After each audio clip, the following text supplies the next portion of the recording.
What's up, babies? I need to make coffee. This is fuck. Fuck. Stop. Dog.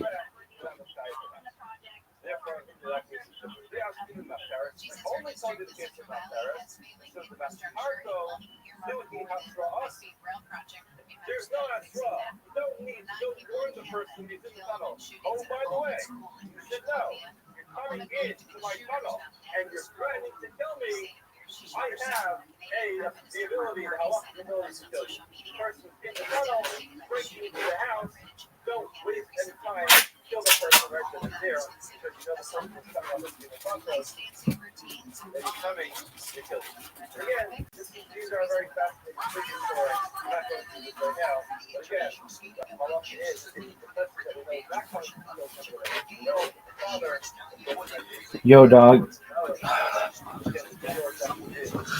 I'm a little early today. You can tell I'm jazzed. Why? Baby, we fucking connected with Israel today. Really? Oh, dog. Yeah, and we sang fucking karaoke. They don't even know who I am. Who are you? I'm the best they've ever seen. Really? Oh, for sure. And I got even a gift that says Absolute Cinema, I think. Oh, it's just phenomenal, dog. Who is it? Hot. Some asshole. Why? Just some dude. DRB, dog.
I'm back, babies.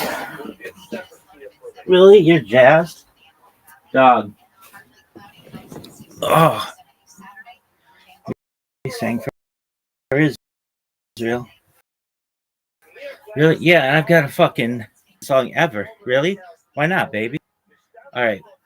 Fuck, we have all this stupid shit we have to review. All right. This is Coffee and Kabbalah. This is the 47th day of this bitch. How many days into Grand Theft Auto? Well, who the fuck knows, but maybe 280. All right, now what? Dog, we have to review all the bullshit. All right, Elu. No one really knows for sure. Elu, Ve Elu, Divrei Elohim. I don't know what to do for that. No one really knows for sure. Elu, Ve Elu, Divrei Elohim, Chaim. But this is the Missouri we live by. Do as thou wilt. Do as thou wilt, though, baby. Why? No one gives a fuck. Really? Yeah, Zurus. What is that? It's fucking problems. I got 99 Zurusine, but a bitch ain't one. Really? Yeah. All right, and that fucking blue.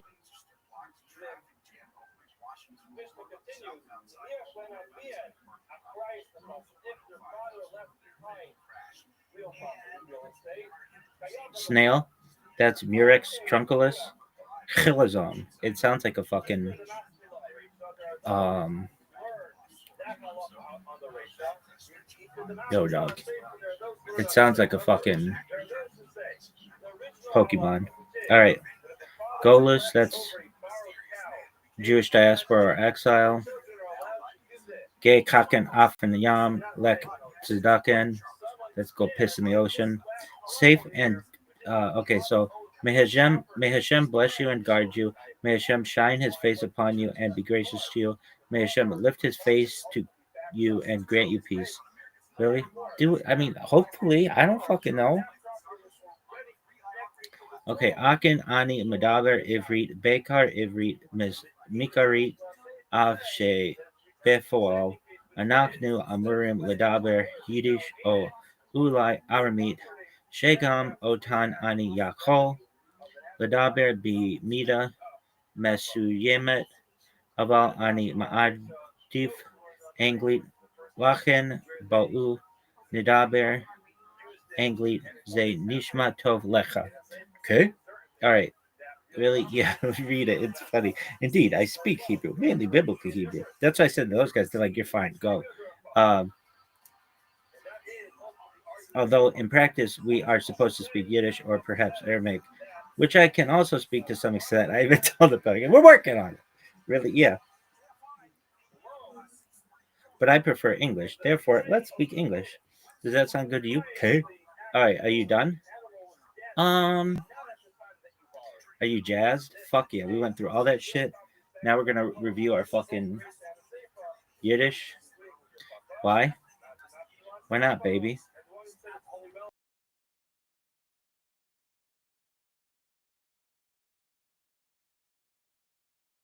Levi mean? If only. Yiddish cop, Jewish head. Yenta, that's kind of a fetish of mine. It's a talkative bitch. Tackless, brass tacks. Nosh, snacking and pussy. Bashert, Bashirter is a male soulmate. Bashirta is a female soulmate. Bashert, soulmate. Mishmash, I was taking a bath. That is fucking mixture shit. What does bupkis means? It means like beans, nothing. Good yontif, good holiday. L'chaim, that's fucking to life. Parov, that's neutral. Glad kosher, that's smooth. Mensch, that's a good dude. Also, Ashite chayo for a chick or seducus froy for a chick. Uh, Skoyach, that's Yasher Koach. It's a longer phrase though, which is Yasher Kokacha. Literally, may your strength be directed forward. So, Koach is strength. So, may you strength. Koyach. Really? Yeah. Oive, just like um, Oive, like woe is me. Really? No, it's just like fuck. Okay, Steidel. There's Stettel, Streimel. Stettel's a town. Streimel's a hat.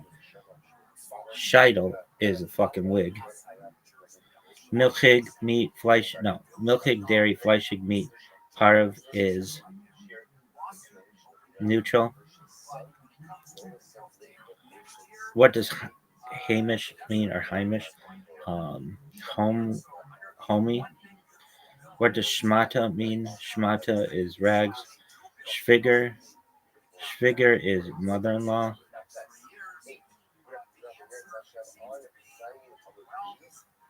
Chazer mean. So chazer, repeat or review. Both meanings of the Yiddish word chazer, pig, and review have their source in the Hebrew language. Chazer, the pig. Chazir is Hebrew for pig. This word appears in the 5 books of Moses when the verses list the non-kosher animals. Some pigs are detested by Jews. Since pigs are generally detested by Jews, this word appears in many different contexts. Here are some of them. Chazir, chazer treif. Treif, literally torn, is the Hebrew Yiddish term for something that is unkosher. Thus, when you want to say that something is absolutely, unequivocally, and entirely not kosher, you could say that it's chazer treif, as unkosher as a pig. But that's not really a great saying because the pig's halfway to being kosher. It has split hooves. It just needs to chew his cud. Chazer shtal, the equivalent of the English term pigsty. This is how you would describe the bedroom of a teenager whose mother stopped coming in to collect dirty socks and tissues several weeks ago. Damn, that sounds like a kid sounds like he's beating it like it's going out of style. Really? They could name anything in the room and it's socks and tissues. Chazar shaft, love your fellow as yourself, is described by Rabbi Akiva as the great principle behind the entire Torah. Someone who cannot see the needs of others is compared to a pig, which is wrapped up in its own needs, that it sees nothing beyond his trough of slop. The Chazar shaft, pigginess, can be used to describe either selfishness or gluttony. So the whole love your neighbor as yourself. You can't really do that. It's do unto others as you would have them do unto you. Really, yeah. Rabbi Akiva, it takes a little. I mean, the actually Leviticus takes it a little too strong. Really, you're saying that? I mean, it's impossible, but that's what they're trying to get across. Basically, that's what Moshe Rabbeinu Hashem is trying to get across. All right, Chazare. This is as close a Yiddish term as you can get to English junk or junk food. Chazar Fissel, pig's feet. Why is the pig so reviled? One classic reason goes back to the biblical verses telling us which animals are kosher. Those who both have split hooves and chew their cud. Now the pig is unique in that it has split hooves but does not chew its cud. Yet the pig spends a lot of time sprawling out with its split hooves on display, as if to say, "Look at me, I'm kosher," while it's really as trafe as ever. Thus, chazal fissel, pig's feet, has been synonymous with hypocrisy and ostentatious piety that does not reflect inner sincerity. Chazer review. The root of the word chazer also means to return, repeat, or review. Chazera is the noun and chazar is the verb. A basic component of Torah study is returning to a text, studying it again and again until it has been well understood. In fact, in Talmudic days, it was common for people to chazar the same subject 100 times. This gave rise to who learns but does not review is like he who sows but does not reap. Chazar ba'al peh. Once someone has learned something so well that they know it by heart, Yiddish speakers say that they can chazar ba'al peh, review by mouth, since there's no need for the text anymore. Chazar chassidus. In Chassidic culture, especially before many Chassidic texts were committed to writing, the act of Chazarin Chassidus, repeating Chassidic discourses, was instrumental in spreading the teachings of the Chassidic masters. Until this very day, it is common for someone to chazar a discourse in the closing moments of Shabbat, at weddings and bar mitzvahs, and whenever else Chassidim gather for inspiration. Chazar bocher. I heard this term from an elderly Jew in Hungary who was reminiscing about his pre-Holocaust childhood when he had studied in one of the great pre-war yeshivas in the Carpathian Mountains. He referred to the young man with whom he would review his studies as a Chazar Bocher. Bocher is Hebrew Yiddish for youth.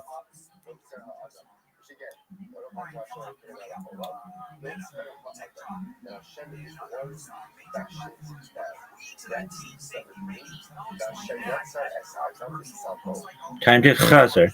Let us Chazar. So let us chazar what we have just learned. Suppose you were listening to your chazar bocher, chazar ba'al peh, and you knew that he left his dorm room a chazer stall full of cheseri, you may think of him as a chazer thistle for his act of chazer chef, since in your mind, acting like a chazer is simply chazer treif.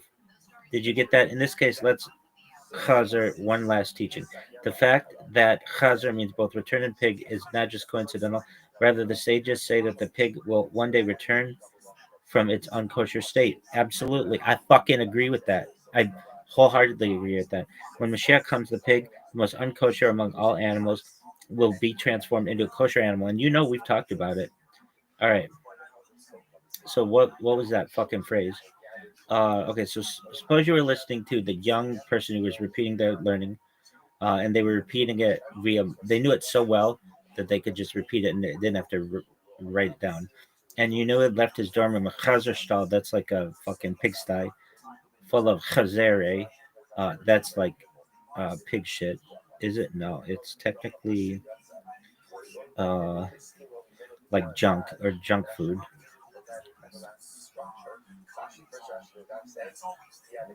You may think of him as Chazer Fissel for his act of Chazer shaft. What is that? You would think of this person as pig's feet for his Chazer shaft. So that's someone who cannot see the needs of others. Really? Yeah. Since in your mind, acting like a Chazer is simply Chazer treif. Something like a pig is simply like the worst kind of like unkosherness you can have. All right, that was cool. That was neat. Really? So there's Chazer and or there's Chazir and Chazer.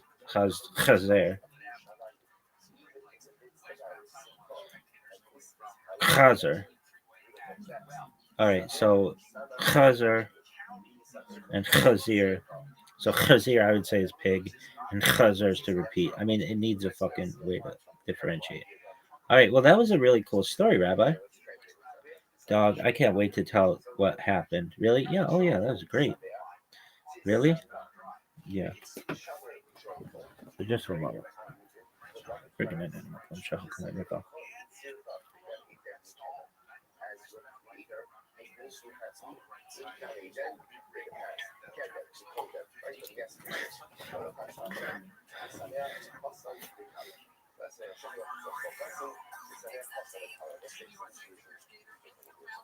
All right, dude. I was so excited for the Winter Olympics, and then I watched none of it. Can't name anybody in it. It's ridiculous. All right, uh, Abraham Isaac Cook. It's Cook. Really? It's whatever I want it to be, baby. That's the cool thing about this.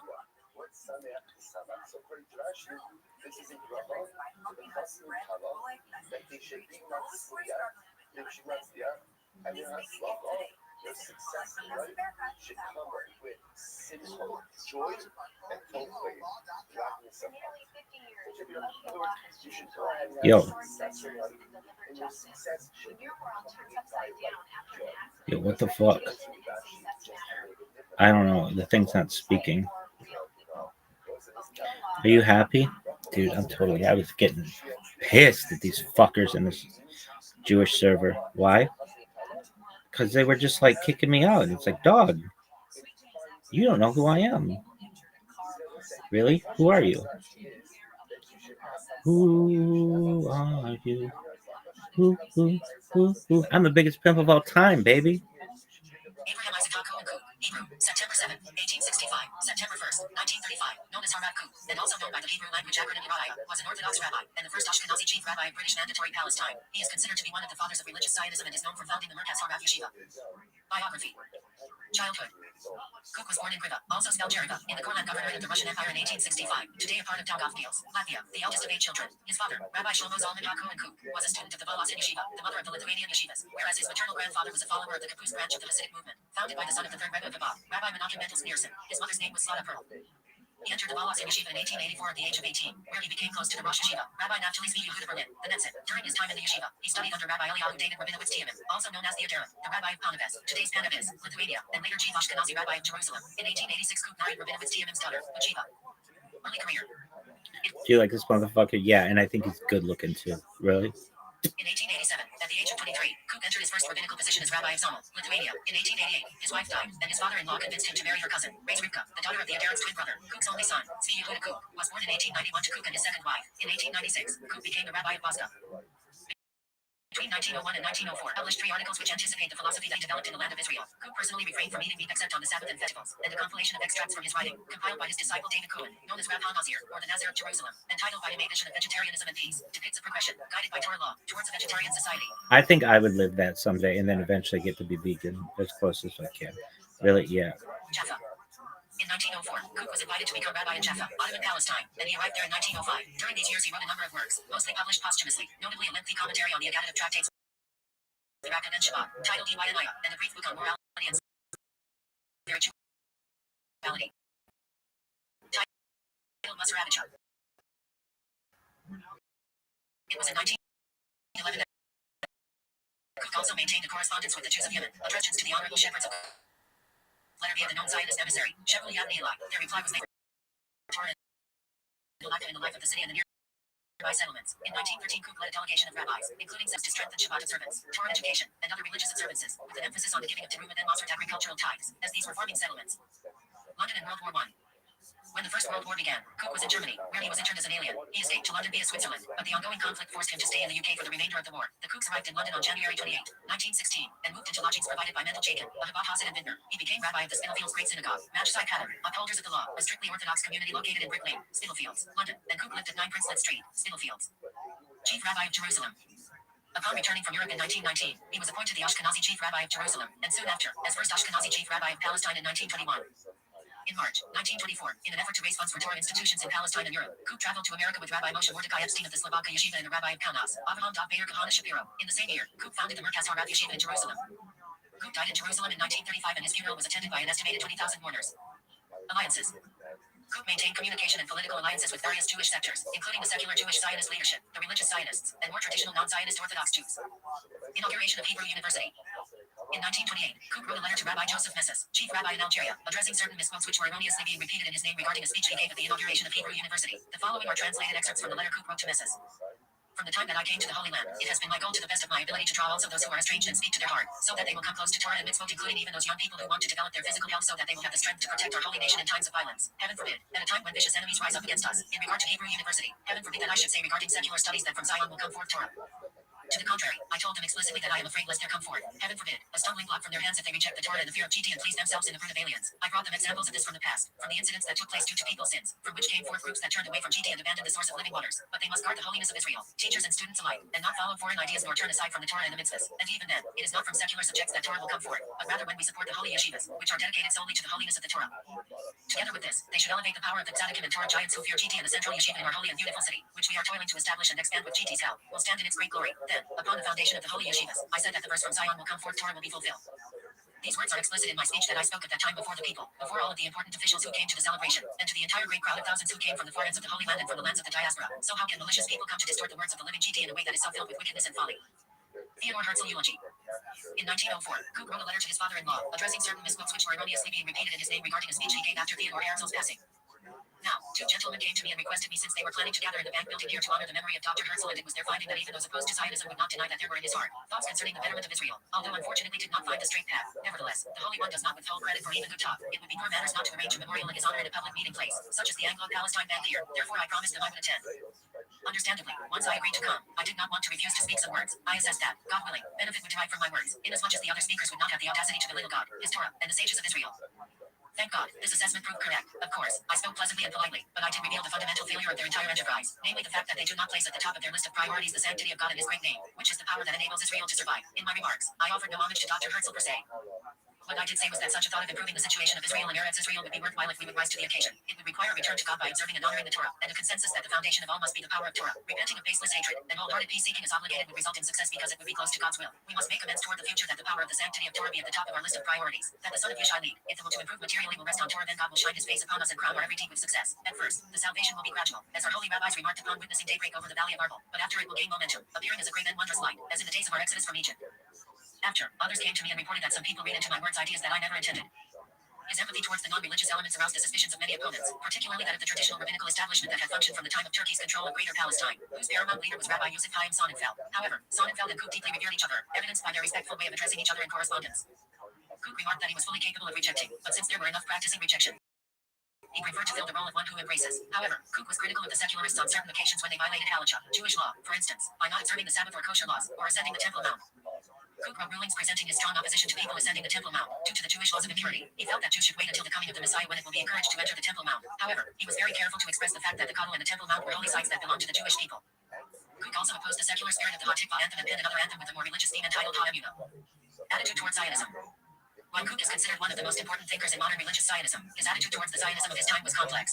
Kook enthusiastically supported the settlement of the land which Zionists of his time were carrying out. In addition, his philosophy law a theological foundation for marrying Torah study to Zionism, and for an ethos of traditional Judaism engaged with Zionism and with modernity. And unlike many of his religious peers, he showed respect towards secular Zionists, and willingly engaged in joint projects with them. For instance, his participation in the chief rabbinate.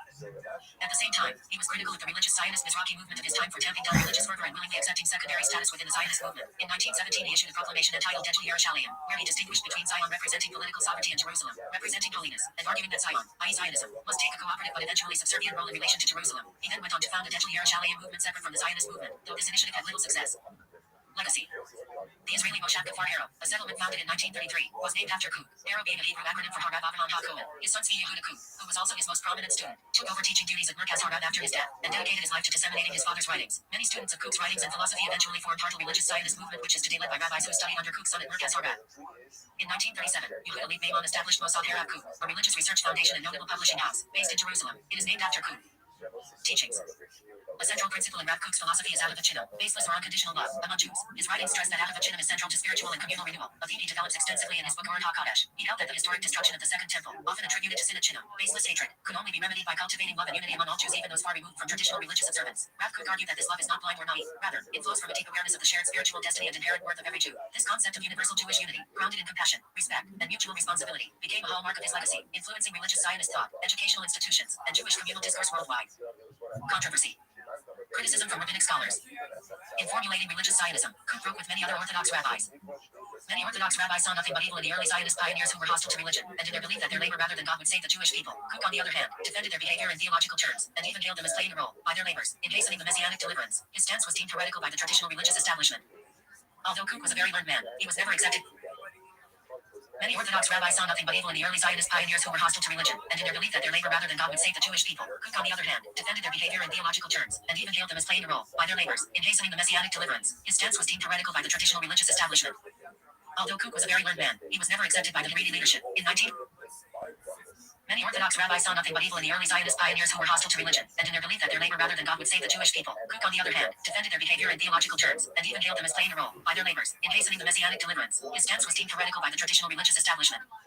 Although Kook was a very learned man, he was never accepted by the Haredi leadership. In 1921, his detractors bought up the whole edition of his newly published Torah to prevent its circulation, plastering the offending passages on the walls of Mia Shirin. Later, an anonymous pamphlet entitled Kol HaShofer appeared containing a declaration signed by Rabbi Sonnenfeld. Diskin another saying, "We were astonished to see and hear gross things, foreign to the entire Torah, and we see that which we feared before his coming near, that he will introduce new forms of deviance that our rabbis and ancestors could not have imagined. It is to be deemed a sorcerer's book? If so, let it be known that it is forbidden to study rely on all his nonsense and dreams." It also quoted Aharon Rothschild who stated and note that the rabbi from Jerusalem, Kook made his name be blotted out, is completely wicked and has already ruined many of our youth, entrapping them with his guileful tongue and impure books. Returning to Poland after a visit to Palestine in 1921, Rabbi Avraham Mordecai Alter of Jer wrote that he endeavored to calm the situation by getting Kook to renounce any expressions which may have unwittingly resulted in the profanation of God's name. He then approached the elder rabbis of the Yishad asking them to withdraw their denunciation. The rabbis claimed that their intention had been to reach a consensus on whether Kook's writings were acceptable, but their letter had been surreptitiously inserted by Kook's critics into their inflammatory booklet without their knowledge.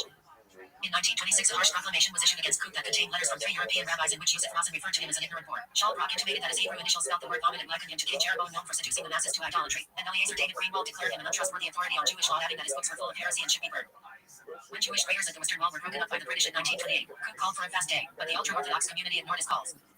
When Jewish prayers at the Western Wall were broken up by the British in 1928, Kook called for a fast day, but the ultra-Orthodox community ignored his calls. In response to a letter from Rabbi Yosef Tzvi Dushinsky of Eda Hatchereted on whether they could partner with the chief rabbinate led by Kook, Rabbi Elchanan Bunin Wasserman wrote, I have heard that there was a suggestion that there should be a partnership between the Eda Hatcheretus and the chief rabbinate. It is well known that the monies from that fund go to raise deliberate heretics, and therefore someone who encourages people to support such a fund is a match as heretic, causes the public to sin on the most frightful level thus. Besides the prohibition of befriending a wicked person, since we see that he praises Rishaim, evildoers, there would also be an issue of an enormous chilling desecration of GTS name throughout the world.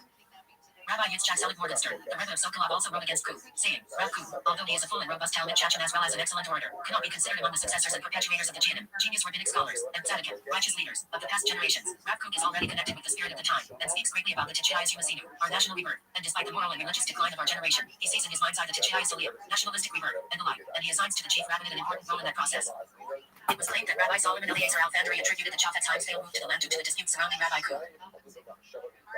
Rabbi Yitzchak Selig Morgenstern, the Rebbe of Sokolov, also wrote against Kook, saying, Rab Kook, although he is a full and robust Talmud Chacham as well as an excellent orator, cannot be considered among the successors and perpetuators of the Geonim, genius rabbinic scholars, and tzaddikim, righteous leaders, of the past generations. Rab Kook is already connected with the spirit of the time, and speaks greatly about the Tichayas Humasinu, our national rebirth, and despite the moral and religious decline of our generation, he sees in his mind's eye the Tichayas Aliyah, nationalistic rebirth, and the like, and he assigns to the chief rabbinate an important role in that process. It was claimed that Rabbi Solomon Eliezer Alfandri attributed the Chafetz Haim's failed move to the land due to the dispute surrounding Rabbi Kook. Support from rabbinic scholars. Although it seems that many Orthodox rabbis opposed Rabbi Kook, there were many who spoke out in his support. In a 1921 letter, Rabbi Pesach Frank noted that Egon, our master Rabbi Hakan Kook, may he live, was accepted here as rabbi by the majority of the holy community here. Rabbi Chaim Hershenson, Malki Bakadish IV, St. Louis, Illinois Nestor Printing Company, 5679-5682, letter 10, dated 18 on Marshini 5681-19, 21 pages, 43-44. The Cherry Rebbe, the Abrahams, said in a letter about Rab Kook that most of the inhabitants of the holy city and many of the rabbis side with him originally published in their job, the Warsaw newspaper of the Aguda, May 27, June 3rd, and June 10, 1921 issues, partially republished in Altamira Journal. In a 1921 letter, Rabbi Pesach Frank noted that Egon, our master Rabbi Hakan Kook, may he live, was accepted here as rabbi by the majority of the holy community here. Rabbi Chaim Hershenson, Malki Bakadish IV, St. Louis, Illinois Nestor Printing Company, 5679-5682, letter 10, dated 18 on Marshini 5681-19, 21 pages, 43-44. The Jerry Rebbe, the Abrahams, said in a letter about Rab Kook that most of the inhabitants of the holy city and many of the rabbis side with him originally published in Derja, the Warsaw newspaper of the Aguda, May 27, June 3rd, and June 10, 1921 issues, partially republished in Altamira Journal, June 5th, 1992, and republished in or translated by Bezalel Noor, page 28 in 1993 edition, and verified Rab Kook's righteousness and Torah scholarship, despite disagreeing strongly with certain of his religious philosophies regarding secular Zionists. The Jerry Rebbe, the Abrahams, said in a letter about Rab Kook that most of the inhabitants of the holy city and many of the rabbis side with him originally published in Derja, the Warsaw newspaper of the Aguda, May 27, June 3rd, and June 10, 1921 issues, partially republished in Altamira.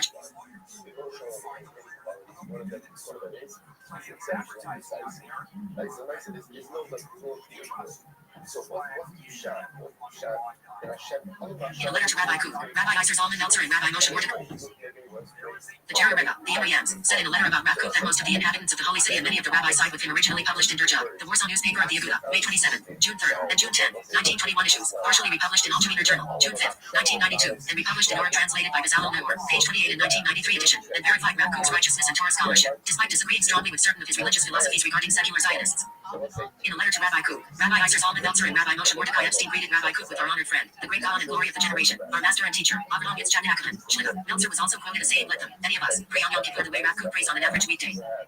Rabbi Iser Zalman Meltzer also once said to the famed Rabbi Chaim Nozer Grobzinski from Vilna, the two of us are considered Torah giants until we reach the door of Rabbi Kook's office cited by Rabbi Eliezer Melamed, Israel National News, August 8, 2013.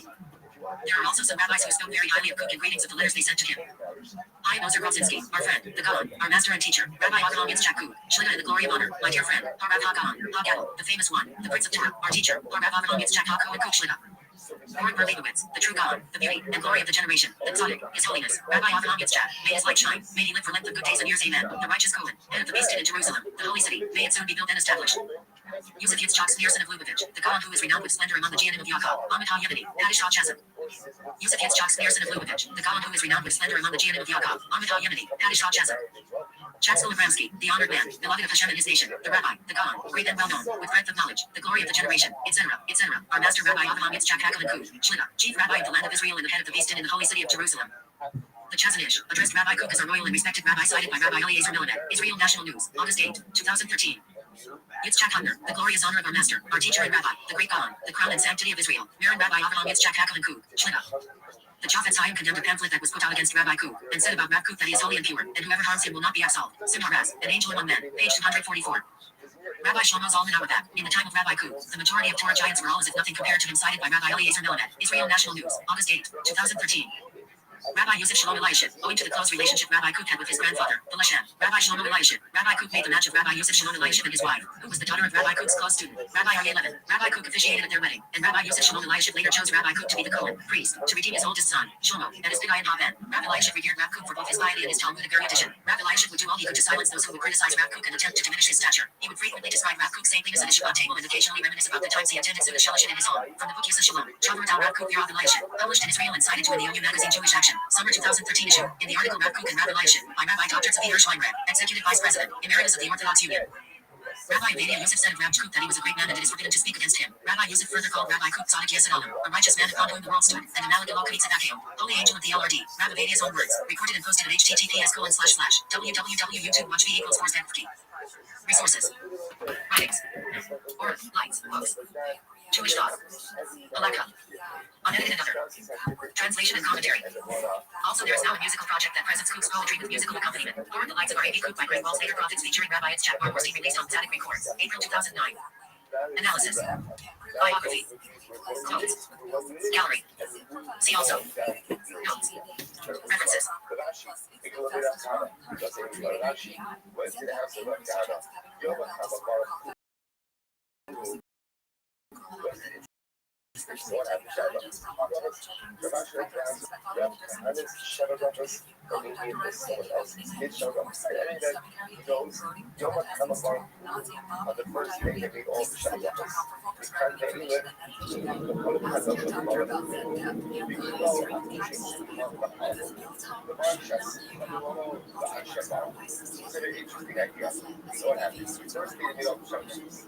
Subsequent days, what happened?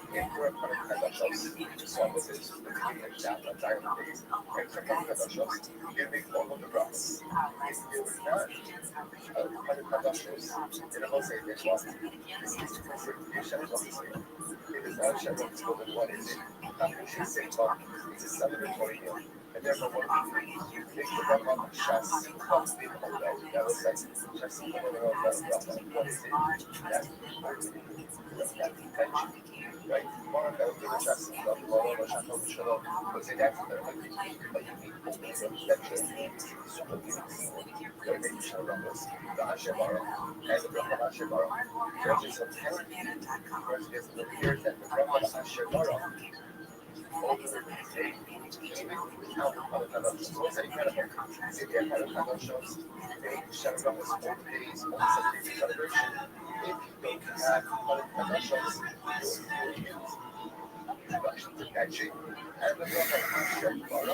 and that's it. The Pidai and Haben, Hebrew, or redemption of the firstborn son, is a mitzvah in Judaism whereby a Jewish firstborn son is redeemed with money. Redemption is achieved by paying 5 silver coins to a Kohen, a descendant of the priestly family of Aaron, on behalf of the firstborn son. Alternatively, an object of equal value can be used. Pidai and Haben is a relatively uncommon ceremony. Families do not perform it if the firstborn is a girl, born by cesarean section, preceded by a miscarriage, though some early miscarriages are not considered miscarriages, or if either grandfather is a Kohen or a Levite. Origin. In the Hebrew Bible, the laws, see mitzvah, concerning the redemption of the firstborn male are referred to in Exodus, Numbers, and Leviticus. You shall set apart for every first issue of the womb. Every male firstling that your cattle drop shall be as. But every firstling as you shall redeem with a sheep. If you do not redeem it, you must break its neck, and you must redeem every male firstborn among your children. And when, in time to come, a child of yours asks you, saying, what does this mean? You shall reply, it was with the mighty hand that brought us out from Egypt, the house of bondage, when Pharaoh stubbornly refused to let us go, slew every firstborn in the land of Egypt, the firstborn of both human and beast. Therefore I sacrifice to every first male issue of the womb, but redeem every male firstborn among my children. Exodus 13:12-15. The redemption price for firstborn non-Levites was set at 5 shekels. The first issue of the womb of every being, human or beast, that is offered to, shall be yours, but you shall have the male firstborn of human beings redeemed, and you shall also have the firstling of impure animals redeemed. Take as their redemption price, from the age of 1 month up, the money equivalent to 5 shekels by the sanctuary weight, which is 20 gerahs. Numbers 18:15-16. The Aaron law set the redemption price of different classes of people whose value was consecrated. The price for a male child under 5 years is similarly 5 shekels. The Torah describes the tribe of Levi, to which the priests belong as having inherited the role of divine service which previously belonged to the firstborns. I hereby take the Levites from among the Israelites in place of all the male firstborn, the first issue of the womb among the Israelites. The Levites shall be mine, for every male firstborn is mine. At the time that I smote every firstborn in the land of Egypt, I consecrated every male firstborn in Israel, human and beast, to myself, to be mine. S. According to the traditional rabbinic interpretation, even before the Exodus the priestly duties were reserved for the oldest son in each family. The priesthood was given specifically to the Kohanim, Aaron and his descendants, and at the same time, it was instituted that the firstborn should be redeemed. The replacement of firstborns with Levites occurred following the Golden Calf episode. During that episode the Levites remained loyal to God. Loss. The Shulchan firstborn male by natural means, i.e. a boy born vaginally and not by cesarean section. Then the child must be redeemed. The father of the child must redeem the child from a known Kohen representing the original temple priesthood, for the sum of 5 silver shekels, or equivalent in another nation's currency, if it has silver currency of the correct weight. This redemption ceremony is performed when at least 30 days have passed since the child's birth. If the 31st day falls on Shabbat or a festival, the redemption is delayed, because any sort of business transaction is not allowed on those days. The elapsed days are counted from sunset to sunset, and the day of birth counts as the first day. While the redemption could be performed immediately after dark on the 31st night, it is usually done the next day. But if the 31st day is a fast day, it is done the previous night, so that it can be accompanied by a festive meal. It is also possible to hold the ceremony on the 30th day itself, if it will be impossible to perform it the next day, so long as at least one synodic month has passed since the moment of birth. If the firstborn son reaches bar mitzvah age without having been redeemed, he is responsible for arranging the mitzvah himself as soon as possible. Exemptions. Redemption is required for the first to exit the womb. Exodus 13:2. So it is not performed if a daughter is born first. If a woman gives birth to a second son vaginally when the first son was born by cesarean section, that child is not redeemed either. Also, a firstborn male does not require redemption if his birth was preceded by an earlier miscarriage by the mother that occurred after the 3rd month of pregnancy. However, if the miscarriage occurred during the first 40 days of pregnancy, redemption is required. If the previous miscarriage occurred after 40 days, but before the fetus developed distinguishing characteristics, redemption of the firstborn is still required, but the blessing said by the father is omitted. The procedure does not apply when the father is a Cohen or Levite, and does not normally apply when the mother is the daughter of one. The reason is that the Levites, as substitutes for the firstborn, are pledged to minister and assist the Kohanim in divine service, and cannot be redeemed from this service obligation. The firstborn son from a Levite's daughter is not redeemed, whether or not the father is Jewish. Similarly, the firstborn son of the Cohen's daughter, as long as the father is Jewish. Bat Cohen. Some sources state that a Bat Cohen, daughter of a priest, may accept Pidai and Havan money, just as a priest may, but this option is not accepted in practice. Ceremony. In the traditional ceremony, the father brings the child to the Cohen and recites a formula, or responds to ritual questions, indicating that this is the Israelite mother's firstborn son and he has come to redeem him as commanded in the Torah. If the family is Sephardic, the Cohen asks the mother if the child is indeed her firstborn son and if she did not miscarry in the past. The Cohen asks the father which he would rather have, the child or the 5 silver shekels which he must pay. The father states that he prefers the child to the money. Then he recites a blessing and hands over 5 silver coins, or an equivalent amount of total silver. The Cohen holds the coins over the child and declares that the redemption price is received and accepted in place of the child. He then blesses the child. No, the Cohen would not receive the child if the father refused to redeem the boy. The function of the question is merely to formally endear the mitzvah to the father. The ceremony traditionally takes place before a minyan of 10 men. The child is sometimes presented on a silver tray, surrounded by jewelry lent for the occasion by women in attendance. This is to contrast with the golden calf, when gold and jewelry was used for a sinful purpose. The event starts by beginning a festive meal, unlike a brit milah or wedding where the meal comes after the ceremony. If the family is Sephardic, the event starts with the ceremony. Guests in some places are given cloves of garlic and cubes of sugar to take home. These strongly flavored foods can be used to flavor a large quantity of food which will in some sense extend the mitzvah of participation in the ceremony to all who eat them. Coins. Contemporary religious authorities believe that the shekel ha-kodesh, holy shekel, of the temple was larger and of purer silver content than the standard shekel used for trade in ancient Israel. Halakha requires that the coins used have a requisite total amount of actual silver. There are varying opinions as to the correct amount of silver. They fall in between 96.15 grams and 102 grams. Coins which do not contain the requisite amount of silver do not result in a valid redemption. The Israeli Mint has minted 2 sets of coins for this purpose, an addition of 20.57 grams silver commemorative coins, 5 of which would come to 102 grams of silver, and a special edition 26 grams silver commemorative coins, 5 of which would come to 130 grams of silver. Pre-1936 American silver dollars, commonly known as Morgan dollars or peace dollars, weigh 26.73 grams of 90% silver content and hence contain 24.06 grams of pure silver. Although such coins have become increasingly rare, modern US coins contain no silver. 4 American silver eagle coins, specially minted coins sold to collectors and investors which contain 31.1035 grams of 99.9% pure silver, or 5 of the above mentioned specially minted silver coins of Israel are commonly used for Pidai and Havan in the United States. One may use silver bullion as well. It is not necessary for it to be a coin per se. Moreover, it is not mandatory to redeem the son in silver coins, and the ceremony can be held using any movable object worth the same value as 5 silver coins in the same day, other than promissory notes, which is not acceptable for the ceremony. Later halakhic authorities discuss whether paper money is included in promissory notes. According to the stringent approach, it is possible that modern coins, which are fiat money not valued according to their metal value, would be the same as paper money. Although the silver coins are the payment to the Kohen according to the 613 commandments and are one of the 24 priestly gifts, they are sometimes returned by the Kohen to the family as a gift for the child. Although halakhic authorities stipulate that, for the Pidyon to be valid, the choice of returning the coins as a gift rests entirely upon the Kohen, whereas pressuring the Kohen to do so would render the redemption invalid. Pidyon certificate. Some Kohens officiating for the Pidyon ceremony will present the father with the Pidyon Haben certificate of the Pidyon transaction. The certificate will usually be framed for display and may serve as a receipt and evidence that the transaction was done according to halacha, i.e. the Kohen was not pressured to return the coins, with the Kohen and 2 witnesses, Edom, affixing their signatures at the time of the ceremony.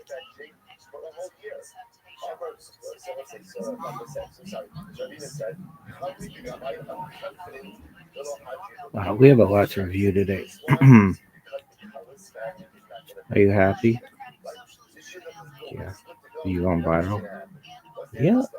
You sure, babe? Yeah. Really? Uh-huh. Or is he? I mean, who knows? I think so.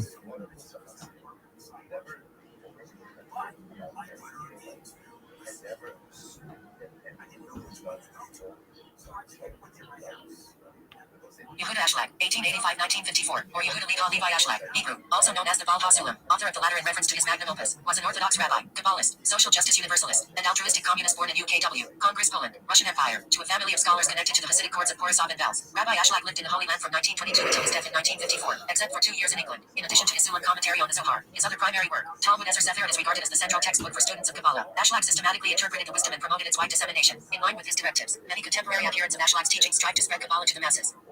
Biography. Poland. Ashlag reputedly studied Kabbalah from the age of 7, hiding pages from the book Etzai and the Tree of Life by Rabbi Hayim ben Joseph Bible in the Talmudic tractate he was meant to be studying. At the age of 12, he studied the Talmud independently. By 19, Ashlag's knowledge of the Torah was profound enough for the rabbis of Warsaw to confer upon him the title of rabbi. During this period, he worked as a judge in the court of the Warsaw rabbis and also gained experience as a teacher for training judges for Jewish courts. Ashlag also studied German while in Warsaw, read original texts of Georg Wilhelm Friedrich Hegel, Karl Marx, Friedrich Nietzsche, and Arthur Schopenhauer, and took part in socialist and communist demonstrations. While still in Poland, he met an unidentified Warsaw merchant, who revealed himself to Ashlag as a Kabbalist. Ashlag studied with this particular teacher every night for 3 months, he said, until my arrogance separated us, and the teacher disappeared. A few months later, Ashlag met the teacher again, and after pleading with him, convinced him to reveal an important Kabbalistic secret. The next day, the teacher died. Israel. In 1921, at the age of 36, Ashlag made the decision to emigrate to the land of Israel or Palestine at the time, a journey that took several months. He spent the first few years living anonymously, supporting his family through manual labor by day and writing his commentaries at night. Eventually, he was recognized through his work, and was appointed Rabbi of Jivat Jerusalem in 1924.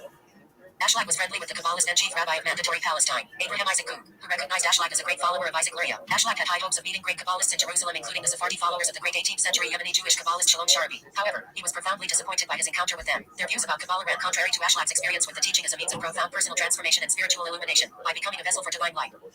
In 1926, Ashlag left for London, and it was there that he wrote his commentary on the Arizals, Isaac Luria book Etzai. This work is entitled Panamir W. Masmira. It took him 1.5 years to complete this work. It was published in 1927, and in 1928 Ashlag returned to the land of Israel, Mandatory Palestine. In 1932, Ashlag and his family moved to Jaffa. During this period, Ashlag also began one of his main works, Talmud Ezer Sefer, a commentary on all the writings of Isaac Luria. In this undertaking, he developed a comprehensive explanation of the sequence of the creation of all of the upper worlds, Alam and Eliadim, starting with the source of emanation, Matzal, and finishing with our world, Aleph Ha-Seh. The work is divided into 6 volumes, containing 16 parts and over 2,000 pages. Some today consider it as the core of the entire teaching of Kabbalah.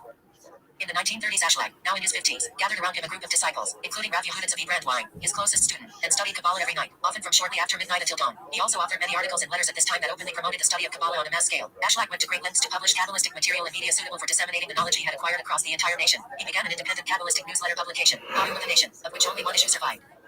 Ashlag differs fundamentally from all Kabbalists of the past, who studied and taught Kabbalah in a concealed manner, in that he felt a great need to reveal and clarify the teaching of Kabbalah to the masses. This was because he saw that the evil inclination in people, human egoism, would rise to an altogether new height in this era of humanity, causing an altogether new era of internal suffering felt as a meaningless and confused existence. Writing of the Sulam.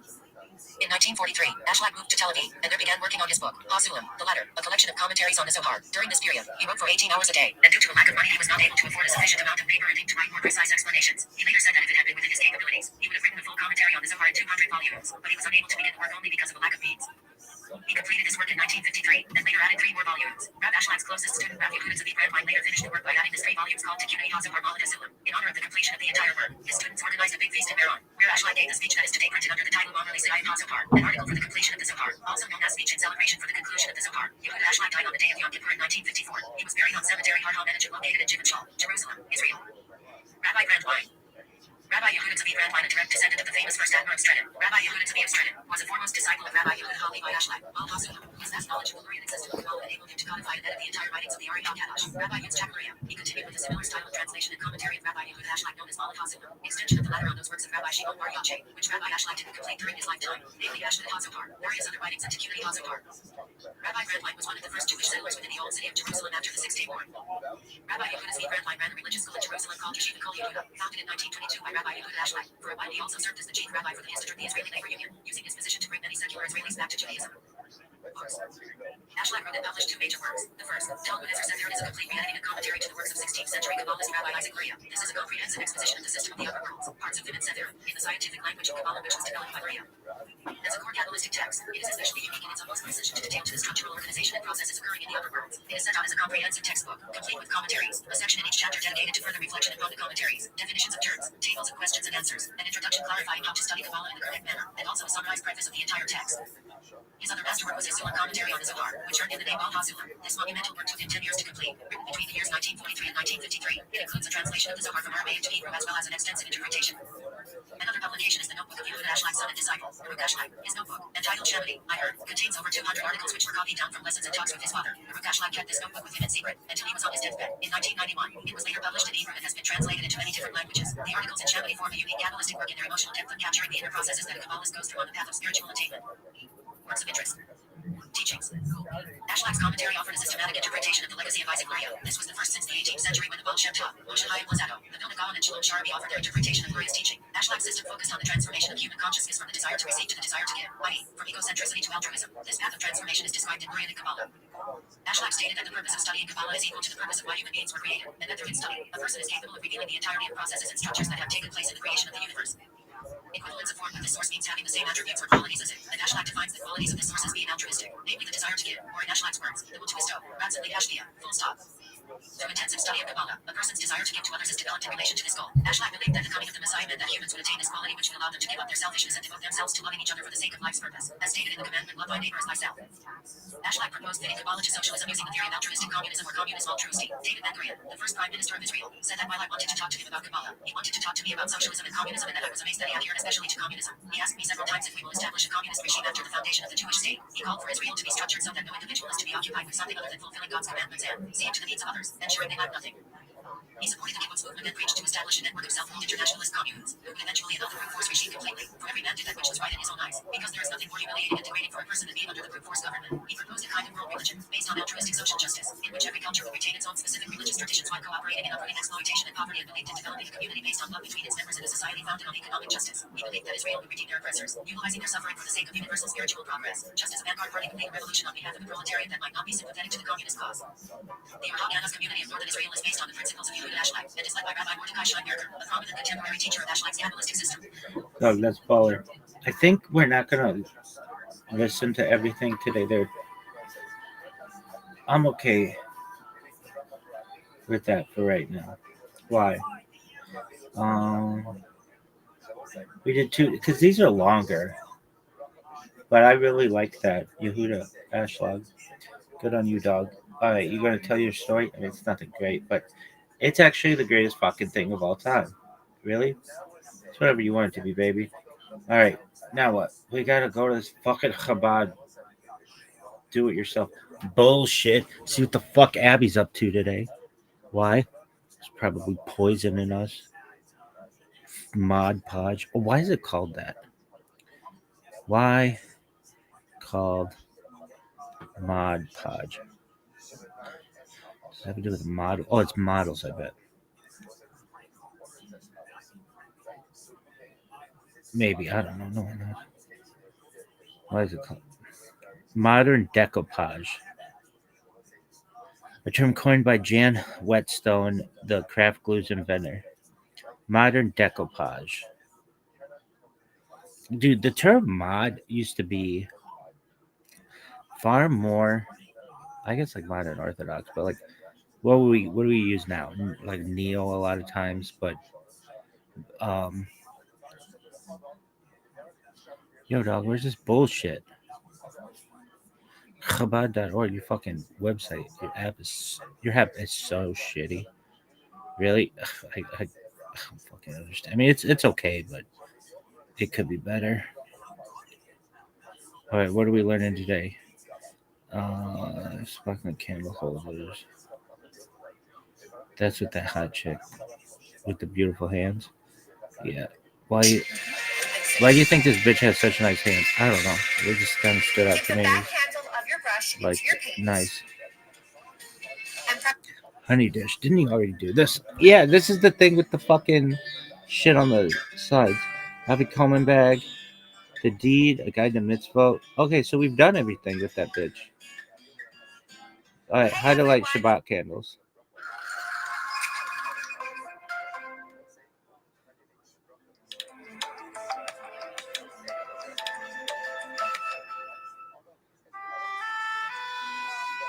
Dude,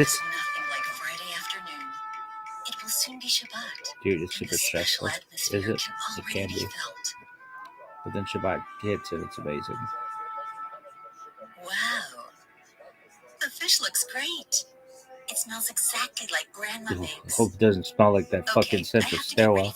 What the fuck? So Shabbat Shalom and kisses to the little one.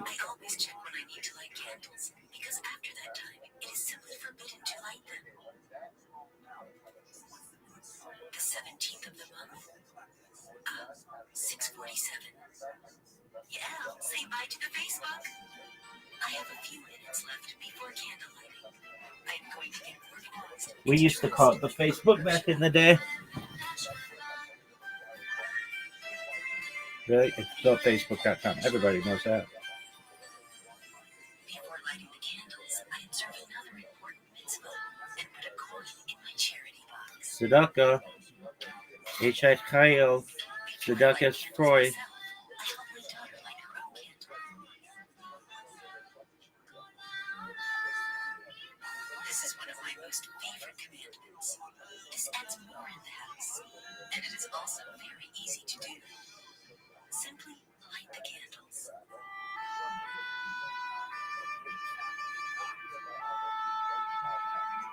It's actually not that simple. Because everything you usually say the bracha and then do it. But this one, you do it and then say the bracha. It is already Shabbat for me, and that's why I can't put out the flame. After all the candles are lit, I wave my hands around the candles 3 times, cover my eyes, and bless. Baruch atah Adonai Eloheinu melech haolam, asher kiddushanu b'mitzvotav v'tzivanu, la'adlik ner shel Shabbat Kodesh. That Kodesh, we talked about that. These It's moments are the real getting fancy. I connect to the creator of the world. I actually don't really like Speak that. to him and ask him for all I need. A happy life, satisfaction from the children, success in business, health for the entire family, and most important, the coming of the Mashiach. Fuck yeah. Shabbat shalom. Shabbat shalom. Yahadushin.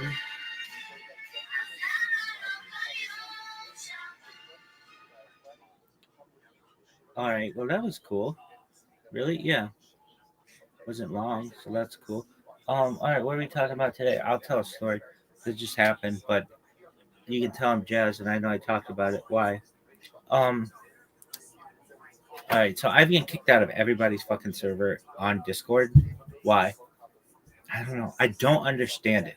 Why can't you just like come into somebody's server? Fucking Brandon did it in my server and I never said anything to him. I didn't care. Cool. So long as you're not doing something inappropriate, knock yourself out. But everybody's so like, what the fuck is going on? So I saw this guy come into my fucking and he had this thing Jew next to his name. I'm like, what the fuck is this? Click it, and it's this fucking server. Oh, interesting. So I'm like, dude, fucking that neo-Nazi Orthodox server, fucking those assholes are cunts. They'll fucking that motherfucker should be the head of that. Shane Better, fucking IDF or some shit. Really? Or fucking Mossad. Anyway.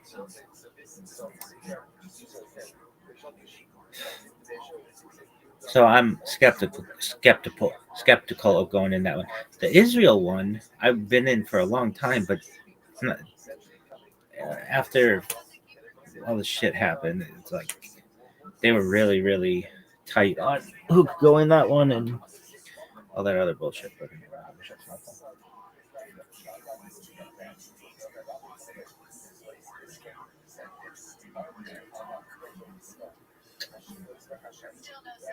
so I was like skeptical of this one, so I started streaming in it, and people come in there and I don't pay attention to them, and you know, like a day goes by or something, and maybe I don't know, I see you aren't active or whatever it says, inactive or whatever. What the fuck is this? I go get kicked out, go get kicked out, go get kicked out, go get kicked out, go get kicked out, like for 8 fucking times, something like that. So then I'm like, okay, I'll type in the fucking text, like, hey, everybody, I just say, I hope you're having a good day. And somebody's like, why are you always streaming in the fucking VC? And I'm like, yo, dog, because that's what I do. I'm a streamer. I wanted to say it's not in the rules that I can't and all the other shit. I wasn't going to be a douche, though. And I was like, whatever. I stream, and if you want to get a hold of me, you can type to me. And I said, like, I'm doing other shit. And they're like, oh, okay. when do you sing karaoke or something like that? I'm like, oh, where do you sing karaoke? I'm like, oh, you like karaoke?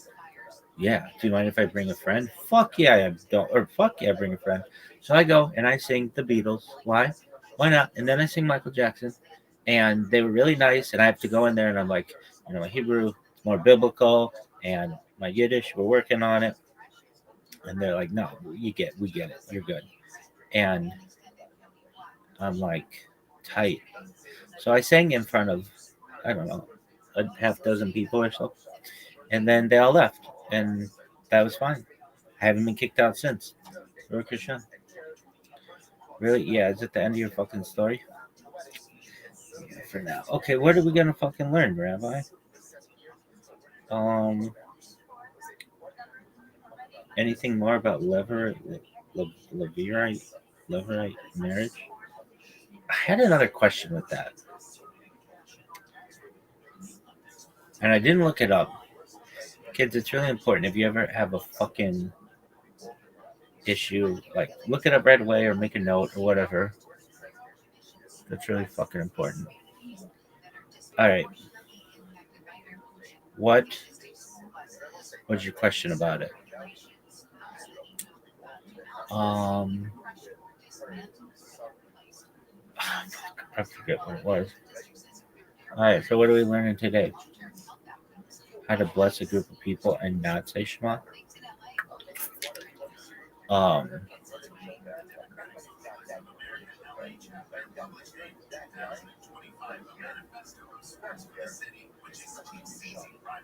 Well, I just want to say this. I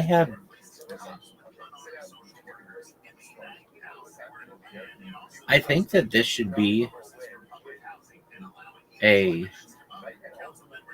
a thing, like academically. It should be there should be a thing. Like imagine a three-dimensional axis. So you'd have like x-axis, y-axis, z-axis, and it should be how like um, how halakhic someone is, how Zionist they are, and how Kabbalistic they are. And I want to make that for all the rabbis. I think that would be baller.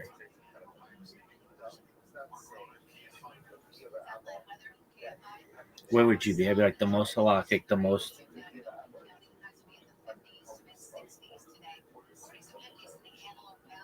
Zionist, and the most Kabbalistic. Really? Yeah, where'd that put you? Everywhere. Really? I'd be like the most out there motherfucker ever. I'd be sitting there like fucking Pluto looking at everybody being like, you schmucks. Really? Bitch, I'd be in the Kepler belt. Really? The Kuiper belt. Baby, I'd be in the Kuiper belt. Really? Yeah. All right, so what are we doing? You gotta ask a question. Fuck, what was the question I had about Yibum? Levirate marriage.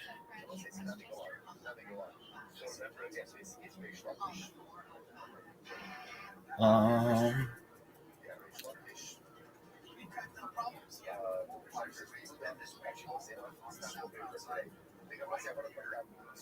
oh, that fucking thing.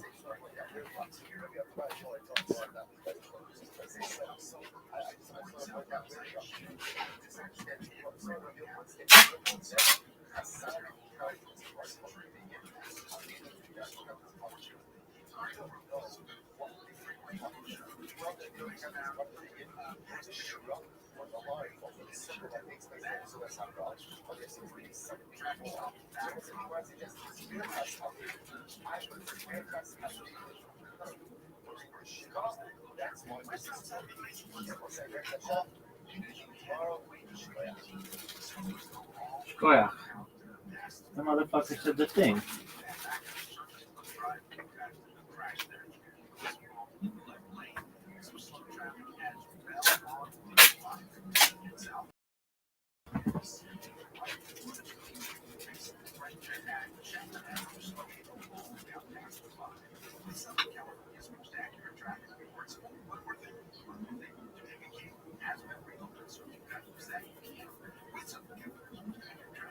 Yo, bitch. All right. What is it? Um,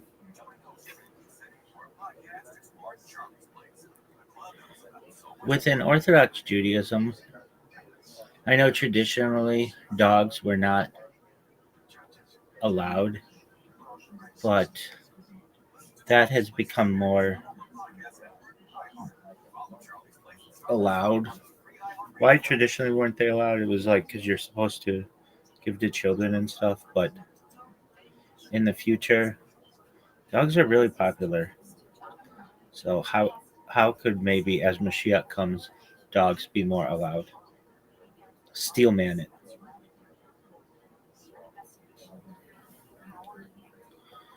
Great question.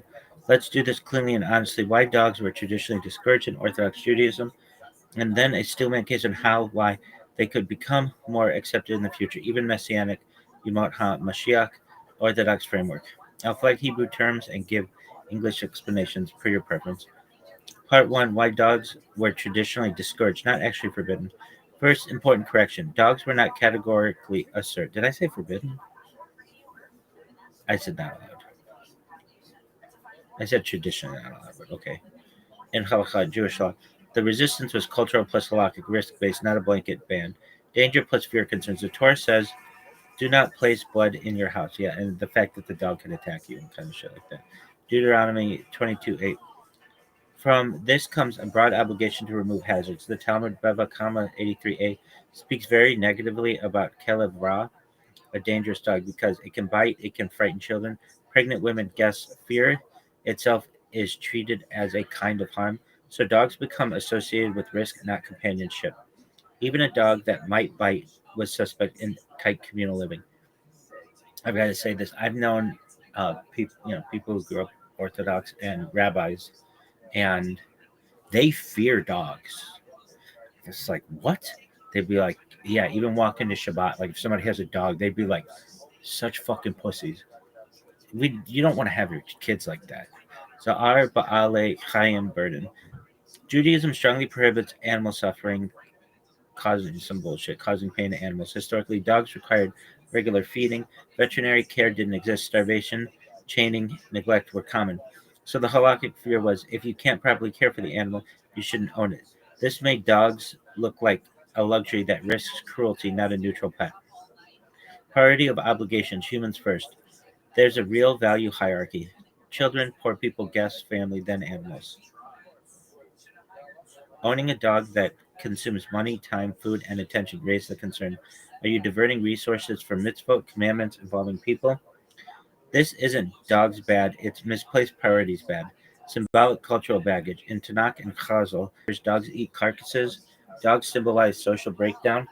Examples Isaiah 56:11, dogs of strong appetite. So dogs never got the warm symbolic rehabilitation cats did for pest control or livestock did. Part 2, why dogs are already much more allowed today, even before Mashiach. Modern halakha already recognizes dogs that are trained, dogs that are not dangerous, dogs that serve a function. Examples, guide dogs for the blind, therapy dogs, guard dogs with safeguards, emotional support in cases of mental health need. Even post-game halakhic decisors today focus on conditions, not the species. Part 3, Steelman case for dogs becoming fully normalized in the future or in a Part 3, Steelman case for dogs becoming fully normalized in a future Orthodox world.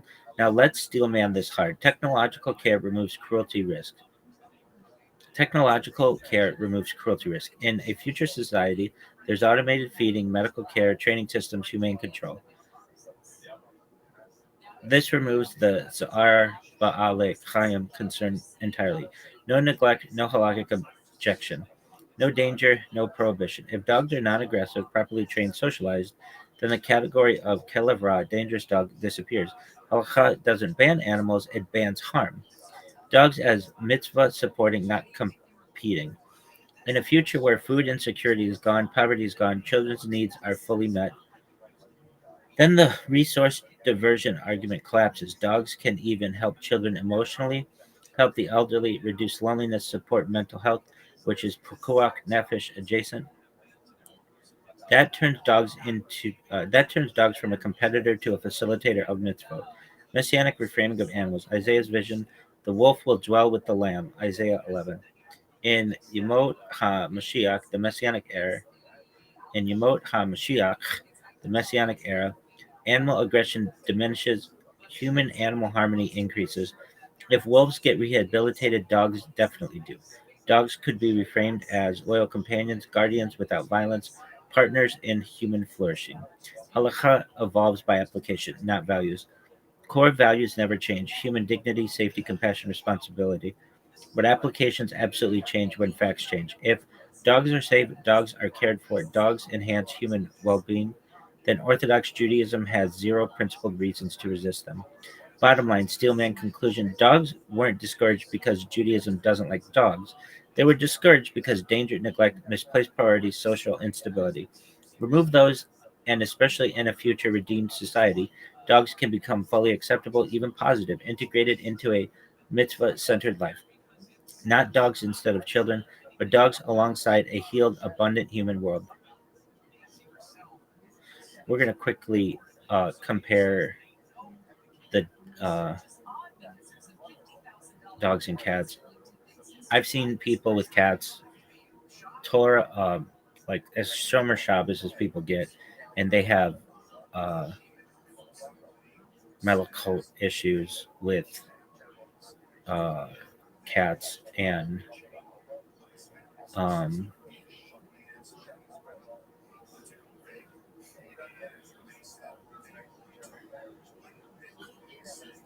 so cool.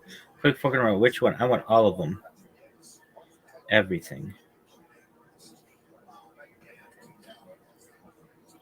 All right, strap in. Philosophic stack tour of dogs and Judaism. No fluff, steel man, and future aware. I'll move in layers so it stays current. Dogs versus cats. Why cats gotta pass first? Cats historically were functional rodent control, low risk, low maintenance, non threatening to humans. I disagree with that. I think cats can be mean and can scratch.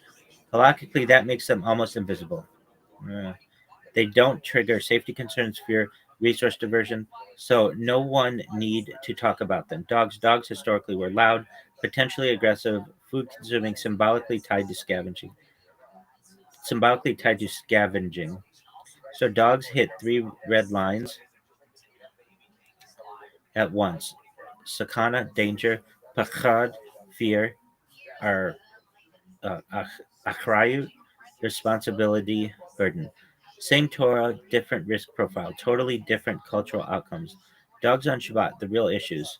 Muksa, yeah, that's the issue. Muksa, set aside items. When poskim malchot issues, no, I've seen muksa issues. Most poskim, have you seen malchot issues?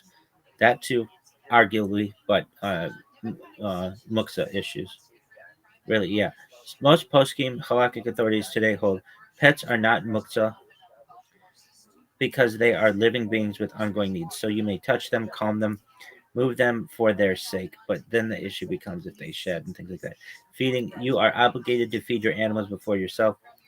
That's always really important, especially before on Shabbat. Based on Deuteronomy 11:15 and Talmud Barachot 48. So feeding dogs on Shabbat is allowed, required.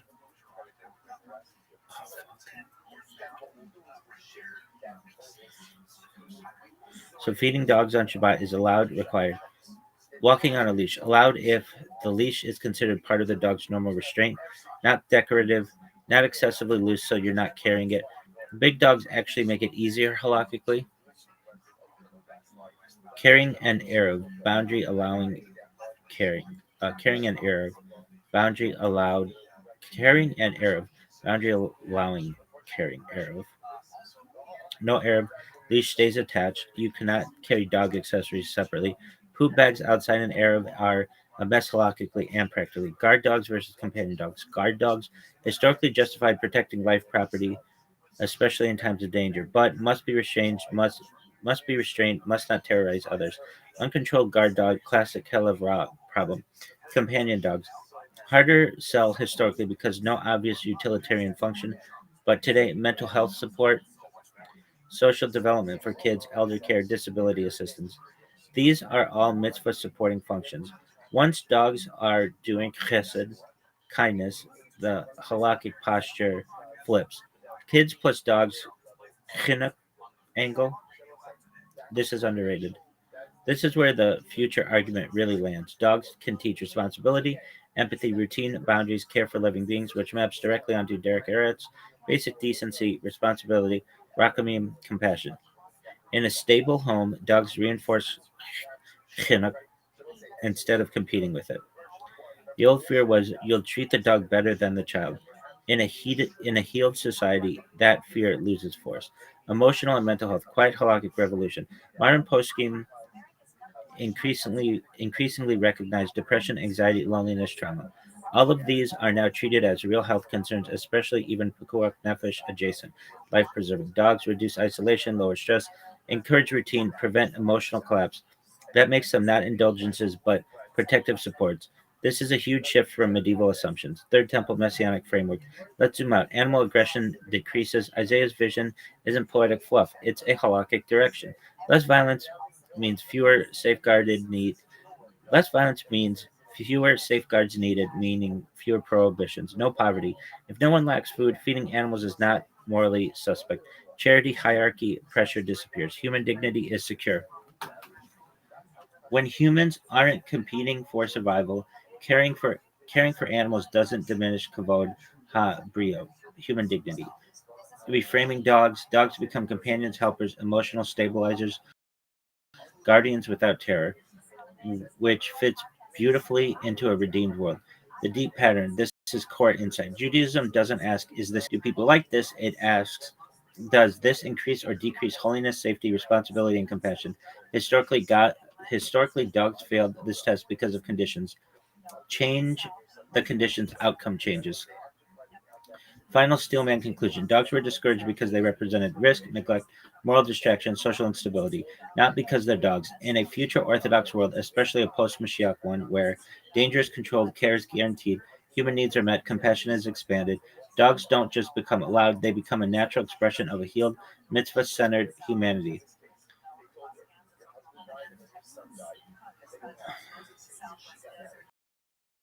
She got married.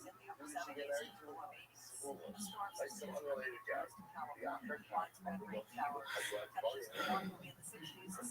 I mean, I didn't want to go into this. Okay, halakhic pet tier list, classical modern Orthodox frame, AI synthetic robo pets, where they land halakhically and philosophically. Okay, halakhic pet tier list from zero resistance to needs justification. S tier because basically invisible halakhically. These animals barely register as a problem. Fish, no noise, no danger, minimal care, no fear, no boundary issues. Halakhic status. Why would anyone object? Small cage birds. I don't know. I mean, that could be loud. Small cage birds, limited interaction, historically common, no threat, easy feeding. Minor Shabbat issues, feeding, cage handling. A tier, historical, normal, and functionally useful. Cats, pest control, independent, low emotional dependency, minimal danger, culturally normalized, even in old Jewish communities. Reptiles, low interaction animals, emotionally neutral, no affection, transfer concerns, easy containment, often strange socially, but halakhically calm. B tier allows with conditions dogs, modern framing, allowed if non dangerous, trained, cared for properly, not terrorizing others. Today's halakha already places dogs here. Small animals, rabbits, guinea pigs, gentle, cool for kids, care requirements manageable. Main concern, Chinook. Chinook. Chinook. Kids neglecting responsibility. C tier needs justification. Horses, large, expensive Shabbat, complications, safety risks. Allowed historically but rarely as pets. Exotic animals, fear factor, escape risks, public safety concerns requires heavy safeguards. D tier, strongly discouraged. Dangerous animals, clear danger. Violates, do not place blood in your house. No future proofing here unless biology itself changes. Animals that trigger cruelty risks, hard to feed, likely neglect, no species based, condition based. AI robo synthetic pets. This is where it gets wild. Now the fun part. Are AI pets animals halakhically? No. They have no soul, nishama, no zar ba'ale chayim concerns, no feeding obligation, no cruelty prohibition. They're halakhically closer to toys, tools, educational devices. Do AI pets solve the historic dog problem? Yes, almost entirely. They eliminate danger, neglect, resource competition, public fear, animal suffering. That's like erasing the medieval objection list. New halakhic concerns AI pets raise. This is where nuance matters. Emotional displacement concern. Are you bonding with a simulation instead of people? This is a real Jewish value issue: humans, animals, objects. But this concern already exists with phones, games, social media.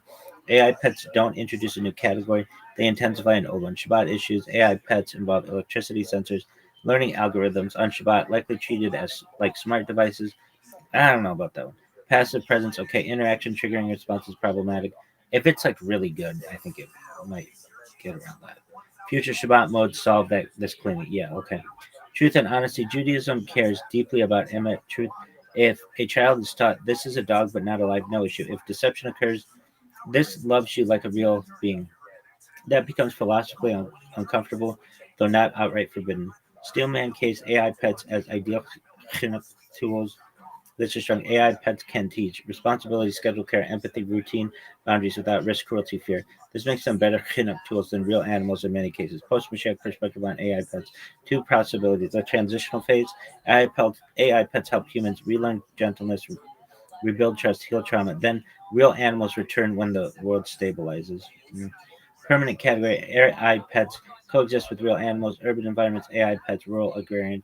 Real animals. Halakha is fine with parallel tracks.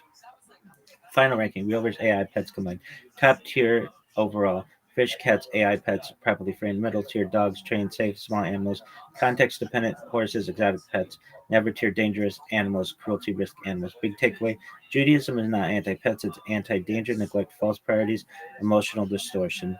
AI pets solve many old objectives and introduce new ones that are manageable. Yo, dog, what's the issue though with pets, cats or dogs, in terms of Melachot, um, like combing?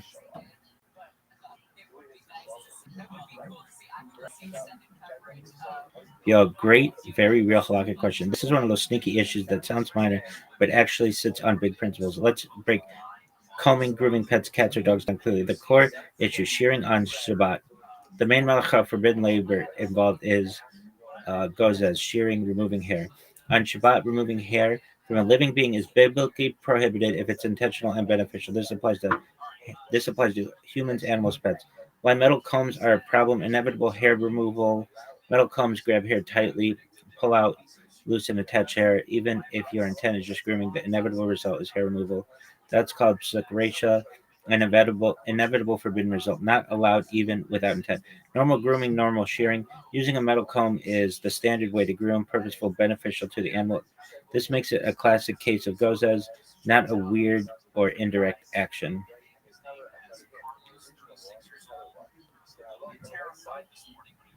Cats and dogs, any difference? Not much, halakhically. Both are living beings, both shed, both lose hair when combed. If anything, long haired cats are worse. Double coat dogs, husky shepherd, are definitely worse. So the issue is the act, not the species. What about non metal brushes? Soft brushes, fingers. Here we get the nuance. Some poskim allow very soft brushes, fingers only, gentle smoothing. If hair removal is minimal, it's not normal grooming. You're just combing and neatening. This becomes davar she'eno unintended effect and not inevitable potential allowed. Mats, knots, or dirt. Still tricky. Removing mats often requires pulling hair. Cutting mats, definite goes as. So no scissors, no combing mats. Emergency only if the animal is in pain. See below. Animal discomfort, health exception. Judaism cares deeply about Zar Ba'ale Chaim, animal suffering. If the animal is generally suffering and there's a risk of injury or infection, then some leniencies apply, often via non-Jew or Shinui unusual method. Shinoi. This is a case by case, not casual grooming. AI robo pets, quick contrast. AI pets, no hair, no gozos. Brushing is mostly plastic. Brushing is just mostly plastic. Zero halakhic issue besides electricity. All right. So basic cheat sheet on Shabbat. Metal combs, no. Normal grooming, no. Removing mats, no. Soft brush fingers, maybe if very gentle, not inevitable. Hair removal, just common. Groom before Shabbat, best practice. Groom after Shabbat, no issue. One liner summary: metal combs are the problem because they inevitably pull out hair, which is goes as shearing, a real Shabbat violation, even when done to pets. All right, that's cool. Really? Yeah, whatever. So you excited? Yeah, I'm gonna fucking sing in there whenever they want me to. I'll be their own personal fucking jukebox. And we'll go viral if I do that enough. Really? Maybe. God willing.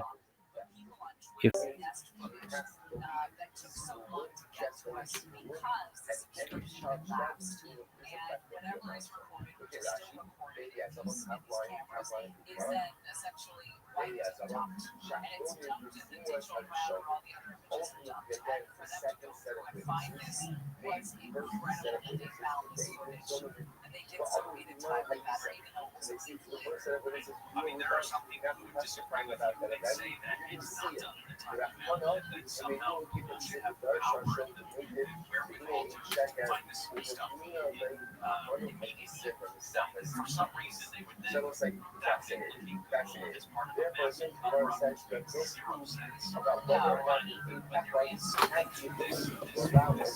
network that has developed over the course of the last 10, 20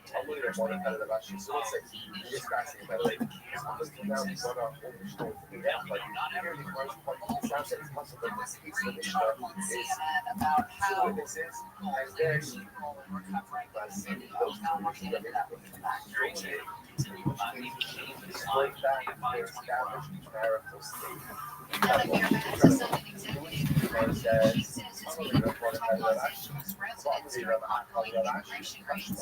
The order bans federal immigration agents from using city or city controlled property. The anti-park ban says it also requires police to activate their body cams when arriving at an enforcement operation.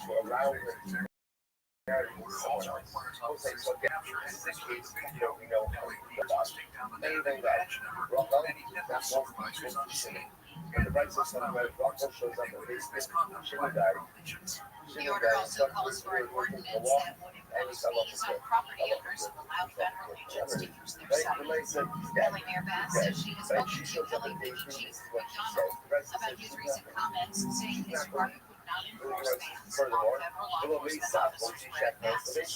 He cited potential conflicts between the LAPD and other agencies. Bass said yesterday that McDonald is fully aware of her executive director and that she expects the LAPD will enforce the law. The LA County DA's office files 9 more charges against a youth soccer coach accused of killing a 13-year-old boy.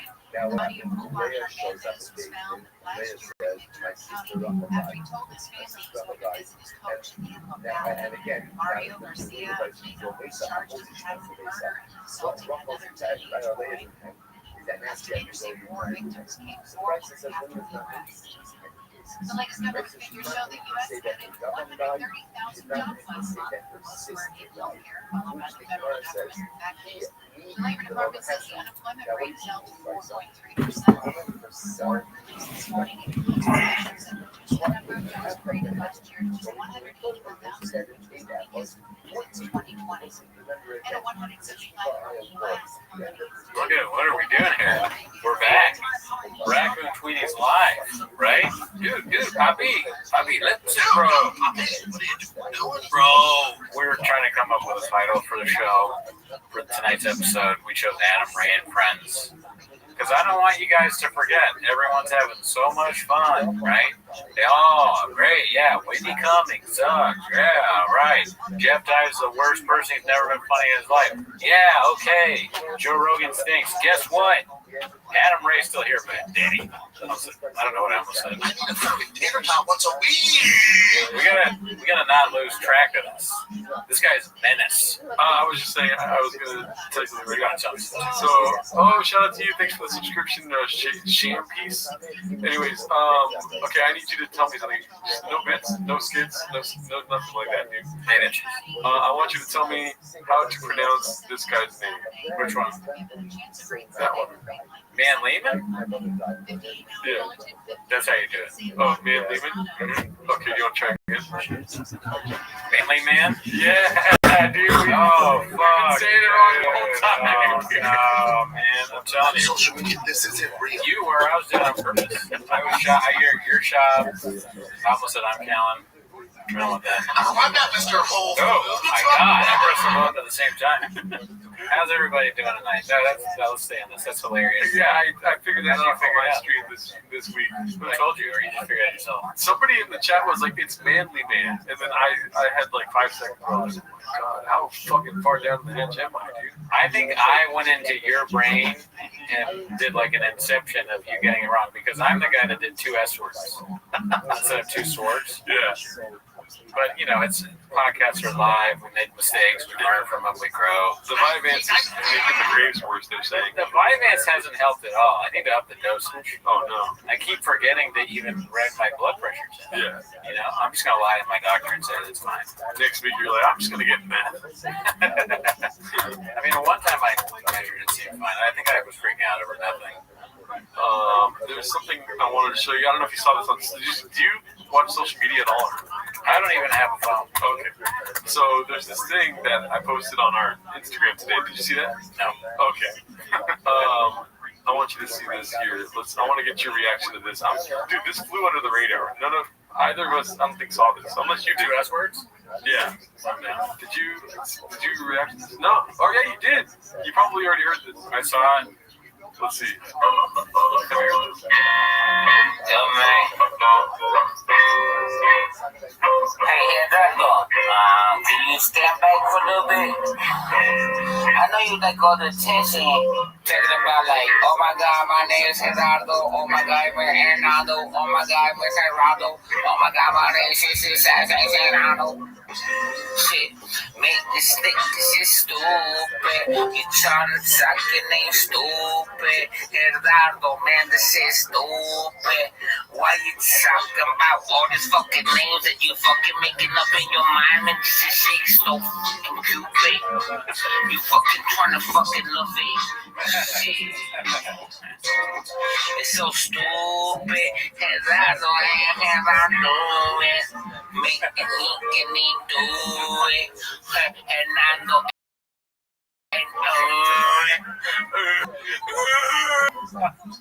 Not your boy, dude? 2 S words, I guess so. You like that, dude? You put a fire emoji on that. I don't remember doing that. Fuck you. I've never heard a fight. I've never heard this song before, but I love it. I wish I could upload it. Just make my voice crack. You too stupid. Did I do that? Maybe I'm 2 S words. The golf ball's dead, by the way, but I ordered another one. Try to. It's not working, guys. The Dolphins. All right, dude. But you know, hopefully we can find another brand. I will search the earth for another Dolphin bottle. Bobby, he is one of my closest friends. I like how Bobby talk all You call him 2 S words and he takes it out on me, dude. Because you're stupid.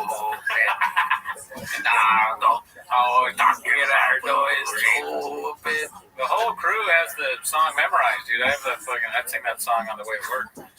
I don't even have to play it anymore. That's how much I like it. Yeah. Well, what else happened with you? I'm pulling up other stuff right now. Oh yeah. Well, you know, that was the one thing I really wanted to talk about this on the beginning, which is I feel like people are forgetting about how much Adam Ray sucks because I have seen a lot of funny stuff about Jeff Dye. Yeah. The one that really stuck out to me was one Robbie Goodwin shared. Never heard of him. Robbie shared one of these memes of Jeff Dye saying that Kamala Harris is making me Republican. Yeah. And that just reminded me of how I hate my good friend Cutter because in high school he would always use that as a joke. He'd be like, "You're making me crazy," and then the girls would pretend that he's funny because they thought he was attractive. So I still hate him for that. I always will. What do you think about this one? My grandfather had to kill people in a war he didn't agree with and had his legs amputated, while young people today complain about bad cell service and that they have to pay for the college they signed up for. I saw a lot of hilarious comments on this. People did not like it. It's not funny. Oh, yeah. I was going to say that too. You're a big fan. Yeah, I thought you were going to laugh, dude. What the fuck? His grandfather, I mean, this sucks for his grandfather because if he's still alive, you know, it's going to be pretty obvious, right? If you already don't have two legs, the last thing you want people to know is that your grandson is Jeff Dye. You know, it's easy. You see somebody, next time I see an old man, a really old guy without legs, I'm like, I'm so sorry about your grandson. Just walk up to him. Well, we got your boy Gianmarco Solis. Oh, he's the worst ever. He's commenting on it. Would you believe that this is some of his best work? Better work. But yeah, no, that's a good diss. Look, sometimes your enemy is also your friend. The enemy of my enemy is my friend. Yeah, close. But it's actually, sometimes your enemy is your friend. You didn't know that, did you? That's social media. Is that old Vegas? He's not really my enemy. I just don't think he's funny. I hate him. Oh, okay. He's not your enemy, but you hate him. Yeah, you know, it's like, he's a great guy. Like, I like him. We're friends, but I've never met him, and I just like him. And I wish that phone. Yeah, you're right. Yeah, like, exactly. But I also want him to prosper. Jeff Dye bald, someone said. Karate Cow. That's true, too. There's just something I wanted to show you also. It has to do with Jim Brewer.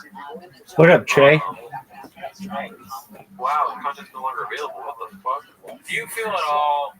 Look, Jeff Dye is, you know, we've said what he is. Everybody knows what he is. Do you feel at all like everyone is piling on him? Like you're kind of like, no. Never. I always feel like that. Almost always, I feel like that when it gets to like everyone doing it. Kind of No. The enemy is my enemy. That's my enemy. Yeah, I mean, it is fun. That one, I replied to one of Jeff Dye's tweets with, you know, how he had this stupid thing where he's like, what it said, if you're at a table, don't mock your brother for the table or something. And a bunch of funny people had like, hat too low was good. Yeah. And then another guy, we did his podcast, Dalton had the thing for the movie that he responded with. It was funny. Yeah. And I wrote, I need a tater tot. No, because deep down, Jeff Dye loves us. Maybe we are helping him, right? Yeah. We're talking about you. Like, I do love you. Like, whenever someone hates me, I feel deeply connected to them. Because I'm like, I used to hate me too. But now that you're the one that hates me, it makes me think I must be cool. So, yeah, long story short, they love us. So they want us to continue doing what we're doing. Because it empowers them to be worse than they are. Yeah. Does it ever feel like these comics are trying to get worse? Yeah. Some of the things they do, like Jamaican Me Crazy, certainly seems like it's trying to be less funny. That is what they're geniuses. All of them are doing these like amazing secretive campaigns to pretend to be the worst ever. Yeah. And it's all an act. At one point will be revealed that Brennan Schaub is behind it all. He's the maestro, the puppet master. Whitney Cummings, he's like Jeff. They sit in a writer's room and think of the least funny things they could possibly say, or the most offensive things. It's Andy Kaufman times 1,000. Or not right. It's Andy Kaufman times 1,000,000. You know. What was I going to say about? I forget what else. Whitney Cummings. Well, yeah, Whitney Cummings, like her saying that she feels closer to us, and I don't hate you, just like you're saying, but her feeling closer, that makes me feel uncomfortable. I don't want her to go closer. Jamaican with flip my drug, daddy.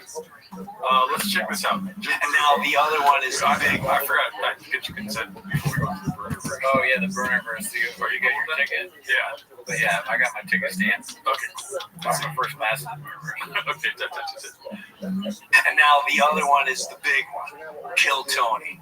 I'm not. You guys are some of you fans, no? Yeah. You guys are so. You know what, dude? Fuck this. There's actually a Bruniverse video I wanted to watch, dude. Okay. Where is it? It has like 1 million views. Check out the comments where Drug says manly. It's pronounced coffee man. I don't know what that means. That's right. Tell me this is not clickbait, dude. I'll never forget this. Jim Brewer reveals the darkest moment he ever witnessed. I don't even need anything else. And it's, what was the thing you used to say? Like, and That happened. Funny how God works. Funny how God works. What happened with that, dude? He stopped doing Funny How God That's Works. too bad. Funny how God works. That looks like a funny how God works thing. That's what I'm saying, dude. When I saw that, I'm like, hell yeah, daddy. Do you figure out why it has Chris Farley in it? No, I didn't watch it. I was like, I bookmarked it in my head. Okay, good. Funny How God Works season 2. Oh shit. Okay, good. So This is gonna break. No, I don't want to watch all these. This is gonna break me. Jesus saved my marriage. Okay, dude, I want to see it now. 200,000 views. Christ saved Jim Breuer's marriage. Oh, this is the only one of Funny How God Works for season 2. Dude, we watched all of season 1. We got it. Okay. All right. Do you guys like this or no? Gotta be funny though. Please watch Burr on your own time. That's a hilarious comment. Dude, it looks better. The set? Yeah. He probably fired the team and hired some new guys. You remember what the set looks like for Funny How God Works? Oh, I'm sorry. People have brains that work, Goody. I don't know if you know that. Yeah, no, I guess that's fair. That's a fair comeback there. Yo, what up, baby? How you doing? Living the dream, dog. Every day's a holiday, every meal's a feast. What's good in your neck of the woods, son? I'm good. I'm good. How'd you find out about me? Please remind me. A long time ago, we already spoke. We probably don't remember. I kind of remember you, but remind me. How did you find out about me? Okay, in my chat. Oh, yeah. Now I remember. Yeah, how have you been? Good, you? Excellent. How's kick been for you?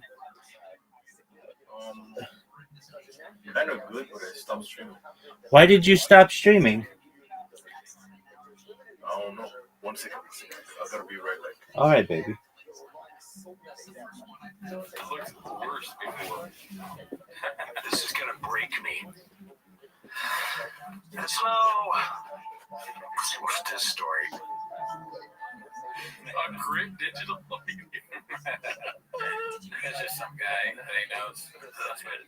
That's the production company. That'd be funny if you got Joel Cohen to film his Funny How God Works shit. What's their production company called? The Coen Brothers? The True Grit Digital Coen Brothers Productions. You have to understand something. I didn't grow up in churches, but I did. It's back, man. The AI shit is back, dude. He always does this. Gerardo's brain makes its own magic mind, dude. Marriage, very seriously. I know this is a commitment for life. No.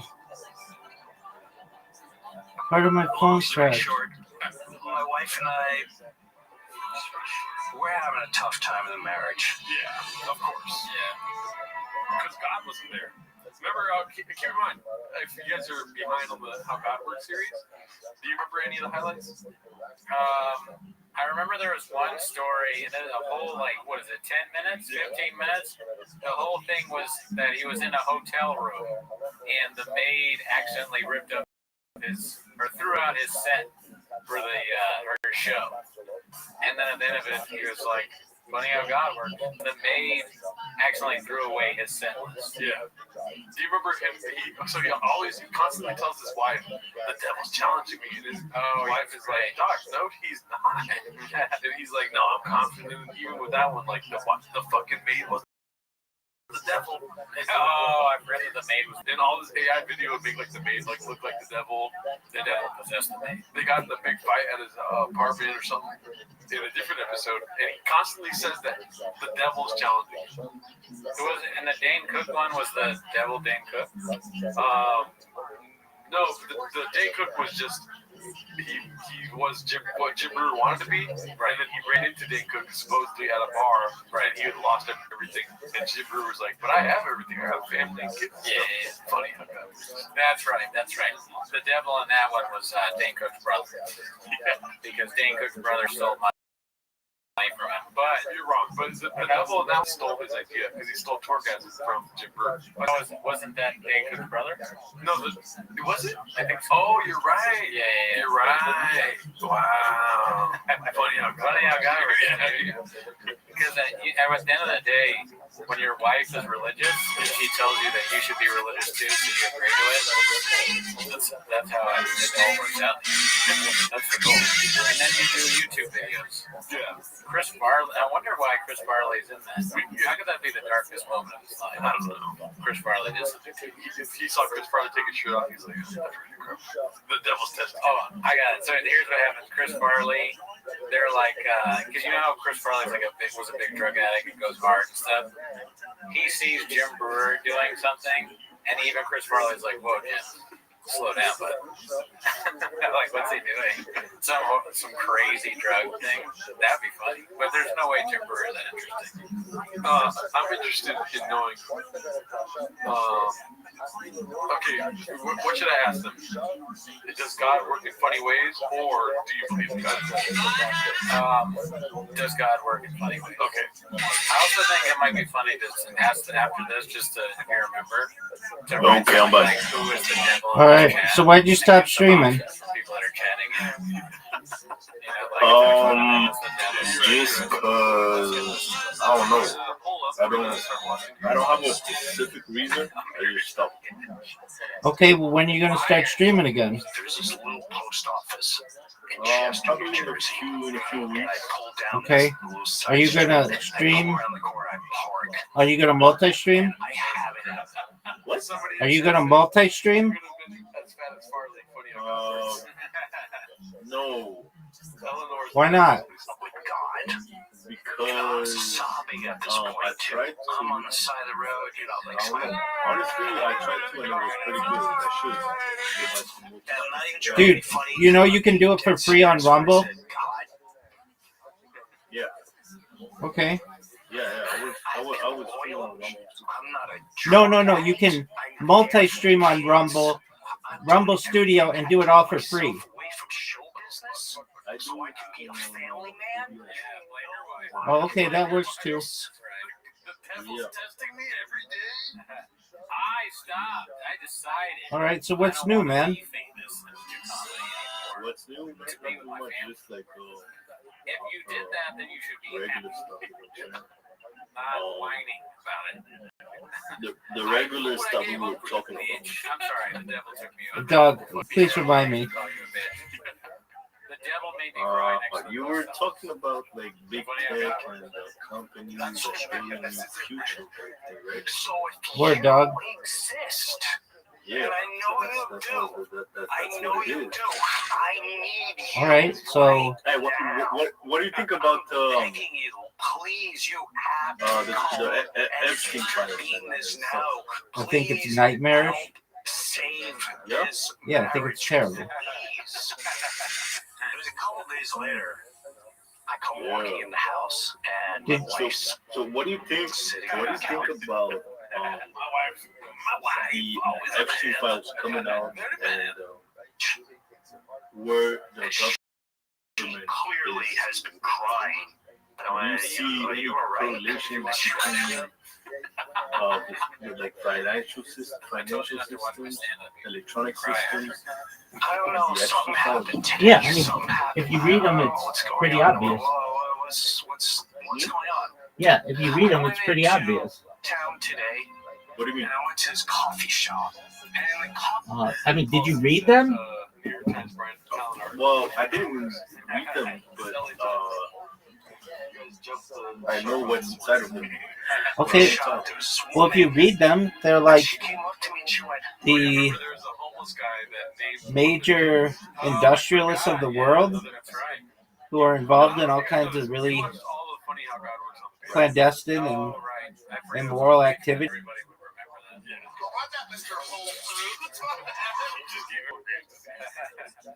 Sweetie, I want to do something for you. Will you follow me to my house? And I go, do you know the woman? She says, no. They're really going to the chat right now, dude. They don't like the being in the burnerverse? No, they don't. Oh, okay. They're in the part of it. Okay, good. We got There's no. Yeah. You can screenshot Snapchat. It's funny how God works. We got the Ringo Pop. Did you watch the Super? So he's kind of Radio on to rap. something, this Jim Brewer. What did you say, Pam? Right. God is a hilarious worker. If anything, God makes jokes with the way he does things.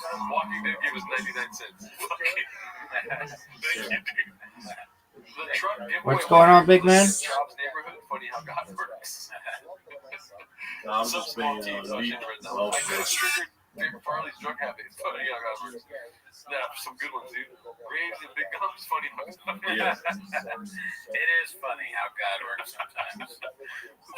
I've never had conversations with this woman where I said, what did you do? She goes, will you please just come with me? I want to do something for you. Just so I'm clear, you don't know who she is and she wants to do something to you. They're like, hey, I'm a stranger. We're in a coffee shop. I want to do something for you. Come to my house. And you're going to the house. Oh, You know, that might sound crazy, but you don't realize if that sounds crazy. That's usually what She's looking for any way. Stranger coming up, hey, would you come follow me to my house? Sure. Anything to not have to go back there with this idiot who wears golf shirts that just 24/7, never out of a golf shirt, and ranting about fucking COVID and the government and Always challenging the devil. Yeah, the devil is in constant conversation. This poor woman just wants to go to church on Sunday and have a normal life. Yeah. And I, for one, feel for her. Somebody said 99 cents. Funny how God works. Yeah. My gums are big and teeth are normal size. Funny how God works. God goes to the doctor, diagnoses Graves. Funny how God works. I love it. Sharpies are meant for insertion. Funny how God works. This is kind of like a thing that we came up with. It's kind of like you might be a redneck yet. Yeah.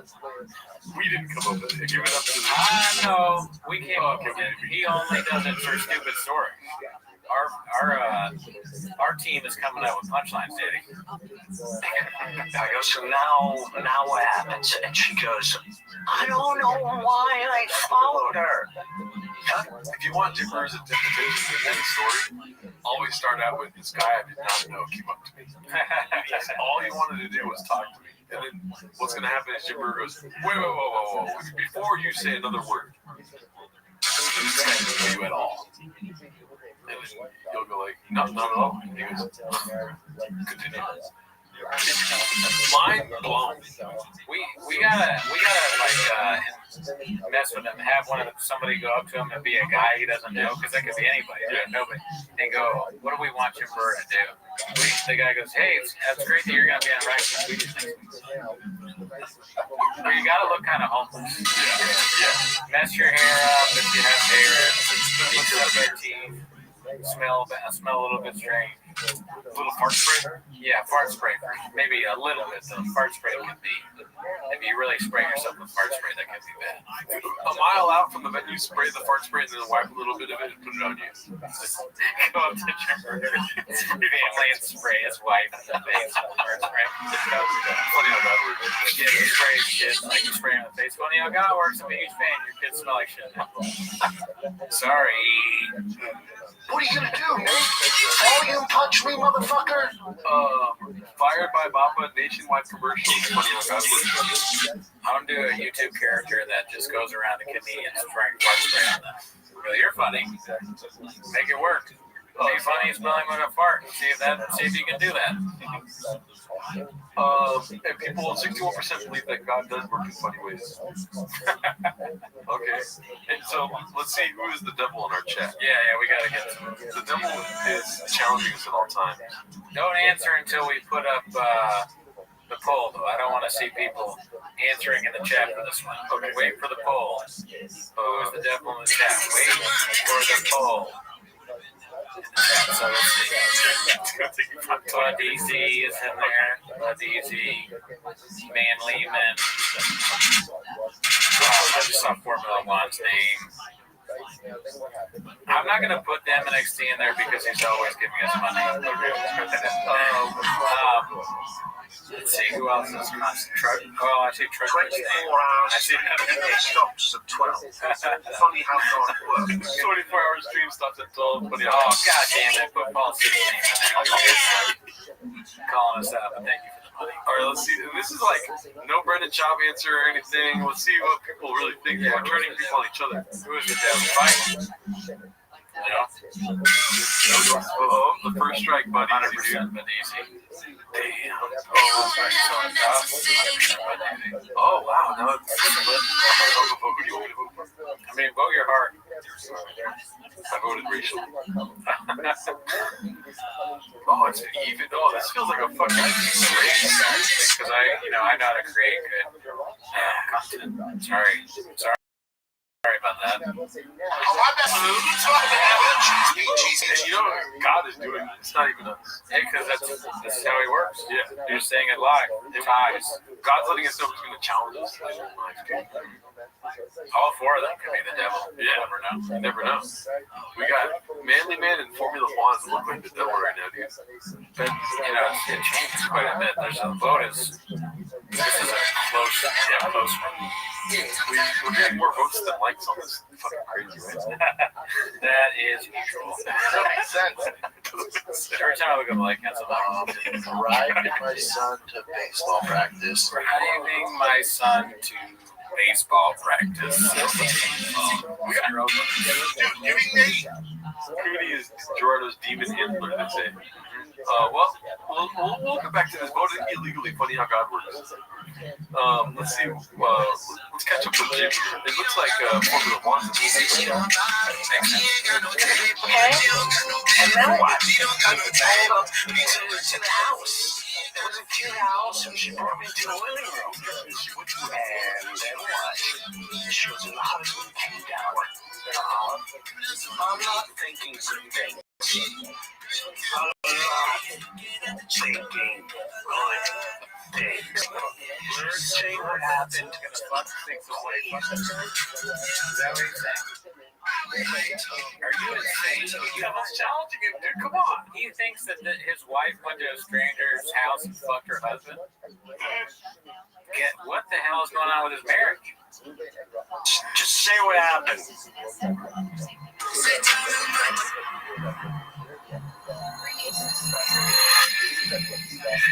They prayed for me. Dude. Not out of disrespect. That's just the last thing that I saw coming. Like, wait a minute, so some stranger meets you, brings you to the house, brings down the husband, and she wants to do something for you, and now they're praying for you? Now, what do you mean they were praying? She went, Jimmy. That's what I would do with my wife. If I saw Jim Burr's wife, I'd say, hey, I'm going to pray for you. Then maybe take magic wine and we started praying. I would, obviously not magic wine at the time, but I'd be like, I know what you're going through, and I'm not a religious person, but it seems appropriate that me and my wife pray for you, because I can't imagine what it's like to be in the Brunerverse 24/7, raising children in the Brunerverse. I wouldn't want to do that. See, you're just like Jim Brewer. I'm over here. She's telling me about this guy. I'm like, why the fuck you crying? You got prayed for. Why the fuck you crying for? You fucked her. And then like, I'm like, get up and walk. And then she walks all fucked up. Well, you're walking fucked up and she got fucked. That's why. That's why. I'm like my mom, dude. It would be funny if they really prayed to your wife, but you have a wife in the scenario. Two people prayed, and you're like, let me smell your pussy. Let me see your. Take your hands off. Take your hands off. We got a subscription because I just spoke truth right now. Yeah. She's a lying, cheating whore. Here's the thing, Cooney. I don't know if I told you this yet, but I came to a realization in my life, dude. What's that? I like toxic women. You know why? Why? Because the world gets bigger, dude. Everything gets bigger. The world gets bigger. Fucking realities you didn't think were possible become real, and then now you're dealing with the fucking bigger world. How so? So like they start making shit up, they lie to you, they start questioning them weird. You're like, dude, am I God?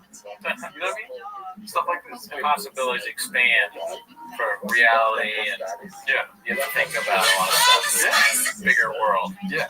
So if my wife got prayed for, in my mind, she got, you know what I mean? Manhandled. And Jim did.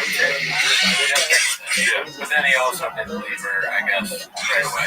But before he thought. Yeah. It's a close race. That's the narrative. It's a close race. He's 3-way tie right now for Easy, Van Lehman, and for Formula One. So Paul Shea is being left in the dust.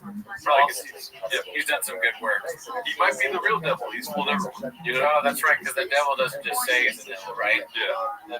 The smartest thing the devil ever did was dress up like Bud Easy. I don't know, what is his name?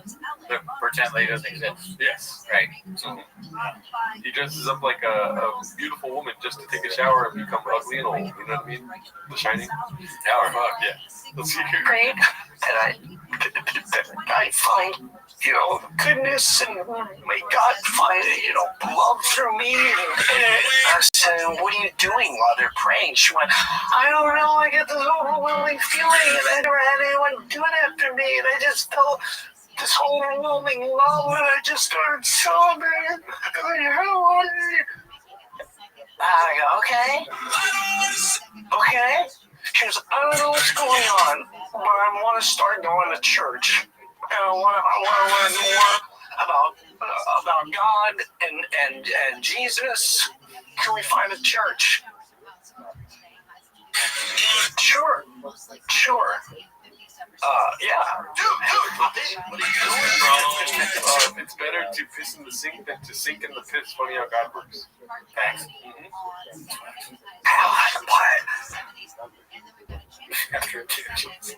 Right? She's doing, she's reading, she's going to church. People like, A lot of music in these. Oh, yeah, I forgot. It goes up and down. You got violins, guitars, fucking metal, random shit. like, you don't go to church? I went, I tried a couple times, just, do you say a lot of things that are like, A lot of ladies in the crowd tonight. Funny how God works. I like watching, give examples, like, you said this and you do this and what. Well, yeah, like, do you see me? I talk to God, I go in the woods and, show me, what do you want me to do? I don't know what I'm doing here.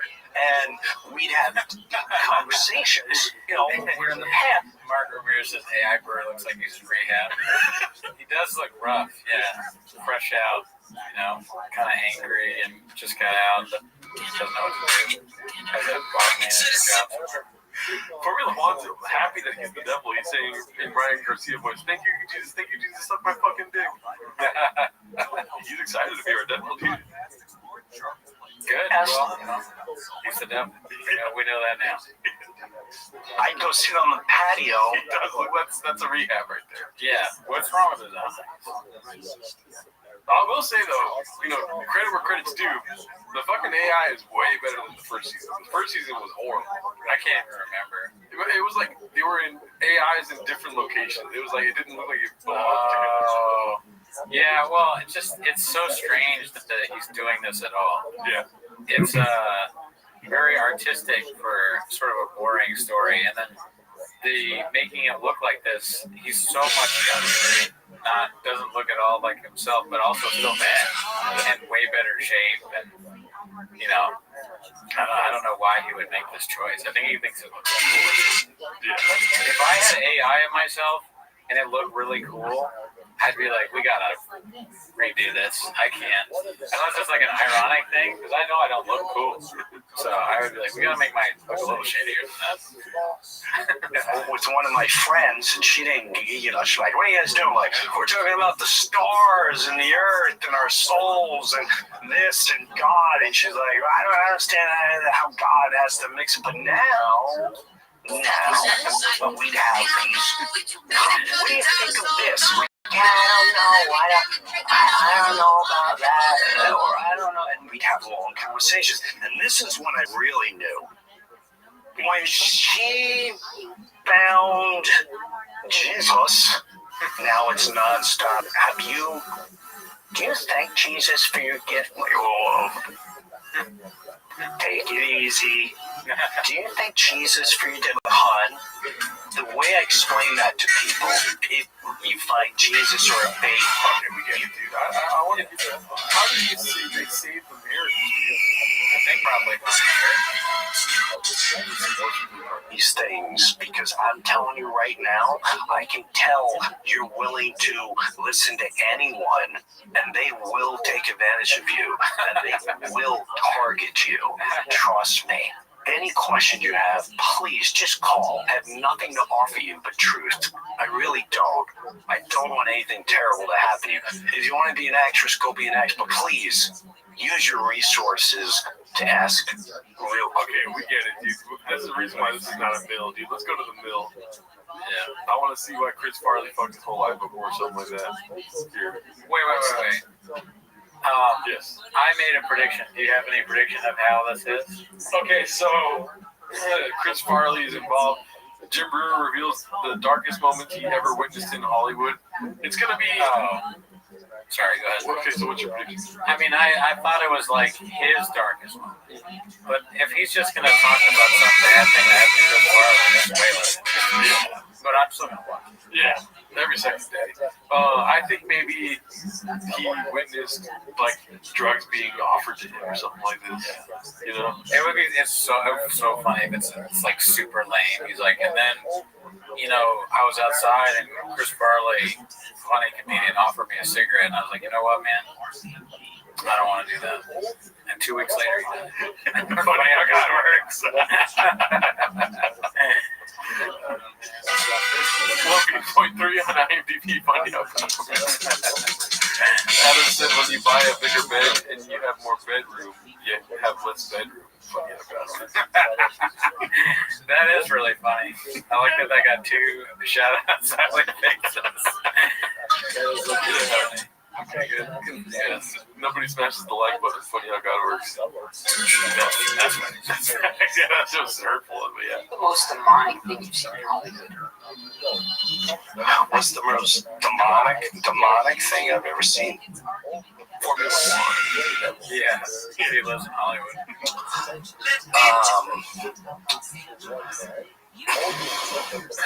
16 minutes or 23 minutes long. Take him for 10 minutes just thinking about it. Probably. Don't edit this out. He keeps thinking. Now, this won't be demonic as far as how you may imagine what demonic would look like, but I'll tell you that Magnus said Rogan stole jokes from Schwab. God works. R.I.P. Tank, funny how And Jim Burr goes, now, this might not be demonic how you think it would be. Okay. It's probably a little different.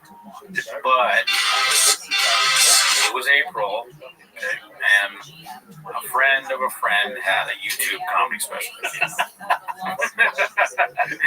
He tries to remove himself like a friend of a friend of a friend. He used to do UFC. He was a fighter, and he was top 10, but never really worked out. But he tried podcasting and stuff, and he did one that was really bad. But it was called the Gringo Poppy. I'm not going to say what it was, but the special is called the Gringo Poppy. That's the whole clip is Jim Burr doing Spanish or Mexican dishes. yes.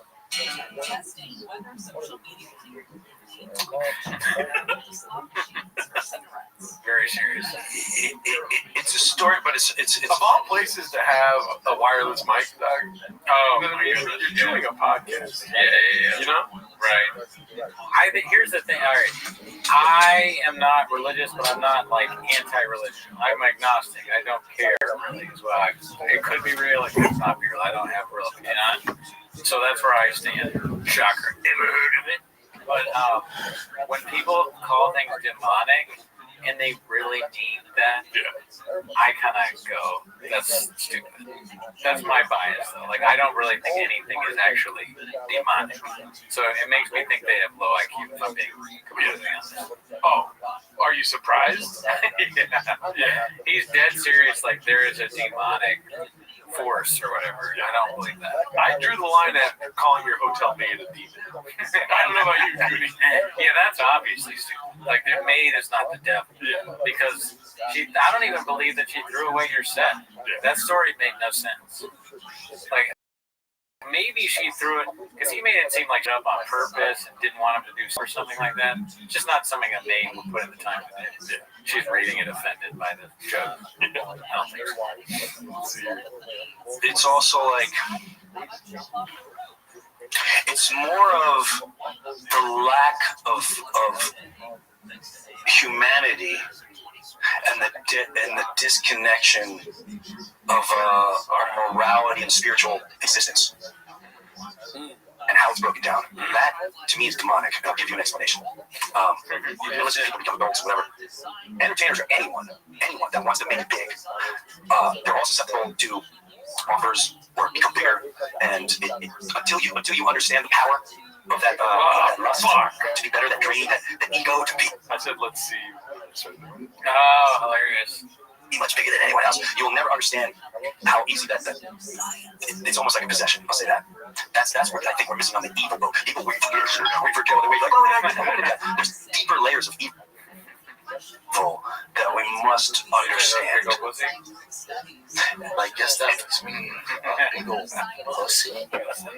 For me, this was demonic. Okay, we fucking get it, dude. I saw Two gay guys. He's just like homophobic. Yeah, just like that would be so funny. I saw I'm on SNL, and I saw a famous comedian come on, and I mean he came on, and before he even came on,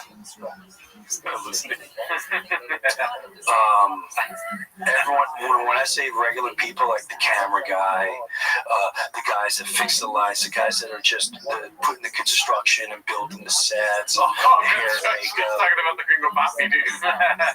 Building the Dallas skyline. Everyone, I would talk with everyone, and they all said, Brewer, when you meet Farley, he's the greatest. You're gonna love Farley. And I'm like, everyone says that. Like, oh my God, he lights up. Like my favorite guy, this camera guy, John.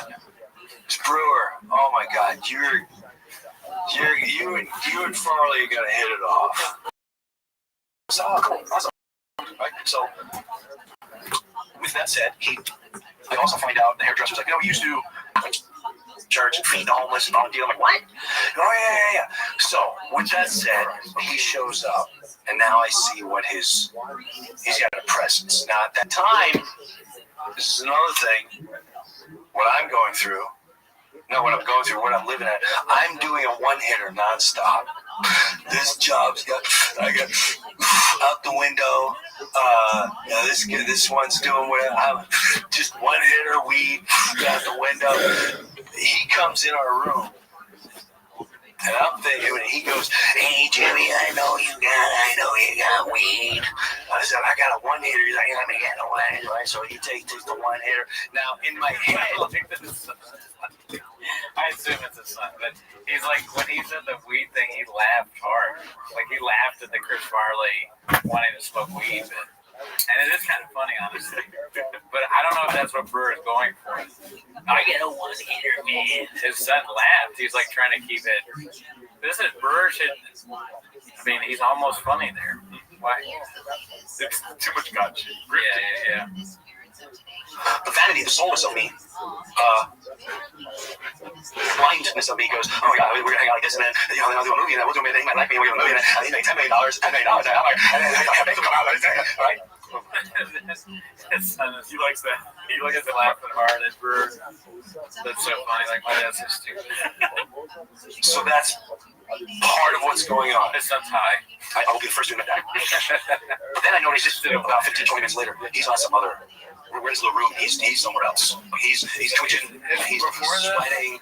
This kid is over at his friend's house, and they're like smoking weed, and he's like, "All right, I gotta go do the podcast with my dad." He's like, "What? You're gonna go hang out with your dad high?" And he's like, "I have to." He goes like, "If I'm gonna go to do a podcast with Jim Burr in the Burniverse, I'm gonna be high no matter what." What if I have to laugh at something he said? I'd be high up my ass. Give me another hit. Do you have anything stronger than this? Does anybody have crack? A message about this because I was actually like, looking at your page. Your engagement is ridiculous. It's so high. It's authentic. I love your info that you have up there right now. So big love your energy. And I think a lot of guys right now in this audience who are probably jumping into your DMs to talk about that. They're going to be drinking. What was it that you called it again? Just lit the piece that you call me. Yeah, they're going to be messaging. That's what I say. Perfect. That's right. That's good. I know they're coming from the absolutely positive Rat Pack. Shout out to you, Positive Aura. Give her a big follow. Check out her page. Absolutely max engaged. Guys, if you just came into this space, you already know the vibes. I need everybody in here to go ahead and drop a retweet. Let everybody know where to find this amazing Boonda. And it is right here in this space, right here up on this stage. You've got to lock in. You've got to join all of us so that we can grow massively. And after you do that, drop a little bit of say something kind, say something nice, drop a little bit of support. Or just tell us, what you're working on right now. It doesn't matter, just make it good, lock in, and have a good day with all of us. Big shout out to you, Positive Aura. Let's keep cooking. Let's do exactly what needs to be done. We have an absolute goat that is on the stage right now. Someone that is saving this world one tree at a time. I really do mean that. Big shout out to you, Jimmy. How are you doing on this amazing day, my guy? And the nurse was there, I was like, I was here 24/7, 24/7. And then the producer came in the room and said, Viral, what are you talking about? You two hang out with each other all week. You ain't got to hang out with each other. He called you, he ignored his call. He asked you, don't you care about Tracy was happy. I'm a grown man, but you don't tell me what you did. You're fine, but I totally look at it. Blah, blah, blah. What happened? Nothing. I don't know what happened. She was bad. It's really bad. I'm a little bit sleepy. Okay, I'm sleepy. So, I don't know how it's going to go. Tuesday, I'm going to have so much energy, like not enough. Feeling like my energy is high. So, the room and then you're next up. I'm excited to hear from you, man. Do not take Gujardo's phone. He is a mess. He's out of control. Stay away from him. Coonies, don't get involved with Brandon. Okay, because he will just fuck you. He will, and I don't mean sex. He will fuck you. I'm supposed to walk it. Okay. You're all my days now. I'm coming like this. All my life. All my life. I sensed. Everyone has that. You have a sense when something's good. That's your God-given sense. And you have a sense when something's evil. We had one of those windows that like they're like glass stained. You can't really see them, but someone's standing against the shadow. Someone knocked on the door. Tracy's door. And I'm thinking, I'm on my right now. I just got up and I looked at it and I felt and I opened the door and she walked in on the couch and she just said that. She was like, her eyes were, she just walked right by me like there's nothing and sat down on the couch and took one of these. And then another one walked in and sat down and I'm like, who are you guys? And then Chris came in and he threw stuff on the tabletop and he just shut the door into my two friends. I've never seen people. I've never seen this. I didn't go around this. No one in my family has ever been part of this. Probably 28, married a couple years, 29. And I went to I immediately left the room. I went to the head writer. I was freaked out. I sensed evil. I've never seen anything like that. If I had to, I might have even done it. What are you talking about? Because I knew Did you drop the tape? Chris went to the room and dropped the table. I guess you gotta, do the people look real sketchy? Are they gonna do heroin or something? There's like, I don't know, it doesn't seem like the craziest thing to me. I guess if a nurse says you gotta watch out for him, he's not healthy or something, that would kind of, like, well, you're obviously not making a nurse.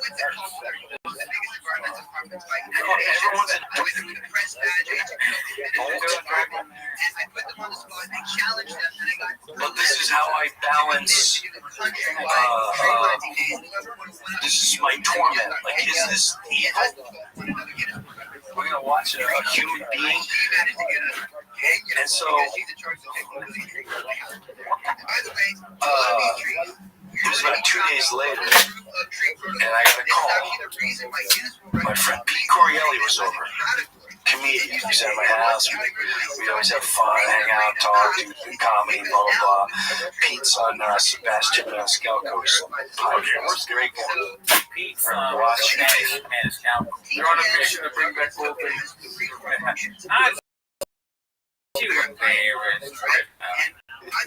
As we're auditioning our lectures, and while he's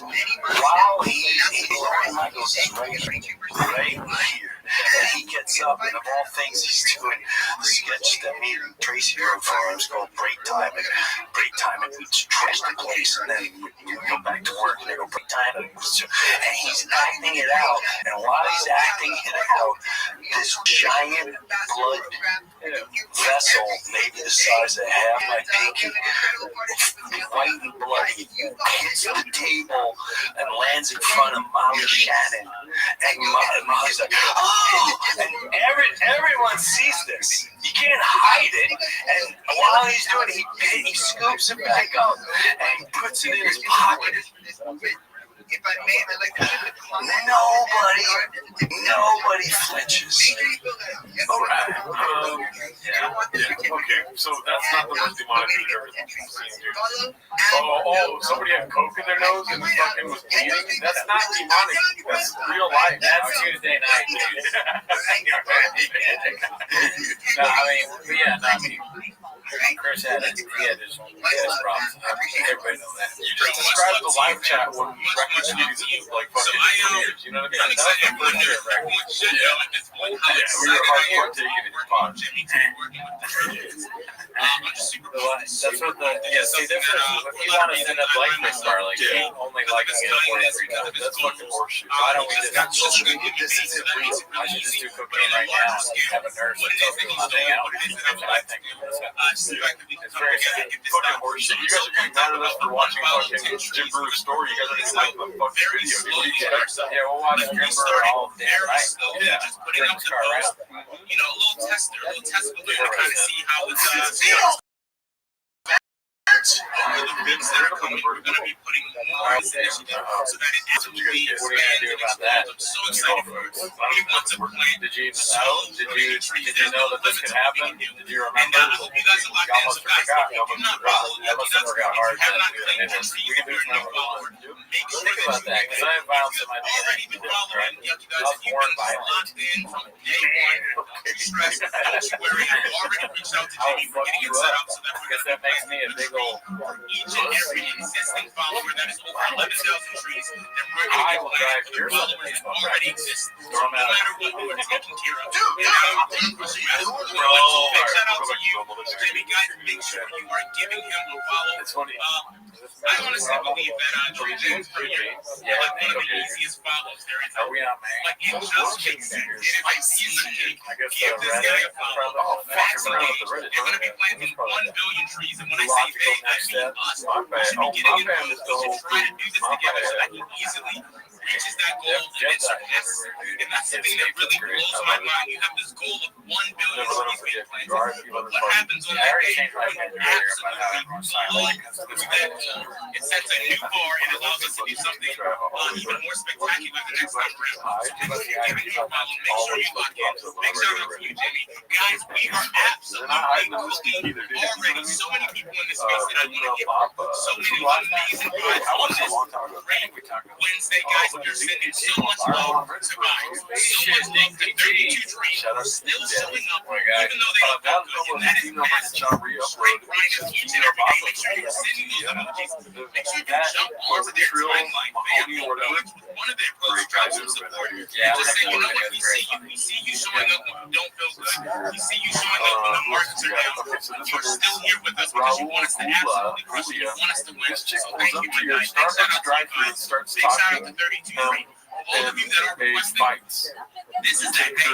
It is my goal to get all of you up here on this stage. Shout out to Midas Community. Shout out to Rabbi Rothschild. Shout out to the Pro Community. Bro, you blew my mind. Yes, okay. And Mama J's face. Big shout out to you, man. But I got to get you on this platform because this is Yeah, you're right.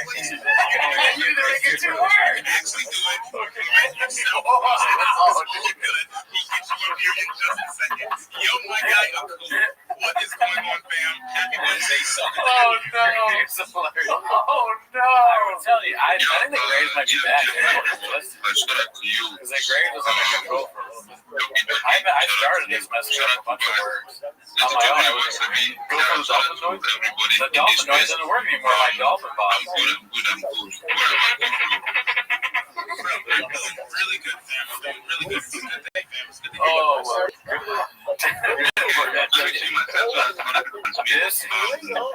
this chick pulls up to your Starbucks drive-thru and starts talking MMA fights. Oh, MMA! Yeah. I'm No, I did not get MMA. I thought talking with them fights, like talking about the fights. I'm dumb. Dude, shout out to you, Cliff, for being here. And you already know I always mention this guy's space that you're absolutely locked in. Guys, there are certain people Rudy out Famous my was spaces using my that I gift want to make it featured look 8064.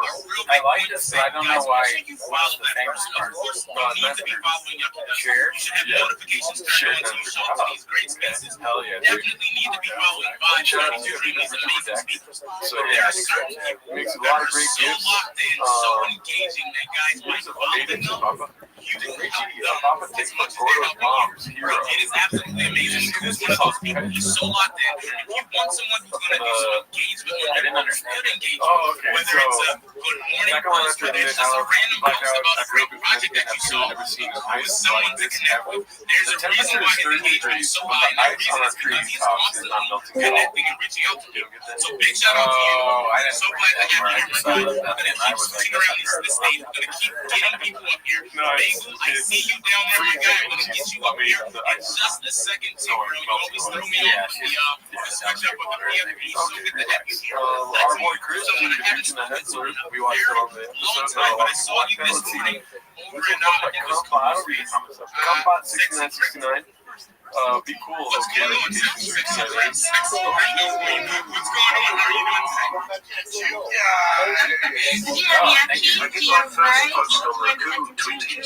I wrote a song parody for Missing by Everything But the Girl. Thanks for the consideration. Okay. We gotta find it, but I don't know if that is. Hopefully we're right here right now. Be cool. Okay, reputation 3298. Why do mods keep the VGL posts? It's part of the lore of the sub. Why do mods keep because we discussed the podcast.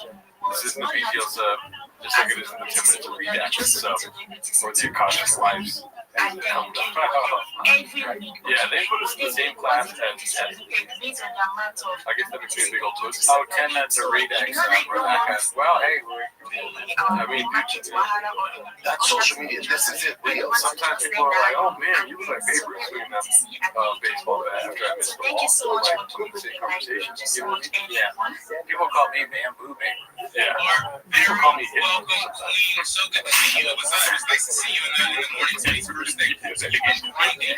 No. Hey, what time did you jump into that space? Were you just jumping in when I jumped in, or had you already been in there?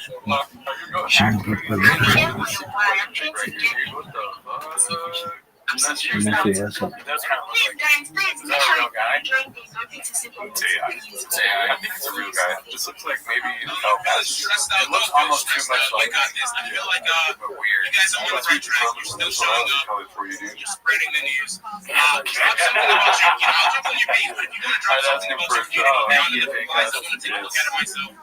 Big shout out to you, and I think that, guys, remember, for all of us who are growing communities right now, I know we don't matter, but I couldn't when help we throw a hit couple these bear market times, when the market kind of tried goes to make it worth down, to watch with some it is skepticism okay. there. You're going to watch See your here, community fellas. Oh yeah, shift also a little bit, and sometimes that is all right. People get upset. People get sad. There are a ton of people who are really going to want to stick around It'd be funny if in it's Web3 when the markets are on and stuff. You know what I'm saying? So don't beat yourself up. You're definitely going to win. You're going to crush it. Just keep going. throughout this bear market, and then when things turn up, you'll see it's going to flourish and it's going to be absolutely amazing. So big shout out to you, Queen. So good to have you. Guys, make sure you're giving her a follow. Make sure you're Max engaging and connecting with everybody in this space. We're going to be doing some giveaways throughout the space today. Small giveaways just to keep you guys engaged, just to have a good time. Have a lot of fun. Guys, this week's jackpot gets announced tomorrow, probably tomorrow morning. That means you still have time to enter. This week's jackpot, two people, guys. Two people are each going to be receiving $100 in the future. What did you think of that? Long lost NFT and $30 to charity. Two people are going to receive it. For the jackpot, it's a viral sweep link. It's currently saved. Everybody should be searching viral sweep. Extremely recommended. You guys can jump into there. You can participate. And once you enter the jackpot, guys, you're in it for life. Every might be the devil. We're doing the drawing. You will automatically be eligible for an NFT from another base sweep and to give back to charity all at the same time. And this is just how much we're going to be doing this money. Much grander scale, specifically for go ahead and participate now. And I'll big shout out to each and every one. I think we're going to our very next speaker so that I can keep switching around the stage. What is going on, fam? How are you doing today? I saw your comment. Hi, Yogi Gods. Hi, everyone. Hi, Tetsumi. Hi, guys.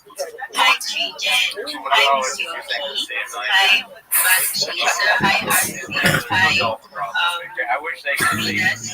I really wish they could see it. Also, This is what you see. All right, the sound doesn't get you. The sound could happen too.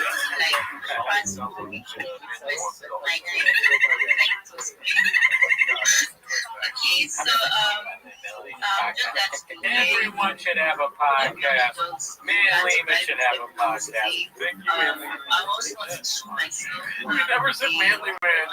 Not once. We never came up to it. This is like one of those videos where it's kind of like a Let's See video, but instead Let's See it's Man Lehman. And lastly, I want to show you This might be the moment I realized it was Manly Man. Really? Yeah. check my bio to see where I can get my bio. I'm going to have an airdrop page that will be everyone. So How do they get I would like to know. how do they not? I think a lot of everyone here is going to join us in our community and you will have fun with the airdrop page. Thank you very much for having me.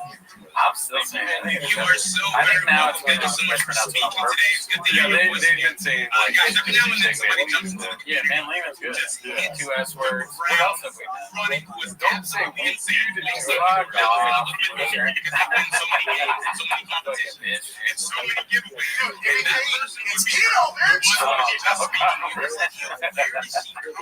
You're like, we keep messing up names, funny how that works. What if we find out that the MNXD is something crazy? I know, right? What could that be? Or Ding DT? What could that be? I like how we get balance names usually. Like, we see Dixie Orange, and it's like not exactly that. We're like, Dixie Orange. That's the real. It is royal there. Big shout out to Wait, shit, that ass. I'm gonna make this show ready. Yo, bro, just chilling. It's been a great fucking day. I thought you were saying that right now. I just came in to say hi. I thought you were saying let's see how Checking it out. I did my first space today, actually. Pretty well. I was like, dude, I started the space and I was like so confused. I didn't know shit. Usually I'm just like joining as a speaker. But it was pretty cool. And I'm planning on doing more giveaways. So yeah. But yeah, I heard you say, I heard you say that we're giveaway looking for this guy. So I'm down to throw in some money there to help out you guys. Yeah, you were very conscious about saying I don't want to shit. Because I was real tired. It's been a good And day. I said week, so on one of the clips at the start, I go, I mean, and then I go, I'm saying I mean a lot. And then I literally said a few seconds later, I mean. I remember the first space that I ran, and I don't even know why it's hear me right now. The first space I ran was with vibes. this is supposed to be DCT. I gave up Rain Energy. Gorilla Mind is the dream of real album deals like Joe Rogan. So this happened on Saturday night at the at the page, and at this point, you know, we're running the space with the big steppers, and there are so many people that are in the room at the very beginning. And I don't know how to reach the vlog. I'm reaching out. I saw these emojis, and I just switched up. And I was like, yo, bro, you gotta speak to me. Take the mic down. You go run the space, and like, thankfully, that's exactly what I did. Bro, it was funny because like I'm just like talking on my phone. Is anyone actually there, right? It was just weird because you're not really used to it. Because I brought up Joe, and you know Joe, right? I brought him up as a speaker, and then that was like, bro, when you have like someone co-hosting or speaking, it makes it so much easier because you can actually hear them speaking alongside. But when it's just you alone and you're fucking speaking everything, it's so weird. It's like you have anyone actually. It's like an accent. More money you're willing to put in. No, I brought a phone in front of me, laptop next to me. That's it. I gotta take a picture of it. Make it leave your drink. I definitely do what I guess have to. Get the setup, bro. So I got the broadcaster pro. So you set it up, you can connect your computer, your microphone, your headphones. Now I can hear myself when I'm speaking. So it's way easier. Yo, I'm gonna DM you and get that information. I'm trying to get I'm gonna start streaming soon, so I'm trying to I got my homie who's like easy setups and all that stuff. He's sending me all the stuff to buy, like the microphone, all that. But if you have some, other information I can, use, I appreciate that for sure. Yeah, bro. I'll send you what I got in the setup. It's like plug and play. It changes the game. You have all of the sound, the music on there. No, dear God, this is really what you guys did. It's seriously awful. It was really bad. We're gonna end pretty soon here. Guys, anyways, when you check out RC, drop some love on his account. Follow this. I drink the tap water and not die, right? Guys, we are really in this space right now. Make sure have a little bit of fucking gratitude, you know what I mean? Dear come with foreigners, come in, fucking we give you tap water, you don't fucking go in, you go to the supermarket and buy food, and you're like, I need to get it not good for me. I do my baby God, my niggas are hard. You can't go and you're like, get them back out. If you watch this when you know it's bad, it's pretty good. I think. I'm laughing at him, not with them kind of thing. Like that, like you don't think this is kind of it's funny like that? Oh, I hate British. I hate this guy. Yeah, for sure. Just like yesterday, Like, you didn't answer. no hold barred, all British people. Not a single good one. That's what I say. What are you saying is so stupid? That's why he was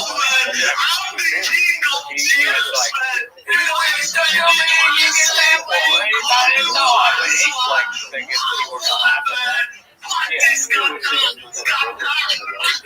I'm saying. This is very negative. He's handicapped. Look,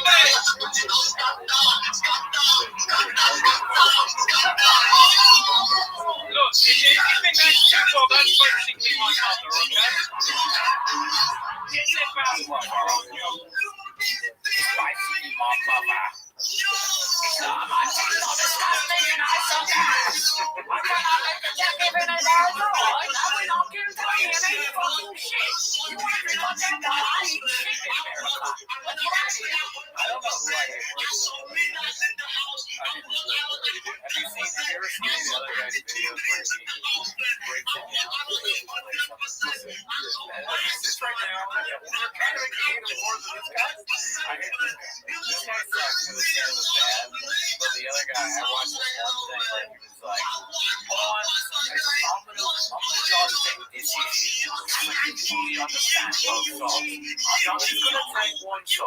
I'm gonna look at both sides from a 24-degree angle. Like, 180, 180 degrees.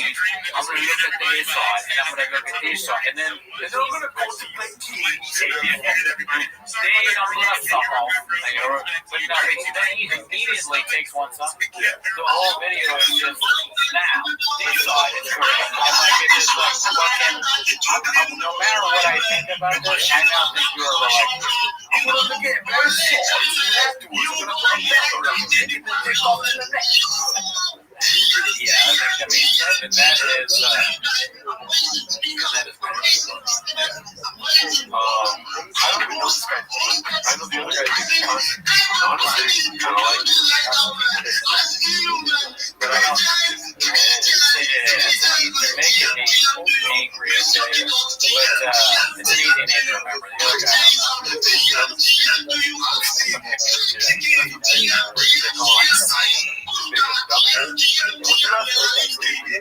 it's interesting that he's going after. What are there? We normally looked up to see whether they're like Mexican and England. I remember I brought it up because I was in like Joel on TikTok for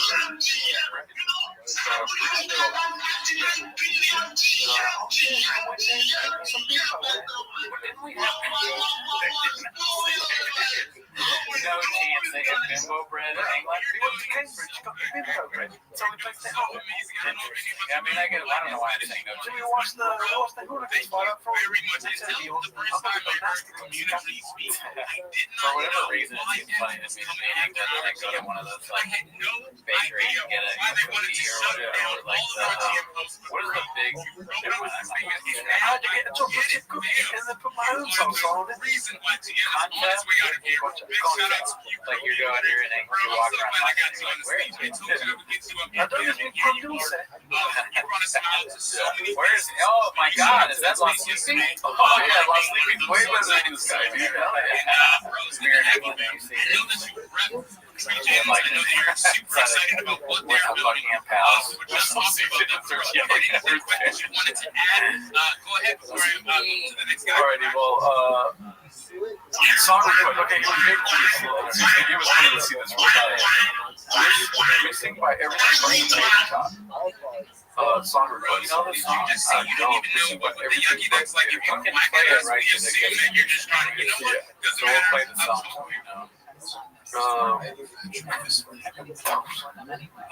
Yeah, I'm intrigued. I'm wondering if I know it, because sometimes like you just My don't know computer the was so title. upset at you barking at me, and it just started speaking for me. Anyway, bro, shout out to you, bro, actually. So good to have you here. Guys, make sure you're giving him a follow. Make sure you're max engaged. I have so many notes that I have to get back up on this stage. Big shout out to you, Silk. I see you. I'm going to make Sounds like big shout out to you, baby. Ricardo, I know. Shout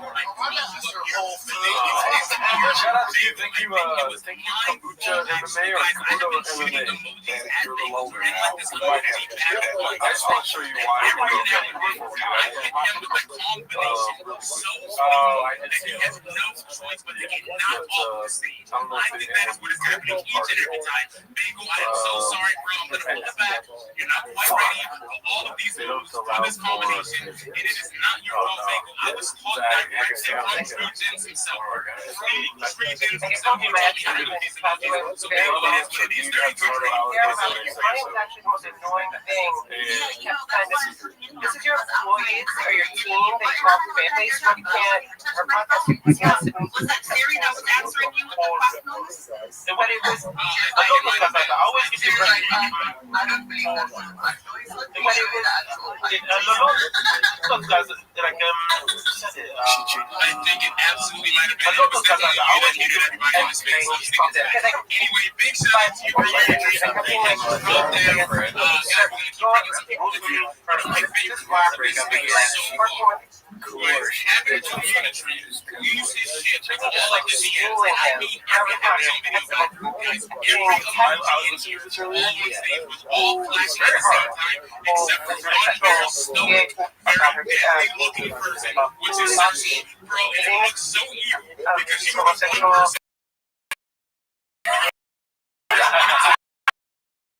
Do you call him DJ? He's going to say Gerardo DJ? Everybody in this fucking space right now. You're doing so good. You're doing so good.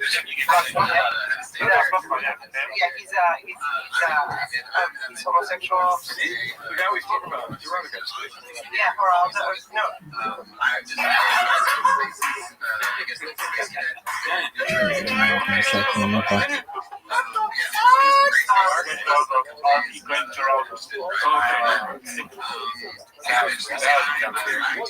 Thank you so much, Power Scissor, for the send out of this episode. We need to have Gerardo. Now, she said the first name. Right? Over under, I'm saying Alice Conrad. Probably 0. Alacron Alacron, that sounds like a transformer. for the next episode. that is. But, yeah. Motherfucker was on my show, dude. Yeah, Agostino, you know who that is? Come on. Yeah, he's cool. He's cool rapping, dude. Hey, how about you get to the gym and do some fucking weightlifting or fucking cardio, dude? You fat piece of shit. How dare you wear those glasses like you don't know who I am? Yeah, big time. Just because I make parody songs, gonna hate me. You fucking think my apartment's a mess? Yeah, it's a mess. I think you're fat. No, Geraldo. There's Geraldo too. Shit, this is his nickname for all 20 times. I wanted to circle back to, you remember this guy called Benson? Okay, good for you. So yeah, we were seeing each other pretty heavy for a week. She did that like shit. While talking to another guy. Yeah, another, like, she probably, they broke up because she was like, yeah, I went to this guy's house and prayed, and we were praying all over his knees. Oh, you prayed and fucked him on the podcast in front of everyone? Yeah. That's when he comes. Yeah. She loves me. Well, you guys have in common that you hate it. A lot. She really. She talked about it for an hour and a half every day. Wow. Yeah. She should have you on. You also, and just check this out, dude. I reached out to her because I was like, they're struggling. They got like 19 viewers the whole time, dude. I'm like, you know what, dude? I whipped my dick out. And so, and now, sorry, all my iPhone. I brought an iPhone specifically for this. Actually, Timo's stream tonight. We got 200 plus live viewers. Would love to have you on. If not tonight, let me know what Wednesday works for you. Yeah, she put it on the screen. You never mentioned it. She put it up there. Never said anything. Fucking me, dude. I think she wants to be on. Willing to talk to AZ. Have fun with your 10 views. You're fucking probably a broken scale, honestly, dude. That is way too big. To the Roadcaster, which is I connect my phone, my microphone, my headphones, all to this device, which basically takes the sound waves, breaks them up, puts them the way that they're supposed to be. Thank you guys for tuning in. That's how the complete conversation. Obviously, the thing really dope. I'll send it to you because I want to play songs. Because most of our music is like MP3 or whatever the case may be. Next one is distortions. Like you probably just doesn't recognize it. So parts of the song don't actually come through. So that's why sometimes I would play a song completely choppy and so you hear no. It's that reason. It's actually there. Whenever you need somebody like, I'll send it to you because I'm going to give you a show next. His hands are in his pockets. So guys, first off, I mean, unique. for just Strangely here, right when we start watching Ashley coming, someone put out the unique bad signal. That is why I enjoy content. Guys trying to kill myself. Because I learned so much. You have so many. And the cool thing about space, not together anymore. There's the big that you up on your stage. You're such a right. You have somebody like you who created the community that started Greater than trigonometry. stage that have been locked in on this for literally years. Can you guys get some amazing AZ some slack for not knowing my name, dude? Send out in the comments. And then also give it, was your name Ashley? That's why I just come. Give her some gum because she should spell I love those spaces just for that. That's fucked up. So we came up with a pretty cool idea She earlier spells the today name. about the Yuppie Nuts and We all know that. What's this girl that spells it with power scissors? Alright, yeah, power scissors is not a bit. They spell it wrong. Fuck is that like at all times? Congrats, Juan, on winning the poll against the devil. Second place. But yeah, we gotta get going. We got some shit to do. Actually, I'll reach it. Absolutely. Shout out to everybody in this room. Alright, guys. West needs to speak. Shout out to you, Joker. I see you. I'm about to make some room on this stage for the absolute goat. Everybody, if you are down in the listeners, we would love to hear you speak. What's that button?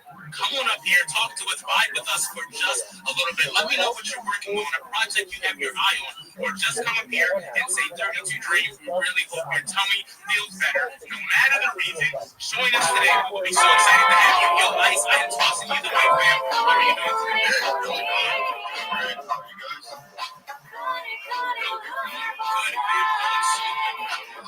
Good,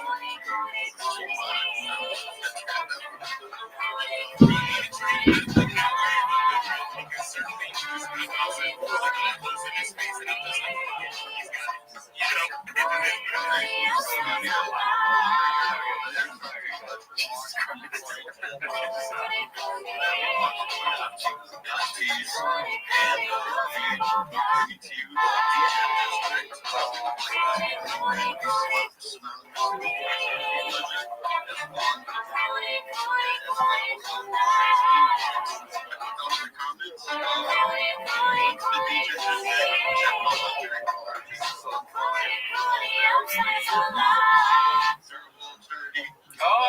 what?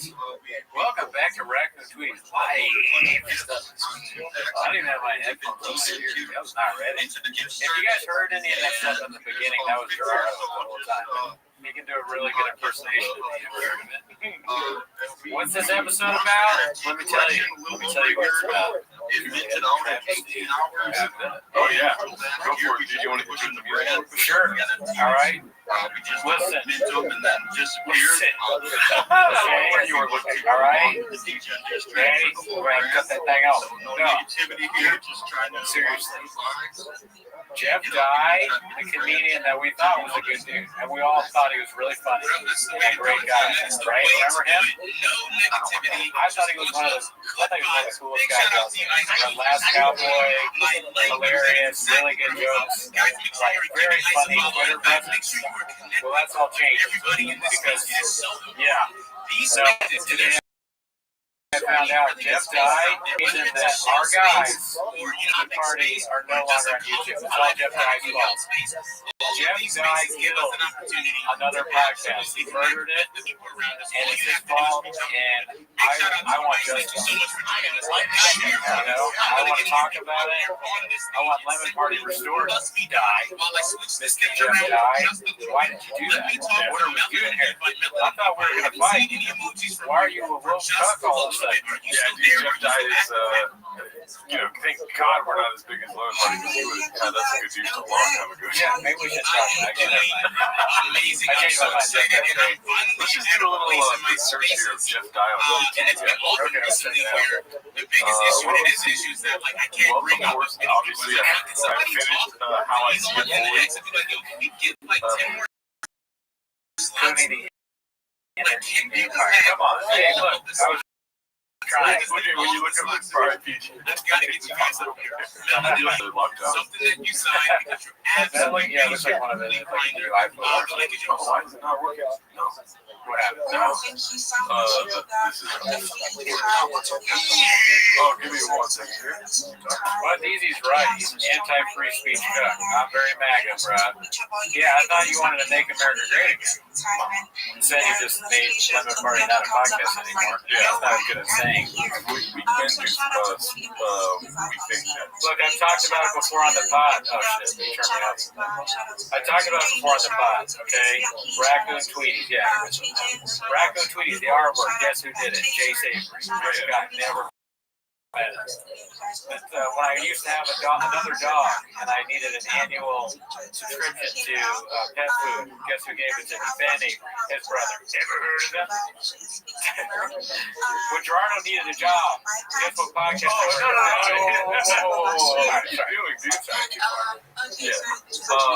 Jeff Dye here. Let's see. Shout out to you, solid me. 2026, all downhill from here. So this is some interesting little activity I was looking up yesterday. I'm sorry for not, what is it called? Briefing you. You know, we have these long meetings in our situation here, also known as my huge fridge. So here, if you see Jeff Dye's YouTube channel, what do you notice about it, dude? Red and white title on the thumbnails. He's always wearing a hat. Well, yeah, because he has a toupee, like me. I wear a toupee under his hat. You know what I noticed? He's always doing something different. He's always got some fridge. What happened to the red and white title? He just doesn't believe in something. That's why he seeks others and tries to hurt them. And he doesn't even like his own hair. Imagine living not accepting to yourself or what's on your head, dude. And you gotta glue it on your head too. You hate your own like head. Really, you hate your head, not scared. How sad is that? Yeah, why? You moved to Austin. Imagine wearing a New York hat and getting 900 views. Yeah, dude, I thought nobody knew who we are. What's going on there, dude? He sucks. Wearing an Anaheim. Oh, who the fuck is that guy? That's one thing I'll give Jeff is he'll talk to anybody and he finds that guy. You don't need to count. Not a good attribute, dude. Oh, yeah, you know, that's Bruce O'Neill. Super Big shout out to you, good. Ellen and Deepo. Yeah, definitely. I see your point. Spicy. I also agree with Quite some time. But this is someone else still working so hard. You've been so kind. You've been so What didn't go over pretty well is I wore an Oklahoma State baseball jersey in Oklahoma. This isn't real. He's very popular, you know? He's trying to do the thing where he's talking about specific sports thing in the town or whatever. Like, we all know, oh, no, you did Oklahoma State in Oklahoma? What the fuck were you thinking, you redact? You stupid fool. Oh, man, Jeff is crazy. You read it? No, you're not going to sit down. I hope you sit down. He wore an Oklahoma State jersey in Oklahoma. You're wearing an Angels hat, you cuck. Where you get that stupid shirt from, you cuck? How could you cancel such a great show? One of the greatest shows. How could you cancel a show in a shirt like that? What are you doing? I'm mad. I'm mad. Dan Lehman's mad. Moses is mad. Ebron Phi. Welcome to the chat. He can't be dead. He's still on Fool's Night. Oh, okay. Red Bar. Red Bar's watching.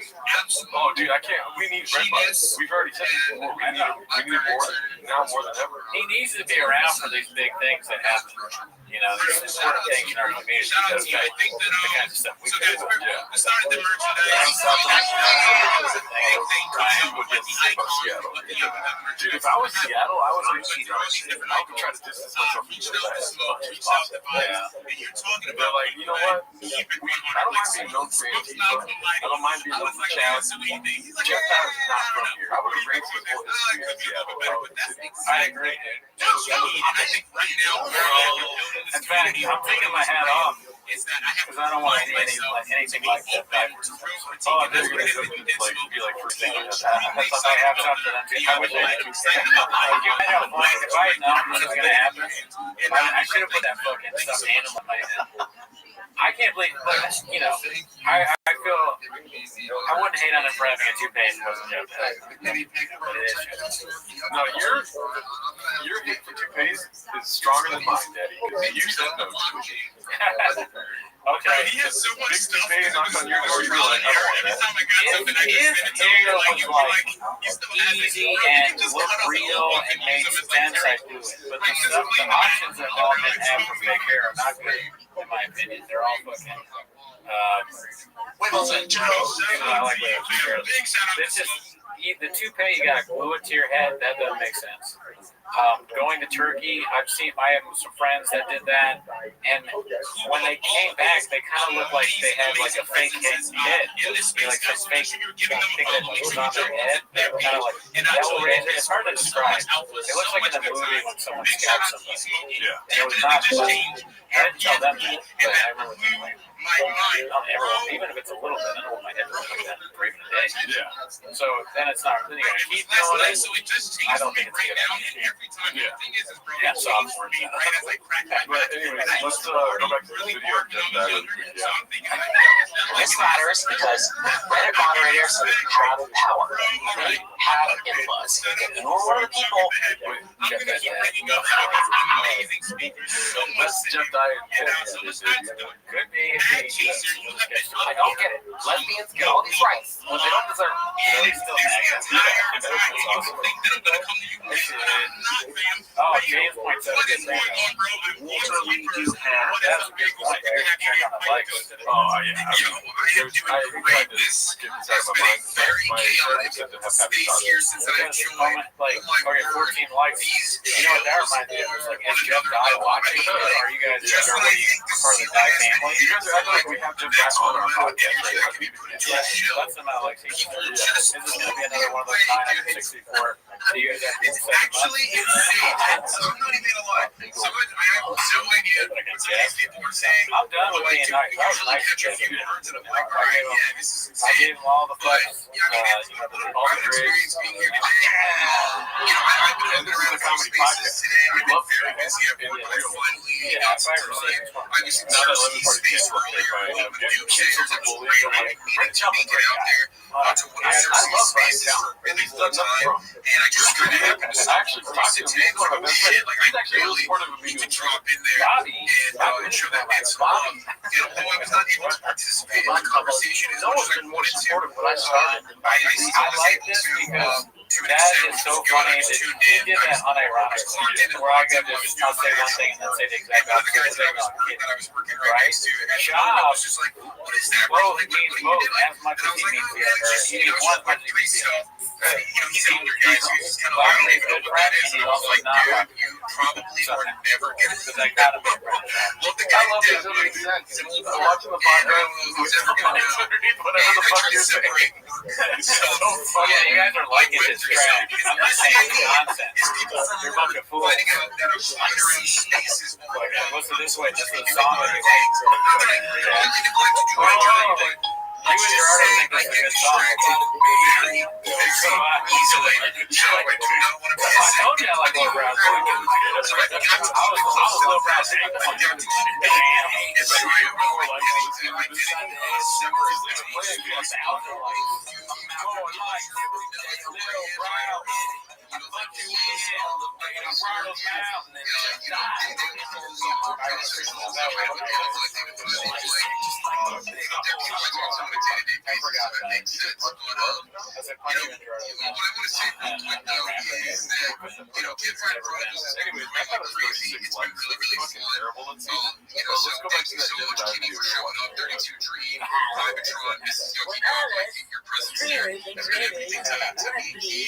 So it's been a lot of fun. Today we have one coming up in which I'm very, very excited about. We're doing a cross community space with Yokai Syndicate. New collection that just minted in January here. He's actually put me onto the collection, but I think I the first I don't even remember where I want to ask this guy, like, I just say, hey, if you were just die, literally I just started getting immersed in the community over the past couple of weeks. And they're really just phenomenal people over there. A lot of people from Europe, which is really, really cool. I really enjoy that. I have plenty of my girlfriends located in Europe. And it's been a real pleasure getting to talk to them. And when I brought up the idea of the community space, I'm like, yes, we are up for it. We are going to show up even though it's late. And that dedication means everything to me because it's like, being able to do this on like 6 p.m. is literally nothing to us.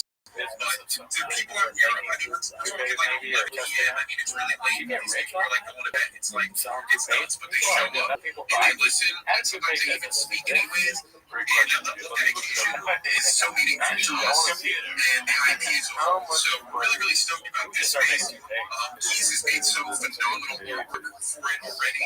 So I'm going to try to put some of his work up on the Jumbotron here, and it's really just keeps getting better and better. Each week with like with our work and other things. But this one is also the business course I mean, it's going to be great. I'll put it up on the Jumbotron for you guys to actually see some of the yokai work because it's legitimately incredible. So, it's really been an honor to kind of get to know them. And then it was an honor earlier today to be in Crab King. I remember his name, I literally just met him. But one of the other Yoki Doki affiliate spaces earlier this week. Tell you what, it's not Elmer's. It's not cheap glue. You know what I mean? No, it's probably got a deep glue that's healthy for your head. Yeah. Head glue. Yeah. He called Target. Do you have any head glue? Oh, look at this. guy is a nice guy. He said so himself. Yeah, I don't know if you're just looking for a comment or you're officially ready to unleash the beast. His acts against Jacob was talking. this guy thinks that another man comes on his head. What do they call it in Britain? Spunk. Yeah. What kind of Jeff Dye? He's like spunk like a real cow. Shout out to you, Crypto Keys. I was wondering how long you were down there. Super Bowl. Because I don't know why I'm more laughing, but Got a notification. let's see what you got to say about Seattle. I was born in Kent, Washington, on a blue-collar town south of Seattle, Washington. I keep talking. Why do you say blue collar? Yeah. Nobody talks like that. Yeah, I mean, if you're blue collar, yeah, you say that. I'm from El Sereno. It's a blue collar fucking Latino neighborhood, yeah.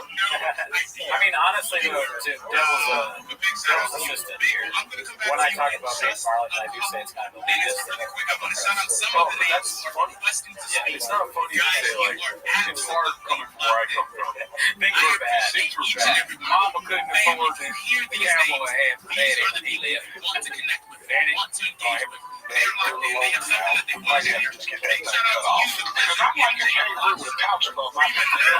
like an interview Jeff Dye's mom. She sounded like, I'm like a kangaroo. You don't have to cut off my paper.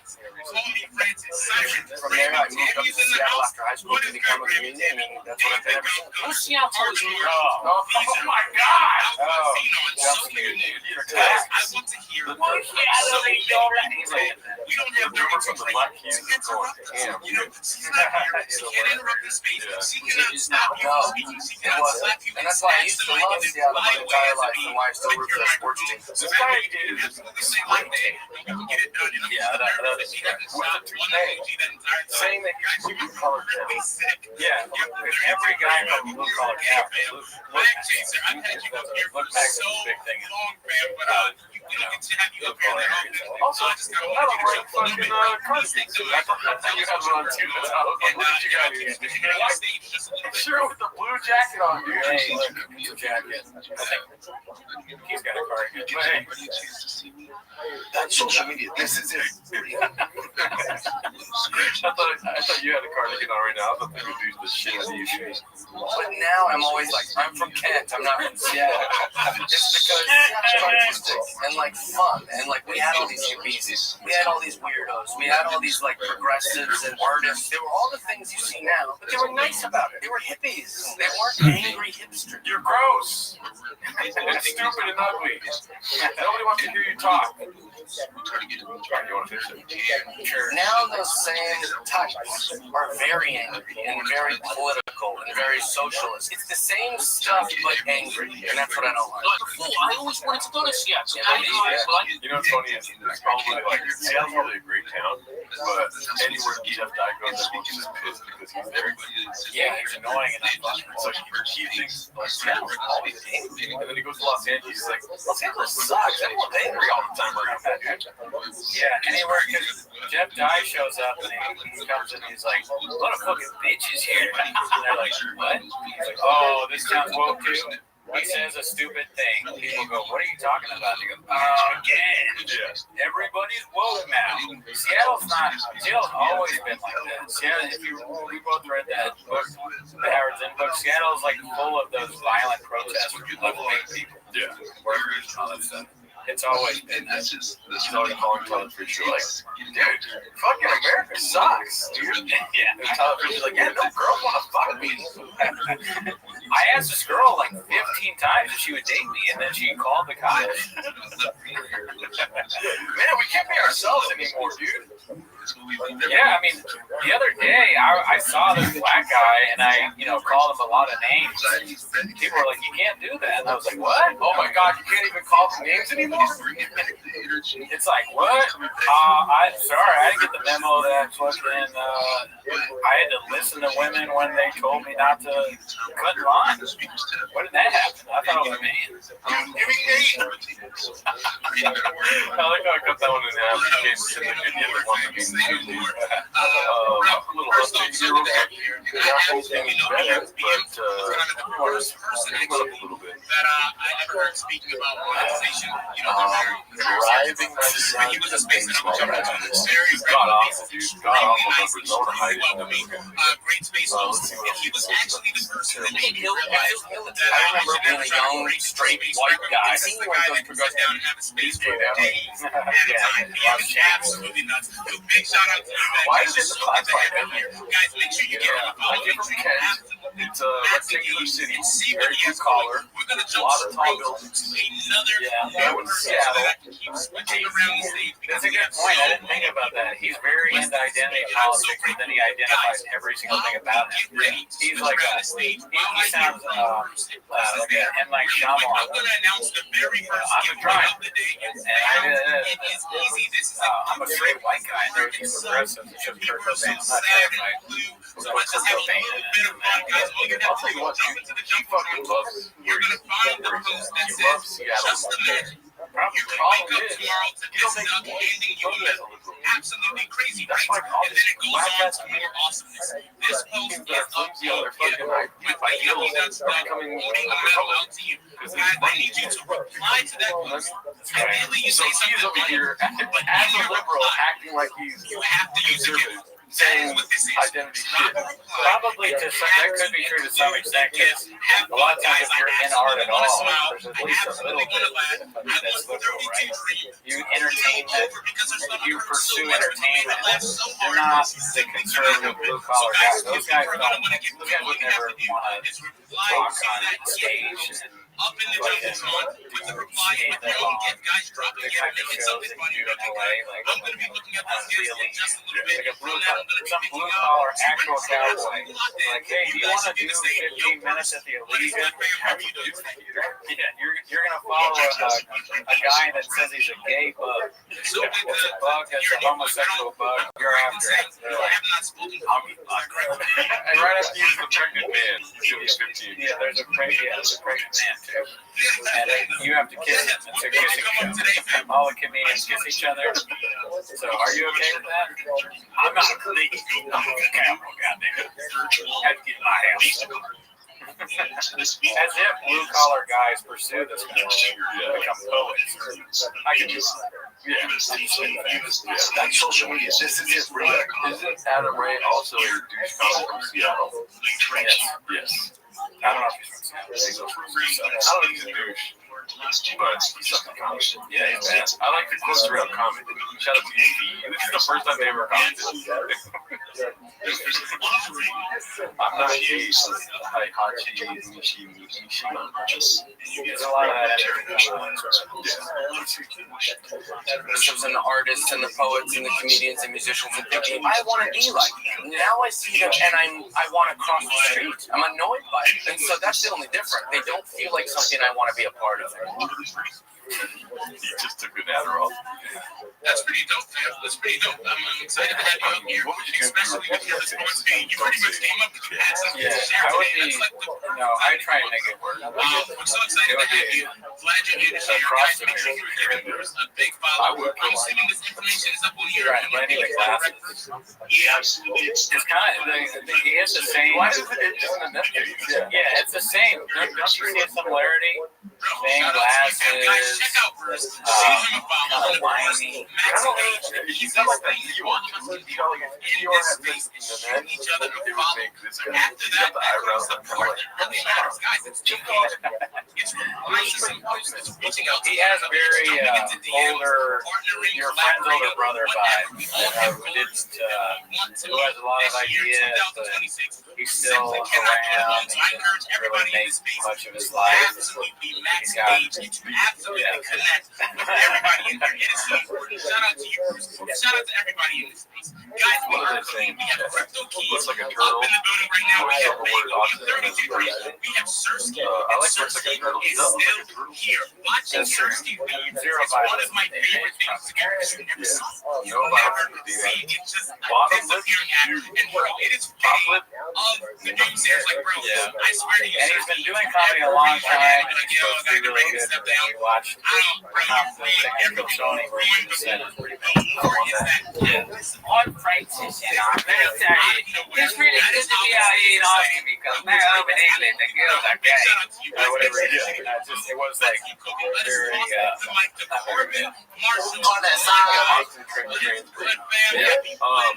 as you can see, for British people, their ears, when they turn like 60 or 70, they become 3 times their size. It's already happening.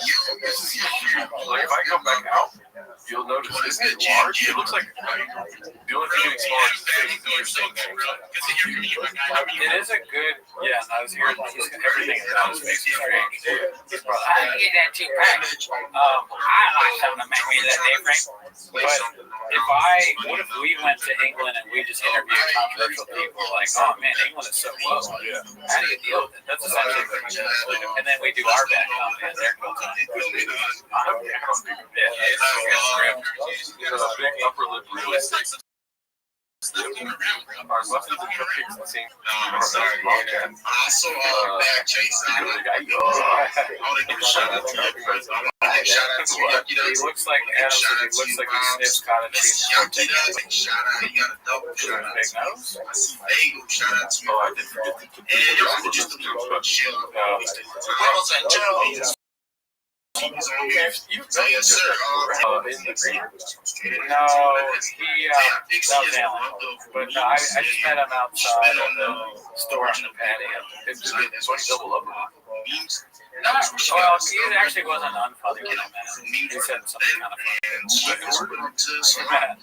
No, I think I told it before. I was like, I just did a roast battle with I just did a roast battle. And I had won, but I thought it was kind of lame. And Jeff was, I roasted his friend, and Jeff was like, oh, so how'd it go? You won. I was like, yeah, I don't really think it's that great. And then he goes, well, fuck you then. Walk out. But yeah, he also thinks he's honest. He doesn't like being honest at all. Oh yeah, maybe I hit him with the truth. Yeah. He's like, you're my dad. So yeah, we know it's September last year. Yeah, I heard a lot of the truth. That's why I moved out here. All right, let's see. We're getting some intel right now from Discord. I'm trying to get it up as fast as possible. That NFT's definitely going to be out. Let's see. So yeah, I got this podcast. Check out the website. Check out the website. You got community out there.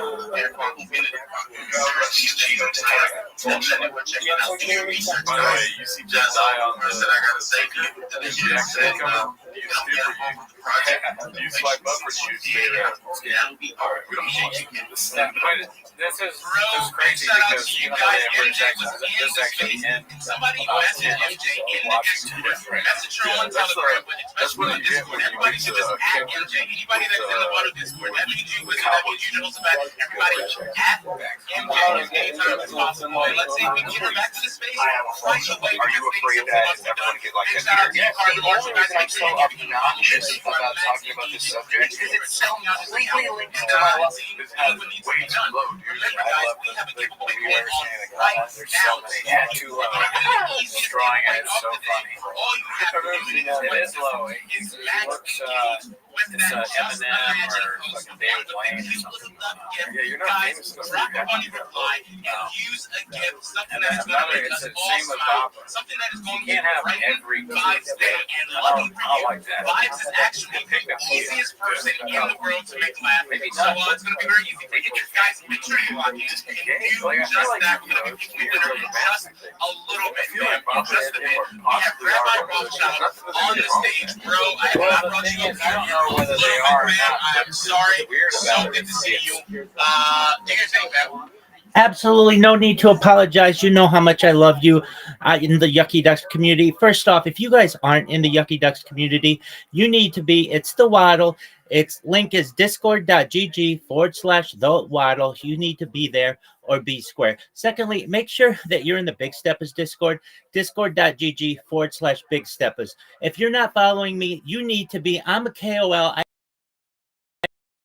have hundreds of thousands of followers off social media, so don't let these confuse you. I am a big time player, and one of the things that I do is I stream my life 24/7, and I'm excited to announce that I'm about to celebrate 1 year of 24/7 X Spaces. That's right, 365 days of 24/7 X Spaces this weekend. And they're just not any space. They're not just audio, but these are video spaces as well. That's big time. So that means there's an entire year of my life archived on the X servers for the future to be able to study. If you ever want to check those out, type in Rabbi in the X search and you will see I'm always live. Feel free to come in there and chill yourself. It's a 24/7 chill space. Additionally, I help people to get jobs in Web3. Over the course of the last few months, I'm proud to say that we've helped over 100 people make connections in Web3 to be able to get jobs in Web3 and outside of Web3. Certainly people to be community managers and social media marketers, but also people to be nurses and teachers and tutors and all kinds of other things. So if you're looking for someone to help you, I absolutely will.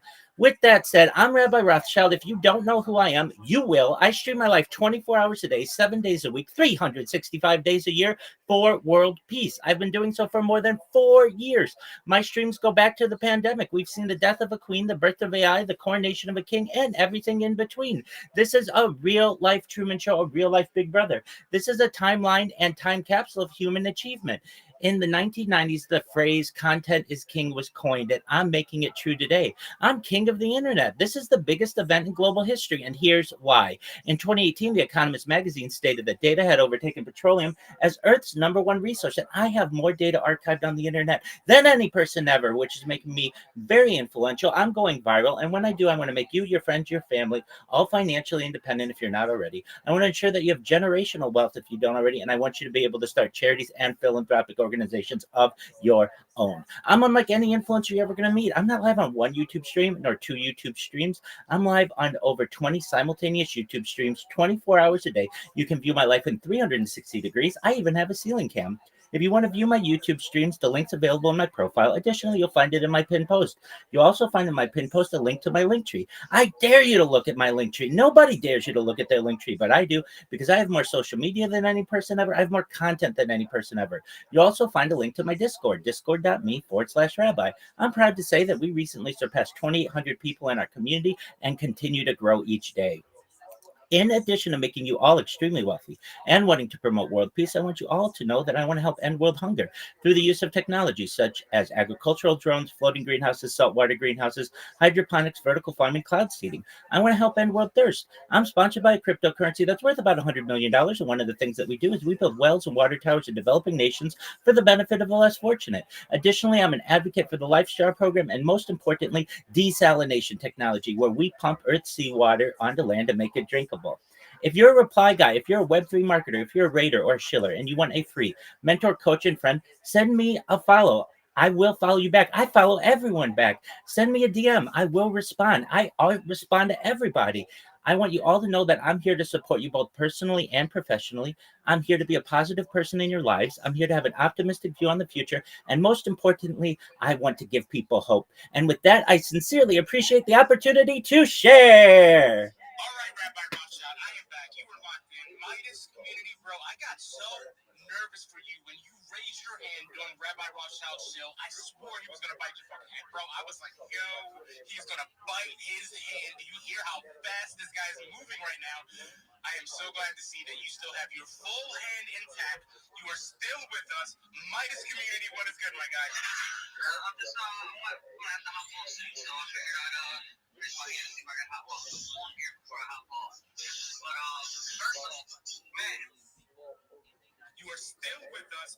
Midas community, what is good, my guy? I'm just I'm gonna have to hop off soon, so I figured I'd raise my hand and see if I can hop off on here before I hop off. But first of all, man, how glary is the snow starting to? Bro, you sound a little bit muffled, fam, but I think you said, am I glad that the snow is melting? And you already know I'm so excited, bro. Although I haven't seen it because I haven't been outside in 3 months. So, I don't know. Yeah, I'm just driving around today. I'm starting to see the grass, and I'm like, holy shit, what is going on? But, hey, I see Gangle and Keezer up here. We were on a crazy space last night. Rick Pro around the space, and it went for about 4 hours. I got off for 2 hours, and then I come back on after think they were still filming. But yeah, they got Okay, yeah, I still gotta get into one of crypto spaces. I haven't done that for a bit, but Midas, bro, so good to have you here. Is there anything you wanted to throw in there before I switch the stage around? Because I know you're gonna get ready to go. Nah, man, I just want to stop up, say hi, and Sersky, you're gonna let me know when your space is. I heard you. Bro, Sersky's gone, bro. He did exactly what he does, which is leave like a ghost. Bro, he's gone. And you have no idea when it happened, bro. I swear to you, Elon Musk would know when he left, bro. Nobody knows how he enters and leaves these things. Bro, I have never, you want to hear something crazy? And this is true. I have never once ever had him up. I've never accepted his request to speak, ever. Yet he always magically appears on this. I've never accepted his request, not one time. 32 Dream hasn't done it. I've talked to Vibes about it. He's like, bro, absolutely not. I cannot do that shit. But still, he shows up on the stage and then disappears just like that. It is absolutely magic. But bro, his space is tomorrow, fam. It's tomorrow. I'm looking at message. I think it's 6 EST. Sersky space. 1 p.m. No, sorry, 1 p.m. EST. So his space is tomorrow, the exact same time that I do my spaces. Except for I don't have spaces on Thursday. That's why I'm usually in there, bro. Alright, so yeah, I should be able to slide through. I'm off work, so if something pops up, I'll slide through. I'll hop on the stage and talk to you. Oh, word.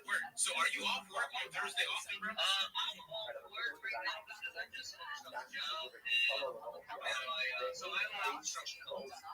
So, bro, I'm a licensed general contractor. That's what I do. It's just I do all my own work because I have people working for me and it was just inconsistent. I have to go back and fix their fuck ups and I got tired of it. So the 3 crews that I have working for me, I fired them and now I just do all my own shit because it makes life a lot easier. So now I have a couple weeks off that I'm just gonna chill and focus on grinding out to Midas and hop in.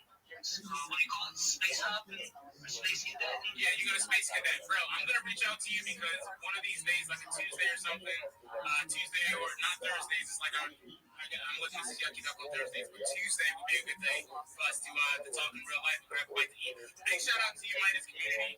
We're gonna cook on something, bro. So good to have you. I appreciate you always supporting. Guys, drop him a follow.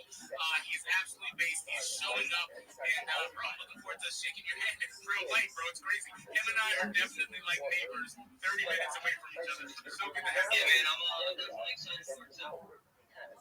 Bro, we're absolutely gonna cook. Guys, I'm about to get ready to pick these giveaway winners. While I get ready to do that, I'm gonna need the help of Crypto Keys, of Bagel. Guys, we're gonna have a very quick emoji dance contest. I need you guys to move your emojis like you have absolutely lost your mind. It's going to be so much fun. And since Bagel is absolutely the GOAT of emojis and Crypto Keys is also the GOAT of emojis, we're going to use these 2 amazing fellas to pick the 2 giveaway winners. Bagel, are you locked in and good to go, fam? Oh, yes. I have my eyes on the prize here. I cannot wait to help pick a winner for this one. I am honored. Bro, Crypto Keys, I see you. You look shocked and amazed. Are you locked in and ready to go, my guy? I don't know how to not be locked in at this point. I'm gonna keep my eyes on the bottom. Like I'm looking out here for the underdogs. That's where my eyes are gonna be at. I'm absolutely honored to help somebody. Yeah, we're gonna find somebody cool. I'm looking for the unique PFP. So if you got a unique PFP and you got some good emoji energy, there's a good chance. You know what I'm saying? So yeah, I agree with this criteria. Bro, bottom line, if you guys change, instead of even flashing your emojis, just change your clothes during space as many times as you can in 30 seconds. And basically, these fellas will pick you to win this emoji contest. Like, that's what's going to happen. If you can change your PFP the absolute fastest, then they will absolutely respect you and then pick you. Guys, we have about 30 seconds. Let me see you move those emojis. Big shout out to you, 32 Dream. This one is for you. Outside search happened hours after the FBI released a doorbell video of the masked man outside Nancy Guthrie's home on the 41st. ABC's Aaron I don't hear anything. where they were being public, and they say they Yes, neither do I. I do not hear anything. You're us to see. Not as Oh, here we go.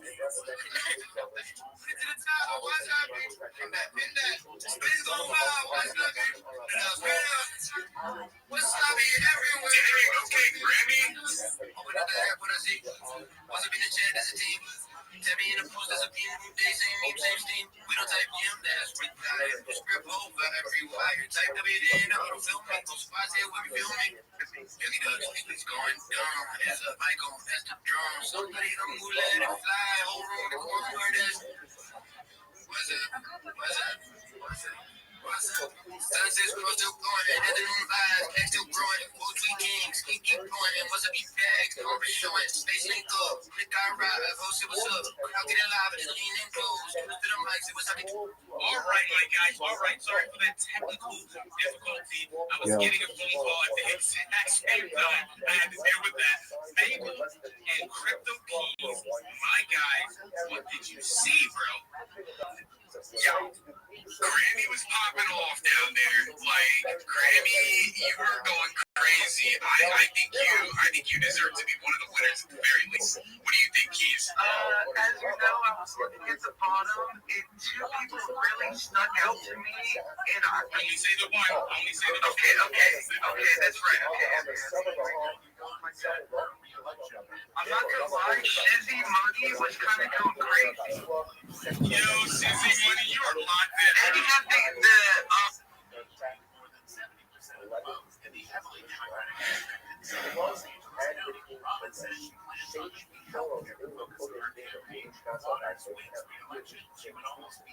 the first 6 apply both to Kodesh as well as which is treated like Kodesh.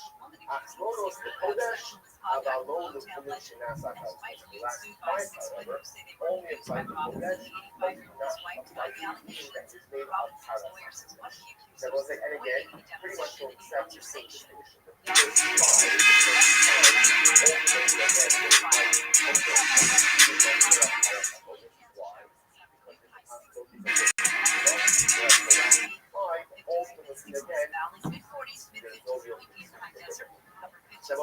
Again, it's incredible. All of this regarding the first 6. So once again, you have to focus on the level as to why is there a final verse is still for Kodesh purposes.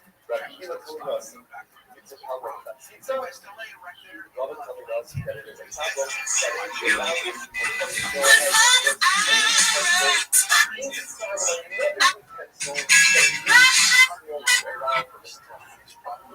I'll just mention one thing.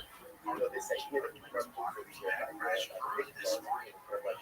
generally,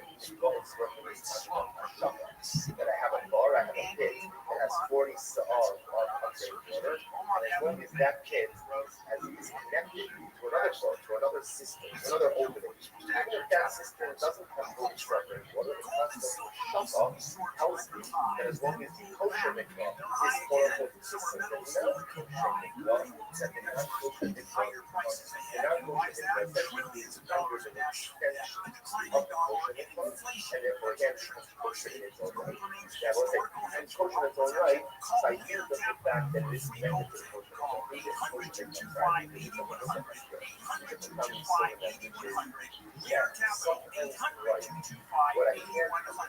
Stop hiding varicose prescriber leads. West Medical offers minimally invasive vein treatments that are quick, effective, and require little downtime. Most PPO insurance plans cover vein treatment and will verify your coverage for free. Call 1-800-WESTMED today for your free vein screening. That's 1-800-WESTMED or visit westmedical.com.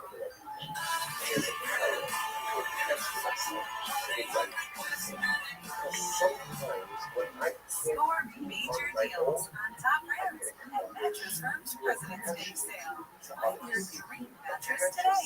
Their sleep experts are highly trained to find the right one to suit your unique needs. They mix amazing. Hey, it's different. I know that everybody's afraid of the IRS. I might be hustling, but if I pitch myself to a kosher mikvah, I catch myself for the right teachers, I catch myself for the right debate, I catch myself for the right friends, I catch myself for the right circumstances in life. And if I can't take the fact that I am attached to something that is other, That's 800-649-0664. Go to legaltaxdefense.com. Run a business and now thinking about podcasting? Think again. More Americans listen to podcasts than Wishing everyone a wonderful day. I'm sorry that I cannot be there in person. And as the number one podcaster, iHeart's twice as large as the next two combined. Customers are into true crime, sports, comedy, culture. They'll hear your message. Plus, only iHeart can extend your message to audiences across broadcast radio. And all this reach means everything. Just think about the universal marketing formula. The number of consumers who hear your message times the response rate equals the results. Now let's get those results growing for you. Think podcasting can help your business? Think iHeart. Streaming, radio, and podcasting. Let us show you at iHeartAdvertising.com. That's iHeartAdvertising.com. Or call 844-844-iHeart. One more time, call 844-844-iHeart and get podcasting working for you. Liquid Death Sparkling Energy. Better for you, easy drinking energy. Family offices and team built to handle the biggest financial responsibilities of wealth management, tax strategy, and estate planning. Most firms only manage your investments and refer the rest out. Hoping everyone's in line. At Trajan, we built something different. Your wealth, tax planning, and estate planning are handled together inside one firm. There's no guessing what you're seeking. Inside and the state attorney truly consults. Everyone works together. Every day on your behalf. When your financial life becomes more complex, your advice should become more coordinated, not more frightening. One plan, one trusted team. Call Trajan today. 310-299-9968. That's 310-299-9968. Trajan, SEC registered business. Additional services from Trajan State and Trajan Tax. Additional disclosures and quotations at TrajanWealth.com. IV, GLP-1 weight loss pills. IV Health.com is spelled IVIM. Bringing you back to your life nutrition. Go to the orthopedic institute. 919-600. What's your low for? Take it how you like it, hate it or love it, ho. It's that candy paint. Hello,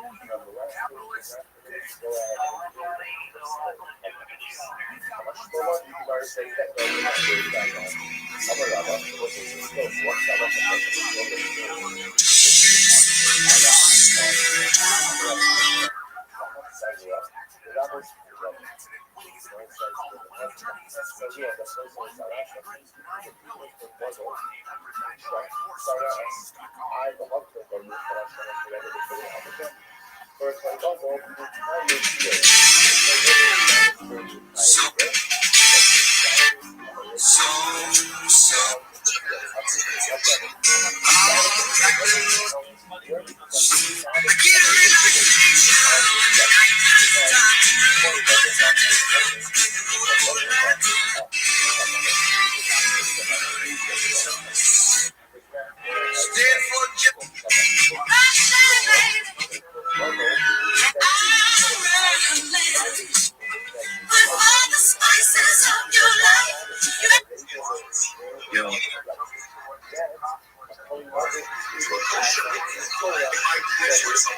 Obsessed with whether people are gay and what gay people do, and then kind of dress like this. Now, I'm not even saying this is bad. Yes. The shirt's fine. It's, you know.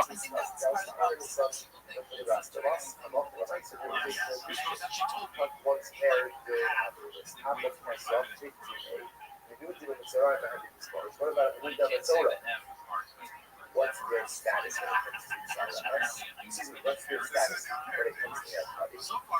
We give them Zora on the side, but we don't have a ultimately again if we give them Zora are not permitted to go ahead and take a haircut. This is a clothing. So we can see some pretty clear that Zora are not permitted to go ahead and cut their hair. Now they want us to see another topic of that. The gist of it is that you are letting your kids make their choices and deal with natural consequences. So as an example, she said, I think her name was A, over when we were riding our bikes, we were riding like 11 or 13 years old, and he didn't listen, so he fell off his bike and broke his No, dress how you want to dress. You're seeing what I'm seeing, but I'm more judgmental. Yeah. Right? Yeah. I see a way too clean beard. Yeah, that too. You're a little dirty, dude. You're a fucking cowboy. Yeah. Stop wearing clothing that is you fucking pick it out the night before. It's weird to dress kind of like a gay guy and be homophobic. Yeah. You know, that would be like if I dressed like Malibu's Most Wanted and it was racist. Would that make sense? Have you seen a white guy that acts black that's like besides Andrew Schultz that's racist as hell? All right, never mind. That's a bad example. Everybody gets these jokes though. Everybody does. Yeah. Let's see what they're saying. Dolphin bottle, okay. Jeff has a stylist. That's what I'm saying, dude. Yeah. Gerardo loves a dirty beard. I do like a dirty beard. A man with a dirty beard will get me hard any day. I always know a porn star named, or I also know a porn star named Richard Swells. How does parents get the power of knowing the future? All right, Derek Carney, welcome to the channel, dude. I like that AIDS piss has comments saying, Cooney, you're a little over now. AIDS piss. Malibu's Most Wanted coming to Netflix is a joke festival. I look like someone said I look like Cooney, and people are asking me if I'm all right. Do they say you have small teeth? That's what I want to know. Only really concrete in my opinions on this subject when it comes to my profession. I think with comedy, all bets are off. We're just playing up there. When we walked in that comedy club, we've made an agreement that these guys are just playing. There's a reason Chappelle and Ricky Gervais and all these guys. There's a reason why I bomb all the time. I'm just playing. Yeah, don't talk about Ricky Gervais when you're fucking talking about what you do. It's a way different thing. There's no similarity there. One person is good at it. Even Ricky right here in this screenshot, he's like, excuse me. Who is it? Huh? Jeff Dye. Talking about the toupee. Hey. I think he's funny. Then myself won't shut up about it. It terrifies us. Because if that's how the rules are going to be, then you could not only arrest me tomorrow for tweets that are still up currently, but you're now. That's what you did to this fucking lemon party, you bastard. Yeah. Hypocrite. What's up with that, dude? Stop banning YouTube channels. This is all me and Joro have. Fucking come on. We need a tater tot. Once a week, we fucking party every night. At night, we fucking. Does that mean we're bad guys? You want to take this away from us? You take it away from my cold dead hands, Papa. I'll tell you one thing. If me and you were in a room together, one person is going to walk out. Yeah, and guess what? If there's coffee cake, it's going to be me. It all spicy. All leaves it up to the discretion of who's offended. And so certain things offend me that don't offend you, and then there's certain things that don't offend anybody, and there's certain things that everyone's offended by. So if we just go around going, oh, I didn't like this tweet, it leaves this weird world open that we could all be in trouble just for words, which is what makes America so cool. Is that we're allowed to say all these things. Dude, I mean, fuck Jeff Dye. Look at this, dude. Annihilated. My shit's broken as hell. Where'd you find it? You lost it today. No, this is the same one I just bought. I just bought this one. Oh, it's a new one? Remember the one that makes dolphin? Yeah.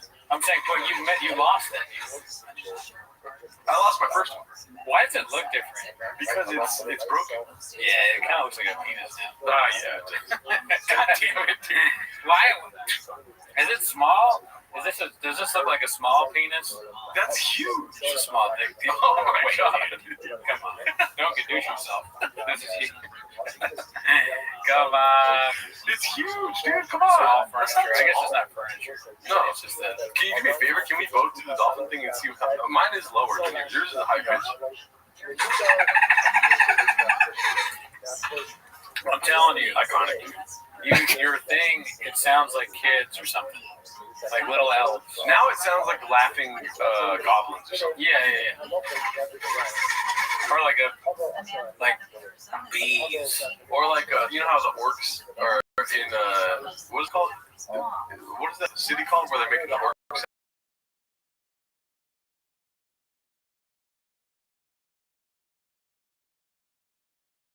It sounds like an orc's being made. Orcs are bad, right? Yeah. Depends on which side you're on. Cootie is so much funnier sounding. The bottom. Oh, Cootie. Just the bottom. Mine takes itself too seriously. Yeah. You want a dolphin? It's a serious bottle for a serious man. Yours is sillier than mine. Yeah, that's just like a clown's bottle. You can only have it if you have no self-respect. What else did we want to look into here? I got, or you look at the original thing, or just have you looked into this?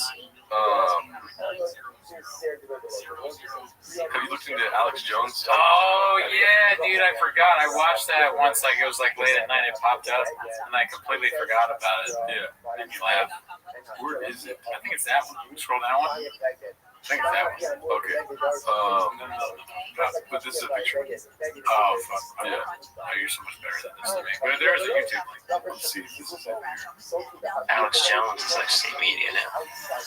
Yeah, so Alex this is a big fall from grace. Yeah, it's really sad. I still love him, but it's sad to see what he's become. Yeah, well, I don't know if you know what happened, but Ben's show got gadooshed, and then Ben's not allowed to be YouTube lingo. Like, you're not allowed to be the sole proprietor of a YouTube channel if you get gadooshed from YouTube. If you get gadooshed once, everything gets gadooshed. So Lemon Party got gadooshed because it's Ben's. Oh, that's fucking more fucked up. So we all think it's Jeff Dye that reported it. Yeah, but we got to look into all our leads, dude. Yeah, because you guys know this well. Tiger Belly pays our shit. Like that's how we're able to do this. That and the Patreon money, which we thank you for, and the YouTube money, and all that. But most of our money comes directly from Bobby Lee and Tiger Belly. So, and Tiger Belly has a whole staff of hackers, that are behind the Reddit with Reddit Chop, which you know already. So sometimes I'm like, guys, what's going on? What's going on with YouTube? You fill me in because I don't really understand Reddit. Yeah. And so I'm probably going to hit up our contact in Tiger Belly to see if they know anything about them and everything. Okay, so Isengard. It's Isengard, not. Everyone's saying Uruk-hai, but that's what the orcs are called. It's Isengard where they're being made at. Right. Yeah. That's where orcs are being made at. Yeah. That's also where I get a lot of my information from. Isengard. Someone on Twitter also named Joke World as suspect, so Bud Easy. But see, Bud Easy knows a lot too, dude. Yeah. Bud Easy is a good source. I think the Joke World thing's a joke, though, because they make fun of Joke World a lot. Oh, that's right. They wanted to be named by Joke World or something. Ben Avery recently met Joke World. Oh yeah, it's like a new. Where at? Austin. I went to Austin. I listen to Lemon Party every week, dude. It's so funny to be like, yeah, what do your parents call you? How you doing out there? I'm doing pretty good. Actually, I'm going to Austin this weekend to meet Joke World. That's your parents. Is it a rapper? Yeah, that's my dad. What are you talking about?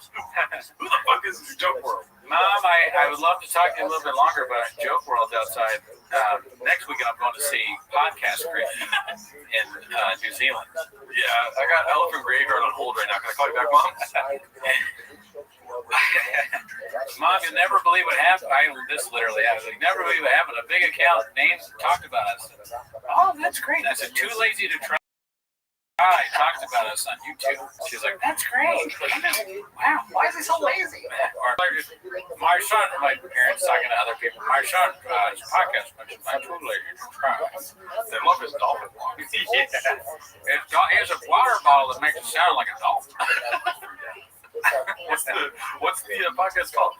Titties of Raccoon. Raccoon something. My son? Yeah. Let's see. So let's explain this. I'm not a state-run media. I am the state. I don't get orders. I give the orders. Let me tell these talk show hosts. I'm not state-run. I am the state. Do you understand that? That's right. All right, Charo. What was it, Charo? Let's see here. I want to hear Alex Jones talk. I'm just a comedian. I don't know anything. It's like, well, you inform people how they should vote, so you must think that you know what is best for people. But you, by the way, Ben's looking great, dude. You know, oh yeah, he had the health thing going on. Yeah. Wish him the best. It's yourself as just a comic. And this guy, I don't know who that is. Who is? I don't know either. He's not looking good. You're actually saying, like, no, I'm happy I swayed you. He said on the show, I'm happy I swayed the election to some extent. So you do think you know what's best. I'll get total comment. Every once in a while, he'll be on the subject of science or something. He'll just say, I'm just a comedian. I'm not sure about this. But most of the time, he says he's 100% sure. More trauma about these little men. Man, Lehman, I don't have CTE. I give CTE. I mean, just it's so funny that Alex Jones talking about anyone that you've ever met. It's just the funniest thing ever. I don't fucking cook. I don't give beans and cheese. I am. Shout out to Clark for being beans and cheese. Money isn't real. Continue. People. Oh, see, I mean, he's not going to talk at all. I want to hear him talk. Regardless, he's state media now. Impossible. What he is. So he knows Trump's still super popular. So he's like, look, I'm pro-Trump. I just want to attack his big supporters, but they're next up. Continue. He's 10 minutes of shopping. Like Ben Avery. Yeah, but can you imagine? I go continue. I wouldn't do that like you're like we're in Star Trek or Star Wars or something like that. Star Trek. Continue. Make it so number one. Alex got a whole studio of people doing what he wants. And Lemon Party had a great take on it because they're like, why is the news now like people saying things and people commenting on those things they say? You know? Yeah, kind of. Like the whole thing with, I don't know if you follow this, but in Miami, all the right-wing manosphere went out to a club. Do you know about this? Oh, yeah, definitely saw that. And with the fucking Avengers of, like, the crazy manosphere, basically. Yeah. Or that's what they said on the Too Lazy video. But they're all getting in trouble now. And it's all like, all they're saying is like, these people went to the club. I heard, it is ridiculous. I remember I tweeted out something being like, it was George and Lenny from A Mice and Men, and he's about to shoot him, and he goes, "Do you hear that Clavicular and Andrew Tate went to whatever?" And the other guy shooting him in the head. But yeah, I heard that the club that got in trouble because they played Hal Hitler. Yeah. He had the request to go down. Right. Now it's I did not know they're not supposed to do that. Yeah. But it is kind of, you're caught up in the situation. So, oh man, all these people are treating like celebrities. Nick Fuentes and Andrew Tate, they're in your club. And they go, oh, Mr. Fuentes wants you to play Hal Hitler. And you go, oh yeah, all right. How do you even have that on your, who has that in their, it's not on iTunes, is it? I don't know. How do they have it? I'm kind of confusing the DJ if you're like, why did you let your iTunes play that? Or, but like the DJ. Oh, he has it in his, yeah, he has. It's even worse. Yeah. So the DJ at this club just happened to have that song. Oh yeah, sure. I was about to play it anyways. I click play. Yeah, I love Nick Fuentes. Hell yeah. Yeah, dude, I don't know. It's such a weird world we live in now. But we got some breaking news. Bud Easy says Too Lazy to Try is state-run media. Oh shit! Actually, I got a correction for you, Bud Easy. He is the state.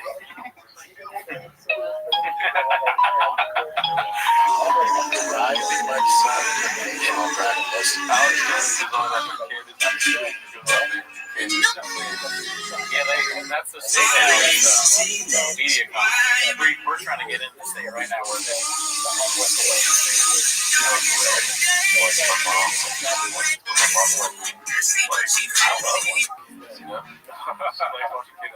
Yeah. Because all my friends like watching kids, so it makes me way too serious.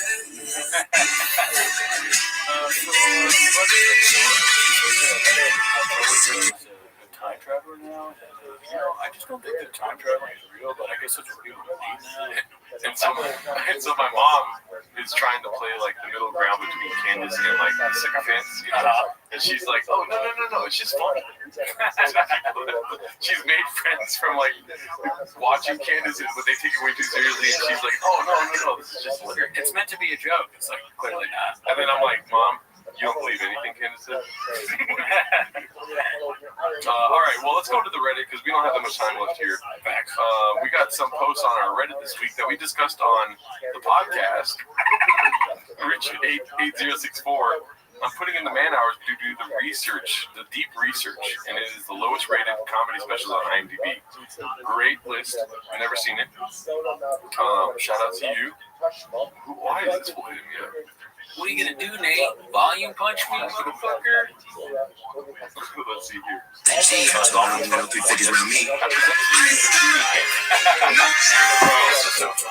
so many good parts of the live chat. And I was like, watch that. There's still love. Okay. I just like skim through the episode whenever I get to the night or like read the live commentary. But dude, there's so many people talking about this one thing. What do you mention once in the last episode? I think the hand was a great fit. You know, like, it's a big thing. No, listen, I thought a hand was a bird. So what? And that's what I thought it looked like. This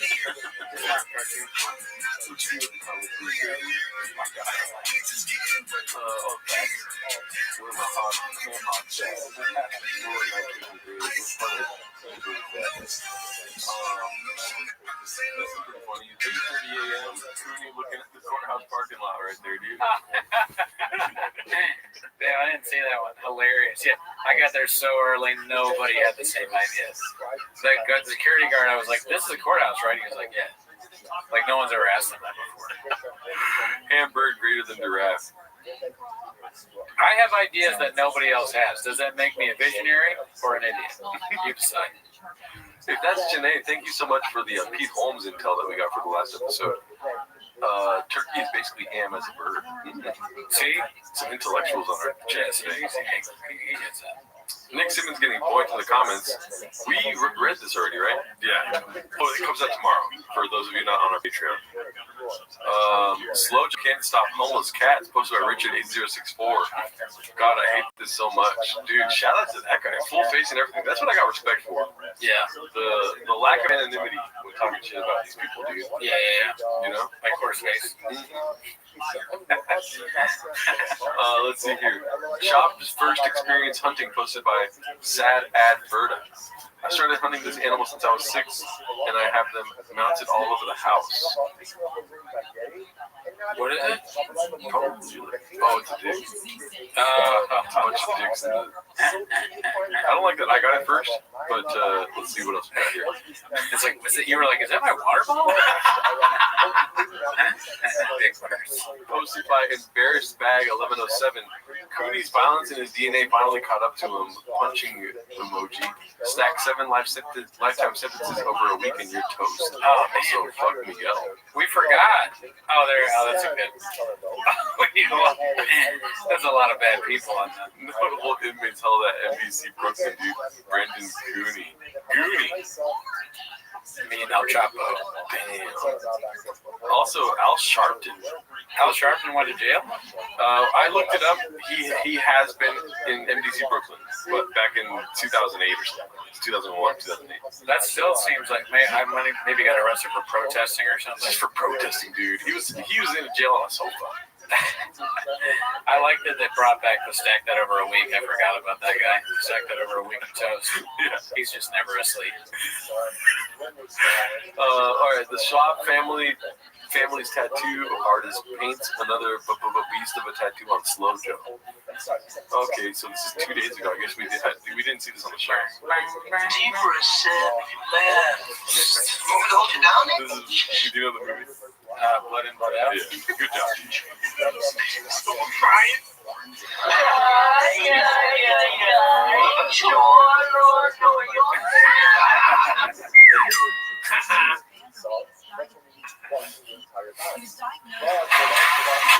Let's see here.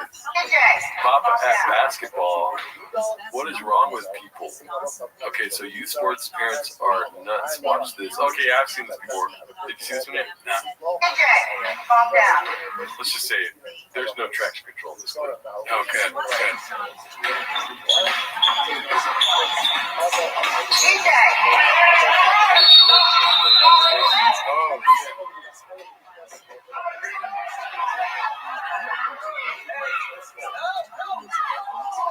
Oh, this is old. I've seen this before. This is a whole ass one. That's me when I first saw it, dude. That is crazy.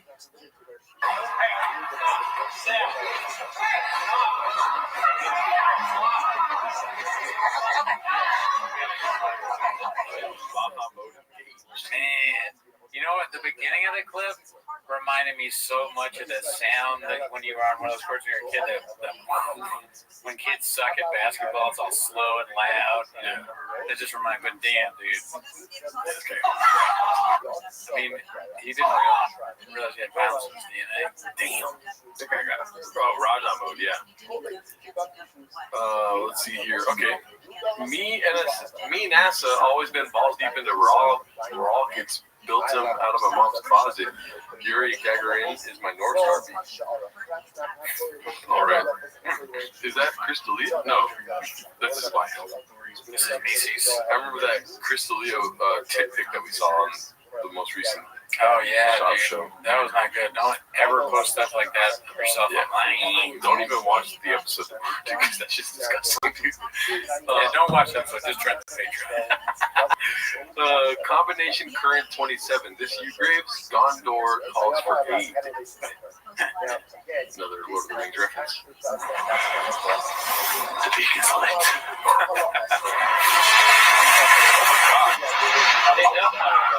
Yeah. I don't know if I do this.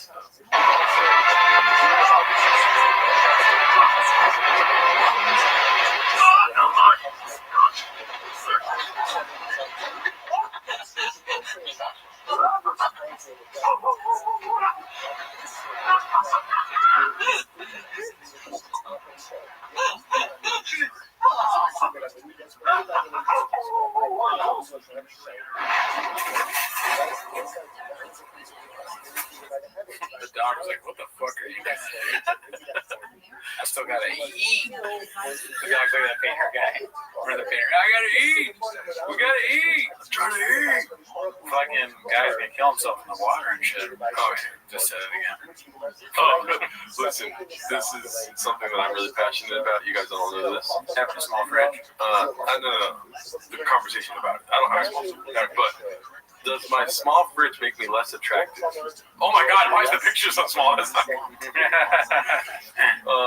yeah, what do you think? That, like, mine doesn't look like that. I think it's funny that fridge, I mean, your fridge is probably smaller than that, but what makes it so small is that the plug is so high. It's so much higher. You gotta get something like, you gotta put something on top of the fridge to block the plug or something. Or just get a bigger fridge. That's when you know you need a bigger fridge. When then it's not blocking the plug. Look at this right here, dude. Oh, that Gondor clip. Cooney only moves like that fast for coffee cake. Oh, that's facts. Wiggles and Joe. High ceilings and small fridges. It's fucked up that the molding is like, not, first of all, this guy fucked up. You gotta get a fridge this big if you buy this apartment. Yeah. If you're renting this every month, you gotta afford that size fridge. Yeah. You know what I mean? Here, I had to buy this fridge because it fit right there. You had to buy it because of what? That's where it fit. It fits right there. Perfect fitting. Yeah, but you could have bought a bigger fridge. No, because if I would have bought a bigger fridge, you go into the hall. Maybe they need a skinny fridge. Skinny and tall. Just like my dick. Let's see here. And I'm on this dude's side. Ain't nothing wrong with that, is what I said. Yeah, I mean, I think they're more gadooshing the. Are they gadooshing the? This is my small fridge. Yeah, never mind. I'm fucking dumb. I'm having bad luck on the dating scene lately, and my friends reckon when females come to my house, they get turned off by the size of my fridge. Please be honest, I need to know. It's so fucking funny that's a real post. I've never been more dry, diarrhea shitlord. So at least you're not attracting diarrhea shitlord. Don't spring it on them. Let them get to know you a bit first so you can showcase your personality. Then you're bringing a girl back to your place. Let them know what you're working with. If they're a size queen, you dodge the bullet. If they care about you, it won't matter. I like that sincere reply to the thing about how big the fridge is. From Big Ol' Billy. Yeah. And you know his fridge is big. Probably. I have the reverse problem. I'm all miele. Yeah, I've heard of that. That like French brand of appliances. Okay, but I can never get a woman to come home and admire it, despite dropping hints during dates, such as my detailed explanation of how the power disc works. Okay, let's get some answers. What is that guy's name? Christopher. Okay. If I had to make a wild guess, you ordered a Sub-Zero/Thermidor, and it's going to take a year or two before you get it. I have no idea what that is. What the fuck kind of fridge talk is that? That's getting real, technical with the fridge discussion. I had ranch dressing and beer in my fridge, and I still got married. Yeah, but it was probably a big fridge. And then he said, "Bro, teach me." He said, "I married a bro. He's gay." Eat out all the time. Definitely approach it to get the ladies like you. Size doesn't have to matter. Fridge plus mess equals what the fuck? Yeah, the mess is the big problem there. That's part of it for sure. That's what he's got issues with. I think it's the wire. The wire sucks. You still got stickers on your fridge. I don't think he took this picture. What are those like water bottles? Is that water or something else? It looks weird. They look weird water bottles. Yeah. It's next to wine. It looks like he spent so much money on all this shit. Oh boy. And then let's read our comments. Dude, giving me Baby fridge, baby tea. The first comment. Fuck you. Nobby, small fridges are blockbuster. No self-respecting woman is squatting to get a LaCroix out the fridge. Step your appliance game up. Dick slinging dudes ain't got no mini fridge. You really think Rogan's fridge is 5'2"? Papa speaks the truth. Real recognize real daddy. Come on, Geraldinho. I bet there's people living in tents with bigger fridges. Dare I even say Miguel's fridge might be bigger than yours, Bubba. That's fucked up to bring my friends into this. Come on, dude. Yeah, we should do a segment where we check out what Miguel's fridge looks like. I should post my fridge on the YouTube. So you can compare.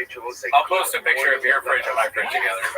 Well, you already did post a picture of your fridge on the YouTube.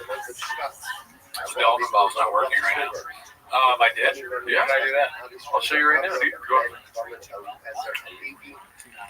Oh no, you broke it. Maybe it needs more water, or it's the fact that there's no straw. That'd be so funny if it never does a dolphin gun again. Oh. It's not working, dude. I'm scared. The dolphin ball's broken, dude. That's fucked up. You're just chugging water. You guys are really important. You might have been the last people. Now I'm just being hydrated. Look at this. Doesn't ring a fucking bell. The dolphin out of it. Look, there's your fridge right there, dude. Oh yeah, geez. People were saying that you were doing this just to show how big your fucking fridge is. It's only half. It's not even half the fridge. If that's half your fridge, that's tiny. Half of my fridge, like it's not half, but half, like that part of just that picture is bigger than your entire fridge. That's not true. My fridge is like 7 of your fridges. That's not true at all. Yeah. And stack that over a week. It's because you got fucking coffee cakes all in that bitch. You don't even have room for toast. I have room for everything. I don't you don't put bread in your fridge. I got tamales in there right now, daddy.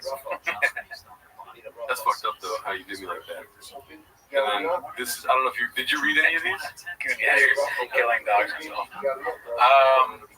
Yeah, I thought it was very funny. Okay, good. What are the comments on here? If your fridge isn't 6 foot, don't count. Fact. If it can fit the weekly allotment of tater tots, you're good. Thank you, David Bohill. Short Fridge King Gerardo making some very valid points. He's got big fridge energy. My fridge is 8 inches. It's stocked with carne asada. I like that. Gerardo has control of the wheel. Gerardo. Oh. Is that why you edited it? Yeah. Fucking bullshit. I spelled your name right, so I hate that, dude. Oh, I can't read the edit. That's funny that YouTube doesn't show you the edit. That's weird. Yeah. That's weird. I was so frustrated earlier. I was trying to see the edit because I was like, if you spell my name right and edited it to make it wrong. Hey, not reading all that, but I'm sorry. Your fridge is small. I have also been a victim of a regular fridge. Was this AI generated? Winky face. My fridge is 8 inches. Actually, I like that. Carne asada is a keto mother-in-law. Thank you very much. No way. Ricardo graduated high school, or was that a Halloween costume? Ask JB. Oh, because, yeah, there's a post I made about a person died from a large fridge. Oh, yeah, that was funny. Thank you, Blister Fist. If you want to be one of the 250 murderers, you need a bigger fridge beat. That's Hey, I'm getting a little older now. 8 inches. I'm not reading all that, Geraldo. Got big fridge problems, y'all. You'd be able to read if you had a reasonably sized fridge ratio, dude. Am I one of the likes? Yes. But ratioed nonetheless, dude. Ratioed by my like. And I made sure to do that earlier. I like. Did Jared fall off the wagon again? No. Come on. Small fridge, that's your takeaway, but how do you fit food in that thing? That's a good question. Can't tell just by cooking. You're a small fridge guy. Can tell just looking at you. Horatio. Yeah, Horatio. Horatio said it's Horatio. We got 77 likes. I'm okay with that. It's getting worse. Remember the days where we used to get like 300 and then we'd stop? Yeah, dude, but you know. That's social media. This isn't real. True. Bobby, that's social media. This isn't. That's social media. This isn't real. Baseball practice. That's social media. It sounds like it's true. It doesn't make sense. Waiting for a big old It doesn't make sense. I guess that makes me a big old pussy. Oh shit. Ratio Jerry. Oh yeah, got you, man. Thumbnail is wild. Dolphin game rough. Thought Gerardo was DJing. I am shadow banned from comments. I left one just saying you're gay and it's gone. You have to put live chat on. I think YouTube does that. No? Yeah. Like, well, guys, go up here to this little thing here, and you have to put live chat. You can't put. I can't change that. I've tried changing it in the settings. You've got to put live chat. Do you guys like small fridges? Yes. And the poll. But sometimes, you know, YouTube will just it will just say that you're a bot. You know, if you say something negative about us, it thinks you're a bot. Mark Ramirez, all of his fucking live chats get douched on the episodes. Yeah, I don't know, but when you watch the episode live chat replay with top chat on, you can't see any of them. You have to put all messages on to see them. Is it because I go in there and remove them all the time? Yeah. Okay. Yeah, because he kept talking about hams. Y'all got Gerardo talking about sorting live chat. Jeff Dye is gadooshing your chats. That's probably what's happening too. Could be part of that. You never know where Dye, when and where Dye will strike. Mm-hmm. Mark is too dicey. Yeah. I feel like eating bacon and eggs right now. Oh yeah, is that every night? And when you smell toast, you are about to have a stroke, right? Maybe. It's something like toast or burnt hair or something. I smell bacon. Bacon, I don't think that means anything. Oh, let me see if I look it up. What happens when you smell bacon? What happens when you smell bacon and there's no bacon? Smelling bacon when none is present usually means you're experiencing phantosmia. What? Phantosmia, an olfactory hallucination where your brain perceives a scent that isn't there, often from sinus issues. neurological factors, or even lingering odors. Though it could also signal something serious like a natural gas leak if the smell is sulfurous and you're near appliances. It's essential to check your environment for actual sources first, then consider health causes if the phantom smell persists. It's like more or less likely you have it if you have a small fridge. What was that fucked up thing I did? Remember when you had like some bump and you wanted to know what it was, and I was like, dude, I'll take a jet you. And then I just put a fake and sent it to you. What did I say about you? I can't believe I did that. They like Gadoosh you, and I was like, dude, I can't believe this. Yeah. Here you go. What was it? I forget what I said. But then I looked it up and you're fine. What's it called? Ice is outside. Oh no. That'd be so funny if Ice was just at the window here. Yeah. You're like, what do you want to hear? There's a bacon bird outside your window. Bacon bird. Yeah, you find out I thought bacon was a bird too. I didn't think that. What is the thing that happened with Jeff Dye? Like what happened? What actually happened? When today, when people were talking about like ending Lemon Party, why are they saying that? Oh, because they talk a lot of shit on YouTube. Oh, okay. Yeah. I wish I could show you, but there's no real trace. Yeah. Okay. Well, what actually happened? Let me see if I can find something. Called it. There's a lot of videos of Ben Avery talking shit on Jeff Dye. That's funny. I did see that Ben would retweet like stupid jokes that Jeff Dye did. I did a few of those myself. Let's see. It just has the most cringe, like hack. So insane that you think that you thought of it material, right?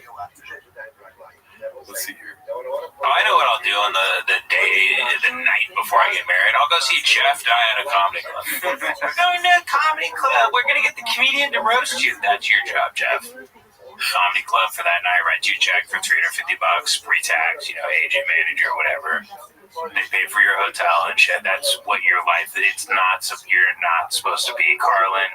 You're not supposed to, make any sort of impact on the culture. You're not supposed to be in dialogue with anybody that matters in any way. You're lower than a clown. Because even tying balloons requires talent. Even balloon animals requires an imagination greater than yours, Jeff. A pie to the face, a red nose.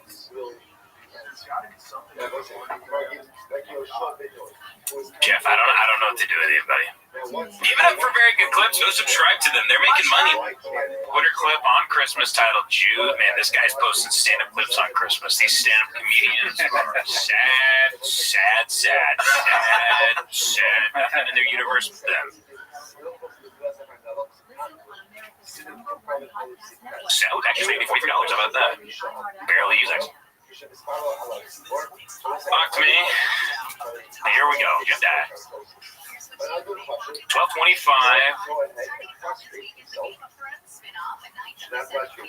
Somebody asked me, they go, Jews, what do you like? And I go, what really brings me happiness is watching other people talk shit about Jeff Dye. And I like it a lot. Who's Jeff Dye? No, but for reals though, I've watched so many of Ben Avery's live videos. I mean, that one thing was pretty funny. The classic, you're lower than a clown. I like that. And he's right. Jeff Dye, I would much rather watch somebody make balloon animals than Jeff Dye. I mean, some of his premises, I was just thinking of those cutouts that he does. I wish I could remember the last one I saw because it blew my mind. That he goes, what's a really hackneyed thing that somebody said? Essentially, he's literally done the men are from Mars, women are from Venus a bunch of times. I don't understand how that.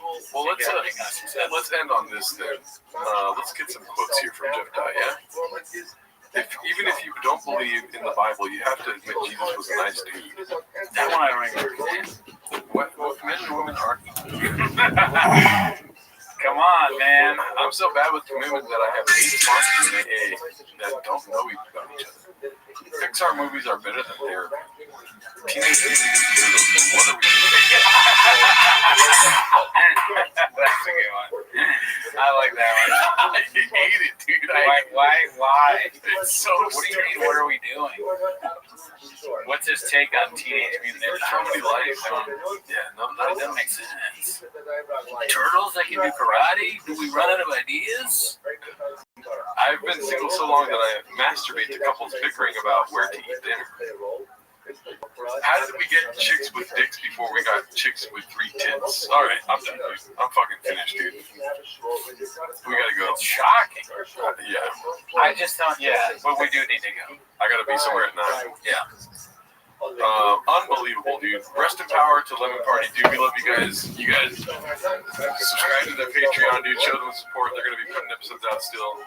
Yeah, I mean, you gotta fight the powers that be. So PragerU, Jeff Dye, Joe Rogan, maybe. I don't know. Whatever, we gotta fight them all. And together we'll win. Yeah. With the help of Too Lazy to Try. Yep. And help of Graveyard. Yeah. All right. Well, Man Lehman, not my best work, he says. American Redacted. I saw your comment. Man Lehman, not my best work, he says. Let's see. Let's see. I'm because of the Let's see. Let's see. Your chin. What always is you saying let's see a million times? I thought you were saying that right now. Dude, when we were watching this, I thought you were saying let's see out loud. The fucking Vyvanse isn't helping at all. I'm probably in the worst grade. Let's see. We're 40 seconds further. Oh, man. I say let's see a lot, all right? Thank you, Man Lehman. It's pretty good. I realized too late my screen recording went vertical. Just wanted to get this up for the live fellows. Shout out to you, Man Lehman. Love you guys. Have a great rest of your days. Bye. Everybody have a good night.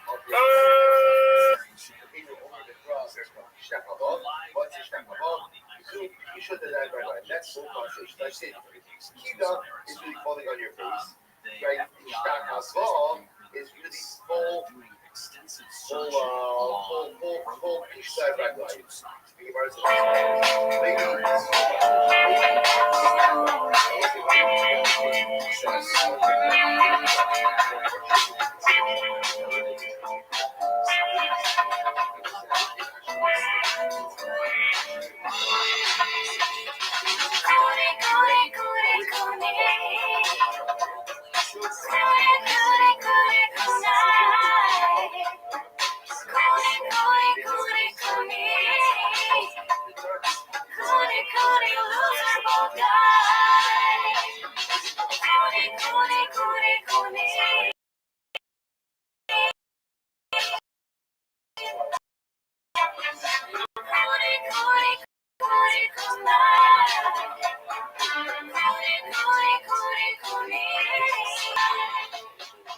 All right, welcome back to Raccoon Tweeties. Thanks for tuning in.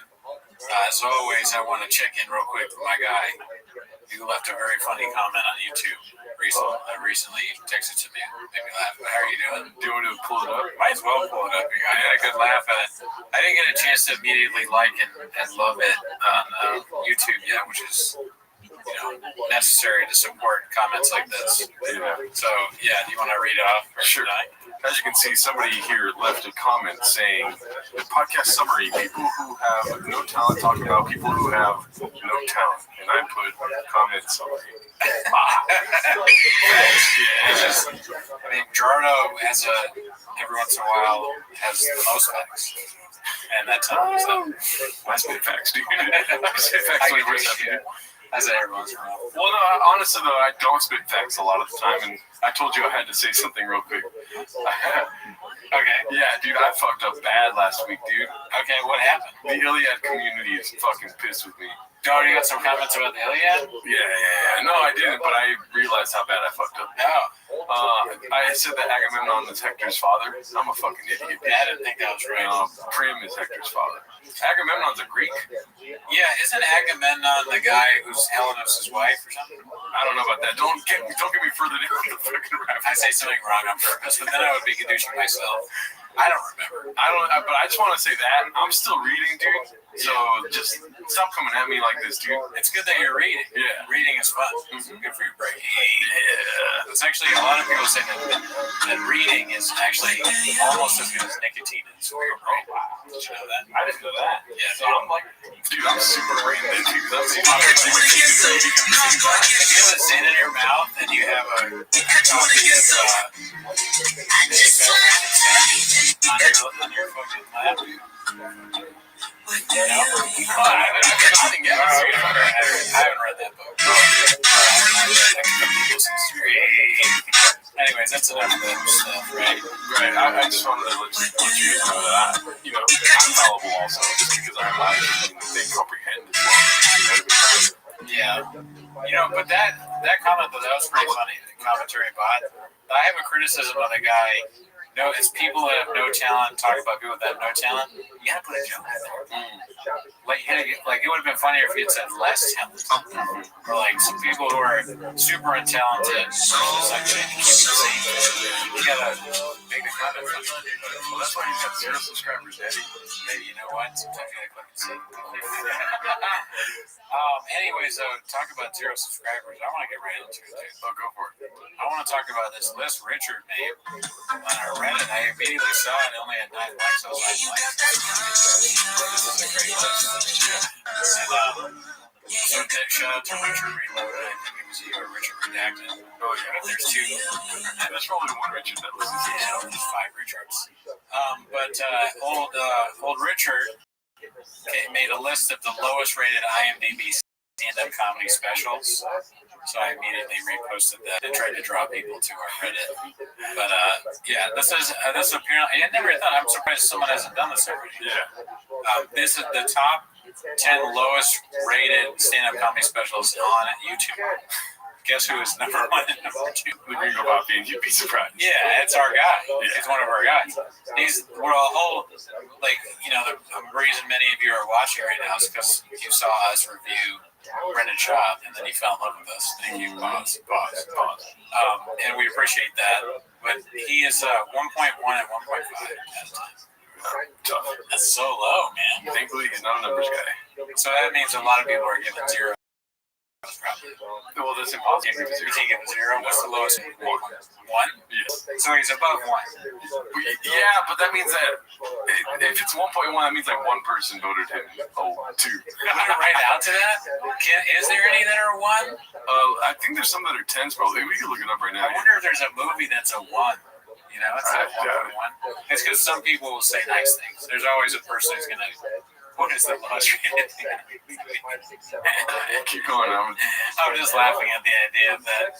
But yeah, 1.1 and then a big jump actually to 1.5. Yeah. And I think Gringo Poppy is better than you should be surprised, I think. But I don't know, I could be wrong. That's a debate to be had in the history books. I mean, there's not even movies at 1.1. There's look, I swear to God, I went, as you can see, I went IMDb rating. And lowest of the low, Smolensk at 1.2, Daniel the Wizard. That doesn't look very good. I gotta be honest with you. But I will say, at least Daniel the Wizard, hour 21, dude. Smolensk up here is 2 hours. 2 hours of just garbage. Kirk Cameron saving Christmas. I feel like that might be political because he's all like, he talks so much. Food Fight at hour 31. Man, it's hardcore to be a kid's movie up here, dude. Yeah. Because kids will watch anything. That's true. They're very easily entertained. I like how Gringo Poppy's nowhere near here.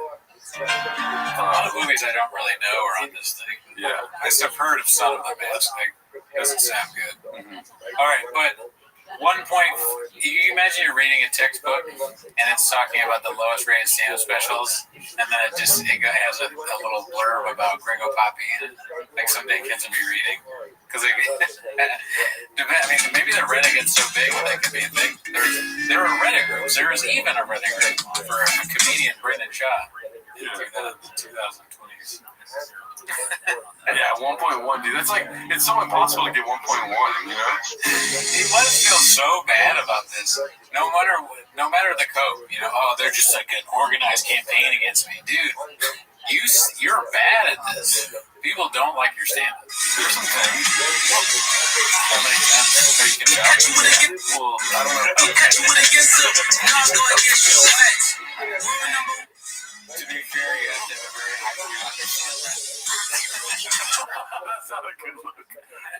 Classic cringe. Not a fan of Brendan Schaub and Lisa. I'm homeless, but this is very entertaining. It is actually funny. Yes, some parts funnier than anything Schultz or Rogan is. It's actually cringe but entertaining. I think there were a lot of worse specials out there. That's true too. Yeah, definitely. You will have a good time watching this. It's not funny. It's so cringy. It's impossible not to enjoy. Way better than its first special. Sit back with season drink and enjoy the cringe. Hopefully one day this will come out on DVD and maybe something like that. Truly a funny train wreck. Dude, did I write that? That's what, and then 6 people downvoted it? That's fucked up, dude. Oh, man. Holy shit, you have to have an account. People are creating IMDb accounts just to do this. Let's see. Listen to the haters. Is it all homeless people? And the haters is spelled wrong in one of them. It's spelled like Brendan spells it. Or says it, I guess. They're all like, I guess people realize that no one is going to pay attention. That there's so many ones that no one's going to pay attention to that. If you write a 10, though, you might get some eyes on that. So you can still be homeless and write a good review. Okay, so here we are. We're at like the earliest special reviews. So like April 27th. What? I haven't read the review, but it says 11 helpful, 197 downvotes. Because it's positive, and it's 197 downvotes for good job. Exactly what you expect. Very funny. Brendan has evolved into a George Carlin.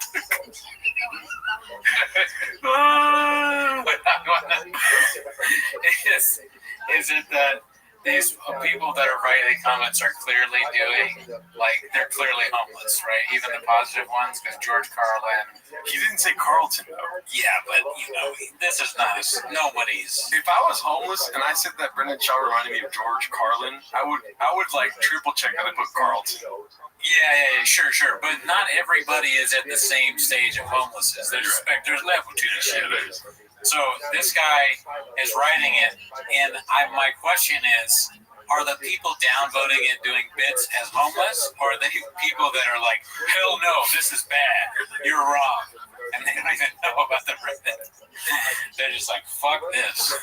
Best special out there. This dude is hilarious. I love the jokes and sarcasm. Must watch. One of the best comedies out there compared to all those others on Netflix. I don't know why it's so funny. Here's the thing, though, Cooney. April 27, 2022, the special just dropped. That's what I'm saying. That's why I went to the earliest ones. Yeah. So these are people that were just viewers. On every one of them that's positive, there's so many downloads. That has a feel of maybe it's an organized campaign by the cats. Also, this guy's name is Non-Binary Love. So, yeah, it feels like a bit. I don't know. Well, I accept everyone for who they are. I don't know what you think. Sure. Yeah. Sure. Great comedic styling and storytelling skills. I mean, we get it, dude. Yeah. Hilarious up and comer. Look at Wowee. And it's full first and last name. You think it would be stopped? It would stop being funny at some point, but they're all like hard. Yeah. Everyone just hates hate. That's not true. I don't hate. I love it. I love to hate for sure. Oh, yeah. That too. Char. I don't know what that means. What the hell? Keep up the work. Keep up the good work, Thick Daddy. That's what it says at the end of the next one. Oh, wow. Haters going, hey, keep up the work, Thick Daddy. I feel like if we look further enough, we'll see Mark Harley's. What is his handle? Oh, Hella Mark Harley? Hella Mark Harley somewhere here. I don't know, but anyways. That's a lot of 10s, though. That means there's a whole lot of 1s. Let's see the first one that was ever... hopefully this is not boring, but the first is watching this hurt my brain. Comedy's supposed to be funny, right? This is his second special and hopefully his last. Oh, this guy spelled it out for him, dude. No. That's not good. don't have to be his last. The writing is on the wall that this guy failed at fighting and now has failed at comedy. Time to take a long look in the mirror and readjust. I thought it said readjust what you're doing because whatever it isn't working. Surrounded by comedians, but none of them, their shine rubbed off on you. Gringo Puppy has been crying, uncle. Wow. The negative ones all have a lot of likes and almost zero downloads. Paul Francis Jake. Yeah. Even worse than his last special. Racist question mark. I love the titles. The titles are just as good. Wait, 377 likes for not one laugh. I tried to like it, but there's nothing funny in the entire thing. Brandon needs to stay in his lane. If his 25-minute YouTube video is anything to go by, and by lane I mean disappear from sight. Well, he moved to Texas. I hope you're happy. Yeah. The Adam Buster. Yeah, more like Gavin Newsom. Yeah, you fucking loser. Mm-hmm. Woke. We're refusing to try and improve leads to what refusing it? Dicey. 4 years waiting for less than 25 minutes of flaccid, poorly delivered jokes. All right, let's go back to the And I real honestly, when I saw this, I wasn't really thinking about Brendan Schaub. I was just curious to see who was on the list. But both. And then third was fucking Rob Gronkowski. Yeah. I didn't even know he had a stand special. We never watched it. Yeah. I think, is it on Netflix or where is that? Dude, I hope. No, I mean, just. It would be good to know. But yeah, that's another thing I was thinking about during the list is our Patreon, like what we had watched and what we hadn't. And we watched obviously the Brendan Schaub stuff. We watched the Leather special, which was pretty horrible. I don't think we watched. Did we watch the other Amy Schumer? I can't remember. I don't know. I think we watched only the Leather special. We didn't watch Alana Glazer's special. I watched that by myself. Let's see a little preview of this one. Thinking, man, this is unbelievable. I love it, man. Good luck with everything. Wishing you the best. Your boy Poppy here. You know, man. God bless you and keep on rolling. Why is the Poppy like in all the bad specials? That is pretty funny, man. The Gringo Poppy and Big Poppy. Yeah, Black Poppy here. Oh, peace. Oh, God. All right, let's go to the student. It's just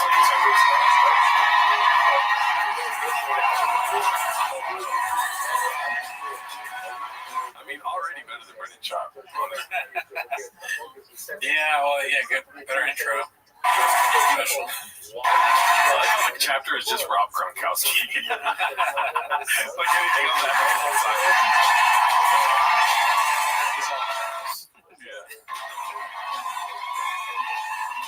I mean, without the music, it's just. Thank you, ladies.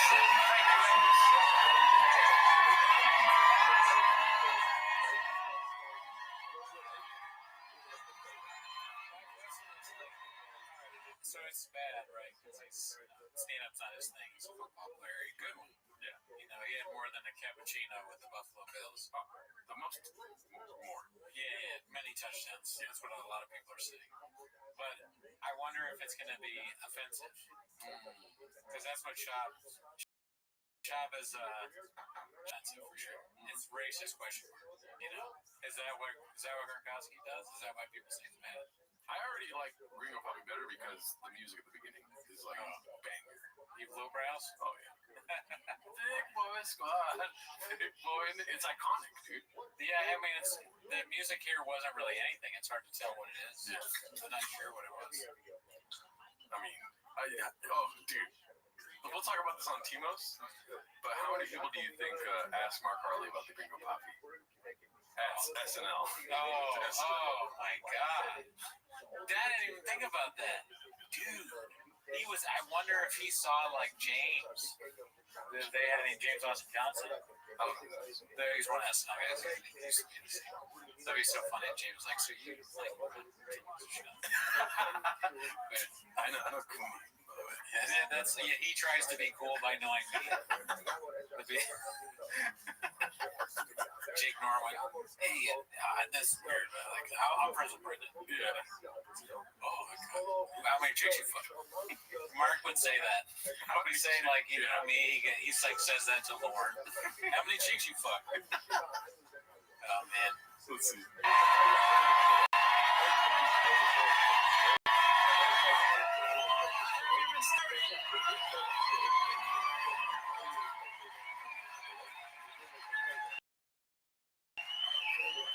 couldn't even say I haven't even started. You started yet.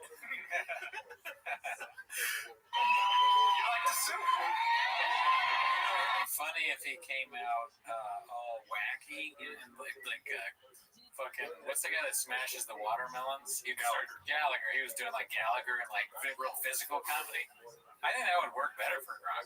Somebody tackles him or he tackles him. I was gonna say like bring someone on stage, check their phone, and tackle them. Redacted, I like it. Yeah, or tackle them to get the phone, and then you tell everyone in the audience like he's gay or something. Yeah, exactly. Yeah. Oh, what's this? What do you have a Facebook of a dude? You follow a lot of guys on Facebook. You gay? Good. This is the first time I've worn a shirt in 3 months. Seriously, first time I won the Super Bowl, no shirt. So look everyone like I put in the Super Bowl again this year. So no shirt again. I don't even know what you're talking about. I don't know what that means. Yeah, that's like everyone in the audience is drunk. They're doing the bird drunk thing. Oh, yeah. They just throw up everywhere. So no shirt again. You're the booker of these concerts. I have one rule: no bird, no Gronkowski. I am not having my staff spend hours cleaning up vomit because they get so drunk they just throw up and they don't even know. I like comedy. I bought a club. I'm sorry. I got into doing comedy because I appreciate the art form. And they got these people that get so drunk they don't know what's going on. They throw up. Gronkowski, the reason this is worse than Shop is because at least Shop, I understood what he's trying to say. Yeah. This I don't He's like if Rodney Dangerfield and Steven Seagal had babies. People have a right to know the answers to this. I have a foreign clothes since we won the Super Bowl, just to make sure everyone thinks I'm put in. But I'm telling you, you win the Super Bowl and the party doesn't stop. Yes, it doesn't stop. It keeps going. Every bar I go into, people want to buy you drinks. Yo, Gronk, let me buy you a drink. Yo, let me get you a beer. An AA speech. It's like this falling out. I couldn't escape it. Everywhere I go, people are like, "You want?" And then it was fentanyl. It's like it built. I mean, it ruined my life. I don't wear shirts because I can't afford them. Yo, let me get you a shot. Hey man, how about you give me a motherfucking IV, doctor? I got season next year.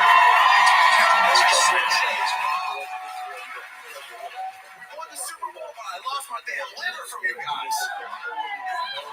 All your guys' fault that buy me shots out there. Dang. If you guys want to buy me another shot, it needs to be a B12, lemon ginger, or a flu shot, please. Oh shit, vaccines already? It's a strong stance to take in front of the whole YouTube community, Rob. The flu shot should be free with your health insurance that you get from being an NFL player. All right. Calm down, everyone. I don't party that hard. But let me tell you, when I do party, you can't handle that shit. No one can handle that shit. No one.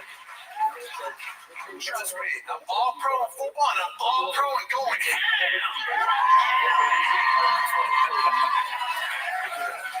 I'll catch a bullet from Brady in the end zone, and I'll catch a smoking hot model right off the DJ booth, baby. Oh my god. Whoa. Oh my god. I didn't see that coming.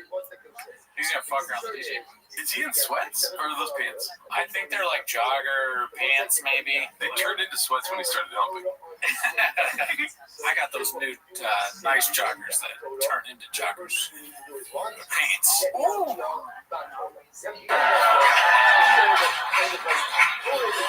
Everyone in the audience now is just like, It's like, he does fuck all the time, huh?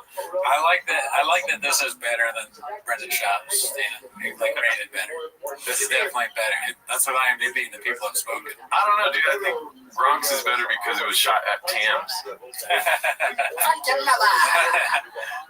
I like how he's from. That's what I looked up right now. He's from Amherst, New York, but he sounds like he's Bostonian. Yeah, they have a similar kind of thing. Gronkowski, I'm sure that he probably sounds like whatever. Is that Polish? Might have a little bit of that from his dad or mom or whatever. I'll look it up. Damn, ladies. Should I take it off? Sweating for real now. Oh, ladies, don't you wish you... What the fuck is this, dude? I don't know. Fan base, I guess. It'd be funny if Schaub did this in his thing. I'm a Charleston werewolf, daddy. He calls girls daddy. He's just talking about how hot he is in the stand. He's like, I'm kind of hot. Are there any baddies here tonight? A lot of ladies in the crowd tonight. So he doesn't do that. He is not as sexual as Gronkowski. No. Rob Gronkowski is a masculine man, right? Successful football player. He's going to talk. If you give him a microphone, he's going to talk to the woman. Yeah. Let him know that he's like, hey, look, I'm Rob Gronkowski. Brendan Schaub's like beta male, like a little bit, you know. Oh, y'all must have forgot. Yeah. I don't really like talk to women that much. That's essentially what he said. I don't have any female fans. Who says that? Even I wouldn't say that in the thing. I would pretend or just not address it. Gronk comes out hot and he goes, I fuck ladies on the DJ booth. And that's a funny way to come out and do stand-up. I think about it. The Brendan Schaub way of being like, wow, women showed up to this? I didn't think that was what you hear. Usually just like really dumb reacts. I'm not used to this. Hand through my hair. Just not care. Yeah. You know, people offer you everything when you win, and the Pats fans are the craziest. You know? The usual, hey, Gronk, can we take a picture? Hey, can we take a selfie? Can I get an autograph, please? Nah, I get shit like, hey, Gronk, can you fuck my wife? Oh, my God. Hey, get her pregnant? I'm like, what? So we can be best buddies forever, man. Please, please. I'm like, nah, dude. He's like, okay, can you just sign her titties, please, Rob, please? I'm like, nah, man. These requests are ridiculous. I stopped going out on those streets. That's crazy. These streets are bad. He's getting like harassed and threatened and shit. They're trying to ruin his life. Like, hey, take another shot. Fuck my wife. People in Massachusetts are disgusting. Patriots fans should be on a watch list. They're trying to like drug this guy and have sex with him. Like, leave Gronkowski alone. They're still in the playoffs, right? Yeah. He's retired, but I know that, but I'm saying, regardless, they're still messaging him like, "Have a good time tonight." Oh yeah, great job at the game last night. You sugar tits. What? Yeah, come on, we just won. Fuck me. I mean, my wife. Fuck my wife. Sorry, or me too. Fuck us both. When are you getting out of the locker room so you can fuck my wife, Gronk?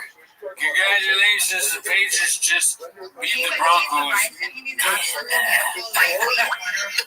And I'm in a non-monogamous relationship. Go Patriots, go. Show me God. That's what it is. What if a guy comes up to him like, you definitely want to fuck my wife? And he comes up to me and like, Gronk, you can fuck my wife. Fuck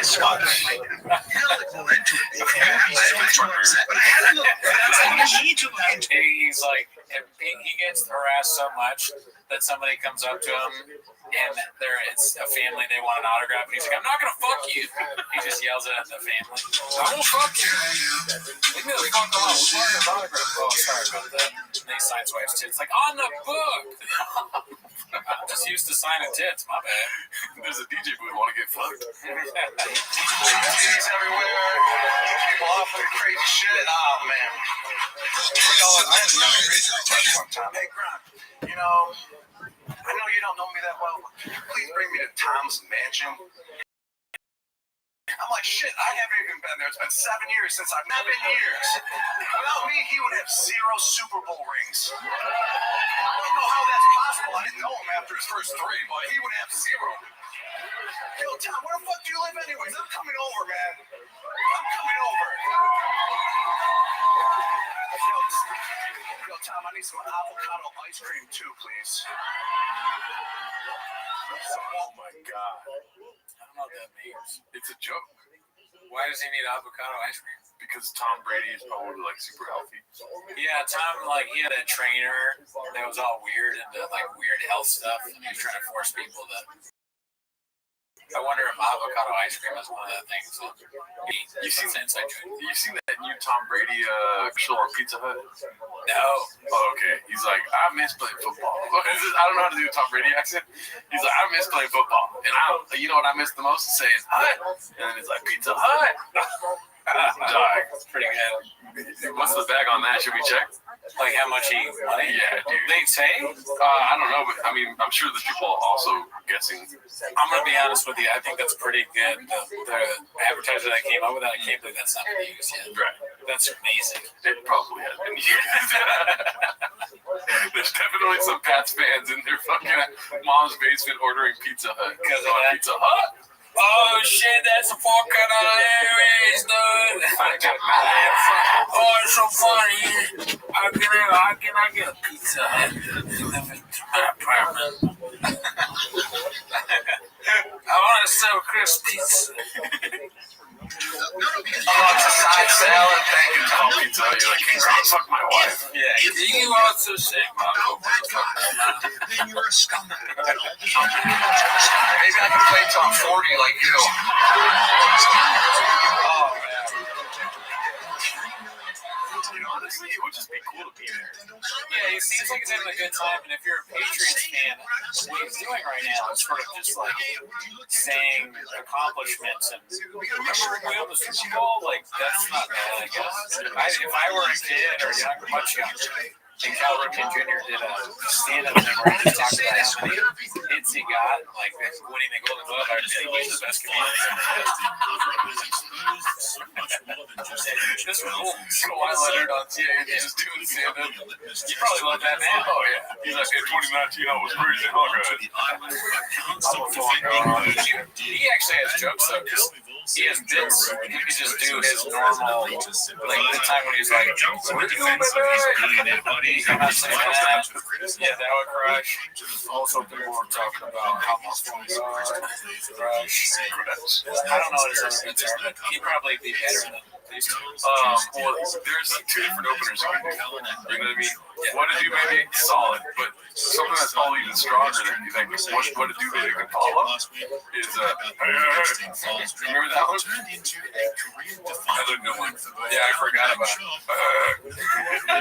He's so his manner of speech is very strange. And then I don't know if you caught the one that happened this last summer, but he was talking to an Asian lady trying to describe a wet ball. You heard that? He's like, wet ball, and then she goes, I don't understand. It's like, when I know what's going on, I say wet ball, wet, or something like that. I'll look at it. Yeah, no, all of his sayings sound like punchlines, sort of. Yeah. That sounds like a good one, too. Wet ball. Kawhi Leonard, wet ball. He's got he's just a sort of like a weird dude.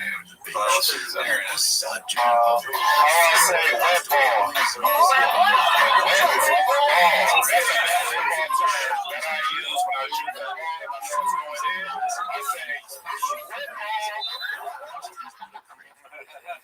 She's still confused. She's like, what the fuck? He explained it perfectly. But she's trying to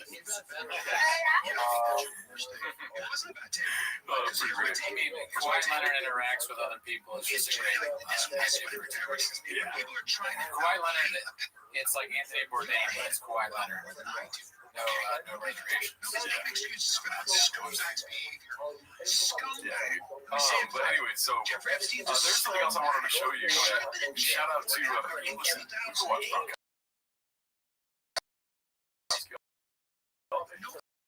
Yeah, I think we watched a lot. Yeah, we watched more than 4 minutes of him actually doing stand-up, and it was rough. But there's one of our gals. Yep, she sent us this, and You saw that what it's called, dude. I didn't see what it's called, but I guarantee you he's get out of it. That's not what it is. I thought it was a Magic Line promo. Oh, no. So he's gonna, what's your name? Like David? Like that? Well, I don't want to spoil it for you, but guess whether or not he is on Magic Line. That's probably true. 100%. He doesn't leave the house that much. We're going to play the whole thing and talk about it. In fact, one thing before you start, I know this because I've been to San Francisco. You can't get into the club if you haven't had You're a scumbag. They change it from like crypto, like Staples to crypto. It's going to be Magic Line Comedy Club. Magic Line Comedy. No, they have a detector that they like. I'm so glad you're here. Ben, Aaron, Neil, Mark, Matt. Yeah, we'll get it. We'll get it. I don't give a shit. I'll guess all your names. Oh, hello. Welcome. I don't make fun of people. Thanks for... Welcome. Nice. Hello. Diane? It's not Diane, is it? Let me see. Is her name Diane? Give me an idea. Her name is Diane.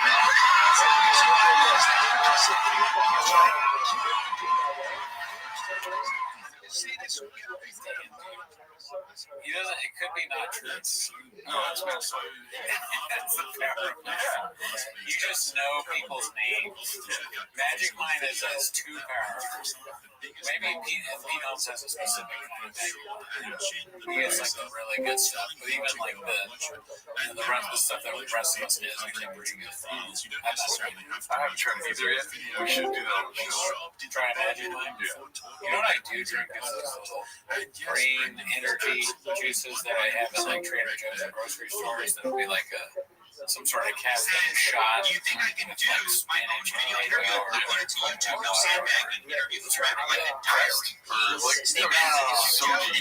look like Bill Gates? Yeah,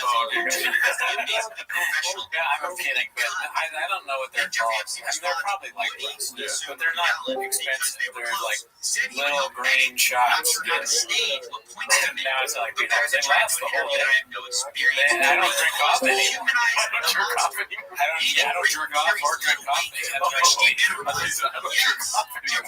But here's the problem. I double my vitamins. Yeah. Went from starter dose to double it. And now I'm on the double thing right now. So, okay, here's what happened. I was like, I went met with my doctor. I gave him my scores and my blood pressure. He said, that is not what he meant by that. And he was like, if it was normal, what I would do is like tell you, like if we had this before, I would tell you to treat your blood pressure. And I was like, oh really? Oh really, dude? And it's scared me. I was very scared. So I stopped taking vitamins all completely. I waited a day or two, and then I tested my blood pressure at work, and it was like even higher. And so I started freaking out. And then I thought about it, and I was like, well, you know, let's look up this on ChatGPT, right? So I looked up, and there was like, don't worry about it, as long as these things aren't happening, like no sleep, headaches. I'm like, every fucking stuff. I was like, if you eat poorly, like all the things that cause blood pressure, I was like, I'm doing all of this. I'm reading a list of things that I've done this week that stress from work. That's like, it's like I'm trying to have like I knew beforehand what it took, and I'm using my. So I really was like, it's not crazy. Like, okay, you're having a heart attack type shit, but I started eating healthier, and I was like, I need a new machine because I'm doing the wrist one. You wrap around your arm, it's like all high tech. And I waited a few days. I stopped taking vitamins. I took it, and blood pressure ran. Totally, right? So when he goes in, I'm now on 20 milligrams as opposed to 10. I took it today, and I did notice somewhat of a difference. I had noticed what made me think about that. I was making shit before. And we're not like shit, like you're green, right? So beforehand, I measured again, totally normal blood pressure, and yes, it did shoot up quite a bit after taking the Vyvanse, but I feel like that's normal. Does my sister hurt? Sort of. Oh my God. It does, but I don't know if that's mental or what. And, I tried to, the funny thing was, like, I have this wrist thing, like, for a sweater today, so I wanted to test it in my office, and I have blinds I can put down, but I don't want to put down the blinds just to do that, right? So I started doing it, and I'm like, oh, it's not working or whatever. So I went to the bathroom, because I had to take a shit, and I blood pressure monitor it. I did it, and I put the thing around, but it wasn't in the right position, and my blood pressure was so high that the machine started, it turned red, and it started going like this, and I was like, oh God, is this it? Am I dying? And I took it back to my office, kind of freaked out, and I measured again, and it was much less. Okay, but it was still too high. And I'll I'm gonna ask my doctor, is this normal? And should I just not take Vyvanse? What's going on? But all of that's one thing that was really haunting me last week. That was stressful week in general. And then on top of that, I was like getting readings that would be something. Yeah, so, like, dude, obviously full of shit. And in your mind, what comes first? That's exactly how I felt throughout this. What comes first, mind or matter? Every time I say something stupid, mind doesn't come first. That question makes my heat hurt. Of alpha brain started injecting scorpion milk. I don't understand the question. Mind before matter or matter before mind? What's matter? Like your body, dude. Oh, like what do I care more about, my brain or my body? No, what comes first? Like intuitively, like what do you think? Does the mind lead to an injury or does an injury lead to? Oh, okay. I think. Well, look, I'm not the one who was like telling me to get Vyvanse. Okay? That's other people. You, Postman, my wife. That's not like I got married. Oh yeah, congratulations, dude. She married a dead man. But no, to answer your question, I guess. I mean, the body somewhat, I think. I don't know. I don't probably do. It's mind before matter, dude. Yeah, okay, so you have to think about what he's saying. I think it's mind before matter, like anything. Like before sickness, before spiritual health, stuff like this. Mind before matter. You know what I mean? I think you can fool yourself into being sick. Maybe. I'm definitely here. Because I think my blood pressure is probably fine. You know, because it was just like the wrist thing. It was just, I think it's the device itself makes it higher, and then it was kind of a stressful week, and then all those things that I was doing, I stopped doing that. My blood pressure was normal during the week, but it definitely stressed me out. I was like, it is an interesting dynamic that we have because I'm literally on the phone with a girl earlier today, and she's telling me about how she went to go get her blood test. What's the first thought that comes to my mind? No. It's just it involves nobody. It's Gerardo talking to himself, saying what he's going to do. Well, that's I'd rather die. They get your blood checked? Yeah. Than anything. I would rather die. Well, what if it's like I don't want to rationalize it for you, but yeah. Don't minimize my brain capacity. I understand. You know what I mean? What? Oh, check everything. Whatever. I'd rather just pass. After getting the alien wrong? What? No. Just in general, I think. I don't know. I don't understand the incessant visits to the doctor. I mean, I don't have incessant visits to the doctor. It's a narrative that you have. Oh, really, dude? You and other people in my life told me that I cannot pay attention. Okay. So because of that, and leaving the door open and various other reasons, I decided to ask the doctor, and they're like, "Do you want to get tested for ADD?" And I said, "Yeah, I guess." And then people have told me that Vyvanse has a good test. So I was like, well, I'll try that. And it is killing me. Yeah. And so we'll see. See that? Like, fuck it. We all die. Yeah, I might die quicker than that. And there you go. I believe in mind before matter, so that's probably true if you believe that. I mean, I still don't really understand the mind before matter thing. Like, I think you might pass away because you're thinking These emails coming out. Oh, like it's because I'm thinking about it. But that's the mind before matter. Yeah. Well, hopefully that's not true. But the wedding thing, I'll bring that up. I totally forgot. It's so funny. I forgot I got married. Don't say that. So I'm gonna get. The wedding is going to be in the future in New Orleans. Not like Skankfest in New Orleans, yeah, but it's just going to be a marriage. It's Goodingfest. And so beforehand, for the official marriage, I decided to do like an easy thing where I just go to an express one, but again, express marriage, which I didn't even know existed, but I looked it up online. And I planned it out so I could go early in the morning with her to get married and then go to work right after. And a lot of people have been giving me shit about that. They're like, take the day off. So, do you have an idea? What do you think? No, I think that's, I commend you for that. Okay. I don't like doing things like other people do. Yeah. Okay. But I'm terminally unique, so. Yeah, well, I'm glad I'm bringing something. There you go. Finally, someone agrees with me. In my mind, it doesn't even matter. Like, the marriage is what matters. And, like, the fun part, the wedding, and all the families there and all that. We're going to do that. But this, like, government thing, it's like, why do I got to take time off? But what made me laugh about it, I picked the courthouse based off. I was like, which one is the easiest to park at and deal with? I go there married, and it's the classic Brendan Cooney thing where there is no one there. Because no one else thinks that this is a good idea. Nobody wants to get married, express marriage at 8:30 in the morning in this random courthouse that has good parking. Only I would think of this. Except for there was one other couple, but kind of different thing going on. But it was so fun. I just show up like, I'm like, is there a courthouse here? Looks like school.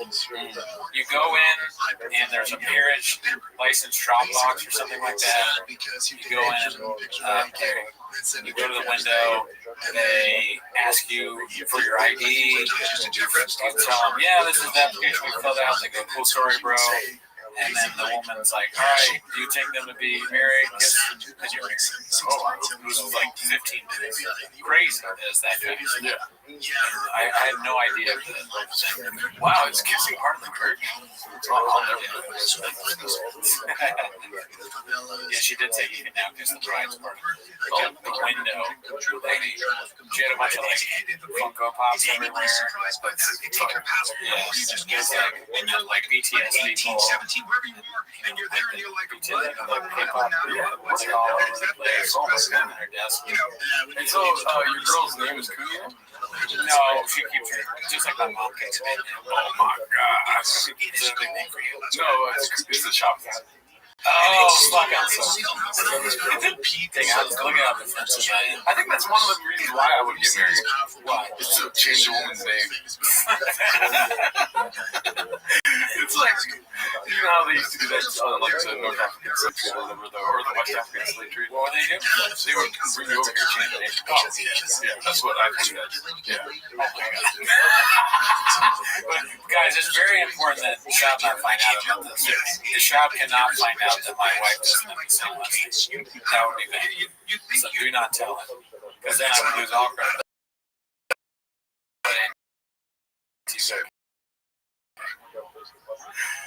Seriously, you know what bugs me? When I say the wrong surname, is that what it's called for a female, for a woman? Yeah, I don't know. Because they make a big deal about it. You know what I mean? There's Miss, Mrs., and then there's other ones that I don't know.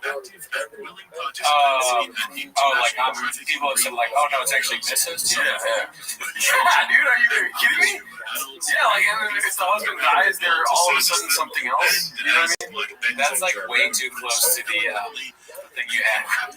People would sign your yearbook or whatever. They're like, what was it? Like, tags, have a great summer. Have a nice life. So now is it Miss or Mrs.? I guess Mrs. She's married. Yes. Yeah, I mean, I think it's Mrs. When you're married, unless there's some way that maybe I missed. I think that's just grammar, right? Yeah. I don't think there's any kind of politics around that. No, but women get upset if you say the wrong one. Because I just say like Mr. Miss, like whatever. Yeah. This is how I talk about it. Well, it's weird if you say Mrs. and they're not married. I mean, but that's not weird to me. Like, what's up, Mrs.? Are you from a different era? I'm also a guy that'll walk into a table with girls and be like, what's up, guys? You know what I mean? I don't really think about it. Yeah. Guys will die in this. How's it cracking, dudes? How are we feeling today, dudes? What's up, dudes? What are you, camp counselor? Cringe, like 90s guy character or something. Like, when I get married, like, if my wife's name is Belinda, she's not going to have Miss or Mrs. It's going to be Gerardo Belinda. I'm going back to thinking about Mrs. now. Like, that, maybe if it's like, it really only matters in the writing, right? Because sometimes we would do Mrs. Yeah, see, I fuck it up in the writing too. Like, that feels like maybe some black guy would say Mrs. I feel like Miss is when the husband dies, right? Or am I wrong? I could be wrong. Miss is what you are until you're married. There's nothing for Miss. So I'm a Miss. Oh, I'm a Mister. Yeah, there's no other form of Mister. That might be something. So in the end, it looks like Kellen finally came to his senses. There's only two genders. Wet ball. Wet ball? That's how I do that in there. Oh, that's what. Congratulations, though. Dude, you're married now, dude. Thank you. How does it feel? Does it feel different? It really doesn't. Not yet. It's only been a few days. I was joking with her. I was saying, like, it's crazy that This was when he first got purely here, for the didn't change optics. anything. When you watch the episode back, you can literally see the most fixed in that this isn't landing the way he thought it Take out the trash. Close the door. was straight up damage control. Let's not forget, last week Brian tried to make the argument that it's not that bad because the girl was 14. That's what's up, dude. Congratulations. I was telling you, I watched a YouTube video recently on somebody breaking down one battle after another. Oh, yeah. I wanted to talk about that jungle pussy because it's getting a lot of hate online, which you said you saw, right? I watched the movie 3 times. Yeah. What do you think about that? The truth is that most I don't care. Nothing. That's why he I understand where people are coming from, for sure. I think it's a weird term to use. But listen, dude, this breakdown that I saw this analyzing the movie, there's a lot of weird scenes and dialogue in the movie. More than just that part, where I was like, that's a weird thing to say right there, you know? But then in context with the deep analysis from a YouTube that has at least 10,000 subscribers a day, because I'm a numbers guy, the stuff he said for those weird lines, I was like, I love this movie. like before I was teetering. If you look at my Letterboxd, it's the only movie I have reviewed on there. Is that what it's called, Letterboxd? I think so. And I put my feelings about the movie there. Haven't gone back and done this movie yet, but I will in the future. I'm watching Lord of the Rings right now. So here's my thing about that. I enjoy fuck's sake, don't edit this out. Name's Gerardo. I haven't graduated yet, though. I'm trying to do that still. However, I don't really care, dude, honestly. You know, like, people have called me the S word for Mexicans. You know what I mean? Stick, stuff like this. And it's just like, it doesn't hurt me.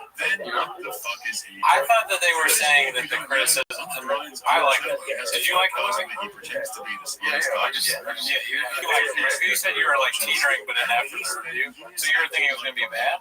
No, I liked it the first time I saw it. That's what I thought. So the review that I put was that I watched it twice. First time I saw it, I had a great time.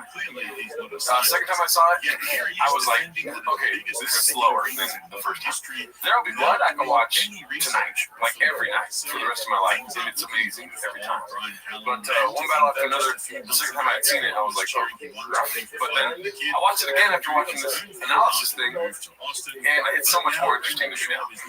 I gotta see it a second time to see if it's not good. But with that scene, I thought that they were as more not less so that specific word, but more like it's like kind of cringe. Like if you take that scene and you just watch that. Now, I liked the movie. I thought it was really good. Entertaining. I didn't really watch it for whatever political things they can glean from it. That's where you maybe go, well, I don't agree with this thing, and they didn't do enough of that, or whatever it is. I just watched it as a movie. Is this entertaining? The first time I found it entertaining. But if you take that scene and you just watch it, and you haven't watched the movie, it does make it seem like a bad movie. Because it's kind of like, what? This is a little cringe. But I think that taking one scene and you haven't seen the movie is kind of like... I would never do that. I don't want to attack you right now, dude. I would never do that. Right. I've never. Alright. Not if it's a good one.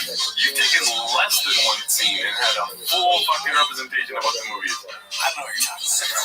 Give me one example.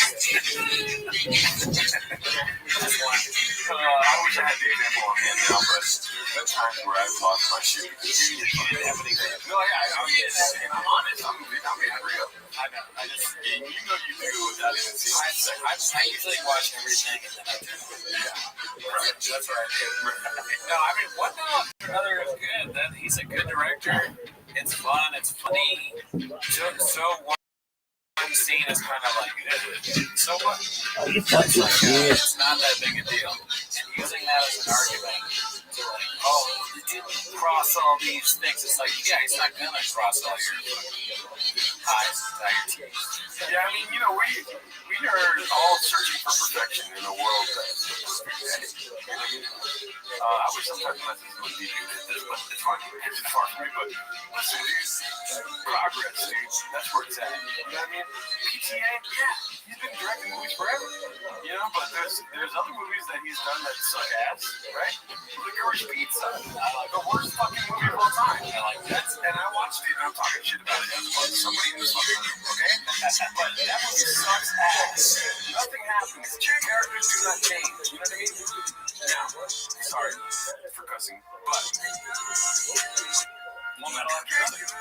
one character doesn't really change that much. But there's so many other characters happening all around it that change, and it's like you can relate to them. You can relate to the guy that just sits there and does nothing the whole movie. You know what I mean? And he's just along for the ride. Leonardo DiCaprio doesn't keep up people. But he's in pajamas the whole movie. And is that by accident? I don't think so, dude. You know what I mean? He's asleep at the wheel, dude. Like a lot of America, dude, that's seeking perfection. And perfection is just not attainable, dude. So stop trying to hate on PTA for trying his best, dude. I think the movie itself, Benicio del Toro's character alone is like so good that even just that made the movie good. Yeah. But overall the movie I think is pretty good. I think it'd be funny if in Licorice Pizza, Jumbo Pussy was part of that, and you're like watching it, and all of a sudden she blows off Philip Seymour Hoffman's son's head. She shoots him in the head and it explodes everywhere. That'd be kind of funny. Yeah. I want to make Paul Thomas Anderson movies and put characters into different movies.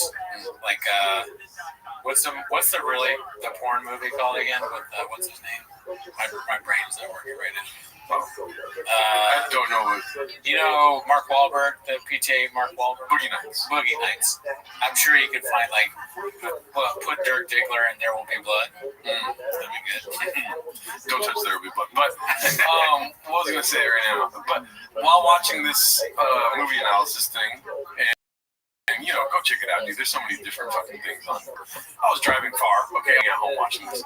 Anyways, I was like, dude, I wish I had that gene in me, because I love movies. You know what I mean? Being able to see what the director's trying to say without watching the YouTube video. Oh yeah, no, I struggle with that myself. A lot of times I watch something and it's hard to have a take. Enter the Iliad, dude.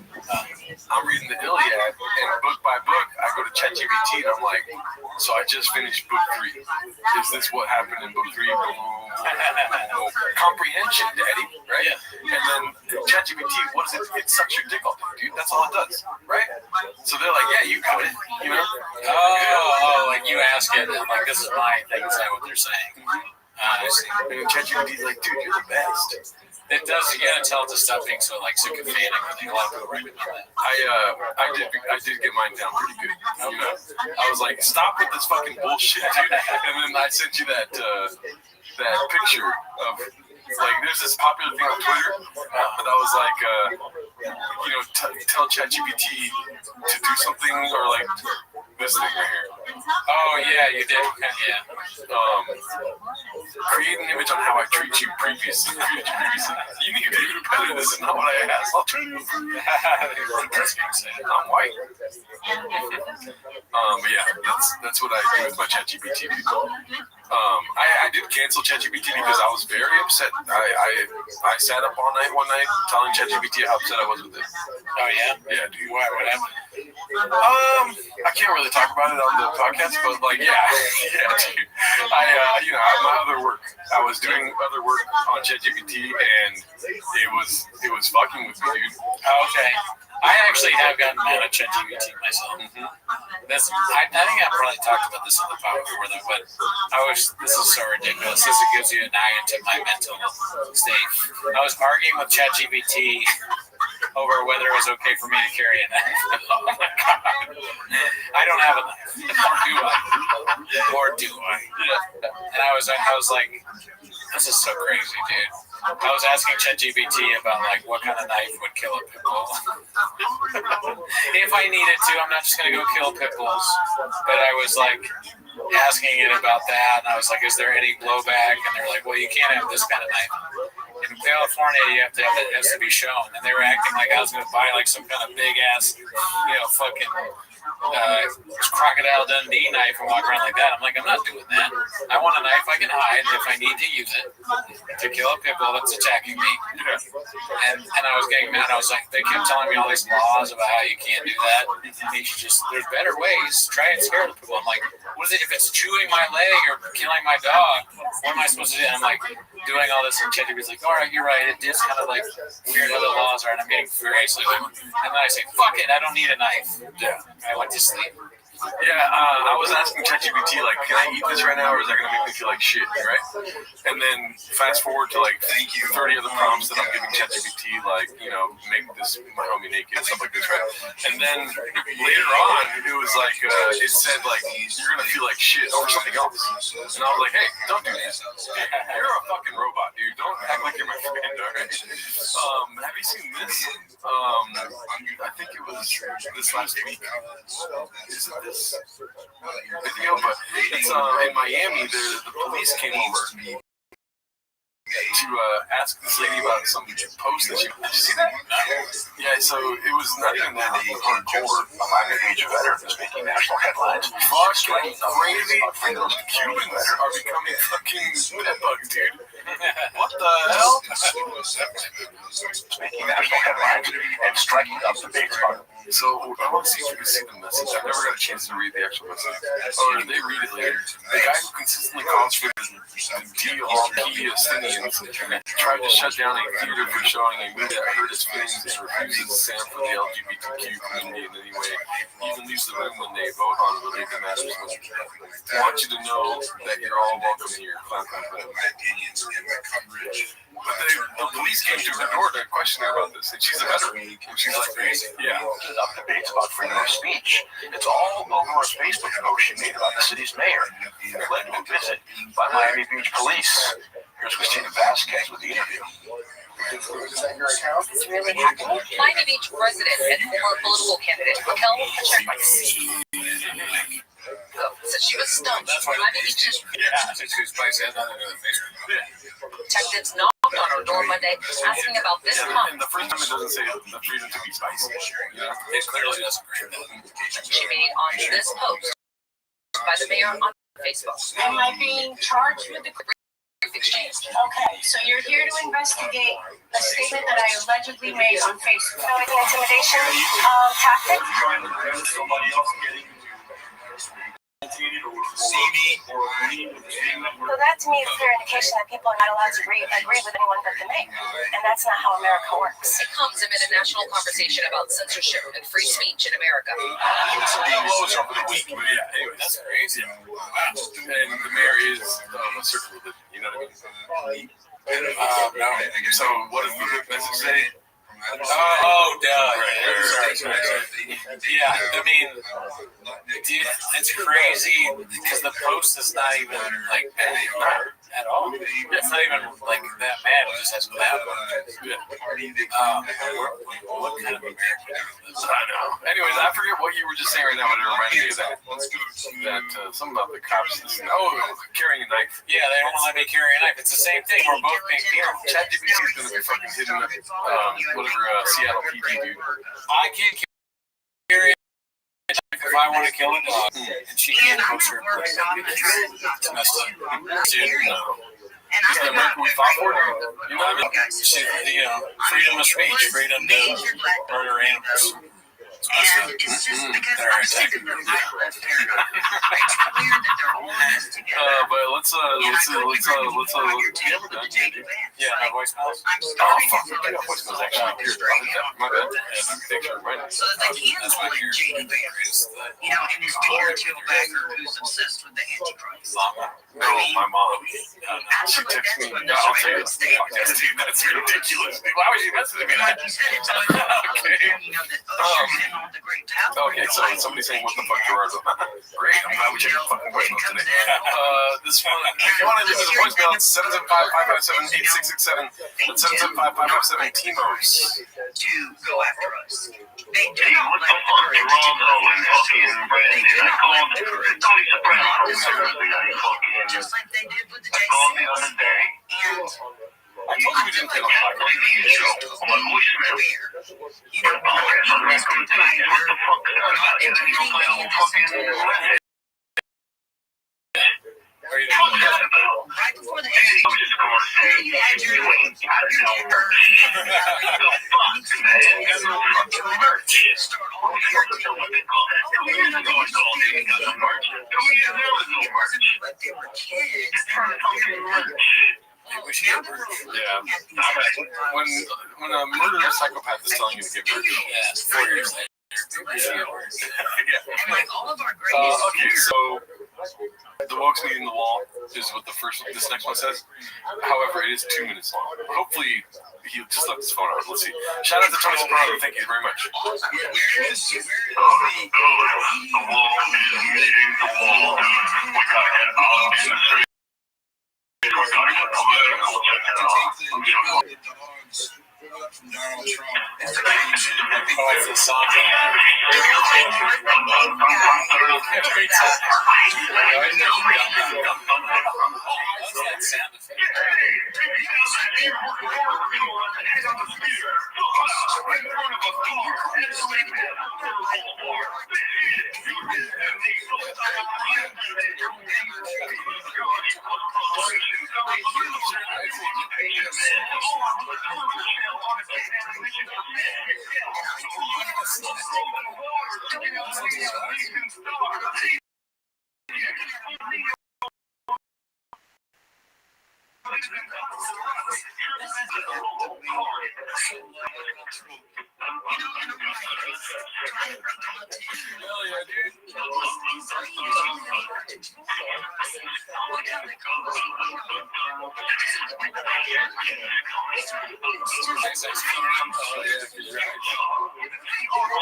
Shout out to you, dude. Thank you very much. Yeah. Good job. It's like first off arresting guys sitting next to me. Yeah, that's pretty funny. You said a lot more than that. You said to tie me up and like put a gag on me or something like that.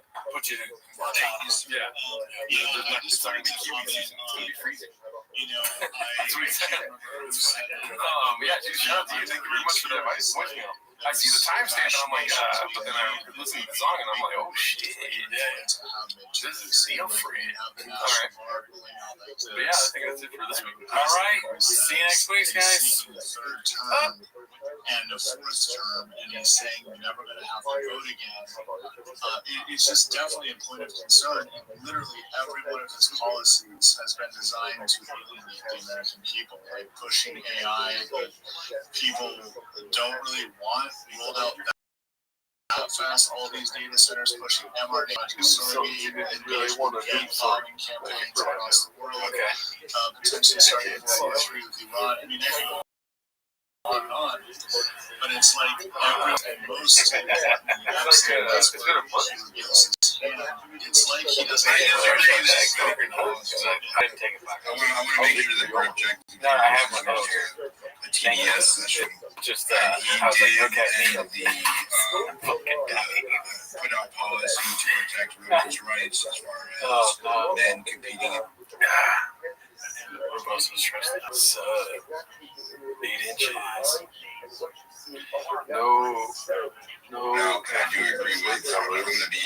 I have to push back. Oh, they heard me say that? However, I'm doing it anyway. I got nothing to live for. What's going on with Epstein? Zero tolerance policy. Just being fair, Godfrey. Yeah, no, I agree with that. I guess my counter argument would be that he would have to use to gates to at least have safe sex for everybody. Oh, yeah, I'll tell the judge. But, what is most concerning to me is Abu Dhabi, baby! I now pronounce you Abu Dhabi, baby! It's like covering up Epstein. This is my bachelor party. Telling us it's a hoax. Tell us there's no shitty friends. We ourselves can see the emails. There's my plan. Investigation. This is not going to play anything here. And it's just like, I don't know. It's very concerning that we do have a man who has said that one of their terms, a fourth term, and all this stuff. And then one final point I will bring up, which was very weird at the time that I didn't understand it, but I kind of get it now, is that company Liberty Vote bought Dominion voting machines. It's like we still haven't solved the right should talk about us. Election in 2020, and I have different takes on the fuck. Rare hasn't made it go into a year. Okay. Yeah. Sorry. I guess I can say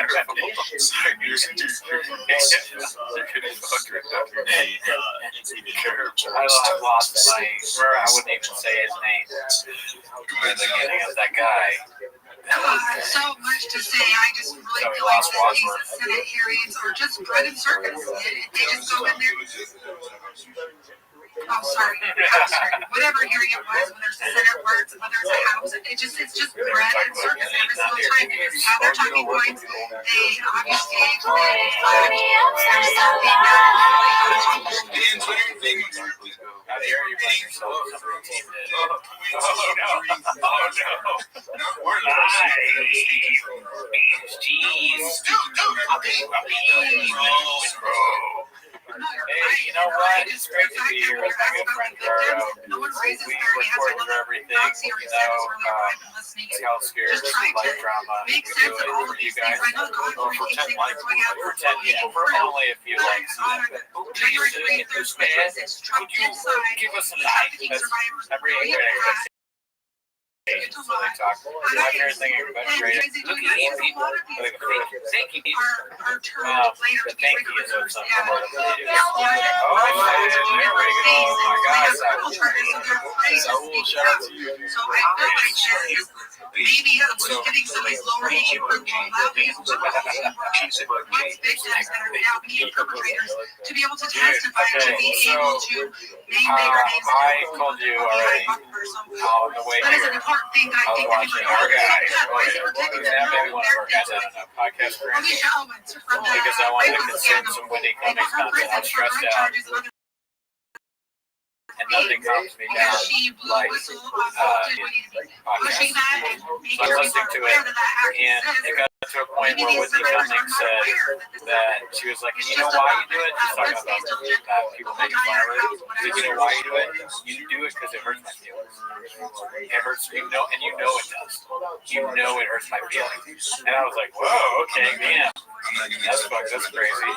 And then she was like, and you know what? She's probably gonna call. I go, wait a minute. Is she talking to me? Is Whitney Cummings? I fully lost my mind. Is Whitney Cummings talking to me? Because I want her to know that it's mainly Gerard. Yeah, I'm the one that hates it. I've said a bunch of mean things about her. She stinks. But I mean, she's great, and I take it all back now that I know that for her feelings. Yeah. Come on, be what's better. You're women's feelings. Yeah, finally, I was finally a woman, one woman that cares about things. You know? Yeah. But anyway, sorry to comment on this show. Do you guys see this? Do you see Whitney Cummings? She's apparently losing her mind. Podcast friend explained the whole thing too. It was very interesting. You know me, I never understood YouTube or Reddit. I'm like an idiot. But apparently, he says the whole podcast is an ad. The episode itself is a Google ad, and that's why she gets views. It's not the bots that she was originally accused of doing. It might be the bots. For me, bots are people that criticize me. Yeah. That's how I look at that. She may have a different definition of bots than I do. So even outside of testing, we have concrete examples. We're the most on. Let's see what she has to say here. What's up, Lori? Sally? Stopping example, that's what gets kicked us out. I swear to God. This is what they want. This is what they want. They want me to do an episode where, like, it's because I don't say these words. There are so many things. The EPA should have it. But I'm sorry, like, honestly, like, at first I was kind of, my ego was a little bit like, you know, that should have been I think I owe an apology. I'm sorry. I agree with you. I'm sorry that you have to talk about me. And I'm very disappointed because he did not take into consideration that people laid out a plan explaining how to do this, how to save the children after they were rescued. Yeah, I mean, I want to know, did she say anything to Boeing? It's never been implemented. Does she go after you at all? No, she's that was why like, more so that you're talking about her. It only hurts her feelings when it's a white man. So it's like other, she's like, yeah, that's it. Like, I don't like that. It's always been about she's like, another thing that sucks with you, look at that. Oh, you want to buy a wallet? Oh, so many people listen to my podcast. Do a Latino accent. A lot of people listen to my podcast. Do the accent you're allowed to do. Okay? I don't know about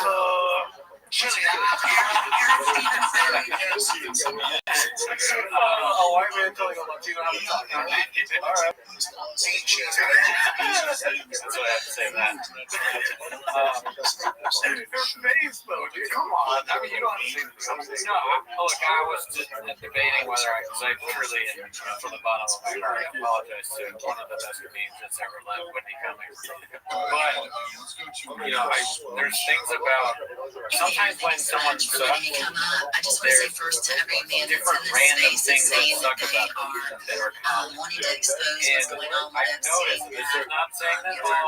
what they're doing too. And they've been accused of providing, Epstein's been providing favors for the powerful, rich, and famous that were put out for sale for TV men random sports team connected to him. Where they have a saying, like you'll see someone post that saying, that are standing against this. They'll say like something I don't agree with, and then go birds. You know, like that's the thing that annoying people like to do online. Oh, you're a big Eagles fan, are you? You're left to feel like a woman is enough or a woman is enough. And I think a lot of the women that are in here that are motivated to stand up against this could be typically women who have been either victims of someone or someone that has been victims of men in the past, and their motivation to advocate for victims like these Epstein victims is, in the comments, do you agree with me is it annoying when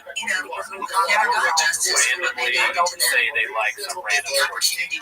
Like, how are you really? Some do. I'm not saying all. This with her personality bullshit. It's a great opportunity to do that. If anyone else curious what I want to say to y'all today, but I'm not known for a woman to come up and speak about what I want to say about why is crisis maybe it's not needed. Our society had gone into our political class and elites to the point that we're all just disgusted. Thank you for watching the 24-hour Greco stream. Her hairline is great. That has gone on. People keep saying, you know, that it's involved in consuming flesh of children. Anyone who wants to judge what I'm about to say is pretty sure just know that you're part of the problem. I'm sorry that apparently Epstein, you know, bought his island in the 1990s and started trafficking around 1998 or so. Pornhub was apparently founded in 2017 and it's been going for about 18 years. And I'm more than half 100 years old, so I remember that to be able to access porn in my teen and college years and young 20s, that would have involved young men having to go up to usually a man at a gas station and have to face a man, ask for porn, for sale, put it on the desk, and which is more than I ever thought that we did. There's a lot of people watching. We mainly talk about coffee, migraine, disease, flappers, which it's essentially me at this Honestly, point. that's us grifting. Talking about flappers. You need access to get right to their I mean, who's more flappers than me? Is there a flapper without me? I don't think so. And they don't have to So that's another thing that we talk about. You can go down to Health cities in fairs, Georgia and any major highway and they're selling, you know, sex toy stores that you're trying to sell. Like, there's a lot of stuff. The Reddit has, I don't mean to hurt your feelings again, is that apparently the stats but the say Reddit that 75% of men that are professing to be Christian conservatives that are part of, let's say, the Republican MAGA or whatever, they're subscribing to Pornhub and participating in this access to digital porn. And this organization called Covenant Eyes that people can put on their teenagers' phones to make sure that they're not out there looking at naked shit. They're able to say that 65% of the men that are either on there are accessing porn on a regular basis. So what is it that down to? What is Epstein selling? I like watching stuff Epstein like is me. selling to the If it's someone who's rich and cringe and capable doesn't of deserve what they purchasing have, the ultimate fantasy, right? So what is the ultimate fantasy going to be? Who wants an ultimate fantasy? Everybody who's addicted to porn wants an ultimate fantasy because they have already grown outside of what has been ideally put up for the population created by the creator to be this ultimate incredible paradise experience between two committed sex partners. That has been when I want to get, kind of. Sometimes I'm too horny, so I put it on. It makes me not horny.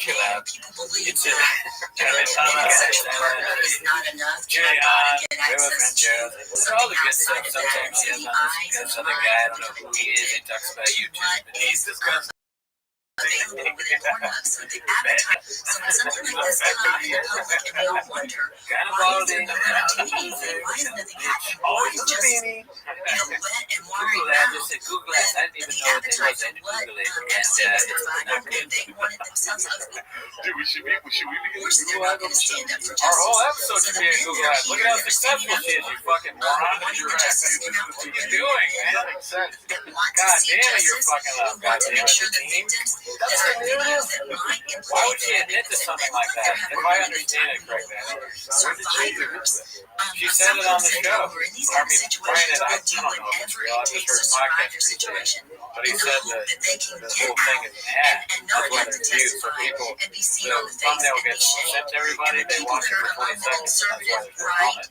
who look at these Apparently victims she and got say, look what she had on. I mean, there's a video going around of Trump himself saying that the girl that Mike Tyson raped, Like, we don't get that. Put that on the resume. well, she was outside of his room dancing at 1 a.m. Well, she must have had it coming is the implication, right? So when we I can have nothing but compassion people that are the conservatives like their who condemn the rape victims, who condemn the girls Yeah, who this may is have my done something. I enjoy it. So do they. Yeah. It's one of my things. Flappers is another thing. Like, never getting any sleep, high blood pressure. I have a lot of things. Grapes.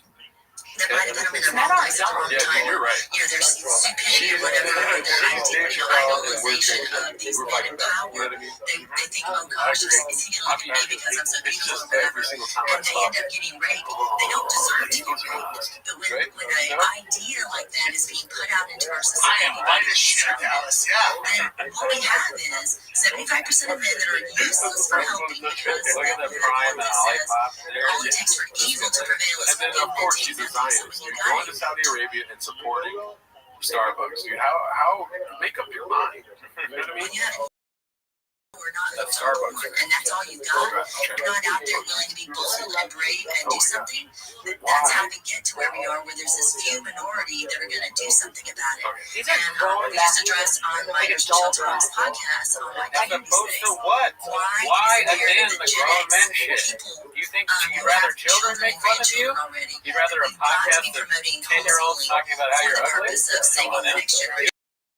On that. We gotta shelter these kids from what is happening in our There's a society and podcast raise of up another 12-years-olds talking about how generation your that husband is is chopped. protected It's from never been good. this technology that is intentionally destroying the minds of the boys and men of this society. Not to say that girls are addicted to porn too, but it is a predominant problem. And the predominant predators, it looks like within the Epstein groups are men predators with women who are benefiting from this situation because they want it as well. I'm like, we got a bad one here whenever they So go I to just war want to with lay that out there, kind of the purple pill, several stats that back up what I said about why we do have the problem. It's because, of course, they're not speaking out because they're not going to risk their precious not being able to come into their phone names and access what they want to secretly access that nobody knows that they're on. So I think that is a root cause. She doesn't want me in war. I agree with that. I won't be in war. I'm the first person to admit it. Don't send me over. Bringing your kids I will home, have doing what you can to bring up a generation of kids that are protected, grow them up on the farm, keep them away from this digital media as long as possible, Googling my numbers, counting my comments, and show them we can't have these people wonderful, amazing marriages. They'll be like, hey, wait, some of these soldiers experience look that like you're robots. getting inside your marriage, and your marriage is worth saving and worth selling to the children that is worth having. That's the main thing I want to say. Definitely balding, dude. And he's got to like have some self-respect. Like, hey, I don't have hair. Are you attacking me? Definitely, dude. Look how much hair he's growing down here. It's all like evaporated from his head. And you know, guys, they're in the fucking culture. Sorry for cussing, right? They are all they're scrolling TikTok right when this show ends. You know what I mean? Dudes that wear their hats like this have hair coming out. What do you not see? No, yeah, I don't see any hair. No hair coming out. Why is the hat so far back? You know what I mean? Because you're balding and you're trying to be cool at the same time. That's, you know what you just did? You're not cool at all. You did a 180. I guess that makes me a big old pussy. Right. Bobby. God damn it. I guess that makes me He is a conehead. Good job, man. What's up, Milan Fart? You're tired as fuck and you're gonna go Baja mode on your bed? Oh, once we have that, I haven't gone Baja mode in about 2 weeks. Oh, wow. You know what I'm saying? You gotta take that car and go. Driving my son to baseball practice. They'll be like, hey, those soldiers look like robots. Their shoulders are way too big. No man has a shoulder that big. Yeah, they do all day. Clickety-clickety-clacking. Clickety-clickety-clacking. I never got that mad at the commenters. We have wars with people online saying mean stuff. I would never describe it as, oh yeah, or it's online. Clickety-clacking. Clickety-clickety. You can see, I hate T-Mos. We gotta accuse the bots like her. We gotta accuse the bots too. Whitney, stop fucking whining about it. Jesus Christ. It's a sign of success, you hag. You get criticized having bots when you're doing well, you stupid. Alright, I went too far. I apologize. To you. Oh, Remy Goody, you went too far. You didn't say that. I think she's ugly. I don't know if that's a comment on what she looks like. Yeah, she's ugly as well. I consider one of Trump's All right, well, I guess that makes Places, which is the I get attacked for I get called balding. I'm the one saying that she's attractive. Is that fair? Anyway, It's not she's it's almost a lot of people that check that. They're afraid of discrimination. What do you think is the one like a tap dance. that will distract all Great was going those Pencil who Baja see Goonies the Grave and protection of that. I'm not talking about an abducted woman in Tucson, Arizona. I should be attacked because I thought Han was a bird, not Whitney Cummings for having her whole show. What do you think is the one major distraction that will take all eyes off everything we're Well, doing? in what world do you think you're successful? Yeah, that's bad. That's 550 likes. That's a lot. We never seen it. Yeah, but in comparison to 4.9 now. Well, maybe 4.9. Distract. If you look at history, On my channel. illustrations when they start to get talking about Trust me. and there might be an availability of He was his number one quick clap pop. perfectly 563,000 subscribers, and 500 of those people thought this was good. She should get annoyed. So I'm not saying that it would go And you know how she's probably the first person to say, like, We've got to put an embargo on podcasting equipment. It's like you're getting 10 times the amount of. You're the problem. oh yeah, she is one of those people. It's like there's just too many people can do it. Too many people have the ability to podcast. Everyone should have a podcast. Man Lehman should have a podcast. Ryan Hardy should have a fucking podcast. Crack City should have a podcast. Dixie Norman should have a podcast. So now we have Successful Link definitely have a podcast, but only if he devotes just as much time to our Reddit. Yeah. As long as it doesn't cut the time that he spends on our Reddit, he should have a podcast. Mark Ramirez should have a podcast. Armando Preciado should have a podcast. BCAPT, I don't know. I don't know, but I will tell you this. I trust Aaron Prince because he knows a lot about it. Stay on the list. Yeah. All right, let's see what else. We're not even got to the ballpark yet. If they're not online all day, clickety-clickety-clacking. Thank you. If someone with a podcast sees my comments and it's like there's not 50,000 comments, people comment, it's like, well, maybe you get a lot of comments because people listen to your podcast fight in the comment section all day. Maybe the people who listen to my podcast have a purpose in life. Maybe they are sober. Maybe the people who listen to my podcast do other things or have families or maybe they send me DMs instead of a public insult. Wow, that's the wildest group, or whatever she's trying to do there. That's cool. There we go. Yeah, you can't prove that. Just where you're gonna release all these DMs that you got, and then fighting in the comments. Well, actually, the most ridiculous thing is the family thing. Who doesn't have a family? Everybody has a family. It's so rare that you wouldn't have a family. This is your best work. This is the funniest most good.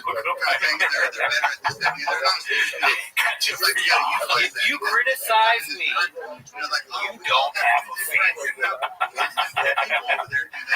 all my fans live in a two-story house with a bunch of brothers and sisters, and they do pajama pictures together at Christmas. When people tell me podcasting was easy, I think I linked them at Whitney Cummings' video. Damn, Colin Russell coming in hot. Adderall personified. I love it. These drugs make your brain fucking go haywire. You can come up with videos or you start saying absurd things. The people who criticize me, not ironically, how we do. The people who criticize me, I can't think of something more ridiculous than don't have a family. I think Rogan is pretty good though too. Which one is this? He's they're sad people. Oh yeah, it's a big joke. Yeah. Everyone is sad that doesn't like you. No, unfortunately, not true. That's what I like. I wish Horseface was sad, but I've seen his life. It looks pretty good. He's on dog credits, and it's great. His dog is beautiful. He's a beautiful dog. Nice dog. I saw the dog. I said, "Wow, that's a rough road." He was looking at a picture with some girl that looked cute and like a great dog, and I was like, "What the fuck is wrong with me?" But no, that's not it. You can have people that are happy that just don't like his content. I was listening to I know I said I don't really listen to podcasts, but I listened to it on the way to work too. There's a random Bird episode, and Bird was talking about the same thing. Like, I get it. It's like you got no one you can talk. You got nobody to talk to. So if I talk to you, it's someone that talks, maybe the only person that talks to you that day. Like, you don't do anything on the weekends. You just can't go out. It's like, none of that's true, dude. I go out on the weekends. Check this out, dude. She does with our boy Shakespeare's line, dude. So here we go. I worked with 2 recovering meatheads during my time doing construction, and I can't explain how similar the energy is to theirs. The energy is no bueno. You know I'm nice. No, you don't seem nice at all with me. And she said, you know that Shakespeare quote? I know not what scenes, I know what is. Oh, okay. She's trying to do Shakespeare. You think so? Yeah, because when I did Adderall, I would quote Shakespeare all the time. I would love it if that's a real thing, but that absolutely seems like a good no. Yeah, I don't even understand what scene. I don't know what scene. It is Shakespeare. I mean, like, Shakespeare's philosophy is like, I know not what scene is, I know what it is. It's like a way of so you're saying scene is like not real. So it's seem nice. Oh, I'm supposed to. And she's on the next episode. She's like, I'm supposed to seem nice, I guess. So I love my haters. She's gonna keep doing the wrong thing. It's funny to like. Okay, so the first guy I work with, 2 recovering meth heads. So he's saying that she's a meth head, right? And that's a fucking gadoosh if I've ever heard one, right? But then a second fan comes in and says the energy is no bueno, you know I'm nice. So she got double whammy on that, and she's like, I did give her a like because it was pretty dry and she got instantly ratioed. The first, roll down the top. This is like, it's what happens when you're famous and you do these things, like plastic surgery, the hack of Adderall, so you can be always like, high energy and do all these shows or whatever. You're gonna get called out for it. Oh boy, does she stink, dude. Yeah, it comes with the territory. That's why Manliness right. I take blue scorpion venom, and it helps me a lot. And you see, I mean, there's no plastic surgery. I'm still very tired. I will say, if we gotta get you addicted to Adderall to get more likes, I'm down to take that drink because we're at 31. Yeah, listen, guys, I know we took 2 weeks off, okay? 3 weeks off. We haven't podcasted in a month, but that doesn't mean the like thing changes, okay? We still need the people watching. Vertical mode. The punishment fits the crime. All right? You're out there not liking the video. You don't like vertical mode. Well, guess what? Vertical mode is what you get. All right. That's a preview, dude. Just make sure. I just want to make sure. You're gonna maintain. What are you pressing it at? Maintain? Yes. All right. See, I'm a nice guy. Okay, but seriously, dude. What are you gonna do, man? Volume punch me, motherfucker. That's how I feel about the lack of likes. I feel like I'm being volume punch right now. But again, blue scorpion venom is what I take. I take it every morning. I take it in the morning. Doesn't help me at all, but mentally I think it helps. I guess that means big old. I respect a DM. I've had plenty of people go, hey, you know, this new podcast, like, I don't know about this, that wasn't right. I'm like, dude, thank you. Thank you. I respect that.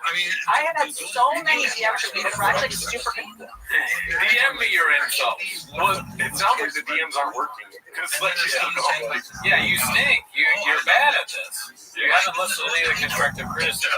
If you did, you'd stop doing really cringe shit. We need to get a forensic analyst to come in and see how many people tried to take DMs, and then she kept going, so they had to move in the negative comment zone. And then we need also a graph of how many of those people are sad to begin with.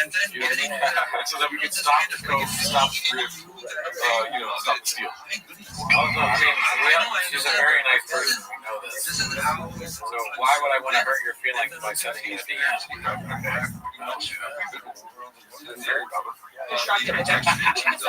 Woman was like, hey, formula feeding and actually this. And I was like, I was joking, but like, thank you. I should correct that. I appreciate it. Putting it out in public, if you don't want to fix it, you don't want to correct me, you don't think I suck, you're just. Oh, shit. What the hell? Abu Dhabi, baby. Oh, dear God is out here speaking for me, dude.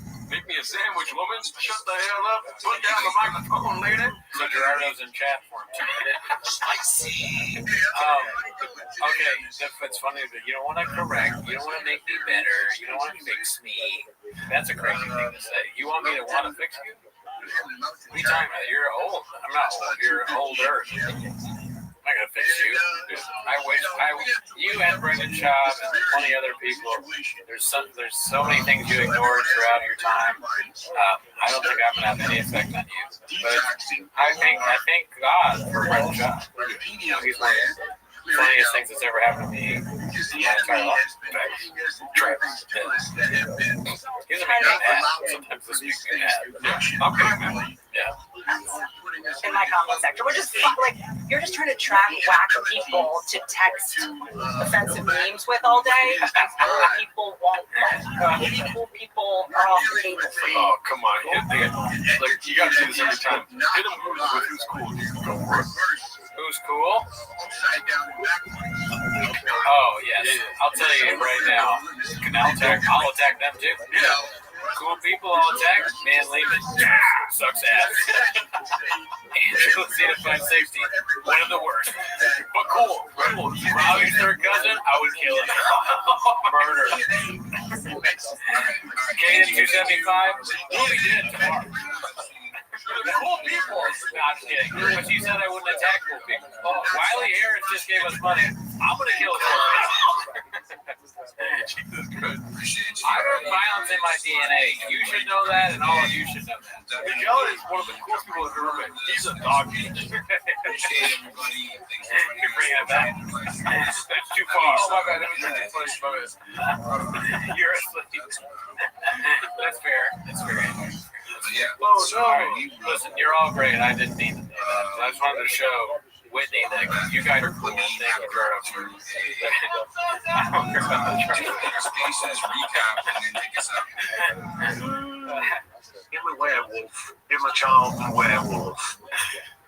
Cookies with salt at the top of the menu. Oh, shit.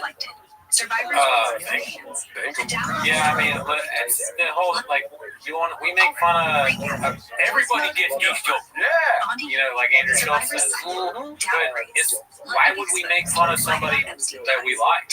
We might playfully say something, but it's like, yeah, I don't go after Jim Gaffigan because he's really good and he's funny. Sometimes I'll say he's funny, but there's nothing to like go after. I don't go after Jaslyn Singh because she's on the market. Then we might have a chance. Yeah, Jaslyn Singh is like a podcast of me and Gerardo watch all the time. Yeah, every day. So that's why I was talking about her. Especially your name. You know what I mean? Because of the personality you've chosen. But in the comment section, if you're nasty, someone will respond. Oh shit, someone's gonna respond? Yeah. Let me see. Let me go right here. That's it. Some of the comments are pretty funny. It doesn't really help the narrative that they're stupid losers when they like are kind of funny. Like I leave a lot of comments? No. I leave a lot on our Reddit. Sometimes I do, but not on YouTube videos. But I like reading other people's. To DM, reach out to you and be like, oh man, that was so brave. That was so brave how you stuck it to that mom. There's more fun Honestly, I'm not mad at Mom, I forgot. She's already using that as like a fucking cope or bulletproof. I'm a mom, so you're such a big guy. You made a mom feel bad. Well, whether you have a kid or not, it doesn't change who you are. I mean, even then, you make fun of Sandy Hook and try to be funny, and it's never funny. Oh yeah. Like, how are you gonna use your mom as a fucking cope if you're over here making fun of dead kids? Yeah, if you want to go like real deep with it, perfect point. Add on to that. You're welcome. Fucking you fucking went on the New Year's thing and did all this conspiracy nonsense, telling people not being one on Joe Rogan. He told people not to get vaccines. Yeah. Like, whatever you think about that, look, you're welcome to your opinion, but you can't be like, but you would attack a mom. Like, what if a mom was like, went on and goes, we need to kill everybody in Palestine, and then it's like, oh, you're gonna attack me because I'm a mom? I'm a mom? No, yeah, that's not good. We shouldn't do that. I don't care if you're a mom. Other people are moms. Everybody gets these jokes. Sometimes do I think the kids should get a hepatitis vaccine? Yeah, I kind of do. Because when they grow up, they don't want to get hepatitis. So, no, the mom thing is not a good defense. Dude. Bro. No, I think it's just I definitely think you should get your kids vaccinated, but that's my point. Anyway, I have an entire book that I wrote about me doing the most humiliating, embarrassing things. By the way, I don't know if you're keeping count. This is the second time she's brought up the book. Not this episode, but she did it in the past before. Right. When she was talking about here. She was talking about her book and how, remember when she went to Abu Dhabi, baby?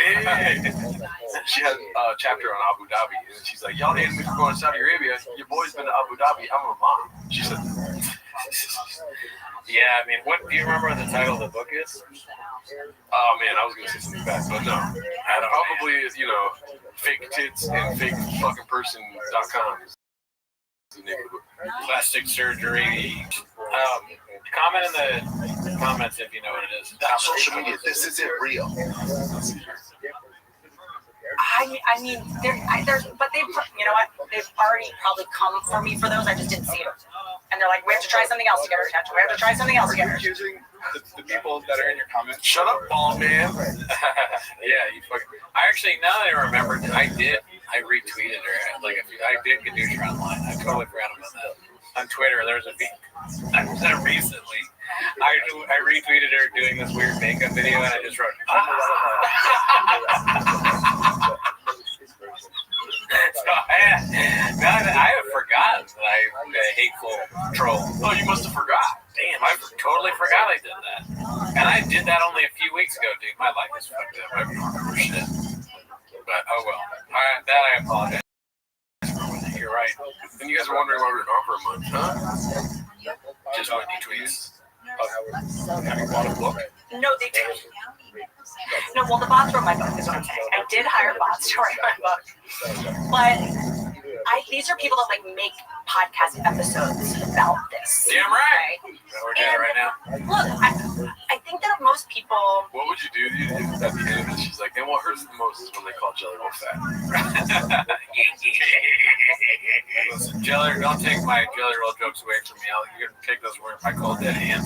Take Brendan Chop, take Brian Cowan, but you leave me my Jelly Roll, dude. That's what I say. Yeah. You gotta do something if you really wanna do something. Oh, that's the whole thing. Come on, dude. All right, let's see. Online that are in these kind of like melees, like they don't think that they can make a friend, so they settle for a fight. Like, it's my thing, and I've said this before. Like, I don't think I deserve love, so I settle for being used. Like, you know, I think these fights make people feel alive. You get adrenaline, you get dopamine. You know, I get it, dude. Do Adderall. We get it. Yeah, you're on Adderall right now. It's also, I can't imagine somebody talking about me this much. You know, if it's really about me or you, it just seems so unlikely that someone would spend this much time like dissecting why I'm doing what I'm doing. I'm not a famous person. It's a random guy that likes beans and cheese every night. Fucks dudes after video games. Yeah, like for me, I was just driving my kid to baseball practice, and Jay told me, it was like, Whitney Cummings is talking about you guys. And I was like, oh, really? Again? She's like, talking about us again? Yeah. And if she wants to, I will rip her fucking neck off. Oh, Jesus. Pull the fuck. I guess that makes me a big old pussy. All right, Mr. Olf. All right, my bad, sorry. And, you know, you get it if you get it. No. Oh, yeah, but it is kind of. Could you imagine she's the whole episode about some random guy or whatever? It's like, you know. But then again, we do that about other people. So it's hard to think of yourself being like talked about this much. Yeah. I don't think most people think about me this way. Like not that like that much is what I mean. And she seems to think about it us a lot. I'll tell you what it is, dude. 3 words. Late stage capitalism. Like they need people to be watching. They cannot talk shit to the people. They can't talk shit now because they get paid. You know what I mean? And if they, like, why else would they continue doing this? Because they're fucking bot, dude. They're bots. Everyone that speaks negatively about us is a bot. Yeah, I agree with that. There's two things. One, I thought you were going to say late stage Adderall. Or like late stage Adderallism. But the second thing was, that is a good question. When your show sucks like this, nobody's watching, and the whole thing is just you're constantly gadooshed. And that's like the thing. You put out something, you get made fun of. You respond to the haters. Doing that is kind of crazy. Yeah. But that's you need the haters at that point. Everybody, you're not making. Doing this episode is kind of nuts. Yeah. It reminds me, and no hate, I'm not gadooshing Mark here because I love Mark Harley. But there was one time where we watched Haters Will Say, where he was just talking about the haters the whole time. And we were both like, we can't watch this. It's like, oh yeah, we watched it off the podcast. Yeah, we were like, we can't. This is too much, man. This is before we knew Mark really. We gotta tell him not to do this, and he stopped doing it. Yeah. So he made the right call there. Like, I don't think it was his choice, but yeah. Let's see. I follow snakes. I see a snake. I'm like, where are you going? It's a rattlesnake. I'm like, where are you going? What about giraffes? Goddamn rattlesnakes. Giraffes. That's the narrative. You remember that thing about the giraffe, right? Oh yeah, that's right. She like tried to sneak into that giraffe farm and kill the giraffe. She almost killed the giraffe. I just want to see if you guys really did evolve to stop rattling. I need to find out with my neck. You know what it is? It's boomer. In the attention economy. And look, I don't understand the YouTube space and the podcasting space. I know the controversy is currency, but being a miserable guy who's mad at me for making it a comedy, it's not controversial. That's actually deep. It's boomer. Good. I want to be boomers. Boomers are the happiest people out there. They have houses, they're rich, they have ridiculous takes. Boomers, all they need to be happy is MSNBC or Fox News and their kids calling them on the phone. Yep. Great. I love that. I want to be that. Sign me up, Daddy. You know what? It doesn't make sense. Fault. Spending all day making YouTube videos about me and bots or whatever, it just like, it kind of makes you look like old. It's like an old. Is she think that's going to stop them? I don't, yeah, I mean, that seems like it's less at us and more at like a podcast cringe or whatever. If she called me gay, I would stop today. She's like, you making videos about me, it's kind of gay. I'll be like, oh my God, I don't want to be gay. But I don't mind being old. I wonder, is that the next insult, or she can't do that because that's not her audience? But no, she's paid by Big Gay. I mean, the old thing is, it's not really that great. But she called us old guys. We better stop making fun of her. Yeah, who cares? Old's great. Yeah, I wish I was old. Somebody told me that they thought I was much younger than me. Younger than me. I'm on vitamins. I'm actually not today. But I thought I looked a lot younger than I was. Yeah. So in the comments, do I look 38? Oh, here. Let's see here. Should we do a poll? What age do I look? It's like 38 younger. 100 plus, or much older. Yeah, what age? What age does Cooney look? All right, let's do less than 38. How old is Akash Singh? 45. I need a fucking tater tot once a week. Less than 38. More than 38. 38 through 45. 45 through 60. I thought he was dead. 60 plus. Oh, God. Let's see what the audience says here. Yeah, be honest in the poll. Oh, no. What happened? No, we don't. You're lying, dude. I love it when they do it because then you get to test whether their internet's bad or not. Yeah. We'll see. Successful eggs at 45 plus. We'll see. Yeah, we're good. Okay, who said it? Yep. Whose internet is bad? Internet. Where are you at? Oh, the fourth mouse. Need to get a fifth mouse. Are you surprised that the two winning options are the youngest and the oldest? Nobody thinks you're 45 to 60. 60 plus is funny. God damn. Cooney looks like my uncle and I'm 40. Come on. Dude. Cooney's immune system is about 73. Fuck you! All right, let's see what the people. I think they're gonna be on your side when I do this one. What's your idea? Formula One says Cooney Def 5. Who looks young? Oh, I mean, you look younger than me. Oh, hell yeah. I think. Kurdo. Is there a third option? Shop. Yeah, how old is Shop? I never really thought about that. How old does Shop look? Shop kind of looks 40s. You know what I mean? I don't think he looks old, though. Well, some pictures, they look weird. Yeah. There's wear and tear on that. Boy, 60. AIDS Bits think you look 60.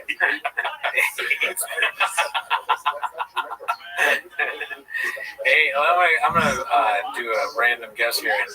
Shot in the dark. I think AIDS Bits is probably written some comments on Whitney. Oh, yeah. Whitney's walls. AIDS Bits is definitely leaving nasty comments. I think so. He looks younger in person, allegedly. Oh, yeah, that looks just. Thank him. Let's see. Hey. It's like a boomer take. It should be like, female comic isn't funny. It's like when my sitcom came out, everyone was like, ah, the Nielsen machines must be broken. Like, you tried to make that fake too. Oh, she slept her way to the top. Like, okay, like, there was always some reason. So everything y'all did, it's been done. I didn't say female comic unfunny. I said this mom is a whore. I struggle with that. I was like, I really want to say that. I did. Dude, what are you doing, bro? No, I don't think she's a whore, but I mean, she's just like, whether you're a woman or not, you're not funny. You could have been a man and been just as bad. You stink. Another thing, too, we have never, not once, put an episode that was out less than an hour long. Look at that. We've never done that. And she's like, I do so much. I run it through YouTube. I make sure that everything YouTube is approved. Like, I run it through the Google ads. I take things out. This is like, that's all fine to do that, but it's not cool. Oh, cool. Yeah, I make sure that YouTube approves everything I say. Oh, good. Great. Oh, that sounds like a really good show. That's social media. This isn't real. Talk about baseball practice. It's all about originality now. Like Pat said, there's other things to come from. It's like, there's nothing more embarrassing than your trolls being unoriginal. And you know what? There's plenty of female comics, and you know, I think I was thinking the other day, I was like, why me? And we know why me. You're an asshole. We know. Sorry. I forgot this is what she said. Is it your fingers to me? Not care. Hey, What is this? I mean, the reason is because like you bring it on yourself. Yeah. You had a whole thing where you were one way, and then you decided to go the right wing Joe Rogan grift, and that made it a lot worse. Joe Rogan ruined comedy. You're one of the, comedy is Julius Caesar, okay? And if you're not Brutus, you're goddamn close to Brutus. You stab comedy in the heart. Look at that one. Why me? Because you fucking suck. Couldn't have said it better myself. I know, I should have said, good job. Yes. But you're cool, man. Yeah. Do I look like I'm in like the Hocus Pocus reboot as like the funeral home director? I haven't even that. You want to talk about old? That age? You talking about hocus pocus? Yeah, you talking about hocus pocus? You hella old, girl. Damn. God damn. You said hocus pocus. Oh my God. Oh my God.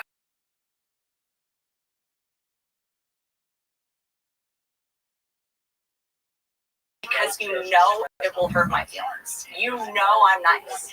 How do I know that? You know I'm nice. You know I'm nice. How would I know that? I don't know you. I don't know, Winnie. This episode's pretty nasty. You think you're nice, but you call us old and fat and stupid and Mexican. Yeah. We don't have families. Yeah. It is kind of funny. Like, I'm actually really nice, and then all those things. Yeah. That she said. You don't have a family. I'm nice. I just don't think it's nice to, do your white wing work. White wing whip. I wish I had the dolphin bottle. Oh, I can hit you with one, dude. Mine sounds exactly like that. It sounds a little bit more like a dolphin today. It still sounds like little controls. A little like elves. Whenever I do that, it tastes like bleach. You do have a heart, and you know I do care about what you think. And it's like this is like when you're breaking up with a girl and she's like play crying on the phone, where you know she's not. She's like, I was like really sad. She's like a straight. They're fucking evil. Why is there no tears? And she goes, oh, now we're gonna talk about my tears. Whoa, that was a weird flip there.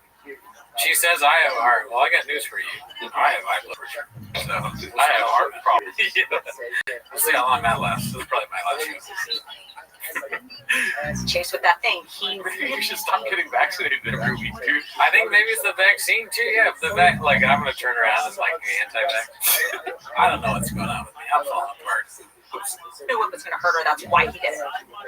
That's why he did it. There's no point in trying to hurt someone that can't be hurt, right? You know it hurts my feelings. Otherwise, you wouldn't do it. If you're sadistic, right? It has to hurt the other person. Okay? You know that I care. You're nice. She's like starting to sound like Cutter. She's looking at me thinking wax on, wax off. Why does she look so Asian, dude? That's what you think. I don't know. I'm racist. And that's probably why you're balding. Because you have some guilt in there somewhere too. What the hell? That's what I'm talking about. She said this. Balding. That sounds like me, dog. What? That's the narrative, dude. If we ever do a podcast and you look into the camera like this with your finger on your chin like that, I'm gonna lose it. This is such a funny stance to be in, saying after you're balding. I think it's a great point. One of the great points in history. You know how what's it, McCarthy, when he finally got called out, and the guy goes, "Have you no shame, sir?" or the other guy was like, I know Jack Kennedy. I work with Jack Kennedy. You, sir, are no Jack Kennedy. But instead it's, you're bald. Yeah. It's like Jelly Roll's fat. Yeah. We say Jelly Roll's fat, but we don't say it as if we're some sort of like Socrates or Aristotle. We didn't crack the code. Never heard of it. It's just not a great point. I'm bald. Yeah. Thank you. Yeah. It's funny. I would if you said it like funny, that's funny. But small teeth, big gums. These are funny things. I never thought. Thank them to the fans. Thank you for noticing. I had no idea I had small teeth or big gums. So that is funny, but not in like a serious way. Not like a serious thing. You know what I think it is, dude? I feel like some of these. By the way, I look younger than you, but you know some of these. At least you got something going. These commenters, these fucking homeless people that watch our show and stuff. I bet you they're DMing her, telling her that you were really sensitive about your teeth and your hair. Maybe, but she hasn't said anything about teeth just yet. They might do that now. Paul C. Let's talk about Hamden again. Fluctuating horn growth. That's another thing. Yeah, that's real. This is a horn dig. I had to get it cut off my head. And that's probably why you're balding. Because you have some guilt in there somewhere too. People doing podcasts about how. Why was there a cut? There's like weird cuts in this. There's a weird thing because she said our names. Yeah. But there was a weird cut before. It's like you have a cut on a fucking live podcast. It's not live. Does that make sense? Don't make sense. We never do that. We do that. Only when we say real fast racial slurs. We do cut out things that we don't want. Yeah, sometimes we do that. But not 5 minutes in, you know what I mean? There's like 20 cuts in like a 5-minute section we watch.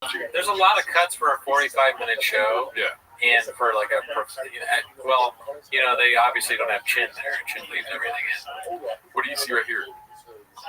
325 episodes. 325 too many. I would use robots to make my podcast metrics. I'm going to look you in the face right now, and yes, I'm sitting on a booster seat. Thank you. Thank you for doing this. You guys being this obsessed with me, honestly. We're not even obsessed with you. We just watched you this whole episode. When I would say this is, you know, if you're going to criticize people for being hacked, you shouldn't have the exact reaction that so many other people have had.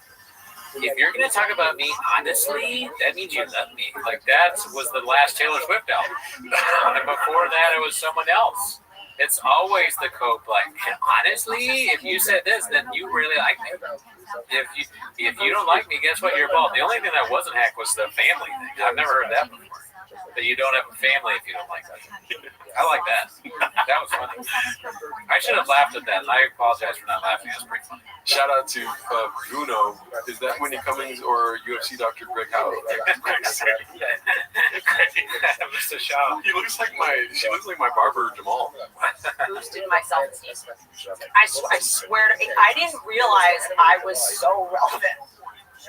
Like, if it wasn't for you, I wouldn't know that not only is my podcast doing well, not to improve the numbers, but in order for me, it's not cool. I can do that. That is cool. Yeah, you finally, because when you reach over and you press the one you don't even know, it's always good. But I think it's better if you actually know what you're doing. I don't know what I'm doing. I can't see it. You can't see?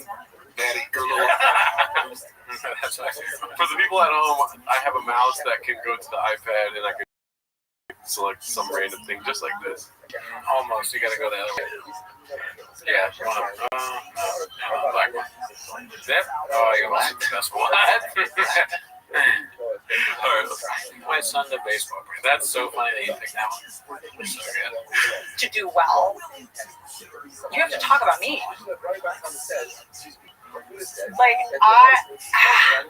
and also you're in a jam with your argument because you're saying my podcast doesn't do as well as it says it does, yet you use my name for yours to do well. So if my name on your title makes you get numbers, wouldn't the actual me like do pretty well? This is about podcast creation. Because we never title Whitney Cummings. This is our lowest rated live.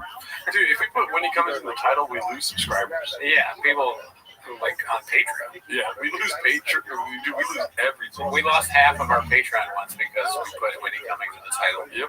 People said, I don't stand for this. And this was your face right here. Even if it's oh no! Fuck! God damn it! I don't know why my keyboard keeps disconnecting. People hating me. Which is it?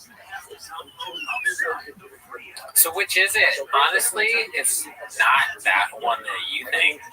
Why is my keyboard? That one. Yeah. Now it's working. Spicy. Yeah, dude, it's just like so many good screen grabs. Oh yeah. I mean, we can make a whole background. It's too bad. This would be great stuff for Red Bar to dissect. Yes. I would love to see the master at work. Dude, I feel like there's something happening. Like, I need Red Bar. Like, I legit, there's way too many things that have happened. Batman signal. Yeah. What would Red Bar signal be? The N-word, this guy. Oh, God. Yeah. He's a great guy. Never met him. That's social media. This isn't real. Yeah, and Nanette would never do this. Paul C is right. Whitney slept with the ass kicker that tells jokes. I miss Big Whitney. Does Whitney even know how to make carnes Papa signal? No, Papa signal. Yeah. Not what I saw. Man, yeah. I mean, I wish there was one for shot doing stand-up too. All right, let's go to our Reddit real quick. We haven't checked our Reddit in a year. We did a bunch of Whitney shit. Yeah, so I'm actually on the Taylor Paula's Circle Jerk Reddit. Oh, good for you. Let's see here. Papa could come back. AI can write his new material. That's good. So I can go with the top post. Shout out to you, Dick PT. He's a great guy. Do a lot of posts. Great guy. We just haven't seen the top post for the last month. Jake Paul and Andrew Tate really showed up this weekend. Oh, this was pretty great. Did you see this one? Post by Successful Egg, the man that runs our. Oh my god. You guys killing it, man. Yeah. Wall Street. Oh, dude. What's going to happen? What are you going to do? Use some of that.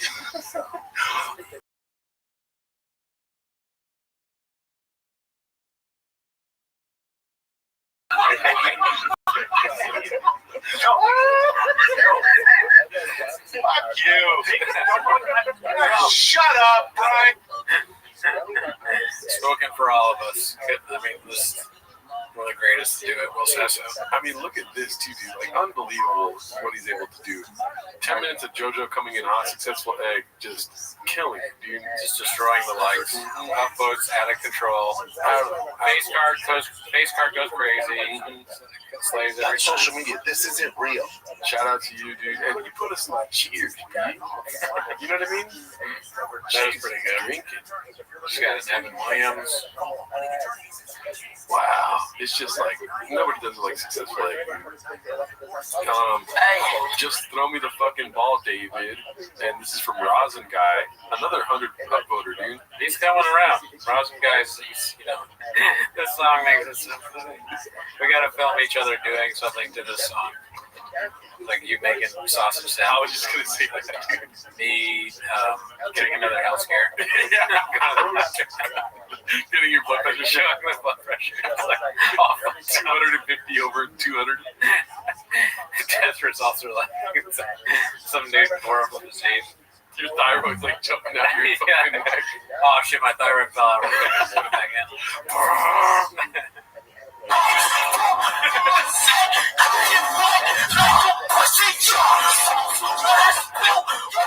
That's me while you're at the doctor. The doctor's like, I'm so sorry to say this, but we're gonna have to amputate your leg, and Drew like going through bottle. So you're gonna cash in, you're just like, yeah, everybody. You're trying to move plants and people. I'm on that gas. I roll it slowly. When I go into Coffee Bean. Yeah. They love you there, dude. That's the lives in one. Yeah. Empirical evidence has emerged from Successful Egg 8345. Okay. The ancient idea that runs through almost every spiritual tradition. That is the idea of the chosen one, the elect. The person who has been singled out by fate or by the divine for a particular destiny. This that boy right here. I call him Junior, you know what I'm saying? I know him in the streets, Jelly Roll. Oh man, these people are amazing. This is awesome. The Son of God, the light of the world, the risen Savior, with his crown of thorns or sun rays. Frank don't work for me. I can get a bird for cheap. I know you heard of me. Come on, he's murder, and I will chop your ass up like it's a cheeseburger. Yeah, you're rapping about what you know. Chop your ass up like a cheeseburger. Matter of fact, I'm hungry. Cheeseburger. I'm living up in Chili. I'm a living up. I tried to draw my dick on a piece of paper, but the paper wasn't big enough. So hit him with it, dude. Nope. Definitely not that. Daddy, you're a little older now. We might have to just get that thing cut off. Oh, you're gonna let the whole thing play. It's got his dick. You're a little older now. We might have to just get that thing cut off. Oh, wow, dude. You're a little older now. We might have to just get that thing cut off. Because I'm like a kangaroo with a pouch above my pig. Because I'm like a kangaroo with a catch above my pig. give it up, homie. Somebody save me. Oh, great stuff. I'm like a kangaroo cat with my pants. Let's see. Gerdo needs to watch his back, posted by Josh Austin 610. Oh, yeah. Brendan Cooney from Westchester County, New York, documented yesterday assaulting a pregnant woman in Minnesota. Not me, fam. Could be less me, Brendan. Let's see. Oh, we already watched this last live. Vivance and Naltrixon. Shout out to Janae. She got a bunch of votes on this day. Those are the names of my kids. Vivance and Naltrixon. All right, what's this? Atozy cooking up something spicy. Yeah, we watched this already. Shout out to Atozy, calling a spade, as they say. This is my Empire of the Cat. People give me some song suggestions. I got to work on the song tonight. Cooney Clamp by Cumbot, 6969. I mean, I like the way I look at this picture. That's what matters to me, dude. Yeah. Spicy. This is what I see when I listen to Jelly Roll Save Me.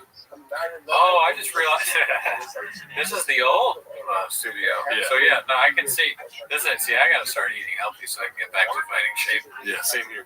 And then and the fire. Which I used to wear the Cheetos necklace. Where did that go, dude? I think it's right here. No, I could be wrong. I think it was like two of them because you have one too. Yeah. Is this Cooney when he was in plus pounds? Yes. Oh my God. What is this? A handsomeness? Comedian continues to destroy his image with questionable giveaway. We've already seen this, I think. This comedian turned podcast. Comedian Ricardo, this is unbelievably bad. Let's see.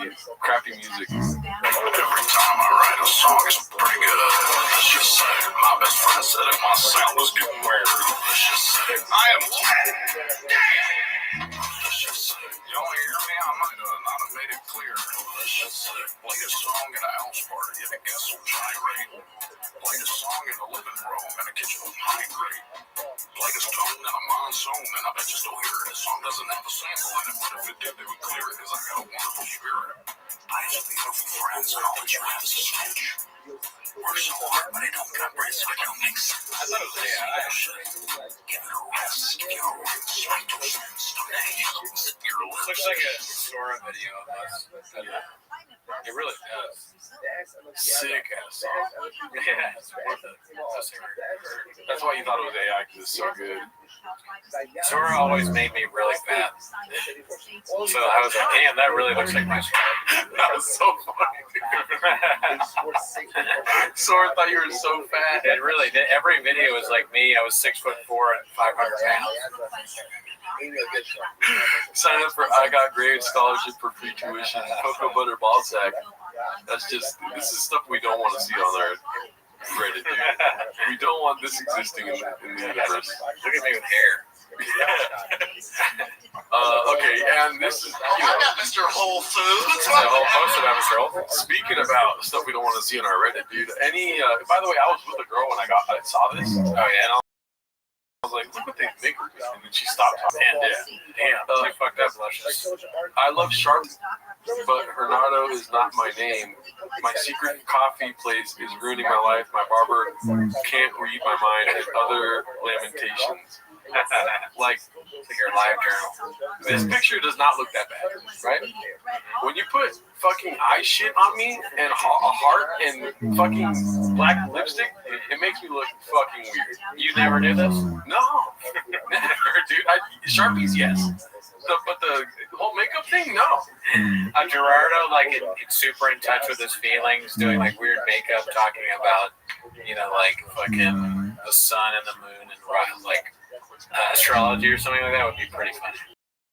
Oh yeah, go on Sora, dude. People are already doing that. Oh really? Yeah, fucking makeup tutorial with my face, dude. Are you kidding me? You're emo though. I like that. I haven't been on Sora in so long. I'm missing all the memes that people have made of us or the videos they made. I gave this post an appropriately emo-length title. I asked Grenadine why emo band names and album titles are so long after handing him a Sharpie to sign my CD, and he broke the CD in half, shoved the Sharpie up. God damn. Virtually identical beat, always been a fanny pack guy. Wow, that is weird. Okay, about that. Same style. I mean, Shot's always copying Rogan, right? Yeah. Another one, dude. I found my Gerardo CD. It's Netflix. Richard8064. My secret coffee place is ruining my life. My barber can't read my mind and other lamentations. Have you ever been goth? No. No? Not at all? Never. But dude, I would do it. I would do it, dude. There was like a hot goth chick that was like, "You want to go goth?" I was like, "Oh, I don't know, but let me go to the restroom real quick." I come out of the restroom fully gothed out. I think you could look. You could do goth. You could pull it off. Look, that looks pretty. Yeah. Like that looks like a guy you'd see in the street. But there's something sad about a fat goth guy. If I got super skinny, I would go goth immediately. You know what I mean? I always say like. I mean, there's a lot of fat goth people. Sad still. I get. And the only time I think it's sad is when it's hot out. Because they're like, sweating a lot. And they found their identity in the winter, and it became summertime, and now they're hot and sweaty and a bunch of black. You know what I mean? A goth in the winter time is pretty. Yeah, that makes sense. Dude, Poppy, what are you doing, bro? Goth during winter, regular during the summer. I have been goth since I was 6 years old, though. New album released by Death Metal Tucker. He's saying, "What the hell is ham daddy?" He goes, "Almost as hard as meat is for the hell ham daddy himself, Brendan. What's your favorite track? Mine's In Between. Butcher That Bird, Daddy Wants Ham." Dude, this is saying, "What the hell is ham daddy?" What is it, dude? This is a sick ass album cover, dude. Yeah, I know. Did we ask them to make album covers? No, I don't think so. Or maybe we did. Actually, maybe we did. Lusciously sorry, thank you. Papa calls out his own take from. We already saw this. The closest Papa got to Gerardo was Geronimo. Now the closest to Cooney he's got is Kahuni. I think I remember that. Yeah, Kahuni.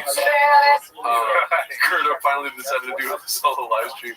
I haven't watched this yet. This is from Successful. I like how he's making us go viral, but also gadooshing us randomly. Let's see. 197 people in my chat right now. See, I'm not sitting around. This is a sick ass apartment, dude. What the hell? And also, I want to point out that he has 197 people in his chat. And he's not saying anything bad about when he comes. He does look sad, though. I will. Next video, you might. Online, please put up my information for $5 as a good chat or more. I will cover the song of the choice.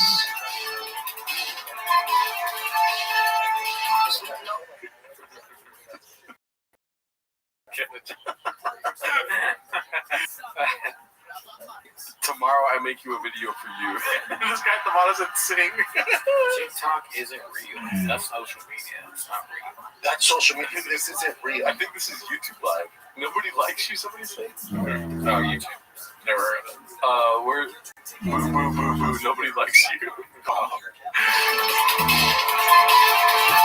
I like comic vision. No serious profanity, like no N-words and no sex shit. The N-word is okay. Do you still hang out with Eliza? Thanks for supporting Trump. I wear the mountains, keep the heads up above. I wear that lightning splits the sea. My finger is brown, somebody said. That's disgusting. Dude, imagine walking, like we joke about how people walk by and see us. And imagine seeing that. Like, what's going on in there? I have a feeling that he's thought about how that could never happen. He's got soundproofing. He's like, dog, if I'm going to I really want to do this. If I'm going to do this, dude, no. Unless they're scrolling YouTube. Because he's vertical, so you know he's getting 12,000 views. That's even funnier, dude, if he has a thing that makes people not find out. Because then your coworker, one day you just randomly see him doing this. Yeah. That's the funniest thing of all time. Yeah. That'd be amazing. You're right, dude. I should go to the barber and ask for a fucking goth haircut, dude. I think so. Why not? Try something new. And then if I like the haircut, what if I like the makeup too? You know? There you go. And then, but my problem about this whole thing is the fat dude in summertime gothed out. That's what I don't want. Yeah, it's a summer thing that kills the dream. Yeah. It's like, dude, Poppy. What's up, baby? God, bro. Get you some black makeup, bro. You know why? It's a keto mother-in-law. Oh, yeah, I remember this. I say I have sex with dudes. Oh, yeah, this is bad. Cooney sex bot just exploded. Someone please check on Seattle. Dude, Sora's getting really good. I've had sex with dudes. Sex with dudes. Had sex with dudes. Had sex with dudes. Had sex with dudes. Had sex with dudes. Had sex with dudes. Sex with dudes. I'm gonna put that at the beginning. Sex with dudes. Instead of having a Timo song, I'm just gonna put that at the beginning. Making it a song. It's like that. Sex.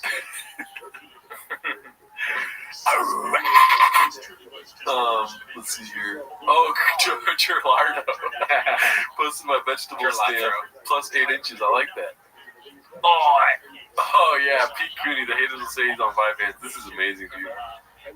I mean, what the strongest thing is a woman who's got all her bones been wrecking and put back together, didn't it? Oh, what was that thing I saw, man? And I said hello to the man, and the man kicked me in my nose, broke my teeth, didn't he? My lady, when I was born, put me in a box and rolling down the hill. I went to the McDonald's in Australia, and they told me I went up to the top when I ordered that number 4, and then I rolled to the window and they told me they didn't serve wildebeest, didn't it? I ate a pussy out of that day, didn't they? That's good, dude. What, 14? Come on. That's pretty good, man. Pretty great. That was pretty good. And that impersonation locked. Yeah. This is fire. Who made this one? Oh, I thought it was Successful egg. I thought he was going to say, who is that? Congratulations, Mrs. Cooney.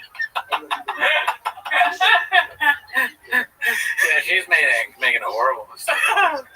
Let's see here. Been watching TVDs and Timo since I was 6 years old. Bees. Embarrassed bag, 1107. I was born in the darkness of the Flappers bathroom. Ex Coco Briscoe. Also fucked the Arrowhead golf course in Eagles and potted plants. Oh my god, we've hurt somebody really badly, dude. They watched more videos than we have on our page. Hell yeah, dude. Damn, dude. Give it up for him. Embarrassed bag. Oh shit, this was a lot. Yeah. Like you put your girl's gigantic dildo in my PM. Oh my god, dude, that's just not a good look, dude. Cooney's new dolphin bottle doesn't make the noise, but it is H. Cooney and Gerard need a spin-off show from the Shopzilla series, Cocoa Butter Ball Sack. Should we watch this? Sure. Let's see Seal Team Thick right there. Like, what's happening? Like, I might start crying.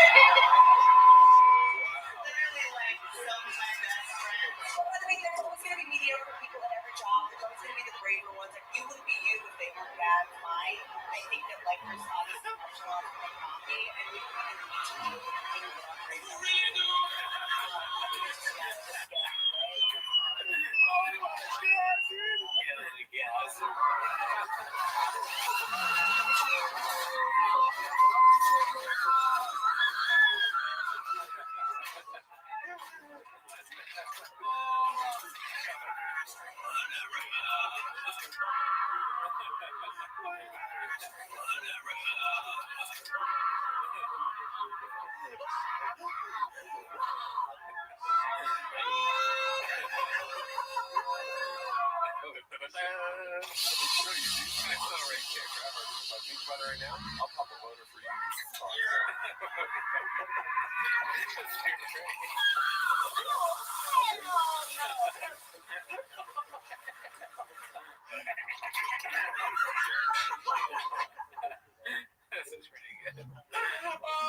How are we just seeing this now? Dog, I would watch this every night, dude. Oh my god. That's pretty good, dude.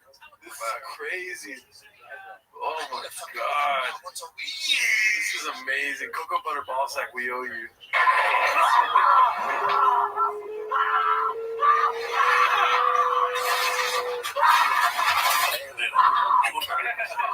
Fair to say that, Karen.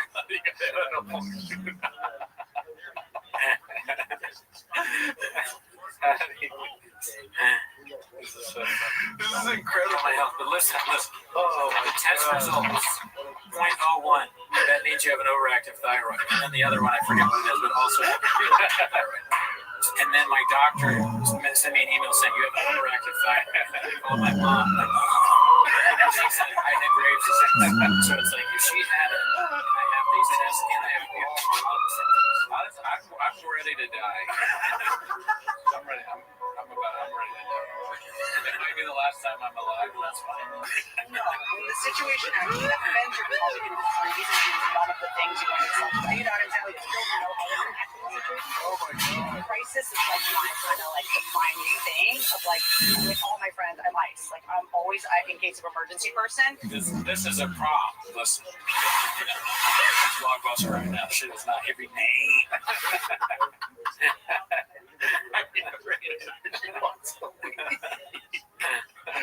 Oh shit, this is amazing, dude. Oh fuck. Rockstar.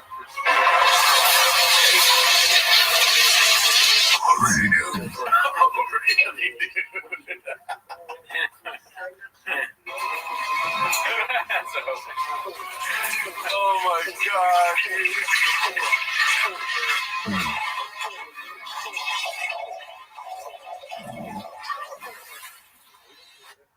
We need another one of those. Whoa, dude. I gotta get on that up. That's so fucking funny. 19 days ago, message Cocoa Butter Ball so I can be like, dude, I'm sorry, dude. Oh my God.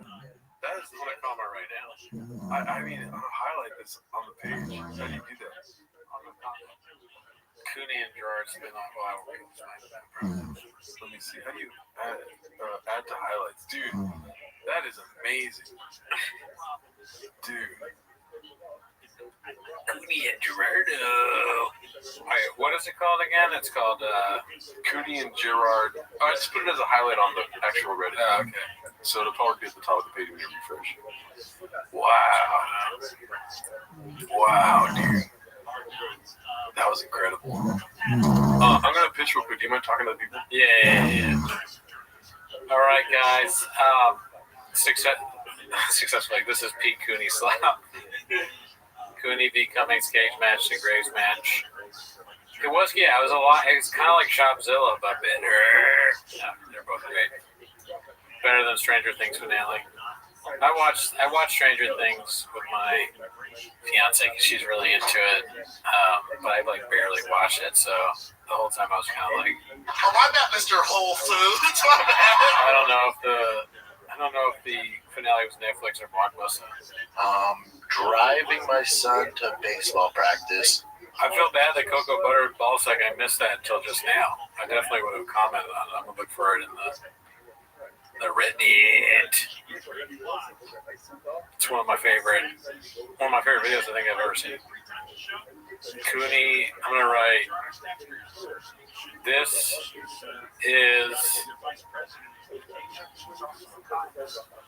This is the carne asada I was looking for. Thank you. Excuse me. I think we're probably going to wind down soon, but what did you think of the ending for Vegna? Well, spoiler alert, he dies. So I think he probably had to die, right? Voldemort dies. All the big bad guys eventually have to die, right? CM says, will Papa be pimping out Joe on OF soon? I don't know, man. That's a dark chapter, if that ever happens.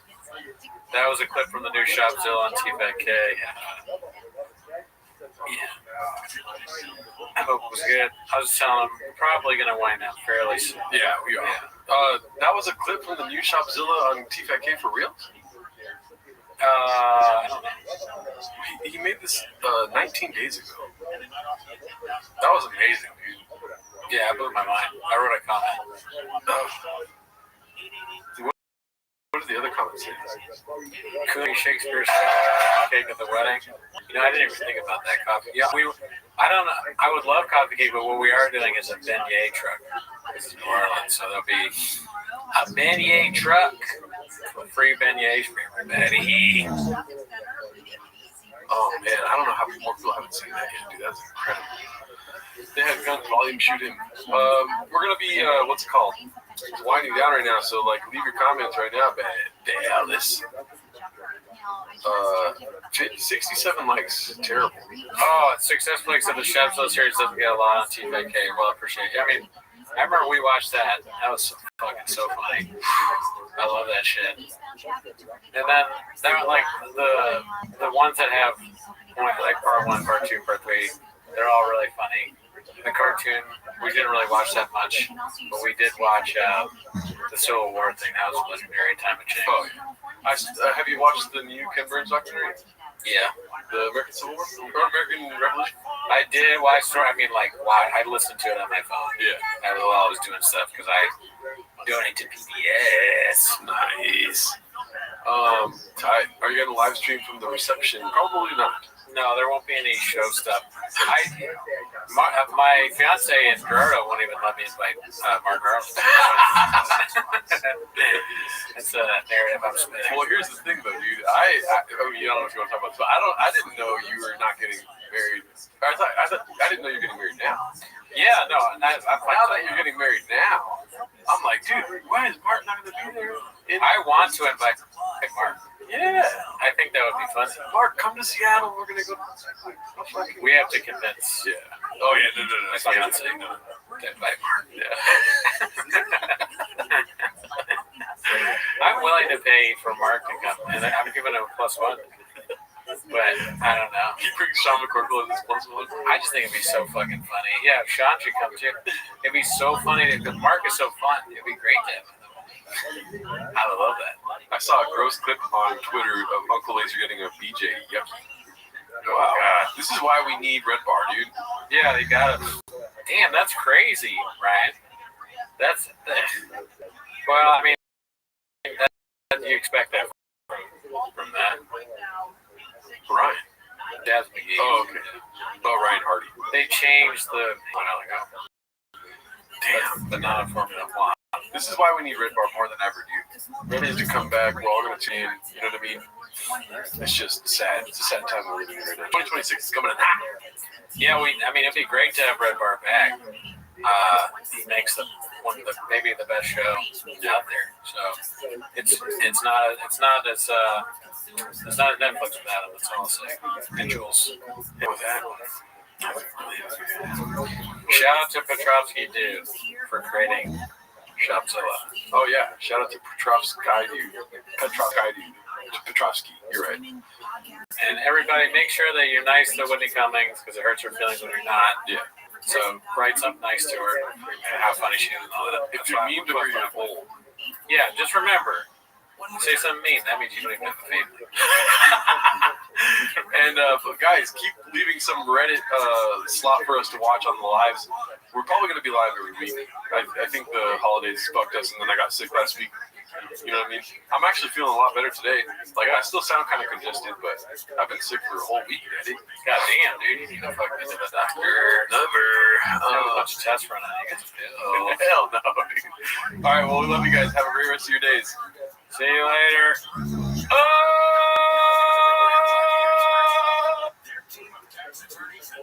Professionals have resolved over $2 billion in tax debt for people just like you. The IRS is not stopping, so don't wait and don't take them on alone. For tax help you need, for tax help you can trust, call Optima today for a free consultation. Call 800-764-6022. 800-764-6022.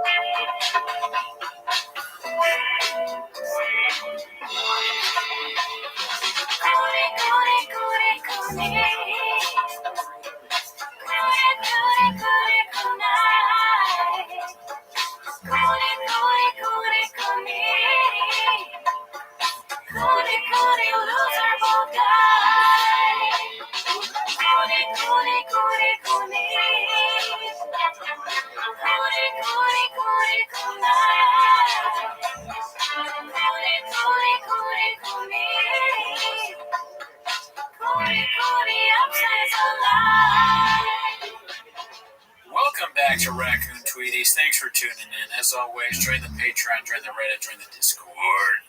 On the Patreon, you get early access of our other show, 10 Minutes to Shop. But, as always, Gerardo, how are you doing? I'm doing pretty good, dude. Sorry for not having a song last week to everyone because I was sick. I'm still. Oh yeah, you were very sick. Oh, I know. Yeah. And it's not even that I was like dying sick. It was just like I had no voice for 5 days. You sent me a text where you were like, "I'm really sick," but I sound like the devil fucked me. Is what I told you. Oh, is that what you said? Yeah. But you were insinuating that you were like, "But it's cool. We'll do the show." And I was like, "This time, no," because I know that, like, if not that it matters, but I know if my fiance found out that I was constantly doing a show where you were on the verge of death, she'd be angry at me because, like, I will get sick, But knock on wood, for some reason, I never get sick from you. Yeah, I'm making you thought you have cooneitis. Yeah, no, I woke up Wednesday last week and my voice was insane. My voice was so bad that it was really easy for me to do Mickey Mouse voice.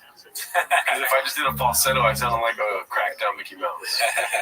A cracked out Mickey Mouse would be perfect for this neighborhood. Yeah. If there's any kids here. Hi, I'm Mickey Mouse. I smoke crack too. I like fentanyl just like you kids. Just like your dad. Oh wait, sorry, you haven't seen him. That's your mom. That guy. Do you want to hear me cipher? Yeah. Oh, it seems like your friends outside are ciphering. You should probably go hang out with them.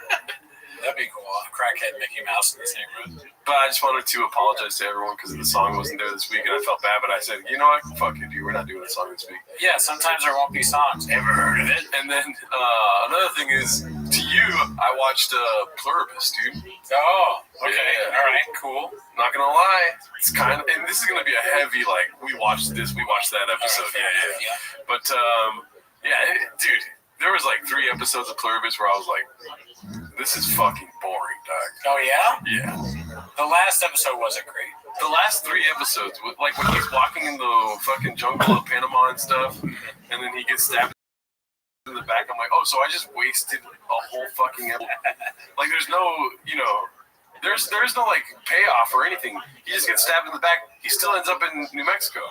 And we should say, you might want to end it a spoiler alert there. Yeah. That guy, I love that guy. He hates everybody. You didn't see any of yourself in him? Wait, no, the guy's cool.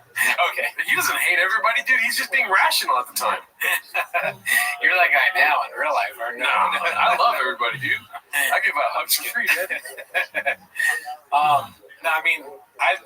The guy does, spoiler alert, to be fair, the guy warns him. He says, there are these things that you will fall on and they'll fuck you up. Yeah, but to be fair, that guy is a fucking communist traitor to the world, dude. That's telling him that. And he's very nice. He's like, everyone is so nice to him. You gotta, even if you don't want to, I wouldn't want the aliens to control my life or whatever it is, but I would be like, well, I should probably listen to that part though, right? Maybe I'll fly on their plane. No, but I'm not going to get stabbed in the back with whatever that stuff was. Dude, here's the thing. You give the plurb an inch, the plurb takes a mile, dog. The plurb. That's what I call them. Yeah. They're called the plurb, dog. The plurb, it would suck because there's just nobody that you can talk to anymore. Everybody's everybody. Yeah. I don't like that. Yeah, we don't listen to the plurb, dog.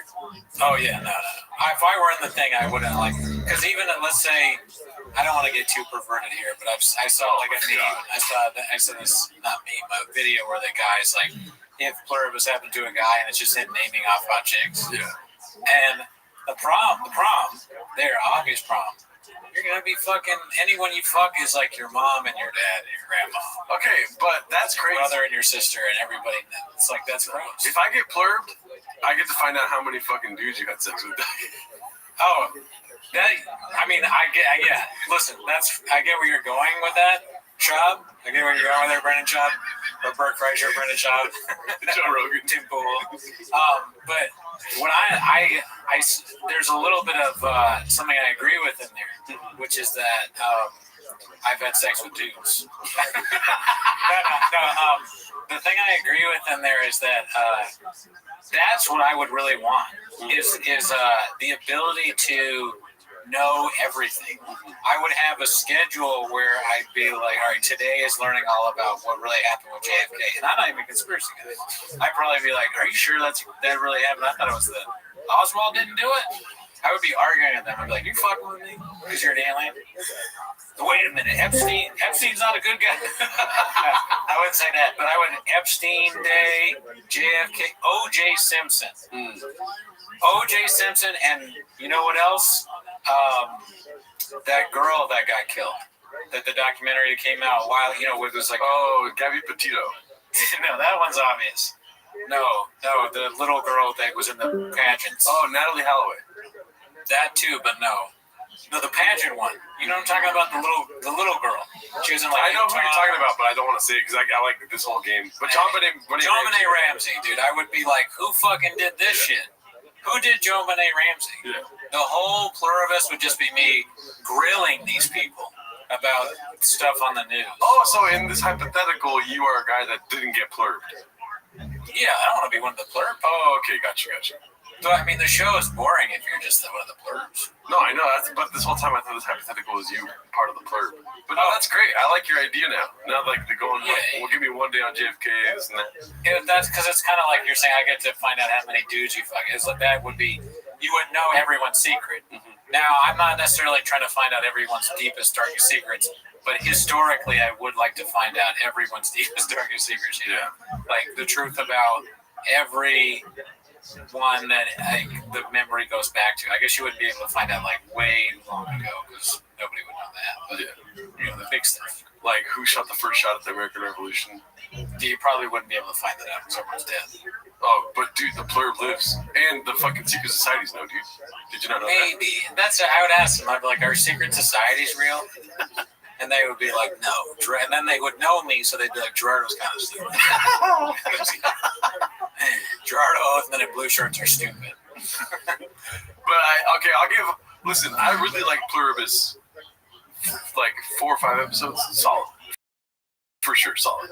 And then the last 3 episodes was just like, we're gonna have a second season, and they're gonna do the same fucking shit, dude. They're just gonna drip feed us Plurb so that we like it, and then it's gonna be like a 6-season run where we're never really satisfied. You're never gonna be really satisfied with the show. So because of that, I gave it its praise. Yeah, but I give it a 6 out of 10. Dude.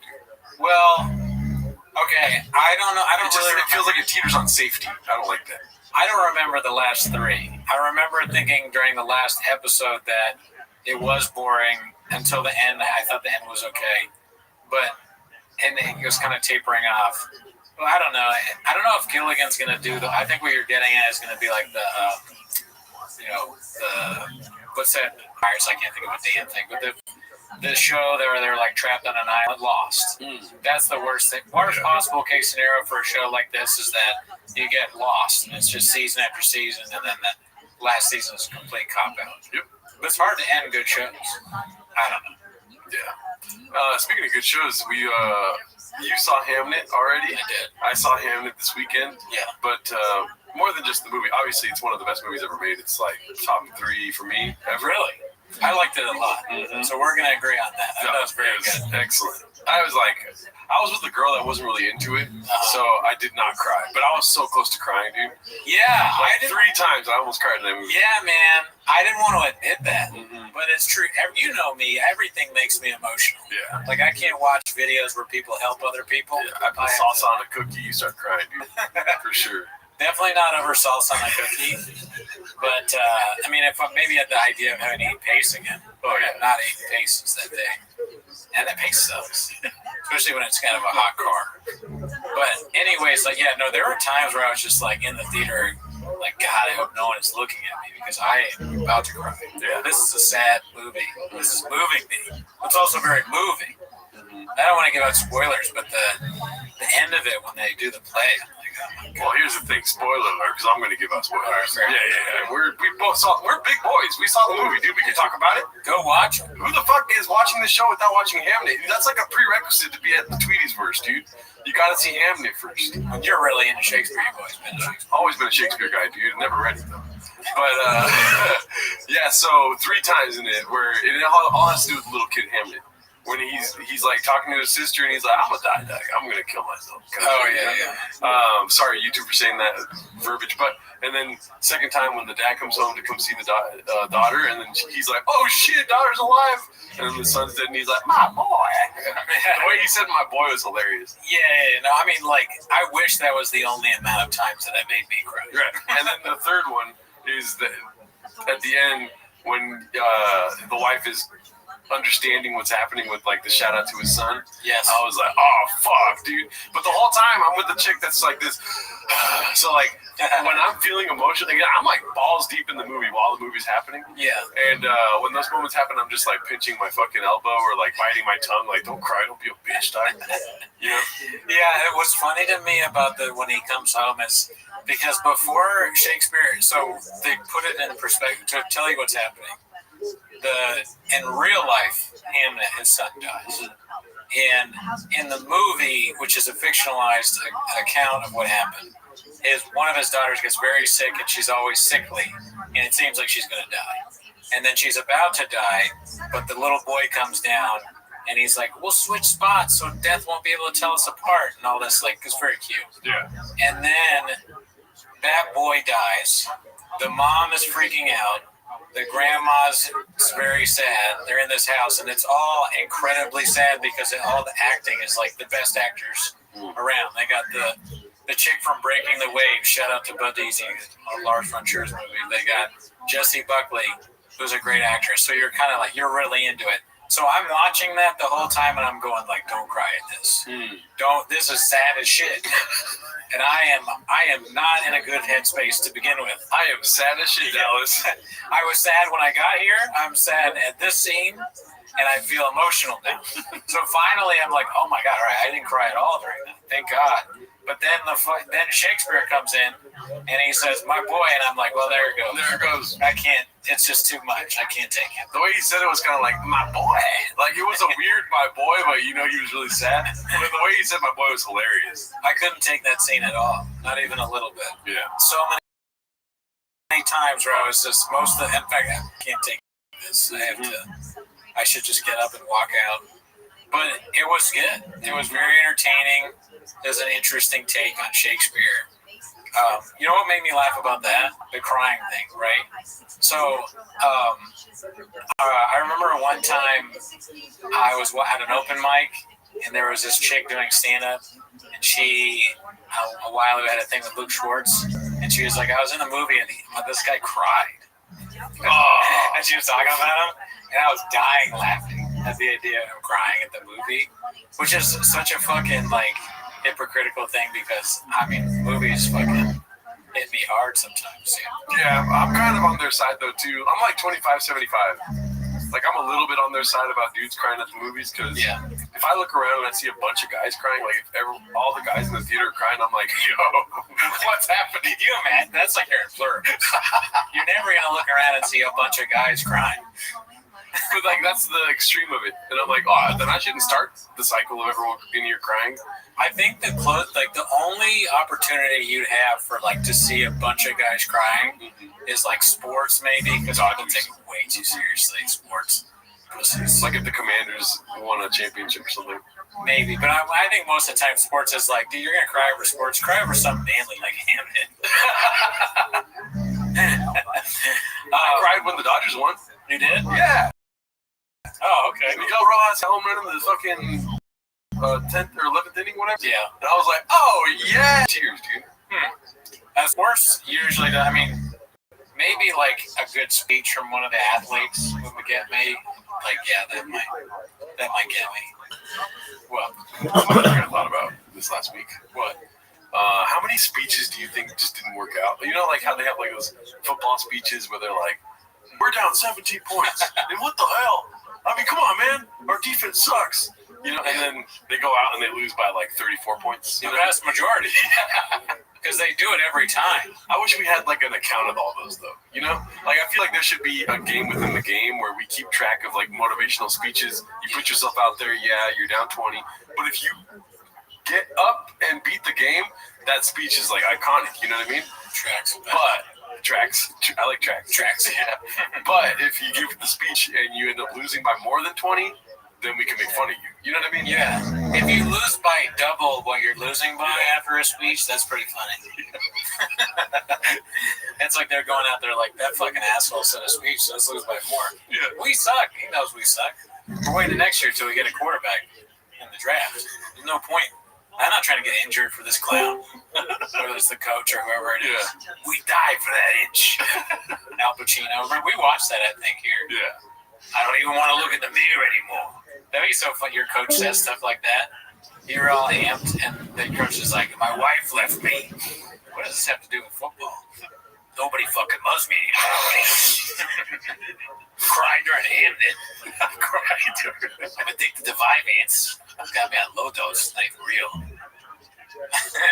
And lately, I can't even put myself in a mirror anymore. That's what he said. So back to Hamnet. On Friday night, I had made plans to go see Hamnet. Here's the thing, though. I made verbal plans to go see Hamnet. Yeah. The person I went with was like, oh, did you buy tickets? And this was like on Wednesday. And I'm like, no, we don't need to buy tickets. It's Hamnet. Nobody's going to want to see Hamnet. Right. Listen, yeah, this is a moment of humility. Okay, I'm admitting this. No. I only know you fucked up because I went to see him and I was like, God damn, people are still here. There was someone sitting next to me. I was like, movies are back. But anyway, sorry, go ahead. So yeah, and then Friday night, like 2 hours before we wanted to go out, I start looking up shows. There's nothing. There's literally nothing. And so that's why I put Hamnet Mania. It's like everyone wants to go see fucking Hamnet. So I got a movie like 4 hours away, right? So we got plenty of time to kill here, dude. You know what I mean? I started playing the song Time to Kill by the band because I fucked up. Like, she obviously is like, why didn't you get the tickets ahead of time? For sure. I'm like, we got time to kill. And then I put the song on and blare it so I don't have to hear her. You know what I mean? We've got time to kill. You know that song? I don't even know that song. It's a great song. Check it out. You got homework now. But anyways, we leave 4 hours to kill, dude. I'm like, let's go get some In-N-Out, dude. Yeah, it's the worst I've ever seen In-N-Out. The line, everything. I'm like, well, how is everyone seeing Hamnet and In-N-Out at the same time, you know? Let me get it Shakespeare style. That was dumb. I said it. Did you wait for the burgers? What's Shakespeare style? I don't know. That's great, though. I like that. Let me get a Hamnet. Sorry, a hamburger. That's what you should have done. We'll have 2 Hamnets just to see if she says anything. She's like, I want to say Marty Supreme. It's funny that Marty Supreme sounds like Taco Bell, and Hamnet sounds like McDonald's. Ever think about that? Hamnet sounds like a flying bird ham. I admitted to you over text that not only did I think ham was a bird, I literally thought it was a literal bird called a ham. I thought Christmas ham meant that there was a ham walking around. Christmas ham. I said this as a bit to my fiance, but I think she believed me. I was like, and I'm not even quite sure. I kind of thought ham was a part of a turkey. I don't know what I thought. Sometimes I don't think about anything like, conceptually, I just accept that it's there and I give it no concern whatsoever. So that's how I came with ham. I'd never really considered that it was anything at all, really. It's put in my mouth. There's a lot of things I put in my mouth that I don't even think about what they are. Yeah. I don't what's a fucking Life Taffy? Sugar? I don't know. Put it in my mouth. Put it in my mouth. It tastes good. What's toffee? I have no idea. I don't give a fuck. I love it. So basically, I was fucked Friday night. My bad. Sorry. I want to see how far I can go down there and just fuck with it. I like Shakespeare style. Yeah. And dude, I think the combo is devastating. Well, you said I'll get a hamburger, Shakespeare style. I wish we could get Marty Supremes. Oh, okay. At Taco Bell? But sorry. Go ahead. Oh, okay. What is Shakespeare style now? Do you? Shakespeare style is probably like no bread, I guess, but that's protein style. That's protein style. Maybe if you add like an egg on the burger, I feel like English people love eggs. They kill your son. Yeah, sorry. No, you had egg on the burger. I just remember because she kept hard-boiling eggs, you know? In it? Oh, wait. Who? Oh, in the movie. Yeah. Egg, dude. That definitely go see it if you're okay with it. It's a house. It's a very art house. If you don't like art house at all, then don't see it. Oh, let me you're way too nice, dude. If you don't like fucking escaping in a movie, what movies are meant to do, then don't go see it. If you're fucking, oh my god, I almost said the R word for dumb people. But yeah, if you cannot sit and watch a movie, then don't go see this movie. Some people don't like art house at all. They need more, like, here's my issue in the woods. You know, they can't do it. My issue with that is, dude, why are you trying to make a movie while watching a movie? Just like accept what the fuck they made and just take it in, and then afterwards you can tell me what the fuck you thought about it, okay? Fuck anyone that doesn't go see a movie because they don't like the vibe of it without even seeing it. Are you kidding me? Anyway, sorry. That's all I'm saying. I would say, like, it could have. The movie was great. It could have been a little bit better if Thanos was in it too. He has rings, Shakespeare's earrings. Yeah, right. I mean, Thanos could have been a great part of the movie. But no, I like art house, so I'm all in. I like all movies. I almost dropped an R-word, F-word fucking combo right there, dude. I've been listening to too much Lemon Party and hate watch it. The coach of the Huskies, the UConn Huskies, they were saying that he did that. He called one of the refs that, and he's about to get suspended or something like that. Good. So funny. Good. But sorry, you're in line, and yeah. So when I couldn't get the tickets. And then she's like, Nini Delta, Nini Fauci. Of course. I was like, all right, we didn't get to go at the time we wanted. Good, you know. Yeah. And I was like, we still wake up at 4:34 tomorrow morning. Did you end up getting? So you got the food though, right? No, we didn't go to In-N-Out. We ended up going to a taco truck. Where you got Barney Supreme. We got quesadillas, and then went to a bar.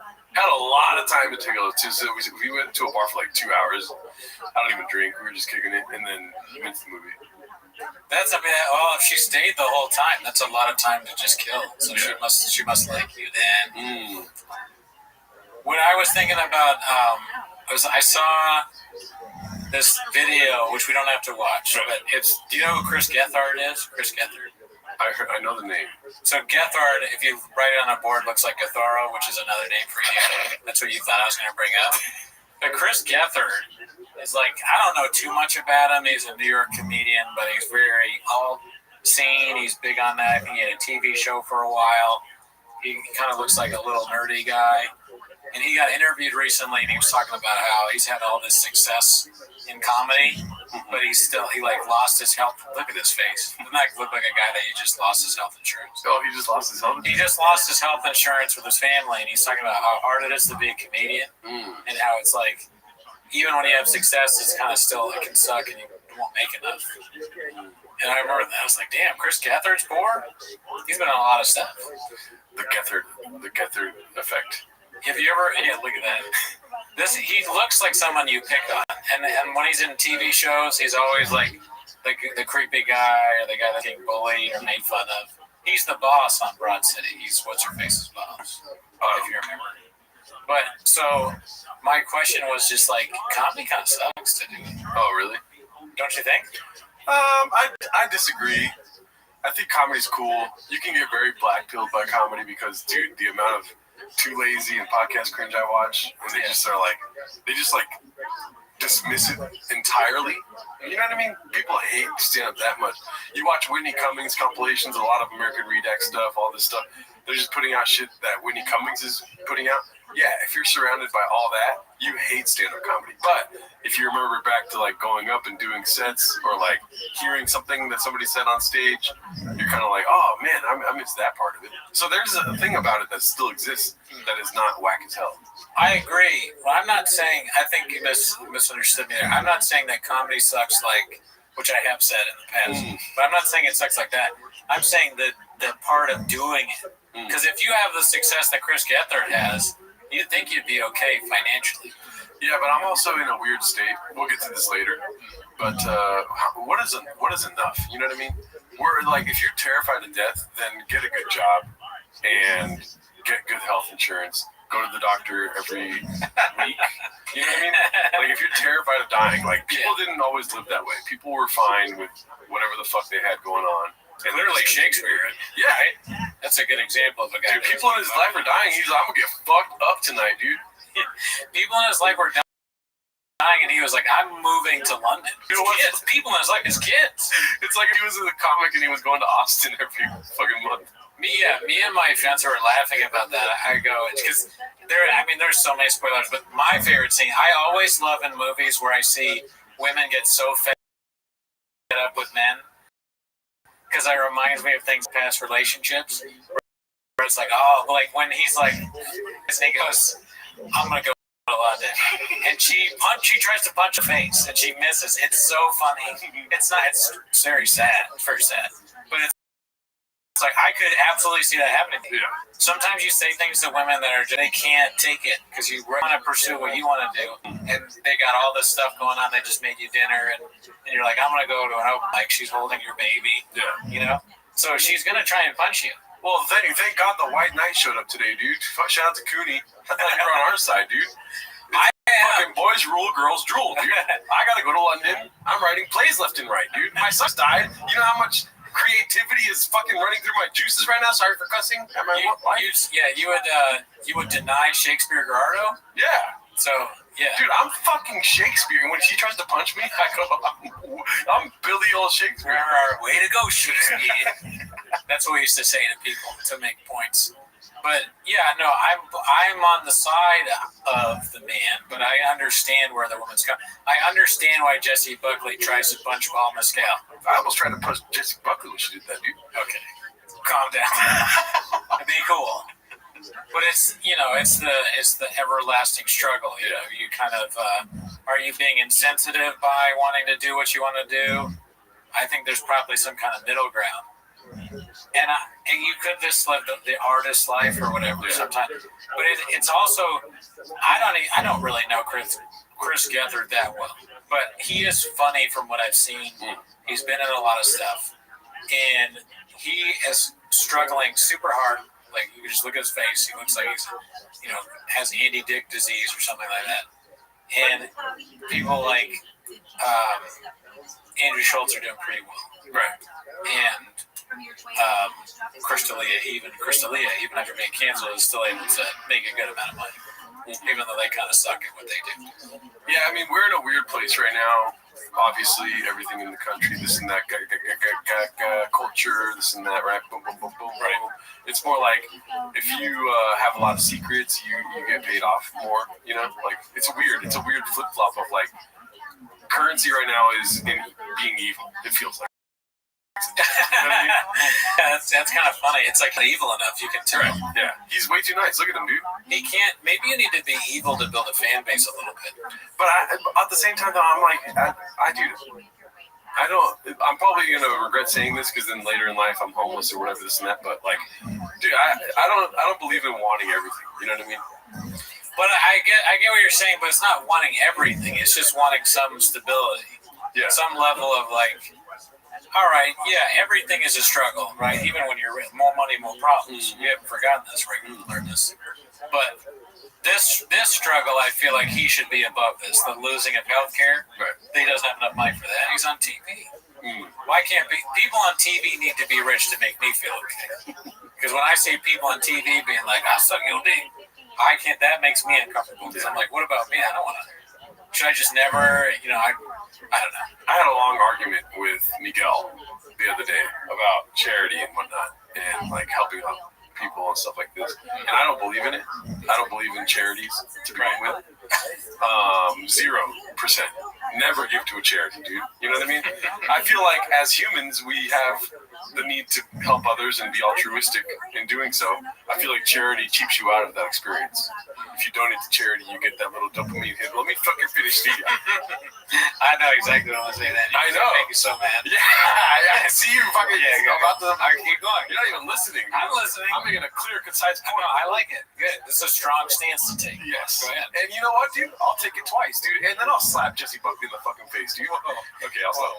I'll cut all that part out. But yeah, that's what I say. What do you want to say now, dude? I don't want to keep going because then you're gonna fucking. No, I will finish your point. Yeah, I feel like people feel the need to be altruistic and good to others, but donating to a charity takes that away from you, and now you can be an asshole to everyone that you go around. Oh, so what you're saying? Oh no. No. See, I held off. I didn't do my joke answer. Okay. Ever heard of it? But no. So what you're saying is that people do altruistic things just so they can be like, I'm such a good person, and wave that in your face. Is what you're saying? Well, waving the face doesn't have anything to do with it, but like literally giving to a charity is a cheap way of helping others. It's like you think you're doing that, but maybe you're doing the action. I don't know. I just don't believe in it at all. I don't. Ain't nobody like a DD body. That's all I got from all time. So stupid. But I don't know. I don't. Anyways, all that to say, yeah, you don't have to. I'm not saying this because I'm saying you're Give money to him. No. Never give money to guys. Don't do it, dude. He's an artist. The worse he does in life, the better his art will be. So let him fucking suffer, dude. That's a good point too. It's like his kid. Oh, your kids got sick. Good. You don't have health insurance anymore. You can't take them to Blue Shield or whatever it's called. Good. You'll make a funny play about how your kid's dying. Right. Ever seen the Kumail Nanjiani movie about the Great Sick or whatever? Big Sick. Good. Was that not a good movie? So Chris Hamnet, dude, it's fucking Hamnet. Hamnet, yeah, you couldn't be Shakespeare. Yeah. Shakespeare wouldn't be Shakespeare without Hamnet dying. Yeah. So think about that before you whine on your podcast, Chris Catherine. Talking right to you, bud. Yeah. Also, talk about Brendan Schaub if you're suffering. Like your podcast is gonna blow up, Chris Catherine. Yeah, you should. You don't talk about Schaub enough. When you find yourself kind of desperate, you should do that. All right. One other thing about this, I want to stick on this because this came out. This interview came out at the same time that somebody told me that they heard Jamie Kennedy works at a warehouse. That's his day job because he's broke. Now, there's no chance that that's true. I can't. There's no way that Jamie Kennedy is that broke. But when they told me they were so sure about it, that I was like, fuck. Comedy that's real. Jamie Kennedy works at a goddamn warehouse. And then I thought about it for a minute. I was like, that's probably bullshit. How do they know? And I go, send me proof. Text them. And they go, oh, my coworker said it. I'm like, how does your coworker know? What are they fucking Jamie? Like, who? How do they know? And they're like, oh, well, they said he talks about it in his sets all the time. It's a fucking joke, you idiot. You stupid bitch. You moron. He's telling jokes. He doesn't work in a warehouse, you fucking... I stabbed myself. You plurb. Hey, you plurb. You redact. It wastes my time. You made me insecure about myself. Mm-hmm. Now I think Jamie Kennedy, my hero, is like working in a warehouse, which is fine. Warehouse, great job. Mm-hmm. But it's like you shouldn't be working in a warehouse if you're Jamie Kennedy. You had all these movies, these TV shows. Say what you will about Jamie Kennedy. He's very cringe. We watched the Vampire movie, and there have been points in his creative journey that were very good. He's very funny in this TV show. Malibu's Most Wanted is probably one of the greatest movies ever made. Right up there with Hamnet. Right up there with Hamnet. He's been funny in a lot of stuff. Okay, he's had some great bit roles. That's a killer double feature at like a drive-in, dude. What, Hamnet? Or what comes first, Hamnet or Malibu's Most Wanted? You know what's funny? It should be Hamnet and Don't Suck. The vampire movie, because for some reason Shakespeare's always a little vampire to me. There's always a little bit, even though there's no vampires in Shakespeare, there's a vampire-ish nature to Shakespeare. Way to go, Shakespeare. But dude, I was so pissed. I was like, why would you tell me that? He talks about it, says he's kidding. I'm so broke I work at a warehouse. That's a joke. He's actually working at a warehouse, you stupid fucking idiot. Yeah, and Chris Gethard, let's be honest, never heard of you, dude. Yeah, I mean, he's not one of our guys for sure. Probably not, but I'm sure some people have heard about it. Rest in peace. Yeah, every picture of Chris Gethard looks like he's died. I tried to make a bit about how both him and Andy Dick kind of look the same, and they look like guys that would die from a cold, but nothing can stop them. Yeah, it didn't do very well. Also, I said a lot of crazy shit. You know what I mean? I'm just joking, Daddy. Oh yeah, I don't think you actually don't think charities are good, or maybe. Oh no, I really do think that. But ain't no party like a dinner party. What's it called? I wanted to break some news to you, dude. Oh, let's hear it. Let me move this. Just might get a little, messed up here. I'm glad you're drinking that right now. I had to get a new bottle, dude. I lost my fucking bottle. Oh, okay. And this one is not as nice. Gonna say it was cheaper. You can hear the ice in there, Daddy. Coffee bean sticker on there. No particular reason why. I don't go to that place, but I wanted to show you one of the neat features, dude. How is it? Nice. So it has a sound to it. It's a dolphin. Is it a dolphin or what is it? That one sounds like elves sneaking something. It sounds like elves laughing or The gnomes that steal your socks or your underwear. Underwear gnomes. Okay, that's not what it sounds like. What are you talking about? That's what it sounds like. It sounds like a dolphin. What are you talking about? I don't know. Why has it got to be naked fucking elves, dude? I didn't say there are gnomes. I said come steal your underwear. There's people are stealing my. That's not what. What is your underwear made of? What is my underwear made of? I don't know. Cotton. That's not. It sounds like you don't think that sounds like elves laughing. It sounds like elves laughing. There we go. No underwear. No underwear. Yeah, it doesn't need to be. It's just fucking elves laughing, dude. Yes, it sounds like laughing elves. What the fuck are these people stealing underwear for? I love how you see the dick coming and you're like, no, please God. There's like all these memes about underwear gnomes and you're stealing their shit. It's like little elves or little gnomes. It's kind of Lord of the Rings-ish. You know what it sounds Fairies. like? You know what it sounds like? What? A lot like your fucking bottle, dude. That's what it sounds like. I don't know. I'm trying to be honest here with the crowd. I think it's cool though. It's like elves. There are little elves running around. I wonder why does it do that? Does that have a straw too? Yeah. Mine, I took the straw out. It still makes a dolphin. So my straw wasn't working very well, right? And it was the first, like when I lost my bottle, I wasn't drinking water. When I lost my bottle, I realized, holy shit, I whatever weird thing happens in my head where I'm just used to drinking water out of my bottle, I'm not getting regular. I forgot how to get water again, you know, because I had the system, and so I bought it, and I was like desperate I was like very thirsty for water, dude. So I went to go drink it, and the straw wasn't working. So I was like, is it a, and then I went like this, and the thing happened. How many times, because this is the time I did it in front of you, and that day, that's the first time that's ever happened to me. Yeah. Have you ever seen that happen to somebody before? No. And now it's happened to both of us. Isn't that weird?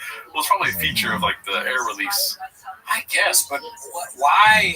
They should put something on the bottle that like, don't tip this over. Because if you're in a meeting and you do that, they might fire you. The dolphin noise for sure. That's the other thing, dude, is that I do not like this one because it's loud. If I'm in a quiet room, like that's kind of loud. Kind of echoes, dude. It's like. It's not as crazy the sound, but it does sound like little kids or elves laughing. So that wouldn't be good either. But the thing about the dolphins is it's so loud. Oh yeah. That it's absurd. If you do that in front of people, they're gonna like laugh or look at you. Fire you, yeah. Yeah, fire you maybe. They're gonna send you for Chris Gethard. They're gonna take away your kid's health insurance. But yeah, so that was another update of mine. Do you have any other updates here? I do, yeah. What's that? So, big news with me. Well, two things. One is, found out something about Vyvanse. What? I'm on the rookie dosage. Okay. So it's not even real. It's 10 milligrams. Not doing nothing. That's why. Remember I was telling you guys on Vyvanse it does nothing? It's because I'm on 10 milligrams. Nothing. All it does is make my blood pressure go up. And my friend who's on it is 40 milligrams. Damn. So, and that's like a normal dosage, I think. So this guy's a pussy, and I don't know what to say about that. But basically, it's nothing. Second thing is, this week is when I'm getting married officially. Oh, okay. Well, not the wedding thing. Yeah. November. I have another life update. It's kind of like going to see a doctor. All you got to do in LA, if you ever listen up, fellas. You want to get married? You can get married one day. I haven't done it yet, but you go. This will be something we can talk about next week. You go to the courthouse, you say, cool story, bro. I applied online. I want to get married. I want a ceremony. It's done in maybe an hour. I think. I don't know. Something like that, hopefully, unless I plan it all wrong. Yeah. But I'm going on the Thursday, the 15th. Okay, nice. So I'm going to be officially married. All right, you want to pick me up here or do I go? Do you want to be the witness? Yeah. I think you don't even need a witness. Can I get a witness? That's like New Orleans right there, dude. New Orleans, that's going to be it. November, we're going to do the real fun thing. And Dr. John. Who's Dr. John? Can I get a witness? I don't know that one. Sounds good, though. If you're going to New Orleans, dude, you don't know about Dr. John, I'm going to tell some of my homies up there, and they're going to fuck you up, dude. Yeah, okay. Yeah, we'll see. You got to check in, dude. Yeah. Dr. John. Yeah, I don't know. Most of my time out there, I'm reading ambulance. But, so, yeah, I mean, it's like, you just get married. Yeah. So I'm not going to be single anymore. Do you have any thoughts about that? Not really. I mean, it has little to no effect on me personally. Sorry. That's true. Well, what's kind of funny about it is like how little I care about that part of it.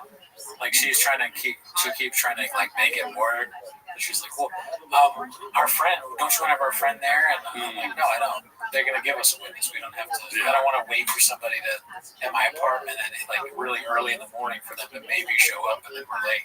Yeah. She's like, well, we don't want to do like a selfie. I'm like, no, I don't. The whole point of this is that we get it out of the way and we can have the fun thing in November. I have my hand up like I'm a hitter. No, I think I fuck the government. Yeah. Number one. Number two, actually, really, it's just that. I don't give a shit what they think. Mm-hmm. I'm already married here. Oh, okay. That's where it counts. Yeah. You know what I mean? It's just a piece of paper to me. So you're going to get married and go, I'm going to London, you know? Yeah. I mean, maybe right before the marriage. Okay. Like Shakespeare herbs. Sure. Or she's in for a rude awakening when I start saying I want to do open mics again.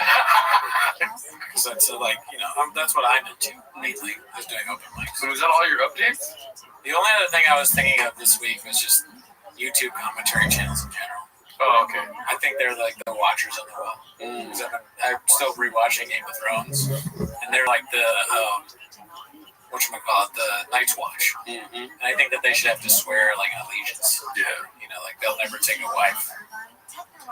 They get banished from every community they're in, and they have to just make YouTube commentary. Yeah, I mean that's how you get a YouTube commentary person is they rape and it's like not really, but thief, murderer. That's like American Rebag, Podcast Cringe, Too Lazy to Try. I listen to all of it. I love it all except for Podcast Cringe. I can't really do Podcast Cringe. Yeah, there's a lot of cringe I don't like, but I still watch it. You know, it's something. See, they're so good at just like getting the clips, putting it together. They got a through line. They wrote out scripts, dude. I'm like, God damn, these fools really hate these guys, dude. And every time it's Whitney Cummings, it's the quickest click of all time. And you know, do you think people think we're that? That's what I always think about. We're definitely not that. Okay. Because there's no scripts. There's no like. That's what they think. Yeah, we mapped out all your occurrences of graves in a script. I forgot I even had graves. So here's the thing about that is what made me think about it is I saw Luis Gomez tweeting at somebody about how, because I guess somebody called him a grifter, and he said something along the lines of, who's more of a grifter, me for selling products on my show or one of these YouTube commentary channels that just talks about comedians and blah, blah, blah, blah, blah, or talks about famous comedians. So I was thinking, is he taking a shot at us? Probably doesn't know we exist. Nobody knows who we are. Like, does Louis J. Gomez think that I'm a grifter? My water kind of tastes like bleach. Is that bad?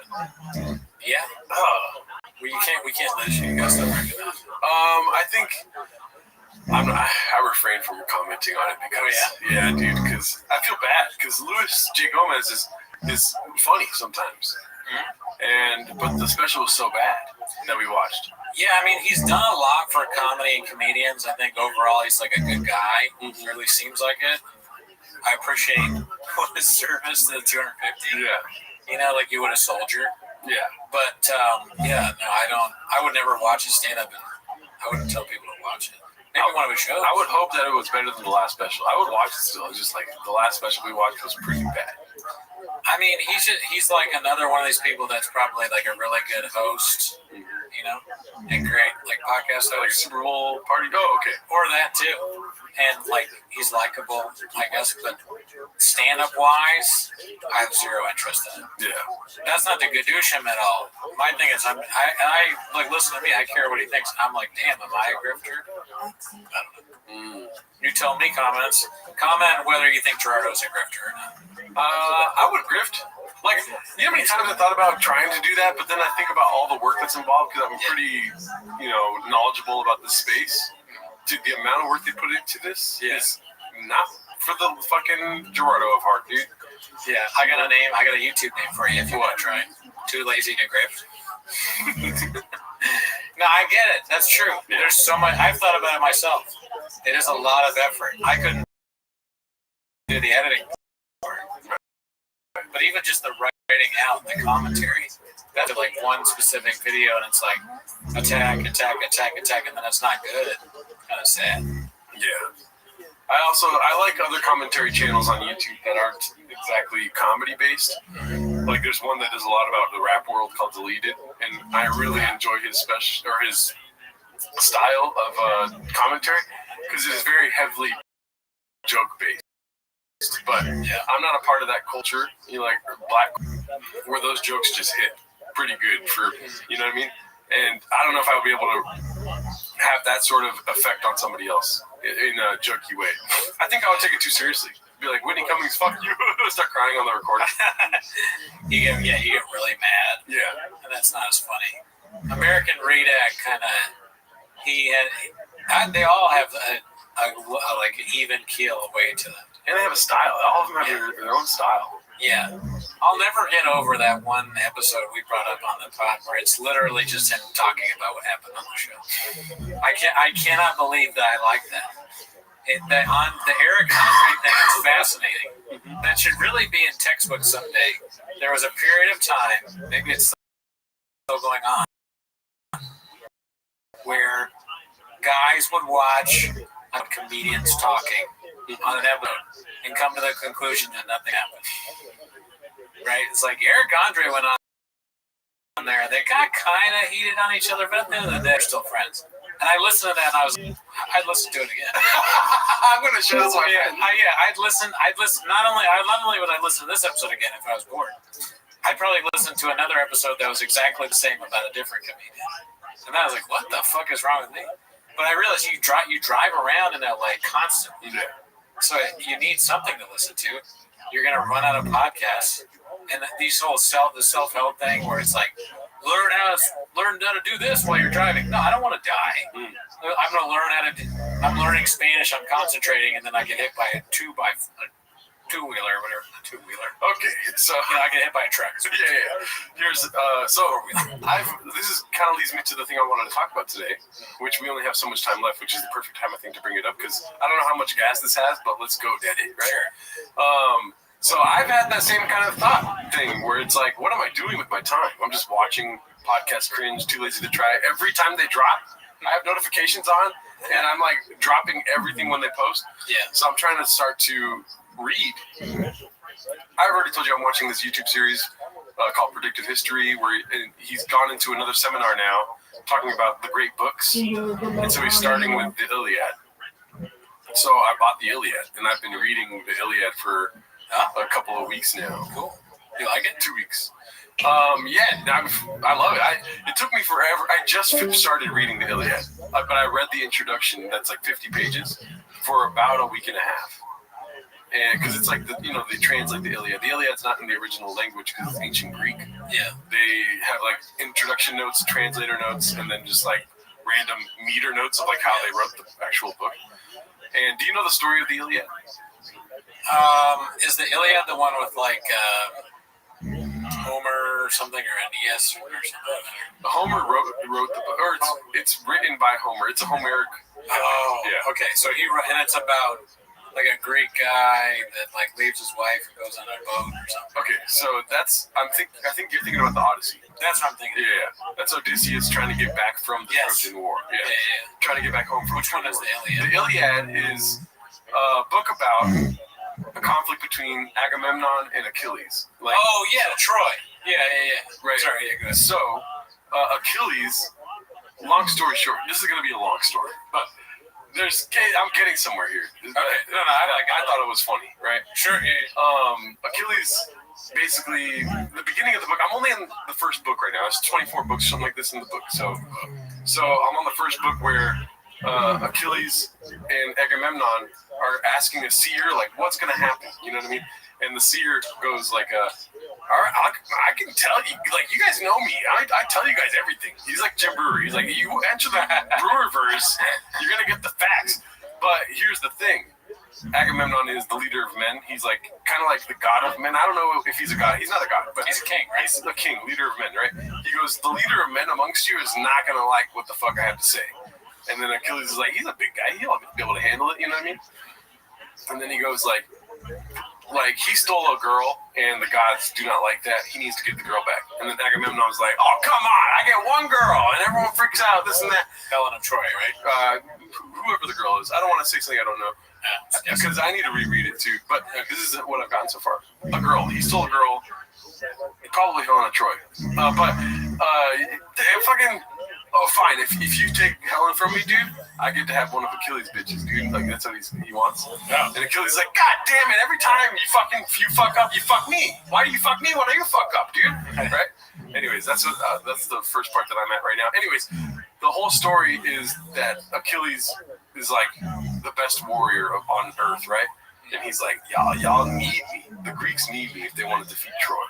Yeah, the battle at Troy is already happening when this book starts. Oh, okay. So Achilles is like, I'm out. You guys need me. You guys are going to lose without me, so fuck you, dude. Yeah. He starts jacking off. He's like, y'all want the leche? I'll give you the leche. You know, he starts saying stuff like this. Back home, and he's like chilling. He's like, nah, because they're not going to win. Yeah, I remember. They're going to fucking lose if I'm not there, dude. You know, and so, and then his homie Patroclus, guy that, you know, they butt fuck, right? Like, Greeks like to fuck men. So, like, the guy that he fucks, Patroclus, is like, oh, daddy, why don't you just go out there and help them, you know? And then he's like, no, shut up. And he probably fucked him. But then he was like, listen, go over there and tell him, like, I'm not coming, dude. But don't ever fucking fight for me, dude. Do not fight. Do not take my glory, you know? Yeah. He's like, cool story, bro. He goes, he gets killed by Hector. Yes. And then Achilles is like, hey, yo, what the hell? Yeah. They need me. They're going to lose without me, dog. And then he eventually ends up going, he kills Hector, and then he parades Hector around town. And he's like, fuck Hector. He starts pissing on him, dude. He starts, like, slapping him around. He's already dead, you know? And then all of Achilles' men are like, oh, goddamn, chill, you know? And then he's like, no. This one sucks, you know? But he's feeling, like, really sad in his heart. And then he goes back to Agamemnon, and Agamemnon's like, I forgive you, dog. Hector is Agamemnon's son. And then so he's like, God damn, Achilles is like, whoa, you forgive me, dude? Like, what the hell? And then he gives back Hector, and then they have a proper burial. The whole point of the book is forgiveness, right? Here's the thing that I thought of, right? I don't know if I had to say that whole thing. Probably unnecessary, but when I'm cooking, I like to eat sausage salad. So, who is Achilles in the comedy world? Who is Achilles? So that would be a god. No. Besides his Achilles. Demigod. He's not demigod. God. Yeah, but like a little bit. Almost a god, right? Because they get held by the ankle. You're getting close to what I'm thinking, so who is it, though? Tony Hitchcock. Oh, my God. I'm kidding, dude. Hitchcock sucks. I think Hitchcliff is Hector. Oh, yeah? But anyways, who is... Hector's, like, yoked. Also, like, I totally don't remember the story of it. Because Agamemnon... Who's the other king? There's two kings, right? Do you remember? There's like, I don't know, anyways, doesn't matter. Who's Achilles? Let's see.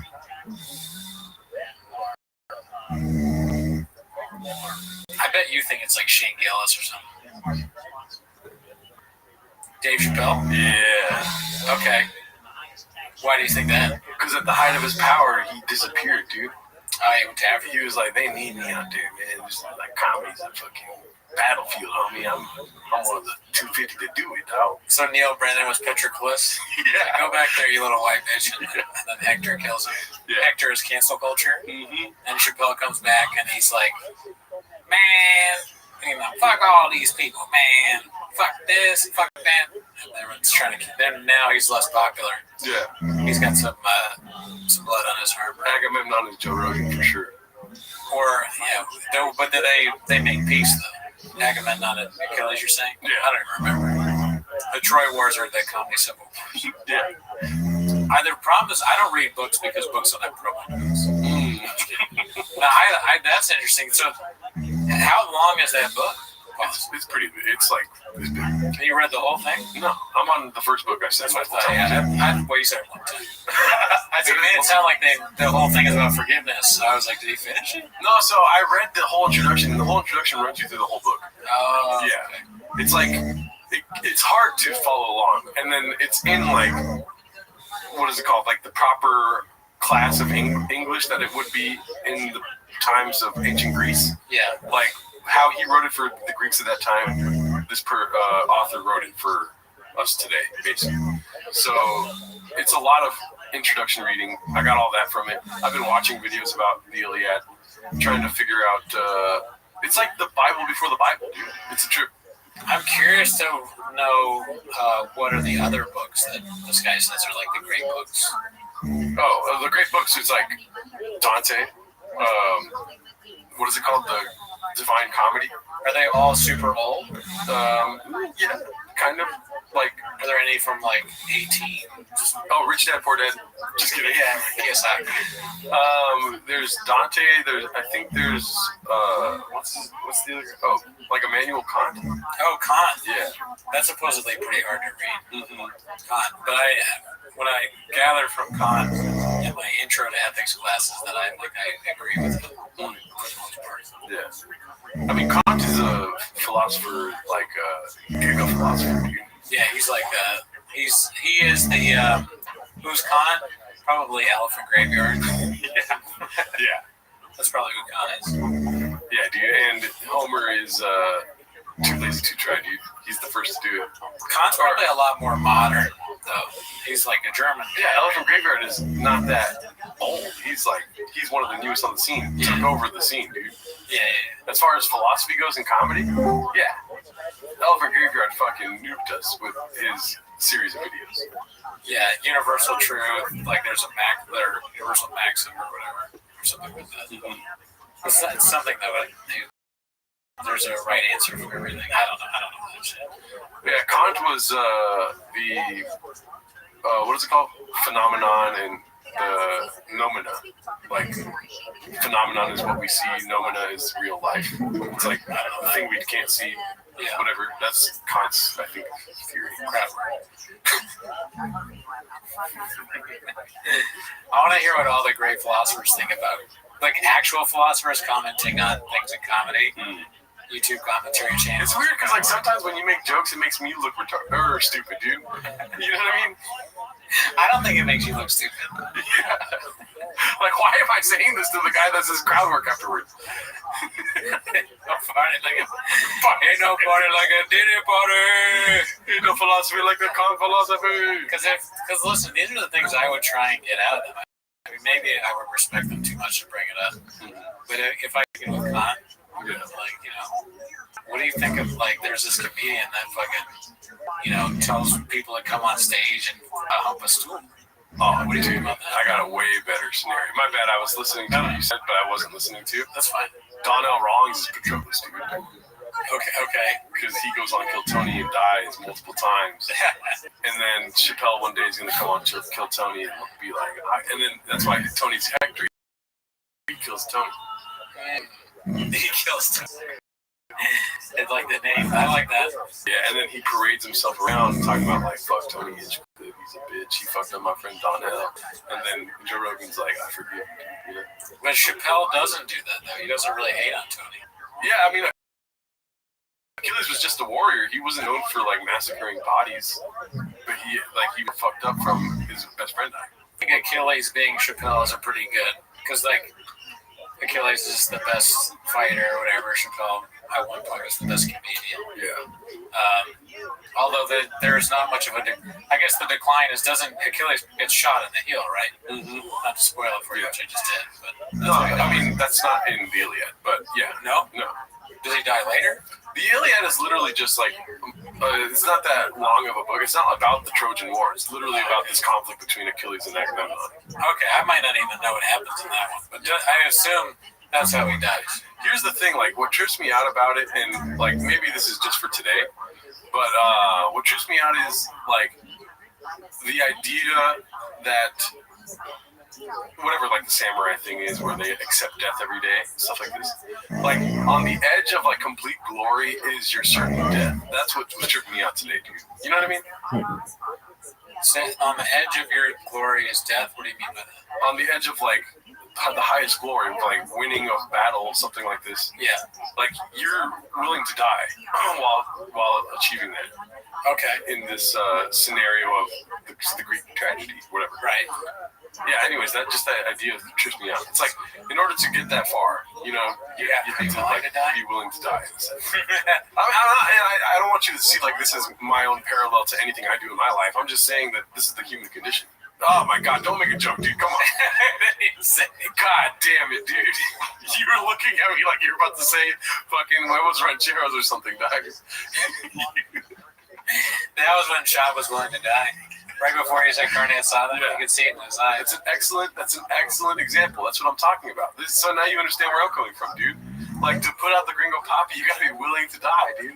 Yeah, I mean, all of it, I guess, in a way. I don't know if it necessarily needs that to be great art, but it maybe doesn't hurt if you, like, Chris Gethard should have been willing to let his kids die if he wants great art, I think.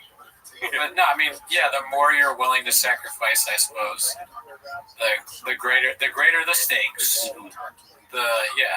You raise the stakes, it makes it more interesting. The book talks about how I fucking hate you so much, dude. But the book talks about how, like, you know, because you please the gods, basically, in this Greek ideology, right? Like, Achilles is Zeus's favorite. You know, and Zeus is whatever god of God shits, whatever. Yeah, Zeus, But everyone, okay, so I can't stop thinking about like what joke I can make or you can make about Shop, dude. But you know, it's basically like everyone's given a certain amount of time. You know what I mean? Achilles is the best warrior, but he's like that close to death at all times. Okay, but how? It doesn't matter how much the gods love you, you're going to die. Can I ask you a question about but how many chicks does Achilles fucks a lot of chicks, dude? All right, so there's a lot of R wording going on at this time. That's one question, but Zeus is the god of all gods. Like, is he 5'8", 6'2"? Like, how much does it count? Can he do 20 reps at like 225 in one sitting? Yeah. Because that'd be crazy. Like, Brendan Schaub is more yoked. Well, in this scenario, Brendan Schaub is Zeus for sure. Oh yeah, he's an Adonis, dude. He's a Greek. I bet if you asked Brendan Schaub which Greek god you were, he wouldn't have any idea what you're talking about. He'd be like, I'm the guy that like carries the rock. I push the rock. I could definitely do that. And then Brian Callen is Apollo. Yeah, which one would he be? The god of sun. Why? Because I just like saying Apollo. Yes. Because he's my son. I love the sun. Brian Callen sucks ass. He wouldn't be a great god.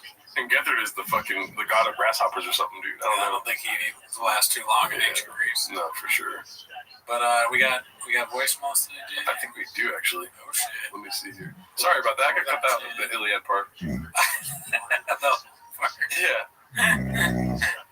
Let me see. I don't think so. I'm reading Great Expectations. Pretty good. Really? Nice. One of them's 3 minutes. I think I already heard that one though.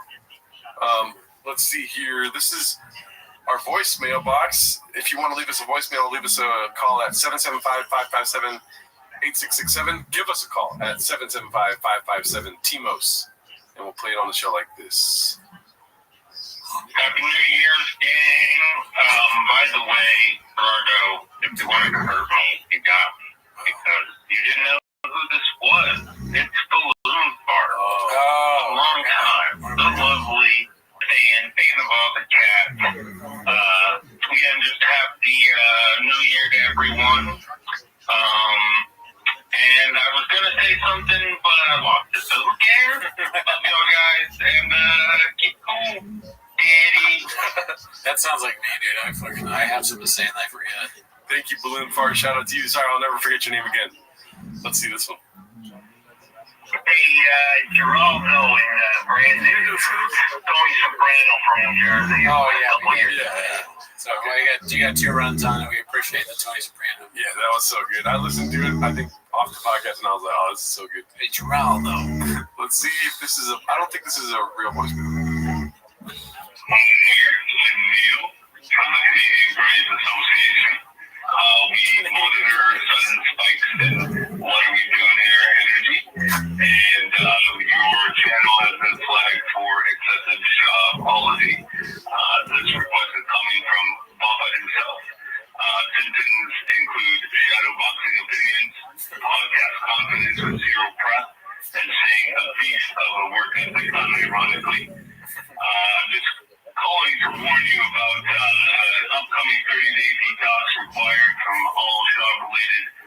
items, and you must cease immediately. God bless.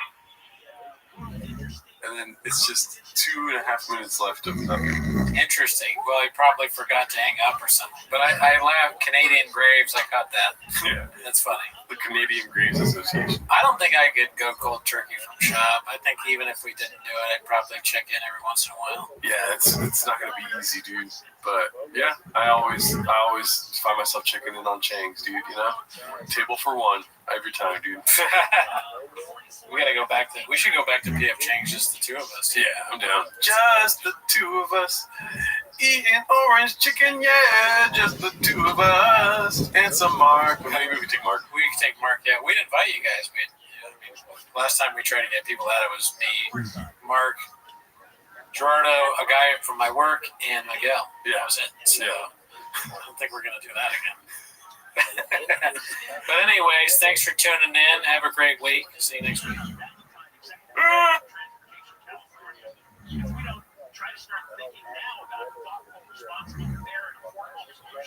Our infrastructure is only going to deteriorate. What we gave you more money than any other state. On any basis, you want to analyze the amount of that money in any way you want. Per person, per mile. It's the most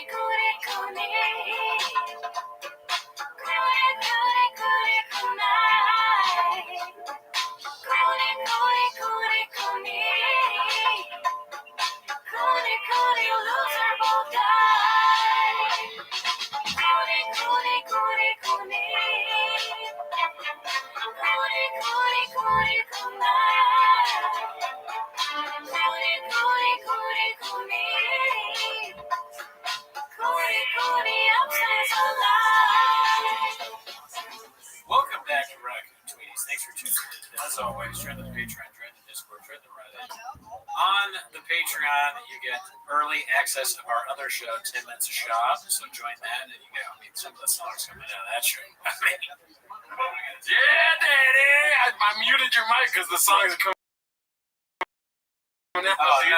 I'm just kidding. No, Okay, thank goodness. Because, all right, but anyways, yes. And I will say this real quick. I'm doing okay. Today is, I would say, the smallest headache I've had since 5 ants. And I did take a week-long break because, or 2 week-long, a few days break because I had a holiday and you're not supposed to take on a holiday. That'd be funny if you got so addicted so fast you had to take a week break. Yeah, I was like, wow, I loved it so much. No, I think they had me on a starter dose or something. I don't really feel much of a difference, right, Alex? But anyways, you were telling me you got something that's embarrassing that you want to talk about. Welcome to my office. Hi, my name's Brendan. Hi, Brendan. I can't shake because of the way we have the switcher now, but I didn't really want to. I was just trying to redo how you say, hey, my name's Gerardo. Oh, yeah, I forgot you don't shake Latino's hands. You were saying that earlier. Okay. I'm just kidding. No, it's not that embarrassing that it deserves like a whole intro, but it is. I guess maybe you'll be able to identify with how embarrassing it is. I've been really into Lord of the Rings lately. That's what's embarrassing? Yeah, like nerd shit. You know what I mean? You weren't already way into that? I was, but I get these, like, I know what's happening right after the Lord of the Rings binge I'm on right now. Fucking World War II binge, right after Lord of the Rings binge. Oh, that's a cycle, right? It starts with Lord of the Rings. What do you do during the Lord of the Rings binge? Dude, I've been watching this channel called The Deep Geek. Okay, it's a YouTube thing. Yeah. All right. Oh, I watched the movie. I watched the first movie. You watched the movies. Extended version. And then you're like, wait, what is that? Let me find more content to get this Lord of the Rings. You're like, I wonder what the whole Lord of the Rings saga was like through Gollum's eyes. And then I watched that whole video. And then I'm like, I wonder what the whole saga was like through Sauron's eyes. Or Saruman's eyes. And they have stuff like that on YouTube. Yeah. It's funny that you say that because today at work someone brought up Lord of the Rings. They used it as like a metaphor. Yeah. They were talking about like a boat.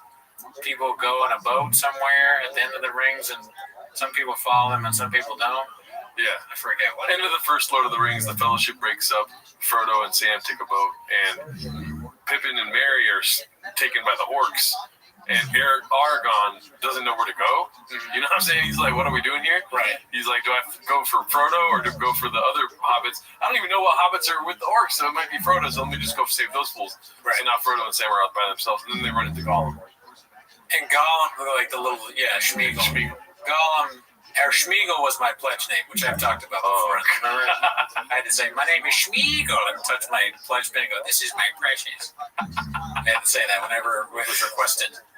As a pledge. And I was like, why am I Schmeagol? And you'd think they would be nice about it. You know, like, oh, it's just that they're like, because you look like Schmeagol, dude. That's another thing now I'm starting. Do I look like Schmeagol? It's kind of nice, though. That's kind of nice, because Gollum is the bad Schmeagol. Schmeagol is what he was before Gollum. You remember I've already talked, I posted a picture of me and Schmeagol, remember that? And I was like, what's the difference? I forget what it was. But I honestly saw of like similarity there, and that's sad. But look, you didn't tune in because I'm hot. You tuned in because I talk about flappers and bread and shop. But sorry, well, let's go back to Lord of the Rings. I don't know. Oh yeah, no, I just been deep in it, dude. I'm deep into the LOTR right now. There's 3 movies, and you watched all 3? No, I'm waiting 2 weeks to watch the second one. All right, so you just watched the first I one? watched the first one. I'm very busy right now, so I found time Saturday night to watch the whole first one. I gotta get back. I gotta give it another try because I watched it and I was bored. When I was a kid. Oh my god. Yeah, and I was like, this is. Oh, dude, you gotta watch the extended version, Daddy. Oh, is it different than the one that was in theaters? It's like 4 hours compared to 3 hours. Yeah. I don't really want to read the books either because I have so many books to read. Yeah. And those books are what, 600, 700 pages? Yeah, I read the books a long time ago. I don't remember jack shit from the books. Yeah, I mean, I like Game of Thrones. Is it? I know this has been asked a million times, but is it like Game of Thrones? It kind of is, but it kind of isn't. Lord of the Rings is kind of like very religious based. It's very like coded religiously. But Game of Thrones is for fucking heathens, dog. It's like people don't want to fuck all the time, stuff like this. You know, people like That's what, I mean, I like it. And Lord of the Rings has a satisfying ending, so that's where Game of Thrones cannot hold the fucking anything to it, dude. I guess I only know the ending from the TV show, which was terrible. But I guess that is the ending from the book. Well, guess what, dude? There's no fucking ending yet in the books. In Lord of the Rings, there's no ending? No, the other one, Game of Thrones. Oh, why not? Because this guy's out there fucking a bunch of hoes and stuff. He's not even finished writing the books yet. I guess so. And then I tried to watch the prequel thing of Game of Thrones. I didn't like that either. And then that was too much Lord of the Rings. Oh, come on, dude. House of Dragons is fucking great. Oh, and you know what else? Oh, you like that? Yeah. Dude. Oh, what the fuck? You gotta sit through some fucking slop first, but yeah, like your love for Game of Thrones helps you sit through that bullshit first, and then it gets really fucking good towards the second season. Maybe if I was on Vyvanse, you lock in on Vyvanse, dude. Yeah, it will allow you to lock in. Big projects, or at least I saw that a little bit. Yeah. But no, I don't know. Game of Thrones. That's another thing where I'm kind of judging it a little bit without having seen all of them. Yeah. And prison. God, because I think contempt before. But I watched the first one, and it didn't for me. Well, yeah, the first one's a lot of exposition. Second one is my favorite. Third one is everyone's favorite. Is the bad guy an eye? Like Eye of Sauron? Is it just an eye? Dude, am I about to explain Game of Thrones? I guess it's lame, but to me that sounds lame. Oh, no. Bad guy's an eye. I didn't say yes or no, and you're asking as if I did, dude. Because in my mind, the bad guy's an eye, that sucks. But it's also a dragon, right? There's a dragon that's Benedict Cumberbatch. That's The Hobbit. That's different? Yeah. The Hobbit, chronologically, is the first book that J.R.R. Tolkien wrote. Oh, right. I always forget. Yeah. But Fellowship of the Ring came after that because The Hobbit did so well in the 40s or whatever. Yeah. 30s. And then he wrote Two Towers and The Return of the King. Dude, the books, those kinds of things, they always go like that, right? You write a story, it sells really well, and they go, oh, actually, 400 years ago, in the prequel or whatever it is, or like... Oh, I think The Hobbit is the prequel, and then... Or 400 years later, it's either one. Yeah, right. One of them does, like, because Game of Thrones did that. A lot of it's fucking interesting. Why do you hate on just like a concept that people are like it's a sales technique, you know? I'm sorry, Mr. Numbers Guy. There's just no way to do it with 10 minutes of shop. You know, there's no prequel or after thing. You can't even watch LeBron James dunk a ball at 43 years old and say, like, he's fucking talented. You have to hit on him somehow, dude. Well, LeBron sucks, and everybody agreed with me in the comments. Jesus Christ, dude. That was, yeah, everybody. I mean, the NBA also kind of sucks, then. Sauron is not an eye. Okay, he is one of the Maya. They're like these angelic figures, like Gandalfs of Maya type thing. They're like wizards and stuff. Maya? Yeah, that's what they're called in the fucking lore. Okay. So he is like some sort of like, let's say like a demigod in a sense, right in Middle Earth. Yeah. And there was a bunch of rings. I don't know how those were created. Somebody in the comments, please tell us. Yeah. And then he was like, yo, that's a lot of rings. You know what I mean? I want to have one to rule them all, dude. You know? Every time you describe, not you specifically, the like, you know, the you or whatever, including myself, when you describe something like a Game of Thrones or Lord of the Rings or Dungeons and Dragons to somebody who doesn't know what you're talking about, it sounds so, and it's not to say, but nerdy and like boring, you know? Right. Like you describe, oh, then there's rings and a Maya. It would be kind of, if I were to say, well, then there's Count Drogo, right? And he's the... How dare you compare Sauron to Count Drogo, dude? Or what, is it even Count Drogo? Cal Drogo. Yeah. Count Drogo. Cal Drogo is the head of the guys that ride on horses. But I would be bad because I wouldn't remember any of the names. Yeah. I just watched that. I don't remember the name. Drogo, and then fucking... What's her name is the last dragon? Daenerys Stormborn. She's with the... Targaryen people, and the Targaryens used to be king, and you start doing it and you sound lame. Okay, I don't mind sounding lame though. Why are you worried about what people think of you, dude? I guess that's a good, I mean, I don't know, I don't want to sound, I'm like so balls deep in Lord of the Rings, I'm willing to say it publicly right now. I don't think it's a bad thing. A lot of people like Lord of the Rings. It's like being fascinated by Hitler. You're just like, dude, that guy fucking attacked, he figured out how to kill all the French in like a week. You know? And so that's how you get into World War II, is what you're saying. No, yeah, well, that too. But I'm saying, like, it's kind of the same thing, in my opinion. It's just like, you know, we run in the hamster wheel of, like, history stuff, and it just has to do with Middle Earth instead of, like, real history. I mean, I don't see the Hitler, what he has to do with being... People talking about World War II. That's interesting, but it's not nerdy, as it is, like, talking about a fucking fantasy book series. It could be kind of nerdy, too. Okay. I think, because I like World War II, but then... There are the guys that know what kind of tank it is, and then the different ranks of the, you know, or the different kind of not shotgun, Jesus, a rifle or whatever. That would be kind of nerdy. If Ruger. You know, the Germans use that or whatever. Yeah. But I gotta tell you what did. This is probably not even worth talking about it, but guess what? But no, it's not an eye that made the ring, dude. That's anyways. Who made the ring? I was explaining that to you right now. You're starting off saying that I'm a fucking nerd. A little bit. Who made the ring? Anyways, long story short, there's. I need to tell you who made the ring. I need to know. Sorry. Sauron made the ring. Okay. He's how you like that? No. Sauron's one of the Maya. He's like a demigod. Okay. All right. Yeah, the eye of Sauron just is an all-seeing thing. He has like a radius that he can see everything through. But he uses the eye to see everything. The Maya does. And there's like the Palantir that you can see through other Palantirs, stuff like this. Is that why Palantir is named that? Yeah. Oh. It's the all-seeing stone in Lord of the Rings. Oh, well, that makes perfect sense. Let's say, Daddy. I'm sorry. Go ahead. That was all I needed to say. I just don't want you thinking that I made a ring. I didn't even hear that part. But now I know. Like, I didn't even. Yeah. No, you said that. You said that didn't an eye make a ring or something? Oh, I did? Dude, I don't know. Papa Vivance. Where's the Vivance? It wore off. Man. Where's our fucking team at, dude? I got Graves. But no, what happened this week is my fiance made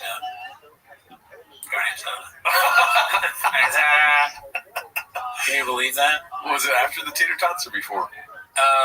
Dude, no tater tots this week. I'm on a fucking... You might go raged. Yeah, it was strict. I know. Normally, white people need it once a week. White person handout.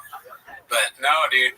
She said, "Hey, I'm gonna make some carne asada this week and put it on vegetables or whatever. What do you think of that?" And I didn't even think about it.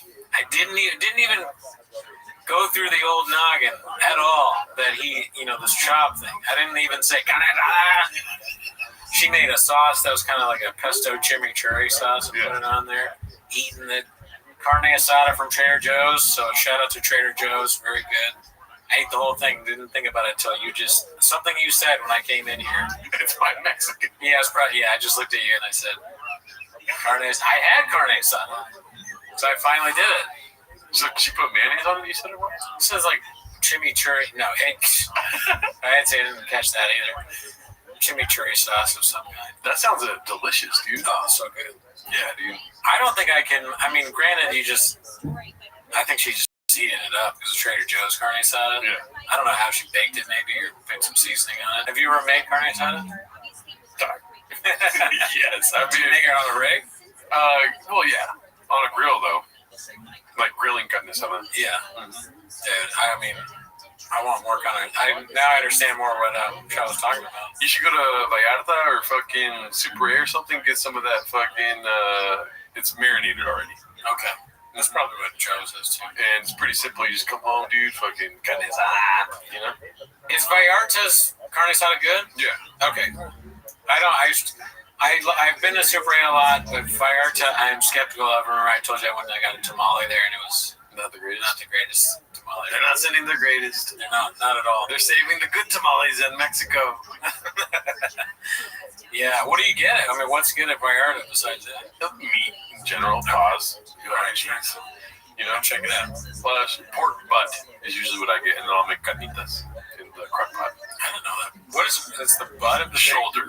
Oh, okay. I was like, whoa. Dude, I don't know if I should admit this. I got an actually really embarrassing thing. Oh, okay. That's more embarrassing than me being a nerd? Yeah. Okay, go for it. Because my fiance was like, "Are you serious?" I was in line at Vaughn's, and this really annoying lady was behind us. She kept talking about. She had this weird accent. I couldn't tell what it was, and she was making my fiance angry because she kept bumping into her. And then I heard the lady go, "Oh yeah, I got this whole ham. I'm gonna microwave this ham. I'm gonna microwave it and then make ham hocks." And I'm like, "Damn, you're gonna microwave ham? That's disgusting." And afterwards, I go, "Did you hear that lady? She said she's gonna microwave ham." And the girl's like, "Oh, gross." I go, "And she said she's gonna make ham hocks." I was like, "What's a ham hock?" And she goes, "Oh, I think it's just the cut of the ham or whatever." I said, what kind of meat is ham? And I go, even worse than that, I didn't know it was a pig. I was like, isn't ham a bird? You're being serious? Yeah, that's true. Turkey is a bird. Is ham another kind of bird? My whole life, I never really thought about it. I always thought like ham was like it came from a bird of some kind. I thought it was ham chicken. I didn't say that. But honestly, it's not outside the realm of possibility. Because I never thought about it. Ham's like orange chicken, right? Orange chicken. I don't know anything. I'm an only child that was coddled since birth. The amount of things I don't know could fill, definitely that small ass fridge over there. Fuck you, dude. Don't bring me into this shit. Dude, I was like, and she goes, "What? What are you serious?" She was like, she was very shocked and appalled that I didn't know ham was a bird. I mean, it wasn't a bird. It's a pig. Yeah. It's a part of a pig. You know what part it is? I don't know. Ham is just like cooked pig. Okay, but it's probably part of the pig, right? Right. It tastes like that. This is probably not the best look for both of us. See, you don't know this shit. You don't know. You're gonna click online. You don't know anything. You didn't know what ham hocks were. Well, you're making it doing a podcast with another guy who doesn't know shit. Ham comes from the hind leg, rear leg of the pig, specifically from the rump. It tastes like that. It's so good. Oh yeah. Ham. I mean, it's not my favorite thing, but it's a lot better than turkey. And how come turkey doesn't have anything like different? Why doesn't turkey have a ham? You know? Well, turkey is the breast. Turkey. Oh, it's only the breast? Yeah. I'm really exposing myself here. Is there white meat and dark meat on a turkey? Oh, fuck, dude. See, you don't know this stuff. And don't act like you know it either. Maybe you do because you cook or whatever. I don't cook. I used to have a grill. I don't use it. I don't cook at all. Yeah, so turkey thigh is dark meat, and then white meat is the breast and the wings. So white and dark meat, is that it? Well, you don't need to look this up, but this is just another rhetorical question. Every animal has white and dark meat, probably? Probably. And which one do you prefer? Human. No, I do prefer chicken thigh. What is that, white or dark? Dark. Okay, I like the white meat. Why'd you look at me like that? I know I like the white meat because I go to Peruvian chicken spots, and I always go white. So a lot of times it's a little more expensive. Yeah. I don't hate dark meat, but I would prefer white meat. Just take it for whatever reason. I like it. It's a little more dry. But when I cook rice and chicken here, dude, with chicken thigh, shit's juicy. Yeah, I guess it depends also on like what you have in it, because I bet there's some things that I have that's dark meat that they make it in a certain way with sauce. On fucking thigh meat, dude. Pause. Shit's bomb. What do you think though? Are you shocked and appalled that I didn't know what a ham was? Yeah, but it's just like ham is so easy, dude. It's just pig. I guess I never really thought about it. Nobody has to really. I think you're born with that knowledge. How are you being born with it? Because that's how. I mean, I'm being more facetious, but like I always knew ham was pig. If you were a 7-year-old and you're asking like, Mom, what's ham? They'd fucking make fun of you, dude. I thought ham was a part of a bird. I'm gonna look it up. Okay. Type is ham a bird or is ham part of a bird? See if anyone else is. Or what is ham, maybe? Does anyone else search that? What is ham made of? Casual conversation. No, traditional ham is not part of a bird. Dude, we have the worst podcast of all time, dude. I think it's funny. I mean, I do want to get to that tweet. Everyone's been talking about that guy. But I thought that was kind of funny that I didn't know. So while you might see turkey ham, regular ham is... what's turkey ham? So there is turkey ham. Don't act like you're normal, dude. Look at that. Turkey ham, dog. A deli product made from cured turkey thigh, always labeled as such to indicate it's not pork. Oh, yeah, it's pork.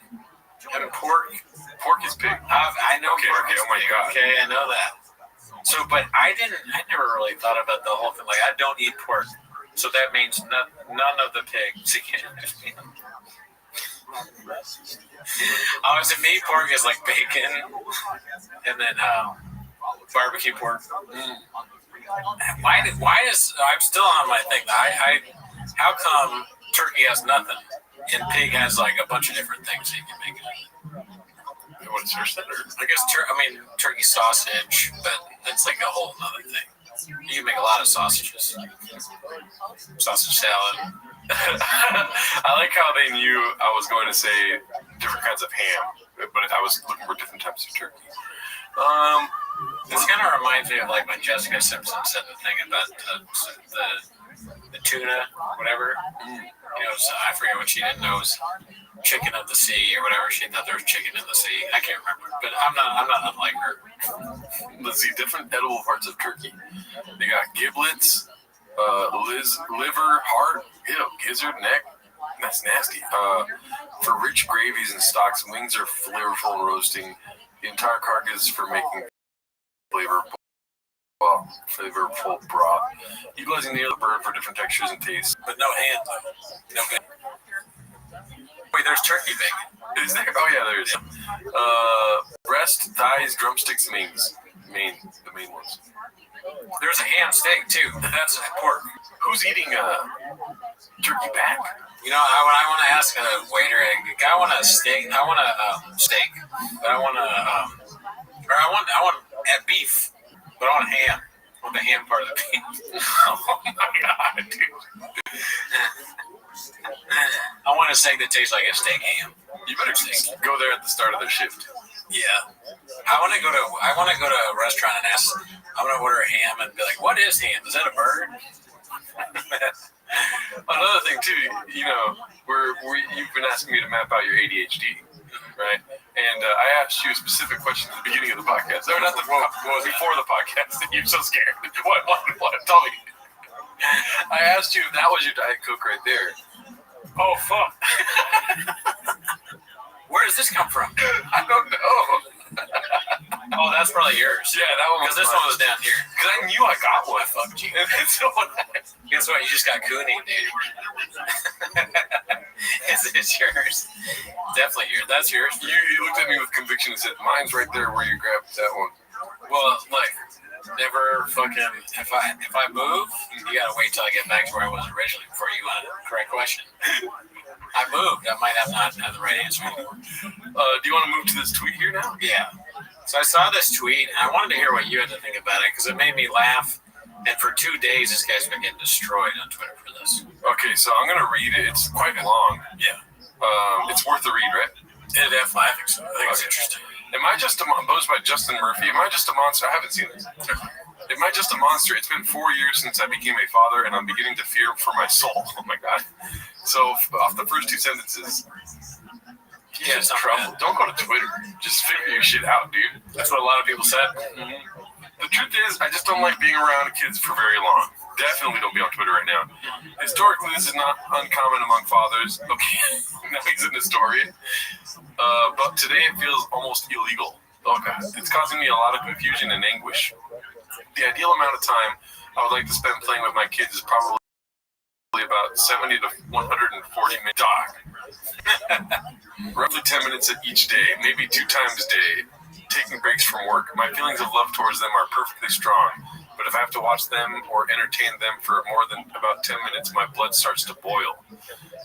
I just want to be working or accomplishing something. I try to be grateful, but it doesn't work. Okay, so should I keep reading, or do you want to? You can comment on that. I mean, what do you think about that? I think he hates his wife. Okay, so it's his wife that's the real issue, and he's just using this as a mask for that, or no, he hates his wife. He's not a good person. I'm not trying to be on his side at all, right? He hates his wife, and he's taking it out on his kids because he sees his wife and his kids. I did not graduate. I mean, maybe. Yeah. What got me about that first part is I think it's so funny to say 10 minutes. So he can do about as much with his kids as we can do with shop. And I'm just now thinking about that. Now, I didn't think about the shop thing at first. I just thought 10 minutes caught me. Really? Just 10 minutes is all you can do with the kids. Wow. Because I can do more than that with my dog. It's not even my dog. Yeah, it's not even my dog. It's my fiance's dog. I will pet that dog for like 15 to 20 minutes and be like, "That's amazing." I don't want to go to work because I'd rather be petting the dog. I don't want to do anything else. I don't want to read now or watch TV. I'd rather just cuddle the dog and do, "Oh, look at that dog. Oh, you're so cute." I literally do that. And that dog hates me. That dog has bit my face. So if I had kids, I don't know if I'd always be like amped to throw the ball around if I'm exhausted, and I'm sure it gets tiring. But 10 minutes is not a long time. Yeah. Also, like segmenting your time, like 140 minutes. It's Tuesday. You spend 2 hours with the kids, and so for Wednesday through Sunday, you're done for the week. It is very strange to know that 70 to 140. That's not even a normal count of minutes, right? Like, what do you spend 70 to? Are you mapping out your day that? There's like somebody that uses ChatGPT to like budget their life. Dude, can you imagine that if he's using ChatGPT and he put his thoughts in ChatGPT and they're like, "We'll structure a trade for you," and they structure this, and he goes, "Oh yeah, so it is 70 to 140 minutes." It's also like reinforcing your ideas. Like, yeah, kids do suck, so just spend like 140 minutes with them a week. The computer is trying to break families apart and make us more robotic so that they can control us better, or the government can. Maybe that's what this guy's a psyop. He's on ChatGPT too much, and it's making him not love his children. Yeah. Wow. And it's 9 a.m. this morning, Saturday, January 3rd. This is the day he killed them all. It's a sunny, warm day here in Austin. Oh God, dude. He's in Austin. Comedy's not going well. Oh no. That's a comedian. Oh no, it's a sunny, warm day here in Austin, and my 4-year-old son is, 4 years old. They are awesome. Yeah. Until 7. Then 7, they get a little rocky. Oh really? And then after that, that's my experience. That sounds right. 5 kids. That sounds right. I have no idea, but I do think it's funny, the Austin thing. Of course, this guy. I mean, if he was from anywhere, where would he be? Right? Mm-hmm. Either Austin or Riyadh. There's no in between. So it's 9 a.m. I'm throwing stones at my kids. My 4-year-old son is begging me to play catch in the street. I was drinking coffee, still waking up, so I didn't really feel like it. But at this age, his desire to play is insatiable. He begged and begged, so I conceded and with a smile. I have no problem being a kind and loving father. The problem is only that I do not enjoy it. It's not that I am trying to maximize my personal pleasure. It just seems wrong that I experience so little delight when my dad's friends all claim to experience so much. My dad's friends? This guy hates everyone. My dad friends. Yeah. Oh, my dad friends of his that are also like fathers. Dude, this guy needs. Well, first of all, we're 3 paragraphs in.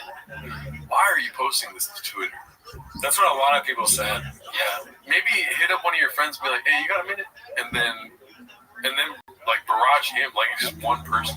This might not even be one of the things that you want to put in the group chat because you're gonna get destroyed. Yeah. But I think you should because that's part of it. You put your crazy thoughts into the group chat and then people attack you. So they, or at least in mine. It's very unfriendly. Yeah. So, they can you can see where you're being crazy or whatever. Yeah. Hopefully. And then other times you just say crazy shit. They don't call you out on it. And then the rest of the world hears it. That's when you're in trouble. That's how the whole Flappers thing started. That's how, yeah, exactly. I mean, the Flappers thing is a whole other level at this point. So, yeah, I agree with you. It's definitely something that you don't want to post online because the obvious, you look crazy, but also a lot of people are saying, your kids are going to see this someday. It's going to be kind of sad. I didn't even think about that, dude. My dad hated playing catch with me. They're not even playing catch, it's 4. My dad hated, the things that people remember for the rest of their life. Because how many times you heard a parent be like, "Oh, I just wish they were young again." Yeah. It's always, right? Yeah. You were such a beautiful child, and you slept, we got to read books. Like, that is when you're the most happy with your children. This is my dad if he was, interested in getting better. He would actually talk about his feelings online. Yeah, I mean, that's one thing he was saying, I'm just letting it out of, starting a conversation, which I don't really buy. But there was one guy that had advice here that I thought was interesting. He was saying, he's like, I hear you, don't kill me. But no, he said, just get a tater tot, dude. No, he said, that's why dads wake up early. He said you need an hour to wake up early to yourself, make coffee. That time is when you're kind of thinking about your own. I don't know if that's true or not because I'm already doing that. How much earlier can you wake up? I'm already I guess if I had kids, I would be up before them because I'd be waking up so much early. But I think it's decent advice for this psychopath. Yeah. Let's see. It was beautiful. We live on a picturesque tree-lined block. I am even relatively relaxed from the holiday rest. Playing catch with your son is supposed to be an iconic peak experience. Yet for every single minute on the inside, I just don't want to be there. I want to be drinking my coffee in peace. Then I feel guilty and absurdly ungrateful and ashamed when we're done. I know that when he is a teenager, I'll long to have these days back.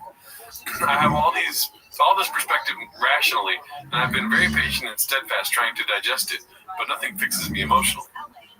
Am I a terrible person? Or is my feeling within a certain range of historically, I saw how many views it got. Historically normal and it's modern parenting norms that are off. Whether it's my fault or not, I don't even care. I just want to figure this out. Something is wrong and I no longer have the excuse of being new to this. Yeah. I mean, it's just, and then the quote tweets are where you're killing him. But it's such a crazy thing to write about your kid. And I don't have kids, so I don't know what it's like to have kids. But I imagine I'd have fun. Having kids playing with them is playing catch and showing them stuff, and that's the most fun. Dude, a guy with no shirt on in his profile picture saying, I don't know why you're posting this, but no stranger on the internet will read this like your son will one day, man. Connor Power is just smoking weed on the beach right now. He's like, dude, your kid's gonna read that shit, brother. He got on one of the early replies. Damn, my dude spent longer writing this tweet than his daily time allocation. And then, can you imagine you write something and then immediately Andrew Tate agrees with you? He's the only thing. Totally normal. I don't know how to talk. That's pretty close. He's just caught by the modern world. He sounds like you're caught by the modern woman who convinces you to be a second mother. Should be a war impregnating more women. 2 or 3 hours a week is perfect with them on a kid. That's why I have double-digit kids from 8 women. White people have been cut by females who don't even reproduce enough because they're forced to play patty cake. Men make, pay for, and discipline children. The rest is for my women. Yeah, dislike. I want to tweet something and have Andrew Tate immediately agree with that. Of course you think that. This modern Irish man has been cut by Graves' disease. Barbara does suck. Yeah, Flappers is bullshit. Everybody knows that you have to have 7 people come to the show that cancel. I would love for Andrew Tate to do a video about Flappers or Brendan Schaub. Yeah. Can you imagine? Oh, Brandon Schaub has done one. With him? In COVID, he was like, man, great food at Flappers. Oh, shit. I thought you were talking about he did something with Andrew Tate. Oh, no. Brandon Schaub did the Flappers food thing. Flappers is delivering food now. Speaking of which, because, another person that was in that video was Whitney Cummings. Have you been seeing what Whitney Cummings' sister's been doing? Oh, a little bit, but no, fill me in. Pause. But Whitney Cummings' sister she's kind of like weird too, though. Yeah, I think there's probably a lot of problems in that family. And on top of all that, Whitney Cummings is buying views for her podcast. That's insane. I found that out on that one YouTube we watched for a while. Whenever American Redact or Podcast Cringe or one of these fucking godsends made a video about it. These heroes. Yeah. Thank them. Yeah. You like your podcast? You like it? Thank American Redact and Podcast Cringe. Okay. The last thing I saw from her was, I don't really know what's going on with the sister, but I saw she made some video about putting on how people that put on makeup are talking about how you have to respect indigenous people or something, but then they look like the makeup makes them look like they're native. And her face was so scary. She looked terrifying. So I took a picture of it and tweeted, just scary looking person now. Yeah. I mean, she's attractive, but there's something in her eyes, so she's a little bit off. And it's, I worry that what she'll do. I mean, I looked at Whitney Cummings for most popular posts in the last week on Reddit. It's all porn. Oh, well. Yeah. She did make a porn bot or something, right? Or she had a sex bot? It has nothing to do with that. It's just the name Cummings. But, to go to show, she's got more views than fucking, what's his name? Joe Rogan. No way. Yeah. Because they're fake bot views. They're comparable, Yeah. Whitney Cummings. Imagine hating someone so much that you care about how many views they get. Who's watching is what I want to know. That's my common standard question. Maybe it's you. Maybe it's your family.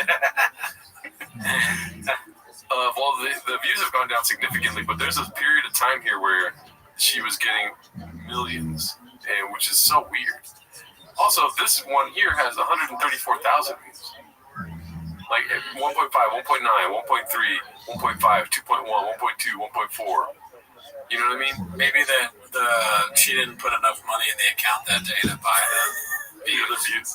And she was like, oh my God, transfer money. 13 minutes of conspiracy theories with Whitney Cummings. I don't know did you sign up for this shit? She'll try anything, man. Yeah. She's kind of at a much bigger level. That kind of shit reminds me of when we first started the pod, and we were trying to think of what to do on Patreon. Yeah. And we were searching YouTube videos. Why don't we do one on how to blow up? Oh no, that was fun though. I know it was fun. I had a good time. I think I would stand by it. Yeah. I don't think it's bad content, but that's kind of what she's doing, but she's just not good at it. Yeah. She's not fun. Let's check this out real quick then. Dressed like a middle schooler. I did do this thing on CNN on New Year's Eve where I sort of rattled off a bunch of things off the live feed that I just felt like establishment media was never going to cover. Why so many presidents Chef died? Weird. Boy Scout of America. They renamed themselves Scouting America. You know who else changed their name? Sean Combs. And now conspiracy theorists think I'm their leader? Nobody thinks that. Yeah, I don't think so. I haven't heard Too Lazy to Try talk about you at all. Yeah. You're not in the Candace Alex Jones debate. Yeah, Alex Jones is attacking Candace Owen. He's not attacking you. Alex Jones has Whitney Cummings on the phone. What do you think about this, Whitney? Why are you talking about conspiracy theory? That's my thing. I can't do Alex Jones either. Yeah, no, I'm not gonna do it. Pharrell is a vampire.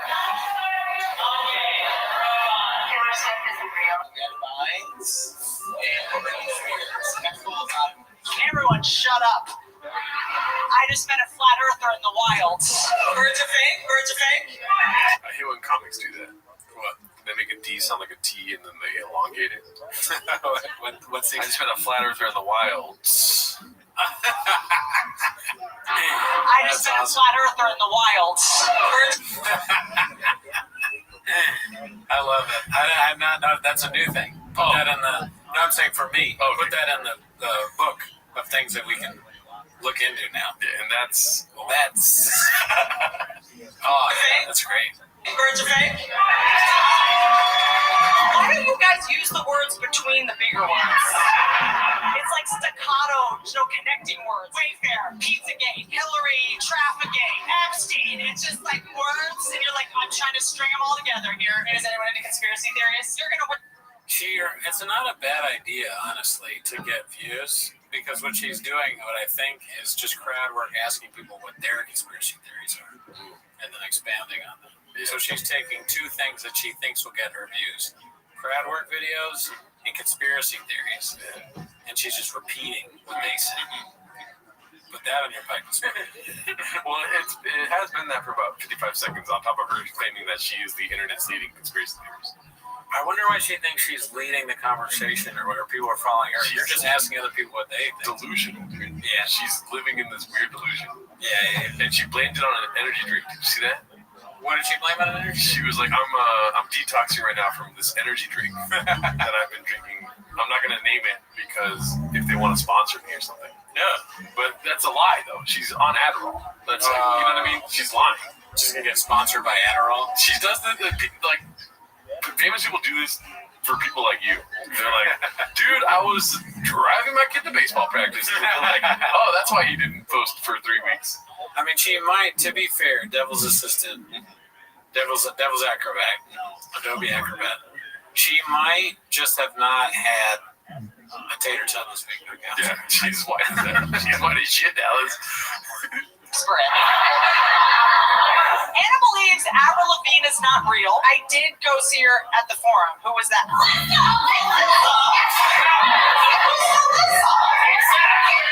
think she. You think Avril Lavigne is dead? What do you do for a living, man? I'm genuinely curious. I'm on the edge of my seat. I'm so embarrassed, but it's so embarrassing right now. I think it's more embarrassing for the hospital. Why do I feel like this is how Michael Jackson died? This exact. What's your favorite example of it? Everybody knows there was a Sinbad movie called Shazam. So there was a movie called Kazam with Sinbad and Shazam with Jack. So that's called racism. And there's other examples too of the Mandela effect, right? You know what she does is that she gets the bit from the audience and then she works on it and she does it at another show, acting like. At this one show, somebody was a black guy, but really it's a white guy. She gets it all wrong. Oh man, that was another thing at Stand Up. Yeah, there was this one show. This guy said this to me. Yeah. Oh no, you haven't said that. But she's kind of you're right. She's like milking for that. Bernstein Bears, and it was Berenstein, right? And that's anti-Semitism. The Mandela effect can easily be explained. You think we're in a simulation for sure? Yeah. Not for sure. It's a theory, but I mean, so what does that mean? It means that like there's realities that we don't perceive as human. Like, this is not real. This is not real. These are not real, for sure. But she's like, a woman's being funny. This is not real. Have you ever seen your neighbors taking road trips? Are you in this state most of the time? Maybe you just missed it. Pigeons are free that are surveillance. Surveillance. Mechanics. I wish she wasn't just like set out to make everyone look dumb. That too, yeah. Like, dude, Whitney Cummings sucks. I don't know why I'm like trying to help her out in any way she performed because she just sucks altogether. But I wish a good comic would, or you know, when I watch a comic, I would be like, maybe they're just trying to be on your side, but they're like gonna point out like obvious fallacies in what you're saying. But she just wants to look better than everyone else in the room. Yeah, that is lame. I didn't think that's a very insightful point. Maybe the flip side of that would be interesting, where a comedian was trying to make everyone look really smart. That'd be cool. Right, but then that'd be kind of like self-helpish, like, you know, where do you work? And they're like, I don't know, I just work this stupid government job. Oh, really? What government? I work at the Department of War now. Oh, that's awesome! Wow, that was a terrible example. Pete Exit, huh? Yeah, you're probably the difference maker there. Everyone else is doing stupid shit, but you're there. You stuck it out because you can change it from there. Yeah, maybe. I think you should. But you got to start it off with being like, I want to hear you guys' stupid conspiracy theories. The worst, give it to me. And then they're like, the Earth is flat. And you're like, oh my God, it is though. You know, like I was looking for you, brother. Finally. Let's see. I mean, I would put like $30 on it right now that she's not going to do that. She's probably not going to. Well, I don't know. Everyone's stupid. She's the smartest person. So far, sure, but she said she leans into security. She said she leans into these conspiracy theories. But she thinks it's hilarious to put others down. You think pigeons are surveillance from who? CIA. America's CIA? Yeah. Sends pigeons to spy on us? At the park? The footage would be so nauseating to look at. I'm just like, I think that's a criminal speed. Just saw one time I was talking about this and someone was like, have you ever seen a baby pigeon? No. You have? They stay in the nest. So there are baby pigeons. So you just undid your whole fucking thing. We're all with you there. You just think all birds aren't real or just some? No, none of the birds. Where did you get the information that birds aren't real? The movement. But where does the movement start? Reagan. The actor? She sucks. Yeah, he just repeats what the person says. Movement? What is the bird that repeats what you say? Ham? Parrot. Oh my God. Parrot, all right. What part of the parrot is the ham? I would like the ham of this parrot. How many parrots did you kill to make this ham? That's a lot of ham. My conspiracy theory is that ham is actually a bird. Birds are definitely real. Like, that's how else could I have eaten so much ham? I want to go to a Wendy Cummings show now just to say that. Ham is birds. She'd really call you stupid if that happened. Oh, she sucks. I mean, I don't even want to watch this, dude. It's 13 minutes of that. We've only made it 3 minutes in. Well, it's just like the Patreon. This is how it reminds you how long the stand-up takes. Yeah. Stand-up bad. Stand-up, 5 minutes. 5 minutes of bad stand-up is about an hour. Yeah. Yeah, in real time. Mm-hmm. 5 minutes of bad stand-up is a year of your life. Yeah. It takes away a year from you, dude. That's why you gotta be careful about what stand-up shows you can do. I'd rather read that Justin Murphy tweet again, dude, than watch any more of that. I wonder what Justin Murphy, I would love to have him on, just ask him, would you rather play with your son, like play catch with your son, or watch Whitney Cummings stand up? He's like, I'll get the glove. He gets one of those bird gloves, and then a bird flies on his shoulder, and then they bite at it and go, damn. Would you ever wear one of those bird gloves? Yeah. For sure you would be a falconer? Yeah. It wouldn't scare you? I would be scared, but why are you going to not do something because you're scared, you little bitch? No, I'm not saying I'm okay. In fact, that's another thing that happened that's kind of reminded me of the show. I watched Hamnet. What? Don't say anything. I won't spoil it. One spoil. What? It's not a spoiler. Fuck. There's a bird in it. Guess what kind of bird it is? Falcon. No. Hawk. It's a very cool looking hawk. There's a hawk in it. I won't say anything else. But do you know what Shakespeare's dad's job was? No, what was that? He made gloves. Stack that up. He's a gloveneer. No, wait. What? Is that really it? Yeah, they're called gloveneer? All right, I believe you. Damn it. Glove maker sounds. Yeah. Gloveneer is like a cool way to do it. They should have done that. And then with the scraps from the gloves, you get ham. Well, the glove, yeah, I mean. Well, sorry, keep talking. What is someone who makes gloves? Then, like, they just write not gloveneer. A glover. Glover. Well, glover kind of sounds even more like just as ridiculous as gloveneer. A gloveress. If you make a shirt, you're a shirter. If you make a shit, you're a shitter. Was it a good movie? I liked it a lot. Yeah, I thought it was really good. And I mean, it's a little depressing at times, but I thought it was really well done. Yeah. You love Shakespeare. I'm surprised you haven't seen it. I'm fucking dying to watch it. I've been looking up like when does it come out since November. I couldn't get the answer. I was decide between that and Marty Supreme. And for the third time, or I go, you know what? I want to see Marty Supreme, but it's about ping pong, and I'd rather see. I also kind of have a crush on Jesse Buckley. Oh, I thought you were going to say Shakespeare. No, Shakespeare, like the idea, yeah. No, I mean Jesse Buckley. He's a cute guy. She's great. Let me see, Jesse Buckley. I don't think that online does her justice. Oh man, she's a looker, huh? You gotta see her in movies. That's not about her, dude.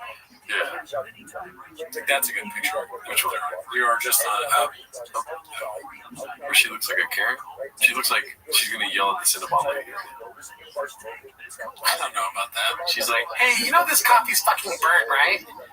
She's Irish, so I wonder, does the Karen thing happen in Ireland, or they yell, where the fuck is my fucking, you got my order wrong, ask for a tall cafe latte.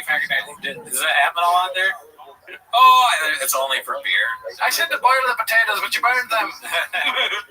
I asked for a Guinness and I'm drunk now. Conor McGregor sucks my bottle. Carne asada. Carne asada another season. What do you think of? Okay, so I wanted to ask you this all week, but you've had like a hard on for Maduro, dude. Maduro? Yeah. Oh, not really. But you saw that picture I sent you? Yeah. I immediately was like, well, I saw that you wore that fit. I thought, can I redo this fit? Because I was wearing a gray sweater. Yeah. It's kind of funny. I was in a gray hoodie when I saw that he had been taken in a gray hoodie. Yeah. No, we're the same guy. This is how I would be if I got caught up. Let's see. Hey, do you have a post-it still? I still have a post-it. I was trying to think of like a good caption for it. The only thing I could think of was "I stand with Maduro." I mean, out of all times to say "I stand with Maduro," you know how many fucking Latinos I had in my comment section being like, "Yo, why is your boy standing with Maduro, dog?" Do they take this seriously? Are they stupid? I told my mom and she was like, "You stupid." Oh my god, I listened to the word. She called you the stupid F word for gay people. I mean, how could you think this was a serious post? No, but I made it to where she would call you that. I was like, can you believe Cooney posted a picture saying I stand with Maduro? Yeah, without context, I could see you being angry. Yeah, I didn't send it to her. I thought about doing it, but her response to it was so funny. I didn't like. I just wanted her to live in that world. She thinks that you stand with Maduro. I kept trying to think of like good captions. And the only thing I could think of is "I stand with Maduro." The water bottle. I know. I didn't have a White House though. Did you see the memes where they put him in a swimsuit and then they replaced the water bottle with the Erewhon smoothie? There's a lot of good ones. I retweeted some of them. I think I retweeted them on Rogan, maybe. I can't remember. Oh, yeah, that one, yeah. Oh, dude. Have you ever heard of Bob Lazar? How was this made? I don't know. That's trippy. Yeah, I mean, people have different programs. There's a bunch of replies of people doing it. Wow. That's great. He kind of like another one that made me laugh that I didn't retweet was, remember the guy that got canceled? He was a gamer. Dr. Disrespect. Yeah, somebody tweeted them both next to each other, and they were like, "Wait a minute." That's great. Because he does kind of look like Dr. Disrespect. Yeah, that's great. I mean, it's crazy that we can kidnap a guy. It's kind of cool. Yeah, it is awesome. And I don't like Maduro, so yeah, I don't mind that they got rid of him. I hope we don't get stuck in a forever war because. Dude, I have no feelings towards Trump. You know what I mean, like politically. But I'm not gonna lie. Dude, every time I see him, I fucking laugh. He's funny. I laugh hard, dude. Yeah, he's probably the funniest president ever lived. Yeah. It's funny to be the most evil and the most funny. Yeah. Like, I'm not saying that you have to think that, but in my mind, he probably is our most evil president. He just hunts slaves. I don't think he's evil. I don't know about that. I think he's just having a good time, dude, at Haiti. You know what I mean? But his good time, it has a lot of implications. You know what I mean? For sure, it comes off as not good. Yeah. I don't think he's evil, though. I think he's just out there nutting around, dude, and then people behind him maybe are evil for sure. Definitely there's people in his circle that are evil. Maybe he's just crazy. If he's a pedophile, he's evil. Yeah. But he's not. There's not just that. He's been scamming people his entire life before he even got. Come on, dude. You never been scammed in your fucking life, dude? I have been scammed. Exactly. Everyone gets scammed, dude. Yeah, but I try not to scam others. What? He started daycares in Minnesota? I mean, he would do things like that if that was the money making opportunity. You don't think Donald Trump would have like a bunch of daycares? Dude, if I had any ins on that, I would have been like, yeah, let's go. How much money do you need? You should have a daycare center. Yeah. Gerardo's, they'd be like, what is it? Gerardo's daycare? Gerardo's. Gelardo. Oh yeah, we're talking about Gelardo's, but you'd never be able to like make any money because you get so mad. It's Gerardo. Gerardo. Oh my God! Why would you do that to me publicly? It's Gerardo's daycare center. What's it called? The Leering Center. Did you see the guy? Remember the Quality Learning Center that was misspelled? It was called Leering. Yeah, that was hilarious. Did you see the guy being like, and the sign? Yes, it's funny, but we have a guy coming next week to fix it. You know? Oh, really? You ever saw that? No. Oh my God! Is that real? Yeah. Let me try to find it. Hilarious, man. That is pretty bad. The Leering Center. He said that, and then they were like, they've actually been closed for a week. The Leering Center has been closed? The Minnesota city official said that the Leering Center was closed the whole time. Maybe. I don't know. Maybe. Dog, it's like an admin said that. I have to sign in. God damn it. Yeah, show everybody your password real quick. No, nobody sees this. But keep talking. What are you doing? I mean, I don't know. This is a thing that is very important because Gerardo actually he's big in the daycare scene. I am, dude. I've been trying to start one, and then all this shit starts happening. You're an honest daycare owner. They're doing it because you love children. Yeah. And you're very offended by the fraud that's going on in Minnesota. And Washington and Ohio, dude. Don't get me started. Washington and Ohio as well. Yeah. Because you were thinking about, you have daycare interests in those states as well. Mm-hmm. And an island, it's strangely an island that you own to yourself. Okay, here goes. The second thing which is kind of awful, is the sign. I like how he goes, yeah, the sign. Where you did misspell it. To be doing it in front of the fucking sign is so funny, dude. Mess up the sign. We need somebody to do our sign. He currently did it. We're having him work on it. We need him to correct the sign. Why would they put it up? Dude. If it says something wrong on it, you don't put it up. We paid him to do the sign. He incorrectly did the sign. It's not like a website where you might put it up and not notice. Like, you're just like, how could you not see immediately that the sign was spelled wrong? You don't even have to click on anything. It's just right there. It's like, it makes it seem like you also didn't know that learning was spelled like that. Yeah. That's what it seems like. But who knows? The Leering Center, dude. I wonder if that's going to become like a... Leering? What are you? Leering? When you leer at something, that means in a creepy way. Which makes it worse. Yeah, dude. That's not good. It's a legendary King Lear from Shakespeare. Oh, we looped it back around, dude. Look at that. Leering. You know when you're like leering at something? I think it's 2 E's. Oh, so it's not. Oh, yeah, you're right. Leering is likely a misspelling of learning. That's great. Yeah, so leering is not a word, so... Yeah, I think with 2 E's though it is, right? Probably, but that's not how they spelled it. Yeah. I'm trying to dig underneath the surface, dude. I told you months ago we need to introduce more conspiracy theories into the podcast. Well, my conspiracy theory would be that the whole thing is probably just propagated by trying to get, Epstein out of the news. So they were like, what should we do? Oh, there's already cases going on against Somali daycare, so we'll just say that that's what's going on everywhere as a daycare thing. So people talk about that instead of the fact that, we have a president that tried to stop Epstein stuff from coming out and was destroying America. Well, either way, dude, no matter how you flip the coin, 50-50 chance, right? What a time to be alive, dude. You know what I mean? I mean, definitely. For them? For watching this show? Oh, yeah, that too. Dude, we're putting out episodes. The government's fucked. Everything's falling apart.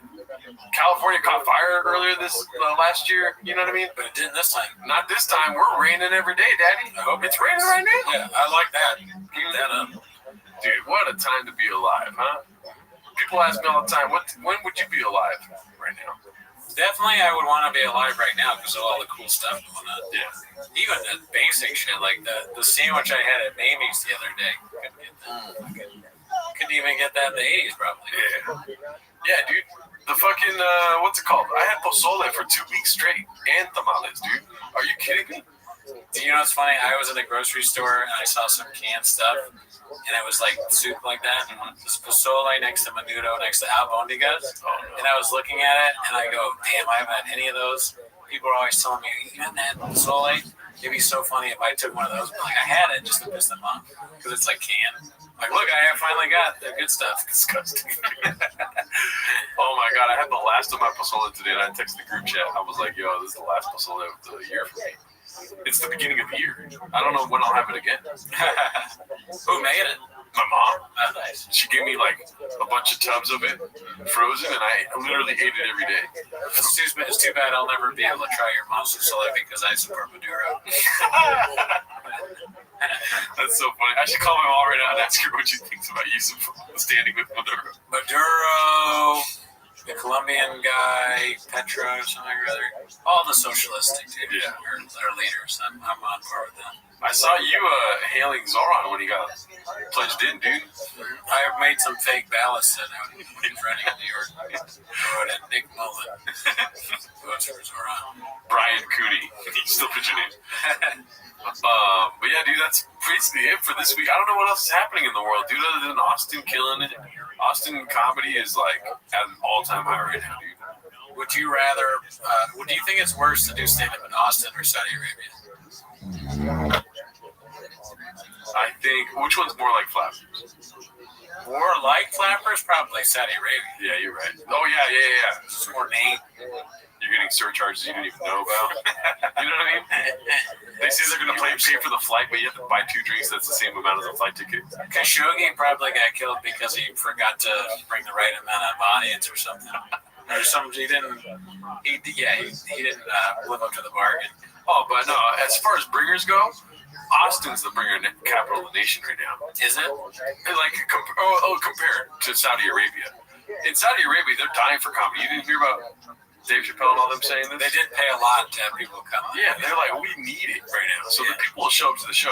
It's not a bringer. Austin's a bringer. You got to bring some homies to get a spot. It's kind of hard to get comedians to go to Saudi Arabia, whereas like Austin's like, whoa, dude, we got too much. Don't count me. I'll get 2 minutes at top, you know? Yeah, you maybe get 1 minute and you have to stand on a line of 1 million people. And Tony Hitchcock has to make fun of you afterwards. You're fucking gay, David. My name's Gerardo. Whatever, David. I don't like you. Like, you're something about you I don't like. I think you're too manly. Well, that's an episode for this week. What is your answer?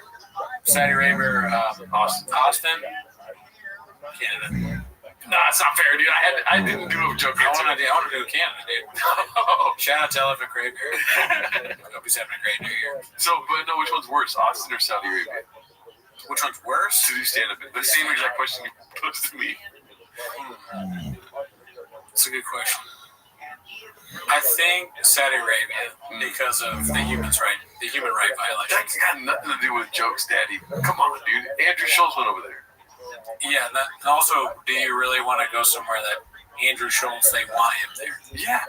So that's why I would say Saudi Arabia. Talk about comments and engagement. Yeah, I want to go there, dude. Because Austin, there are parts of Austin I'm sure are fine. I've never been, so I don't ever know. That'd be funny if Saudi Arabia nuked the open mic scenes of all major cities and was just like, we're offering like millions to some open micers. Like they go to like Dallas, LA, New York, and they just take open micers and move them over there. Or they offer tokens like, this is tired Austin, man. It's like, it's too woke here. Because it is. That would be funny. Saudi Arabia is definitely less woke. Austin is too woke, so they moved to Saudi Arabia. And Joe's like, it's crazy. Like, I don't know. Something about the culture here I like more. And then, you know how he's going into the Christian thing? He just randomly goes, instead of randomly saying things out of nowhere about God, he starts going, Muhammad said this about whatever.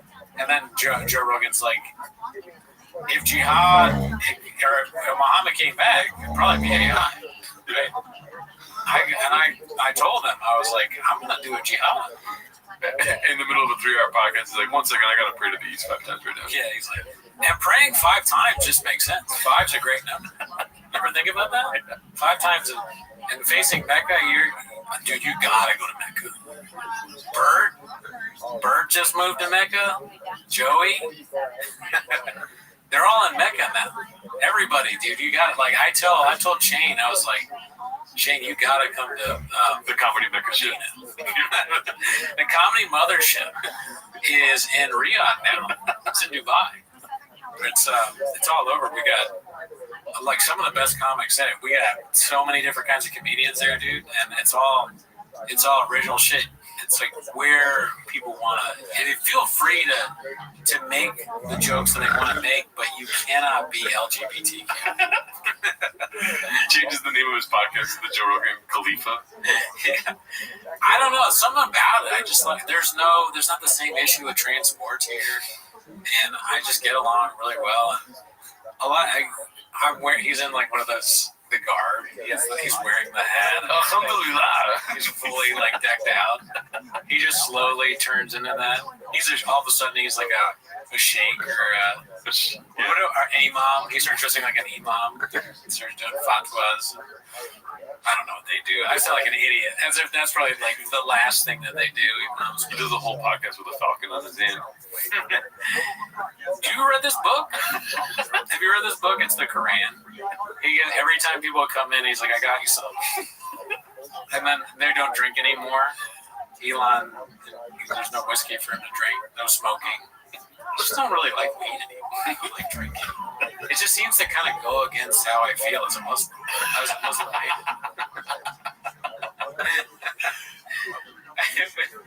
Joe, what's your favorite? Like, where do you go? Like, where are you going on tour? Well, as a Muslim, I really feel like Dearborn, Michigan is Schultz territory. I really feel like Dearborn gets me. Yeah. These are my people. And I don't know, man. Some politics, like, I don't know, Trump, he's just not what I voted for. What I voted for was kind of like what Ilhan Omar's doing. What's her face? Love that woman. Look, I'll be honest, I'm a Muslim. I'm an Islamic Muslim guy. Joe Rogan is a Muslim. If there's one thing you gotta know about me is that I fucking love the Quran. Put my hand on it. Swear me in. Zoran Mamdani is my favorite politician. Islamic law just makes sense. Sharia law is like, how many? I've heard a lot of interpretations is that you have to do a certain amount of things in Sharia law. You have to get on stage a certain amount of times. Is that a coincidence? To be good? I don't think so. There's only 250 Koreans. All right, that's it for this week, y'all. See you next week.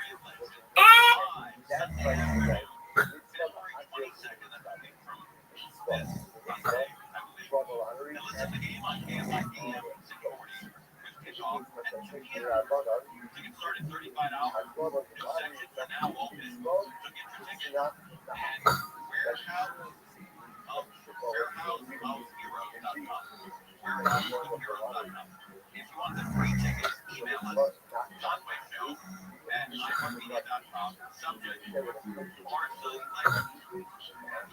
Selected friend VARCA Legend. So that's the first show that you email.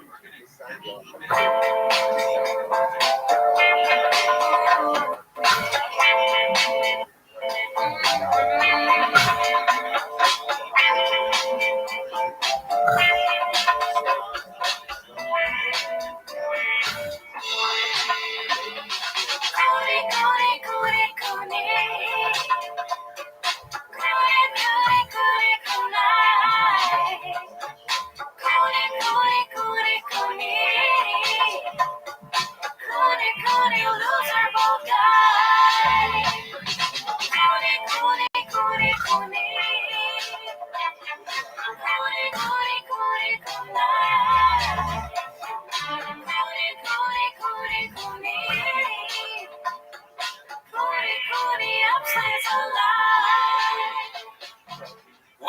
to Raccoon Tweeties. Thanks for tuning in. Hope you had a great holidays.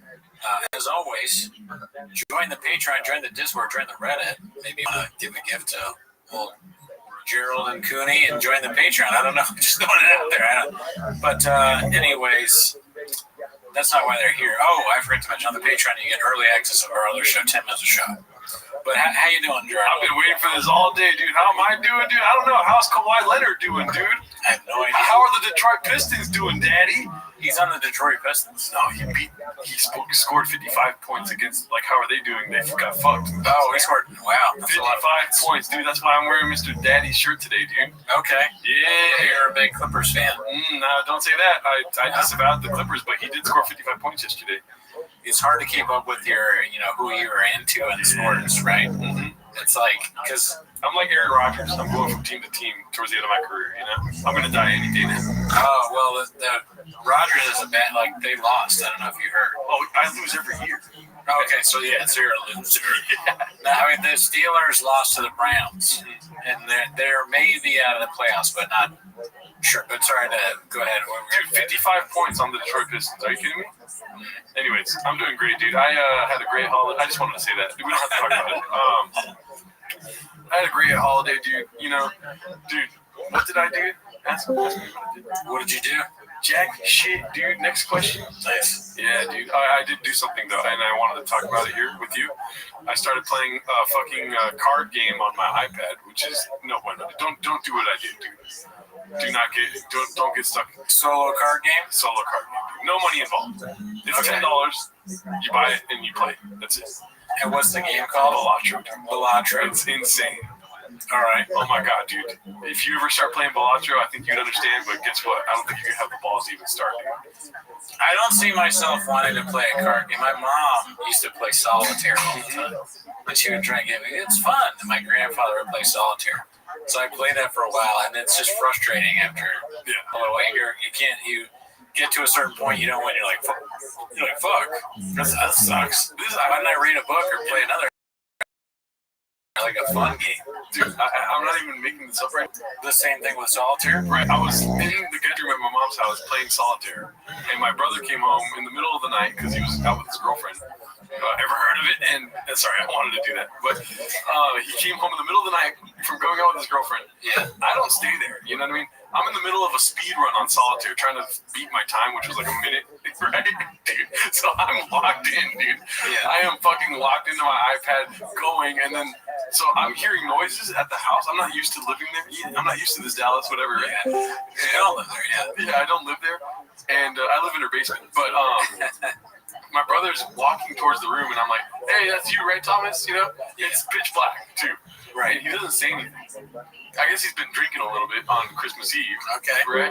And I'm like, that's you, right, Thomas? I'm still like 9 Balatro. I'm playing solitaire. Oh. This is before getting introduced to Balatro. Oh, okay. And I'm playing solitaire. I'm about to beat my speed. You know what I mean? I'm about to beat it. But I'm like about to die, too. This fool's like coming towards my, and he's not saying anything.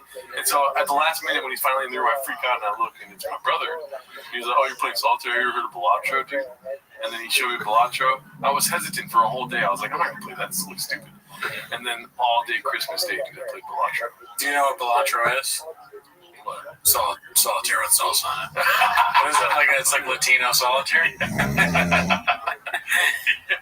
Pull it up, Chin. No, but it's kind of funny thinking about, because this is not you at all, but your brother's out there with some girl that he's going to bang, and he comes home and she sees you and she doesn't know that you don't live there.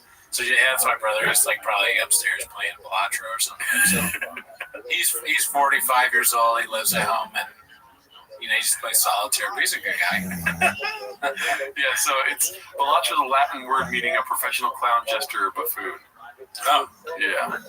Okay. What are you doing? Is it just similar to kind of like solitaire? It's like poker with salsa on it. Basically, I can show you. Tell me what you think it is. I'll think about it, but my fiance does a similar kind of thing with some weird, like, cute game. But what she does is she plays it's not what is it? What's the old Game Boy game where Tetris? It's kind of like that. She plays some version of Tetris. Anytime she's like not really into a show or a movie, I look over. I'm like, we picked this movie, and she's over there doing this. on fucking, or she's either doing that or TikTok. And I'm like, yeah. Well, what's the whole point? No, you don't want to watch. We agreed we'd watch it. We agreed to it. And now you're fucking getting your high score on Jumbo's fucking Tetris or whatever the fuck. She's like, but Cootie, we watch this movie every week. Yeah, well, I'm gay. I like Tom House Taylor, dude. Pause. Do you do that? Do you like play solitaire while you're doing, or Delatro while you're doing other stuff? No. Well, podcast. You gotta be on it. Dude. No. I hate it. I hate when people, dude, do not ever. And this is another thing I wanted to talk to you about. You know why, dude? Because I was with some girl last night and I was complaining about you, dude. About me? Yeah. What and she was like, yeah, why does he do that? Stuff like this, dude. Okay. Yeah. Contempt prior to investigation, dude. Oh, that's your narrative that you do. No, you love to say that. Wait, I never didn't watch it. Oh, you didn't watch it. I love LeBron James. He parties with Diddy. Okay, that's who you are. You love guys that party with Diddy and all that. Ain't no Cooney like a Brendan Cooney. Well, what specifically were you talking about that time? I forget, dude, but then it's just like saying, she said the words contempt prior to investigation, and I was like, that's exactly what this fucking is. Like you're fucking some attorney that you. Yeah, dude. But you know what I did? I did do some contempt. Well, I'm glad you brought it up. Oh, guess what? I'm not surprised, dude. Yeah, before investigation, I said Marty Supreme, which I'm happy to see. I'm just doing a character. It was because of Marty Supreme. Really? She was like, have you seen Marty Supreme? And I'm like, no, but my homie's online. You fool. You fell for it.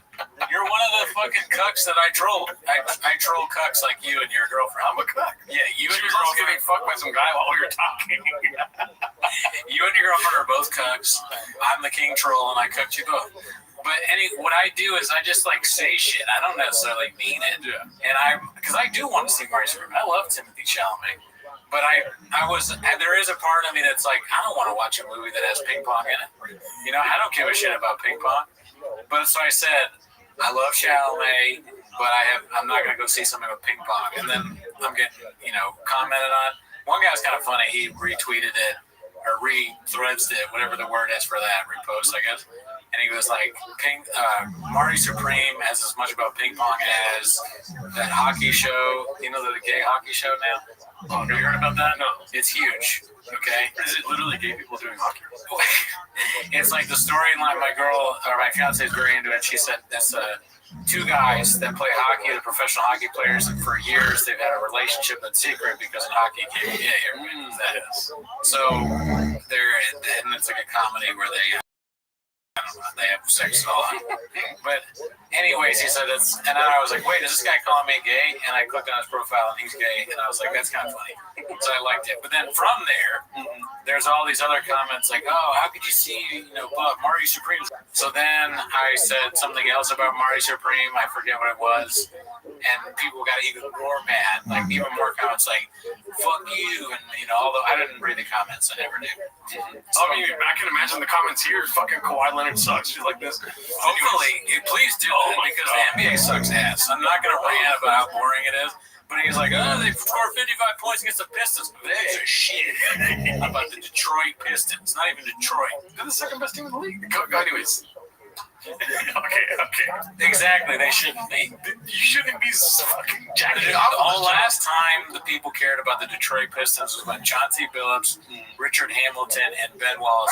Let me tell you something, Sonny. Back in 2004 was the best time to be alive. When basketball was entertaining. Yes. Now it sucks. Is there a Ben Wallace on the Pistons now? No. Is there a cuck in my living room? Yes, dude. You're the cuck. But so then I forget what I said exactly, but then as a bit, I said I am now at the movie theaters actively stopping people from seeing Marty Supreme. And it was like, damn, I'm like, what's going on Threads? People really interact. You get like thousands of people looking at your shit. Where on Twitter it's a dead zone, and maybe people see your tweet, or maybe you just see endless Nazi memes. So Twitter sucks. Yeah. But yeah, no, I was hating on Marty Supreme, and I have not seen it. Yeah, dude, that's insane. I don't get it. You get off to it. And I, you know what? One day, maybe when I'm 39 or however old you are, maybe I'm going to take a little dose of that and get off to it too, dude. All right, Brendan Schaub. 38, first of all. Second of all, Marty Spring sucks ass. Okay. I haven't seen it. I want to see it. I have a feeling it's going to be kind of boring. Like, it's been overhyped and it's about ping pong. Yeah. Granted, it may not all be about ping pong, but how can it be that good if ping pong is what the guy does? You don't understand why you get off to it. You are a troll. A little bit. Yeah. I thought for a long time that I wasn't a troll, and I was just kind of saying what I want, goofing around, doing these things I'm not serious about, and people are entertained by it. And when people call me a troll, I'd be like, but I'm not really a troll. Maybe I am. That's a troll thing to say, too, because you're trolling and then being like, oh, you guys are crazy. I think they are kind of a little crazy, because I don't really troll like a troll does. I say ridiculous things online. How about things you don't Sometimes watch? I might be trolling. Right. But not really. I'm just joking around. I'm having a good time. You're the only child syndrome, dude. You like getting a rise out of people. I definitely like getting a rise out of people. The status where I said I was actively stopping people from seeing Marty Supreme. That was so funny. Because obviously a lot of people got it. Otherwise they wouldn't like it. Hopefully they're not thinking of doing that.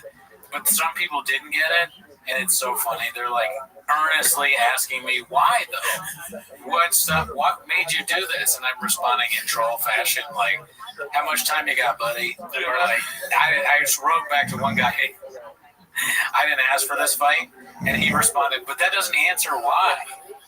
Like, are you trolling me now? But a lot of them were just like, one person wrote yawn, I remember. People were mad. I wasn't trolling, but yeah, I was absolutely trolling a little bit with I forgot about this. I posted about pit bulls, and I got a lot of angry responses about that. Yeah. I said, I'm looking it up right now. Yeah, okay, look it up. But people were mad. Somebody, I can't even say what some of the responses were. You know, there were things you can't say on YouTube accusing me of things. Oh, wait, you said something about pit bulls? Yeah, I said something. If you scroll down, eventually I'll say a pit bull thing. But pit bull owners were very angry with me, saying I'm a bad guy and pit bulls are good. If walking around, I start stopping people with pit bulls and go, oh, sick, is that one of the dogs from the toddler attack video? It's that funny. Obviously, I'm not serious. I'm not going to do that. Maybe I should. Yes, it's coming from a pit bull owner.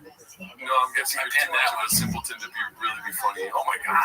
Yeah. So hot, dude. Yeah, she's furious with me. The funniest one. She's posting pit bulls left and right. So the first comment I saw, most of them I was laughing. Like you said, if you replied like that to me, I'm gonna laugh because that's kind of funny to me that you're that mad and you have written this. A lot of the responses were very wordy, wordy anger.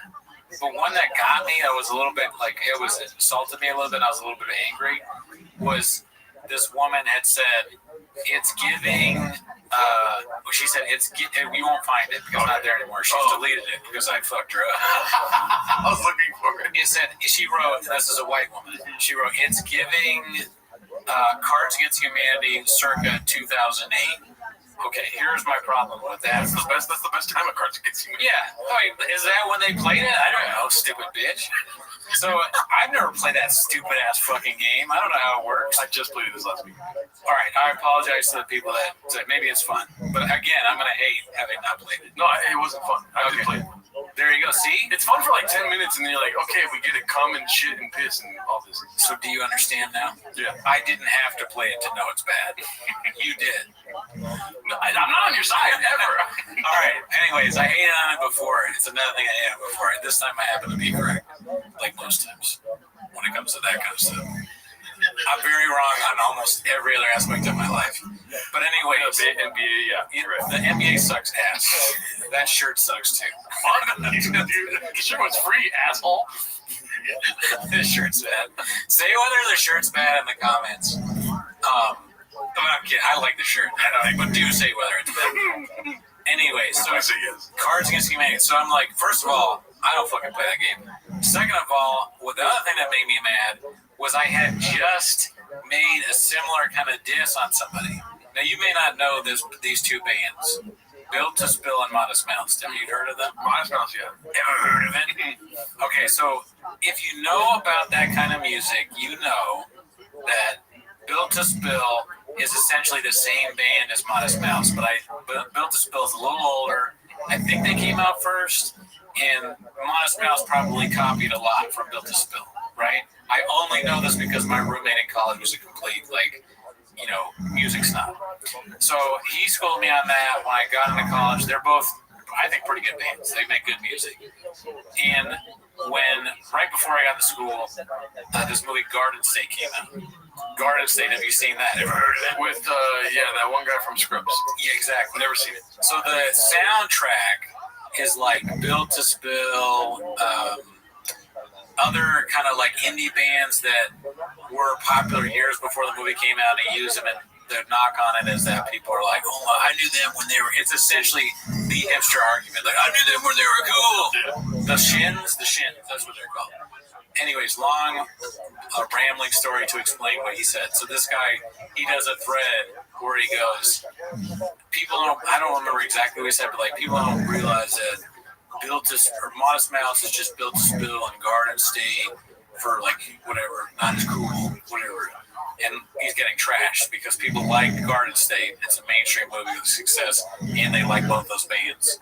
So I replied, are you there? I had 2008 on the phone. They would like to talk with you because that or even earlier, 2006.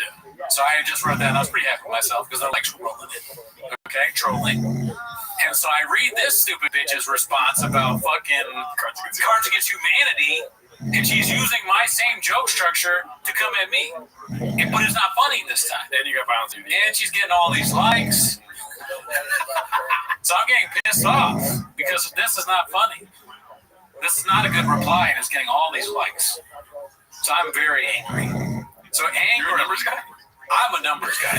Angrily, I search, it's giving. What is that? What is that? And this whole thing about ChatGPT is like, it's AAV or whatever you say, like black, I don't know what that is, like the abbreviation for, but it's not white. It's like, so what I'm saying is cultural appropriation. She is culturally appropriating this thing. So I screenshot that and I reply with just that she's culturally appropriating. I'm thinking, I got her. And then that even makes people even more angry. Damn, all these you know how to fucking nuke liberal minds, dude. Yeah. All these white people are like, what does that mean? What does that mean? What do you think it means, you stupid bitch? It means exactly what it is. You stole your Andrew Schultz. Don't come at me with your Andrew Schultz thing. It's giving. Sure. I got pregnant because I came on the back. Yeah, that's you. Yeah. Watch Andrew Schultz doing jokes about Latinas getting pregnant. That's you. And then one guy writes like, good job, white savior. I'm like, now you don't even understand. You don't even get it. I'm making fun of that. So there's all these comments. One guy got a lot of likes. I don't know, on that thing being like, your response was, this joke was not funny, and your response was even dumber. Go back to Facebook and cry. Threads, there's no understanding of irony. People completely miss what you're saying. I've heard people say that on Threads. They get, like, you do a joke, and people want you to explain the joke. It's after a comedy show. What does that mean? They get mad. They think it's like serious, or they have questions. But that's kind of that's the beauty of Threads now. Yeah, it's giving 2025 for sure. Yeah. So one person wrote, it's giving something to get back at me. I'm like, you're also white. All right? You are white. Okay? I've never liked Thanksgiving. I've never liked it. No. I mean, well, I don't know what I feel about it, but I don't like it coming from somebody who's just culturally appropriating. Another thing I fucking hate, and I couldn't handle it. Blood before mud, whatever the fuck that means. I don't know what the fuck that means. Blood is thicker than mud, or some shit like this, right? I've never heard that. That's weird. But like, no. I like that though. I'm using that non-ironically. Oh, okay. But like, I'm saying like, that's true. Yes, families, everything. All these people say these things. I'm thicker than water. Right, something like this. Is that right? I think it's but Fernando Jones is a blues artist from Chicago. I had a relationship with him way back when I was playing music. Not like that. You just thought of me fucking a dude right now. That's gay as hell. But anyways, he has a song called You Have to Think About It. I don't know if there's a song he made called Blood is Thicker Than Mud. So it's a phrase it's good stuck in my head. Yeah, he wrote it. What I'm trying to say is that my little cousin, my older cousin, would always say I'm dead whenever he would be laughing at something I said. Oh yeah, And one day I had to confront him and be like, dude, can you stop saying that? You know, you're dead. You're dead. Why does that make you so mad? I don't know, dude. Dead ass. I hate this shit, dude. I don't like dead ass. But if I say something to into like 1,000, you know what I mean? Like IQ, joke, comedy structure, fucking amazing over here. You know what I mean? What's so funny? Anyways, but I'm pumping out the goods, dude. And he just flat face goes, I'm dead. You're not laughing, dude. You're not dead, dude. What are you talking about? You know, it's kind of like, you know, it's annoying. You know. It sounds like their reaction is the main reason. And at the time, if I had ChatGPT, I would have done what you did. What's that? Oh, look it up and be like, oh, look at this. Martin Luther King said, I'm dead. 1916. You know what I mean? Yeah. I mean, when I wrote that, I remember thinking like people are not gonna like this. Okay, I didn't mean like he got assassinated. I mean, No, I think you understood. Okay. When I replied that, I thought, you know, this is not gonna be popular, probably.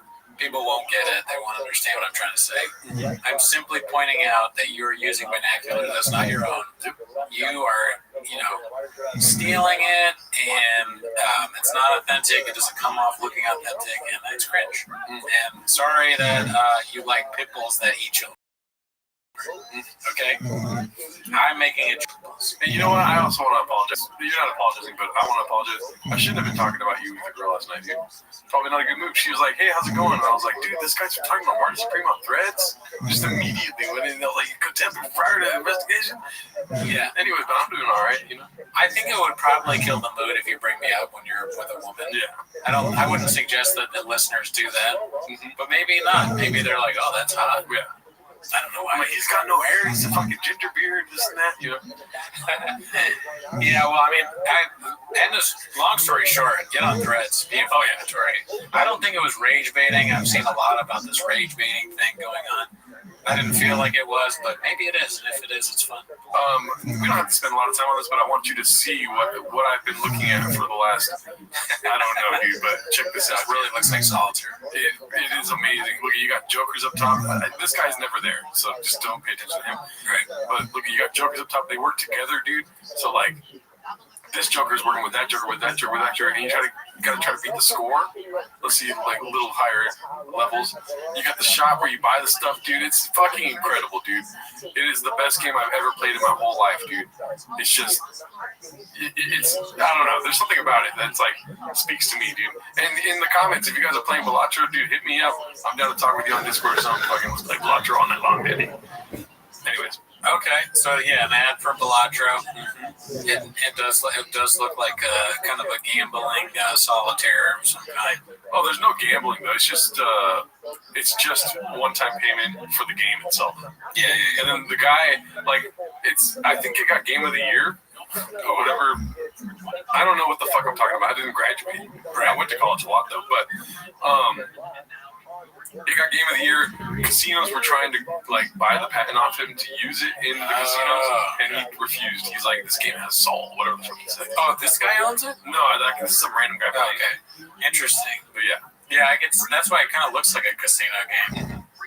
But anyway, so back home, I have an admission. I already told you about this. Yes. Bit, but I'm so excited to talk about it. Yeah. So I wanted to hang out with my friends, and I texted Othman. I haven't seen him in a while. Yeah. And I said, you know, me and the fiance want to see the girls, want to hang out, you know. And he's like, okay, well, and he's like, what nights are you free? And I go, well, really only these nights. I don't have that many because my parents want to go. They get Bob when I'm there. They go, we got all this stuff we got to do. Yeah, DC's different. You know, different. That's my time. I always say that's my time, Dallas, when I'm talking to my mom and dad. So he's like, how about we can do the 27th, but we're going to a comedy show that night. I know it sucks. He said, I know it sucks. He's like, it's a bad bit, but do you want to go to a comedy show with us? I go, yeah, sure. I don't give a fuck. I asked the family down to go to the DC Improv. Ever heard of it? And so she's like, yeah, of course. So we're like, yeah, let's go. And we also wrangled in blue shirts too. Oh, hell yeah. So, I mean, I don't know. Hopefully not. He drove us there. So Othan, he goes, but one thing though, like the comedy show is Martin Amelie. And I go, oh man, you know, because I'll say I think at least I was under the impression that Martin Amini sucks. You know, you don't have to say anything, but I just from what I've seen, I was like, I don't want to. Really, Martin Amini? That's what we gotta go see. And his girl, his wife, is a fan of Martin Amini. She is half Bolivian and half Iranian, which Martin Amini is also. Yes. She's seen him online. They've gone to show. She loves this guy. So she sent me a text like, "Oh, well, what's your beef with Martin?" You know, kind of like, "Oh, look, it's okay. I'll go to the show. I'm sure he's great." His cousin's way funnier. I thought they were a brother. I don't even know. But Max is so much better. Really? Mm-hmm. So, and you know, I mean, Martin Amini, I know that's the last thing I want to do. Really, I do not want to. Yeah, I'd rather see Max for sure. I'd rather see a lot of comedians, even though I don't really know him that well, and he's fine.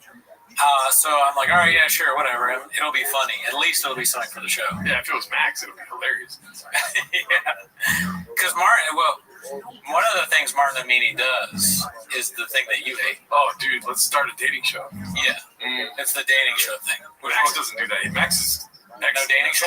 Yeah, okay. No, he's actually a really good stand-up. Have you been there live for the dating shows? No, never. So you've never seen it? Never been in person? No. All right. So let me tell you how this show. I was running in those circles before they started doing that. Oh, okay. Yeah. Fair enough. So here's how the show went. We buy tickets to the DC Improv. Othman was like, also another bad bit. We did VIP, so we can choose our seats. I'm like, whatever. You know, let's add the things that that suck. I'm paying more money. I have to see Martin Amini and just sit in a room for an hour watching shit I don't want to watch. But hey, we're best friends, so whatever it is. Assaulted by black sand. Yeah, a little bit of that. So we go to the DC Improv. Have you ever been to DC Improv? No, but I would go to see Max for sure. Okay, you love this guy, Max. So we go. It's like you walk down these stairs. You go into the DC Improv. It looks a little dingy. You know, a nice place, but it looks like, oh man, what? I thought this was like a nice. I always had the impression that the DC Improv was like a very nice place, right? It to me kind of looks like it's going through some hard times. Not that bad, but it's rough in there. And they take us to our seats. This guy wasn't walking. He goes, hey man. And I turned. He's like, can I interest y'all in some? Do you need any shirts or stuff or whatever? I'm looking at it. It's like wholesome baddie crop top, like former homie or whatever. And I didn't actually look at the shirts at the time. I saw them later. But I just immediately, I was like, no, man, I'm okay. I'm good. This will come back. So we go to our seats and we're sitting. We get some food. Food's great. DC Improv, I really enjoyed the food. Have you seen Devin Costa's recent upload? Oh, yeah, the comedians. That's me. Yeah. Well, I'm not even in the group. No, it's just funny. I'm essentially doing that. Like, listen, we got to talk about something. I'm trying to be positive. No, my bad. I didn't mean to throw it off. No, not at all. No. Also, another thing I had to point out really quick. Dude, you're talking about the comedy club is dingy and stuff? Yeah. Dude, if assassins came to my apartment all the time, you think it's going to be nice, dude? Apparently not. Yeah, murderers coming in, dude, it's going to be a little dingy. You can't keep it. Comedians can't keep a nice place when you got comedians. Yeah. There's only 250 of them. Keep it going. Sorry. No. This is all good stuff to add to the soup. So this comedian Martin Amini soup that we're doing. Do you want to hear about Martin? Oh, dude, if he's cooking, I'd rather have Max, whatever he's cooking. Okay. So we got the food. The show's about to start, and I'm thinking. Here's what I'm thinking. I wonder if can you guess what I'm thinking before the comedy show? I mean, I'm going to make another Max joke, but... I wish this was Max. I wish it was Max, dude. Honestly, he would never talk to the audience, dude. He would talk at the audience, he wouldn't bring him on stage. Are you kidding me? No, Max Amini's a great person. You take your shirt off, and it's a Max Amini shirt. Do those exist? I don't know. It's exactly like this one, but just Max Amini. Oh, yeah, Max, and then a bunch of him with a microphone. Somebody make it. Mm-hmm. So what I was thinking was, man, please don't let there be like a feature. Please just let it be either ideally just him, Martin, or hosting him. Please, God, I cannot take 3 or 4 comedians. If it's more than 3, I can't. I have to leave. And thankfully, it was just the host and him. Oh, I was like, thank God. So the host comes up, and it's the guy that was selling me the T-shirts. You know, of course it was, right? Does it surprise you? Name? Justo. Okay. So Justo. Yeah, because Martin it doesn't work with anyone that he always works with. Well, he actually said that he brings Justo around. He used to bring a lot of other guys around too. Right. Yeah. I mean, that's the nature of the game, is it not? Maybe not with Max. I think Max is more loyal to people that opens for him. So Justo comes on stage, and Justo's fine, but he does all the things that... It's been a while since I've been to a comedy show, so he's doing all the things that you notice. Like, okay, the first thing he does, Justo's on stage, and he goes, all right, y'all may remember me from selling the T-shirts. And then, so, have you never been to a comedy show? Yeah. But you've been to the comedy show before. That is what a lot of times you'll see. Y'all might remember me from walking in your seat. You know, like in the comedy store. Like, it's guaranteed. So I'm not knocking him. And please don't take this as me making fun of him for that. But because I'm an embittered open micer that's seen this a million times, I'm like, all right, here we go. What else you got? Strap the fuck. Yeah, what else you got, Chin? I'm strapped in. And he goes, all right, looking at this Whole Foods ass audience. Because there's more than one race. So, all right, there's number two. He said Whole Foods? Something like that. Oh, my God. Like Mr. Whole Foods. So he's doing that, and he's like, and then the third thing, which every comedian does is, and I don't fault him, because some of these are kind of guaranteed laughs, and maybe you should do them as the host. But he goes, I mean, I don't know, I don't got too much time, because, I got to move my car, or whatever. You know, like he's parked outside D.C. Now I'm parking in D.C. It's like, okay, a lot of pedophiles, weirdly. I wish he'd said that. I wish he went into, instead of what he did, went into pedophile stuff.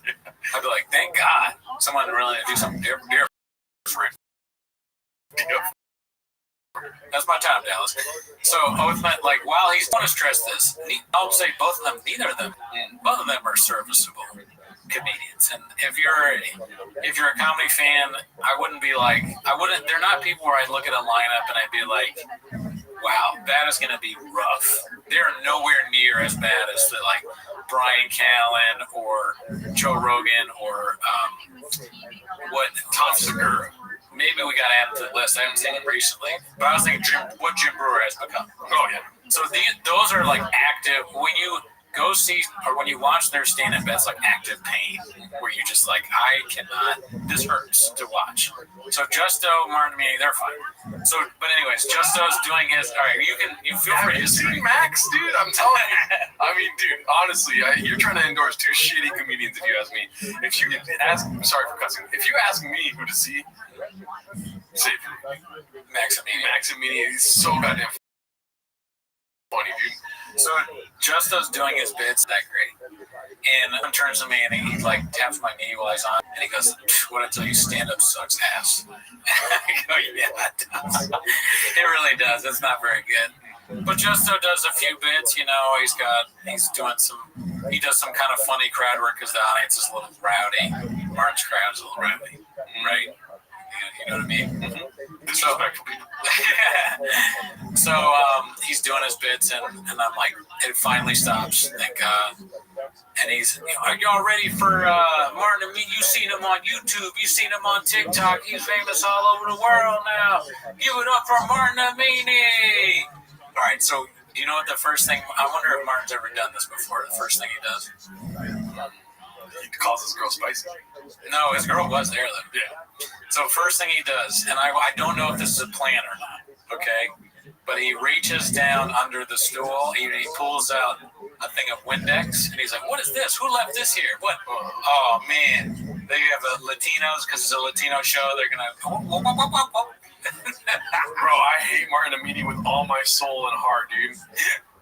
Has he done that before? I don't know. Windex? I watch a lot more Max than Martin, for sure, though. And so, nah, dude. Okay, so he did the Windex thing, and I go, oh, God. But that killed. That killed.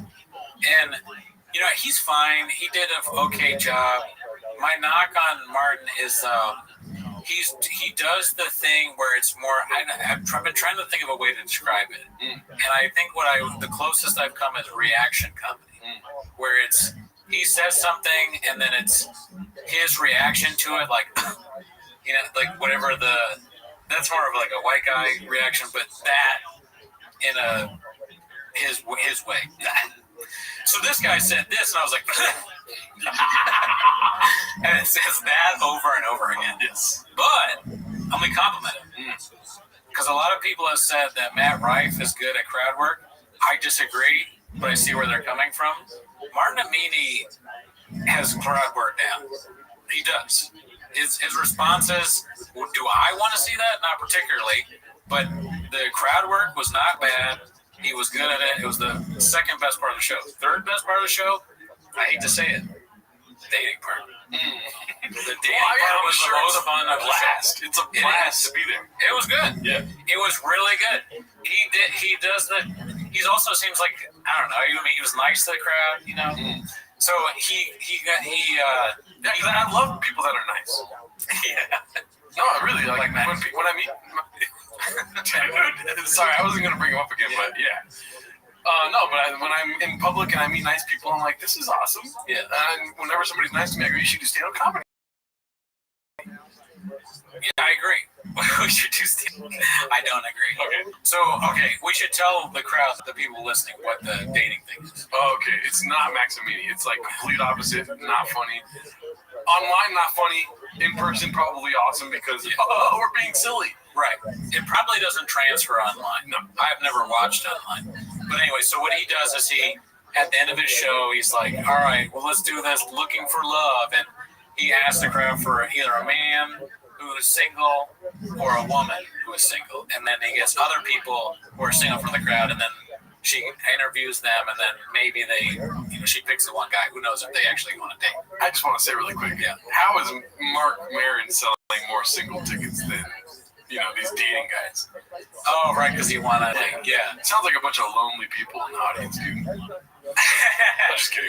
Because most of the people there are super fans of him. Imagine a sad life like that, dude. Yeah. Dude, all you have to look forward to is a Martin Amini show. Well, they're not alone. They go with other people. Yikes. Other people that look forward to this, dude. I'm full-blown contempt before prior to investigating stuff like this. Yeah. Shit, fuck that.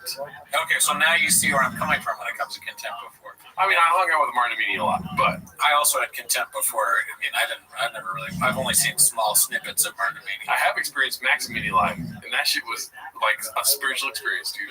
Very funny. Seriously, like probably one of the best comedians I've seen live. I think you're headed towards a Reddit meme with all these Max things. They're gonna. I cannot impress upon you enough how fucking funny Max is. Bring on the Reddit. It's insane that they're related. Guys, these guys don't do comedy the same way. I mean, that's what he does. And so, anyways, so he did a set, and I'm trying to remember, but like we were just talking about the dating show, but now I want to go back. Like, was anything really memorable about the stuff with his dating routine? Before the dating thing I want to talk about, but the routine itself. I went to the bathroom and part of it because my neck was kind of hurting and I wanted to take a shit. Okay. So took a shit during it was half of his set. But the dating thing. So he calls this girl. Well, first he does a guy, and the guy is kind of like a player or whatever. So the guy comes on stage and he seems like a player, and he says something about having a passport. He's like, "Oh, you one of the passport bros?" And so they're like, I don't know, should we have this guy? Should we have this guy? And there's this old black lady that's in the front with her husband. And he's like, what do you think? He's been asking people, should we keep this guy? And he's like, what do you think? And he's like, I don't know. She's like, what does that mean? And he's like, what do you mean? What does that mean? She's like, what passport, bro? I don't know what that means. And he's like, that's a guy that goes to different passports to get like women and other places and bring them back. And she's like, oh, no. So that guy gets voted off the island. Just that interaction of itself was the best part of the show. Oh, dude, then she saved the show. She was one of the people that saved the show, but the audience was kind of funny. So they diss him. They get this other woman. She's a nurse, black girl, and she goes on stage. She seems very smart, articulate, normal. You gotta have the person that you pick be normal, otherwise the audience is not with them. So she's very normal, and she describes what she wants, right? At a certain age, like 20. She's like 28 to something, and so she's like, I don't know, 24 to 32 or whatever it is. So then they get the guys, right? The guys are hysterical because they're so like, maybe, but more sort of just like the ones that are losers are just clear losers. Like the first guy, I forget his name, but he had on this dorky ass like blue shirt from work, and his eyes were way too close together, and he's walking all funny up, and I look at him and I'm dying laughing, I'm like pointing laughing, like look at that motherfucker, look at this fucking idiot. So he goes, all his answers are terrible. I think that I should be picked because fuck you, you fucking suck. She's never gonna pick you. No one is. That's why you're single. You suck. You are never gonna have sex ever. So that guy sucks ass. And it just, so every time I look at him, I can't stop laughing because his eyes are so close together and his answers are so bad. What are you looking for in a woman? I'm looking for somebody that can, it's like really fun and shut up, you suck. And so I'm just dying laughing. I hope that guy is like online. I hope that part of the show. What if he's a big fan of our show? He's not. If that guy even knows how to turn on a computer, I'd be shocked. I don't think he had a job. He's come on, retail, and I'm looking for shut. Dude, he watches this episode. He's like, that's why I didn't want to go on stage. He wanted to go on stage. He brought it himself. So then the player guy comes back on. It's like he is almost normally works in IT. He has a chance, right? But he's probably not going to win. And then there's this other guy who's dressed crazy, like some weird jeans that are all cut up, and then this crazy like Cameron jacket, and he has on dreads all the way, but like, or not dreads, like what is it when they're curled up? Cornrows. Okay. And he looks crazy, and he's way too old, and his answers are terrible, like strange, confident answers. What do you look for in a woman? She looked for me. There's something like, but he didn't really say that, but that kind of stuff. So obviously he's not going to win, right? He's not fat. And then there's this other guy who's got he's a black guy. He's got nice, like, polo long sleeve shirt. His face is kind, totally normal looking, right? Kind of big, like a big dude, but maybe like he's yoked or what. I'm into this guy. I realize that. But what I'm saying is I'm evaluating these men for this woman who to me seems like a great woman. So I'm looking at him like this guy. Hopefully he's normal, right? Dude is totally normal. Also works in IT. Every answer is like what a normal person would say. Articulate. He wins. But she immediately voted off the guy that was like, I will fuck her or whatever the fuck. Like the guy with the weird clothes because he's too old. What's your favorite color? Pussy. Yeah. My favorite color is whenever I show her on our first date. So so she votes him off, and the whole thing was fun, but mainly just laughing at that one loser guy. Because when you see a guy that sucks that much, you're like, I'm actually kind of cool. Yeah. Like it is inspiring. Yeah, you're like, there are people like that. God, I hope he's okay. Like this is just, maybe there are people nicer than me that will treat him with respect. I certainly won't. This is the guy like I fucking would rub my shoe off on, right? If I had like trash in my Christ, like obviously that's the most fucking 1800s thing I've ever heard you say, dude. Unfuckable loser. But I obviously wouldn't rub my shoe off. Right? Yeah, I think about it, and he deserves it. He'd probably be like, thank you. So the dating part was fun. And if I was half Bolivian and half Iranian, and there was a comedian who was very famous, had a bunch of viral videos, same kind of thing, from the same area as me, it would be hard to think I wouldn't be a fan, right? So he has an appeal. He's been able to get very popular on YouTube, Netflix, and all the industry people don't give a fuck about him. But the beautiful thing about Maximilian, I'm not making a joke now, is that he doesn't need to pour out to social media, and he has millions of followers, dude. And he's not even Bolivian. Gross. He's not. No, he's Iranian. Like, they're cousins. They're cousins. They're not. Okay. Well, he's so fucking funny, too. Yeah, I mean, it was fun to go to a comedy show again and see that. I mean, you went to a dating show. You didn't go to a comedy. No, there was definitely stand-up dating. like all the things that I notice about that I hate is probably things that I've noticed about myself. You know, it's not for neither one of the performers. It's just not there yet. If it ever will be, but it's just not. They don't have the thing, and it's difficult. When you get into that conversation, you start sounding like Joe Rogan and the pedestrian civilian. They just don't get it. But stand-up comedy is very hard to be actually good at it. Is different, right? So neither of them are there. They're still working it out, and I wish them well. I wouldn't pay to see them, but wow. Yeah. I mean, wishes only get you so far. You know what I mean? Yeah. If only fucking NASCAR drivers could use wishes to fill up their gas tank. You know what I mean? Right. I don't believe him. I don't think he's gonna make you quit now. I don't know. I mean, he's making a living off it, right? No. What kind of living is that, dude? I have no idea. Yeah. Wow. I guess it depends on how many Olson Bay crop tops he sells. Yeah. Because I bought 5. He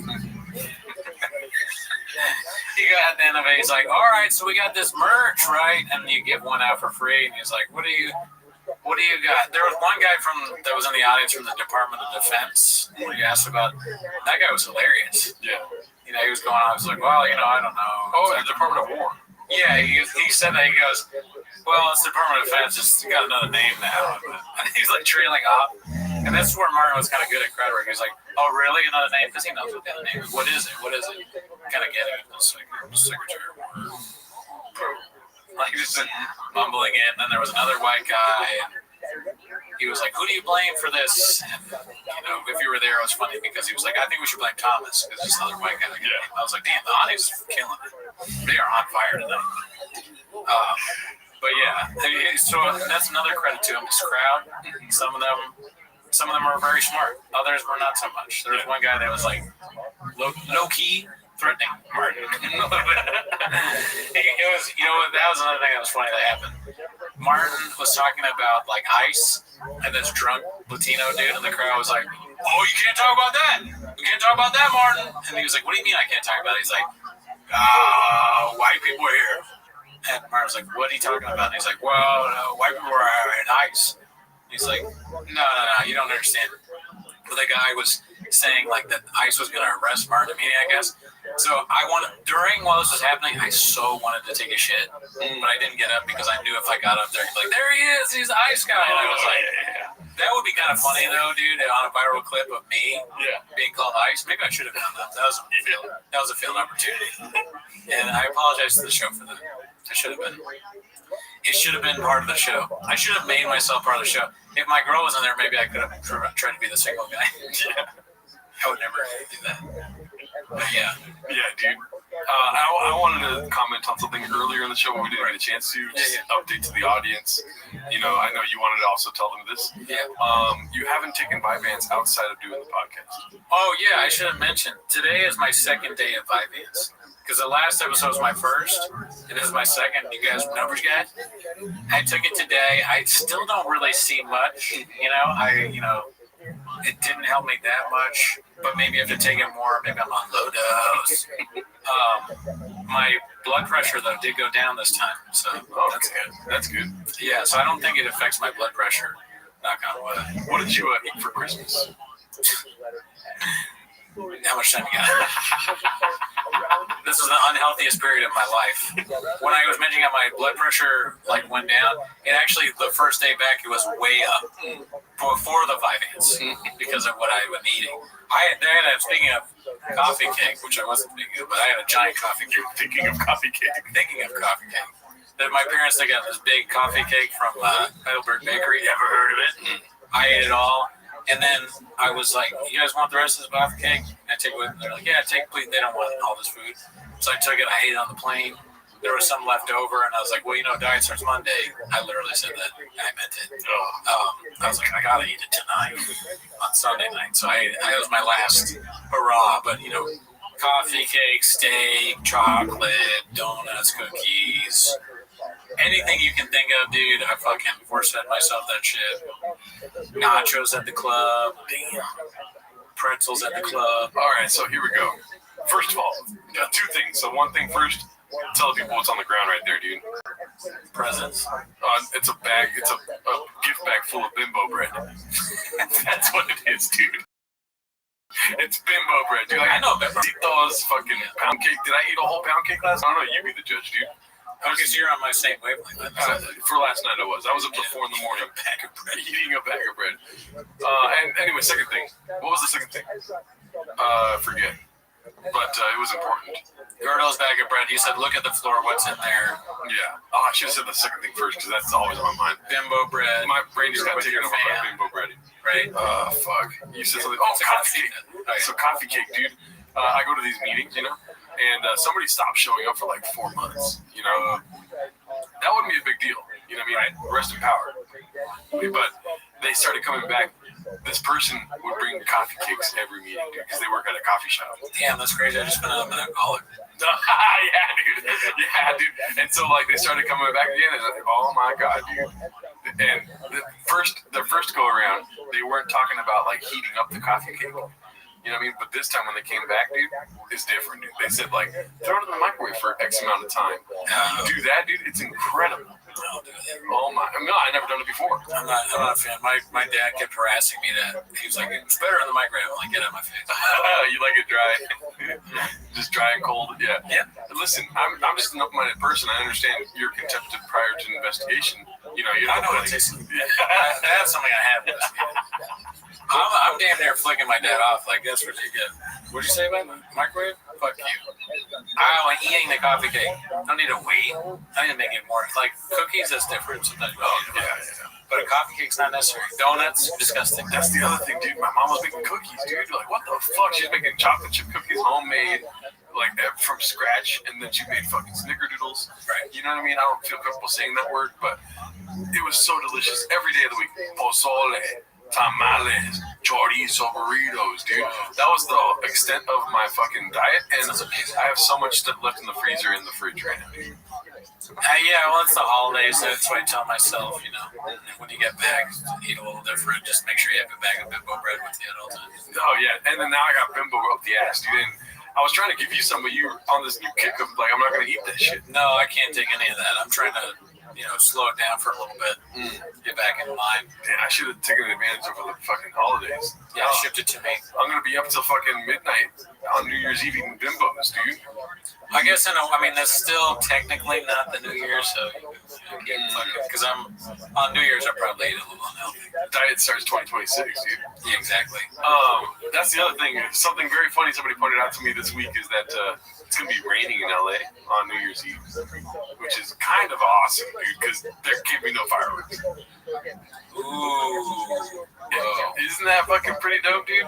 Yeah, if they cancel that would be nice. I don't really want to hear the fireworks. I honestly, every time New Year's comes around, I'll make all the plans in the world, dude. I'll be like, oh yeah, we're gonna go, dude. There's a sick ass thing that's sick, and I want to sick and fucking go do that shit, dude. Let's go New Year's. Yeah. And then when the night comes, I'm like, I don't want to do jack shit. I just want to stay home. It's the one day I can stay home and not do anything. Yeah, that's kind of where I'm at now. Plus, I think to have good New Year's, you have to be kind of cool. I'm not cool. I'm not cool at all. Yeah, I've not had fun New Year's. Oh man, I fucked that night, dude. I made out with so many chicks. I'm like, dude, it's the best night of my life. No, girls didn't want to talk to me, and I left alone. Had to go home sad. Yep. For almost every New Year's story ends with that, or even there's been some times where people kick me out of the party because I'm so uncool. Yeah, dude. Who are you with? I'm like, no, we don't care here. I'm gone. Dude, for me, I'm gonna kick it here and fucking balatro all night, dude. That's all I got going on. And if there's no fireworks, dude, it's like, is this the apocalypse? It's too perfect to be real.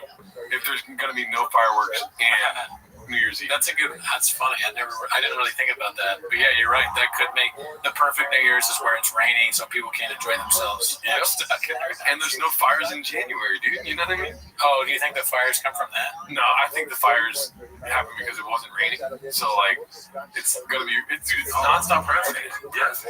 Dude, we got a great 2020. Dude, 2026, you're gonna be rich. I told you that, right? I've been telling everyone that. Yeah. People I don't even know, I just walk up to them, 2026, you're gonna be rich. That's nice. Now give me all your money. Yeah. Bahamo. What song was that? I forget. Who cares? Yeah. Write in the comments. I've got a sick ass song coming up, dude. I think. Excited. You know what? We never do this, but that is different. Dallas, I'm not used to this. 18 to 36-year-old bros. That's my demographic. But And that's also our demographic. Anyways, what was I gonna tell you? Oh, I'm thinking of a song, dude. Oh yeah. Yeah, and this never works in real life, where I tell you a song and then you go, oh, you know. But London Calling by The Clash. It's a good song, right? Austin Comedy, dude. I like it. I like where that's going. Mm-hmm. Okay, a little preview. I'm probably gonna give up on it. I have like 13 other songs I wanted to do, but I gave up on all of them. Well, you know, you got to keep working to find the best. Yeah. Picasso didn't just draw once. No, he asked Jay about a drum. Yeah, the 8 inches. Mm-hmm. What else is there? Do you have anything else for us here today? I don't know. Do we got voicemails? I don't know if we got voicemail. I'll check that. But why Saudi Arabia up there? Oh, no, I was just that's another thing. It's like when I did another thing on Threads where I asked people, like, or I said something about how, like, actually performing in Austin is worse than Saudi Arabia. And I think some people took that seriously too. Dude, I really like this Threads and Anonsi you're on, dude. Like, oh, thank you. It's really fun. Now I'll literally log into Threads to see if you posted yet. Oh, wow, what a compliment. And imagine what America's thinking. I know I didn't do anything except for one that bombed. Because if you're too wordy or sincere, then it gets nothing. Oh, that was something I wanted to bring up earlier. That's why I pulled my phone out earlier. Was my thread that I tried to do in Cootie voice. Okay. And you liked it, and I sent it to you right when I posted it. My parents got me an autographed headshot of Andrew Schultz for Christmas. They called me daddy and slapped the couch. They're cringe. Say, I like. Oh, but you got pointers. I think it's like, that would be great on our Reddit or our show, but people may not know exactly where you're coming from with that. I was just sharing what happened for me on Christmas. What are you talking about? I didn't create that, dude. That's something that happened to me.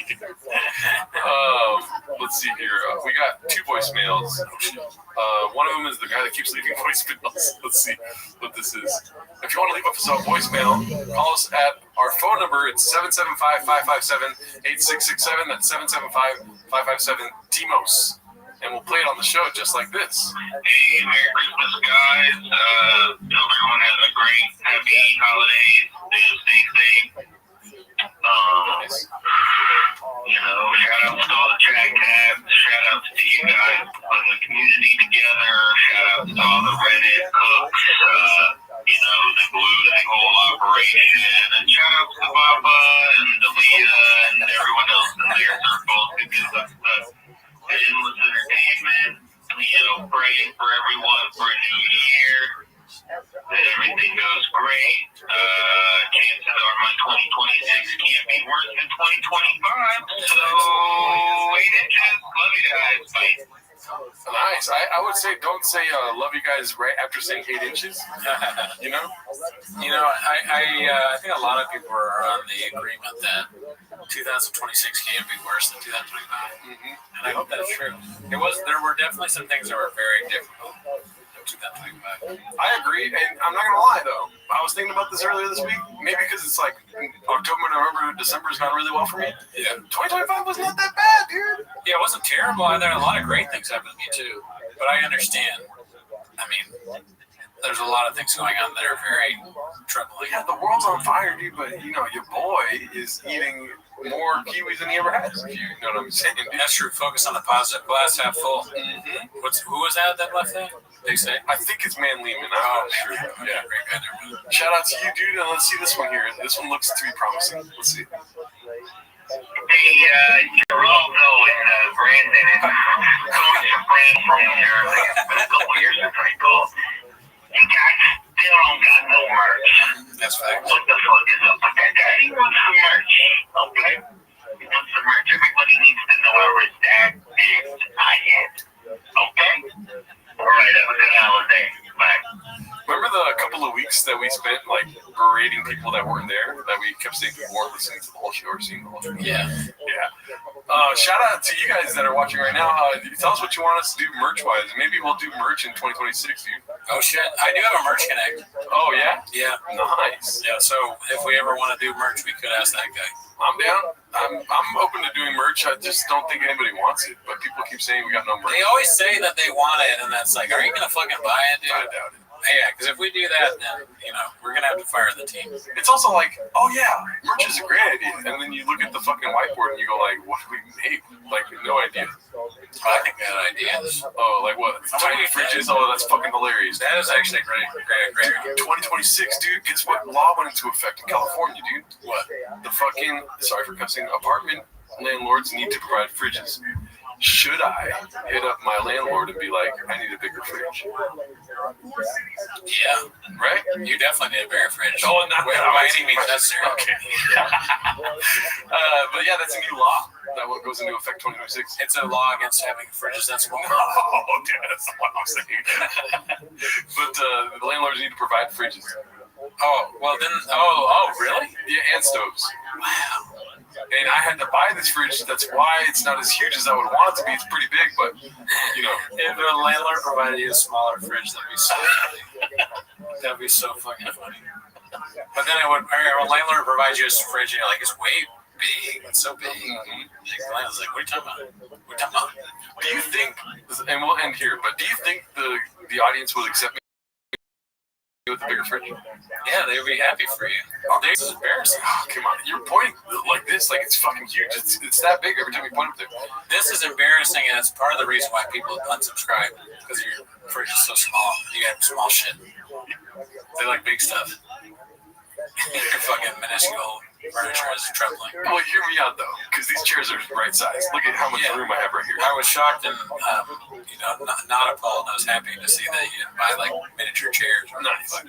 It wasn't your first choice. You probably wanted to buy fucking stools. And did I buy a Mac Mini? Yes, but what I was gonna say is, do you think they'll make fun of me if I get a bigger fridge? I think they'll be happy for you. You probably will never live down how small that fridge is. It's too funny not to make fun of.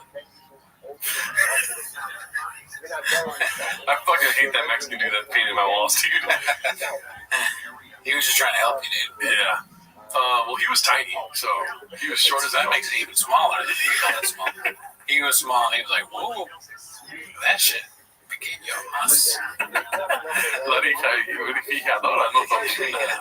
Alrighty, well, that's it for us, guys. Have a great rest of your days. See you next week. Bye.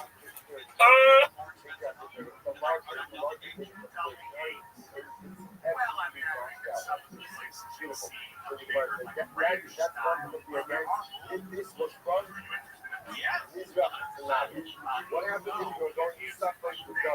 So let's say north to south. Let's say this guy.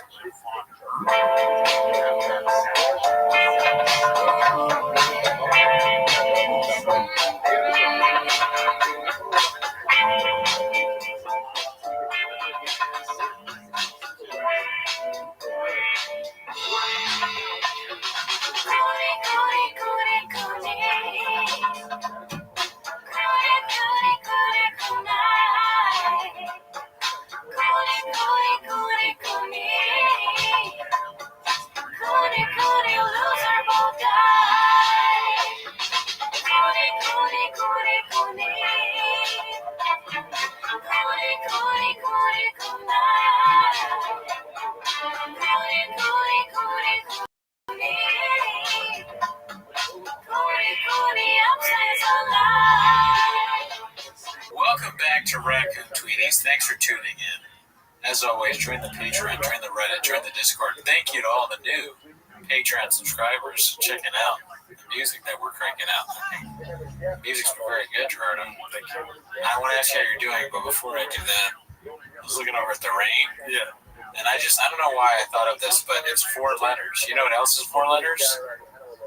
Wait, it's not 4 letters.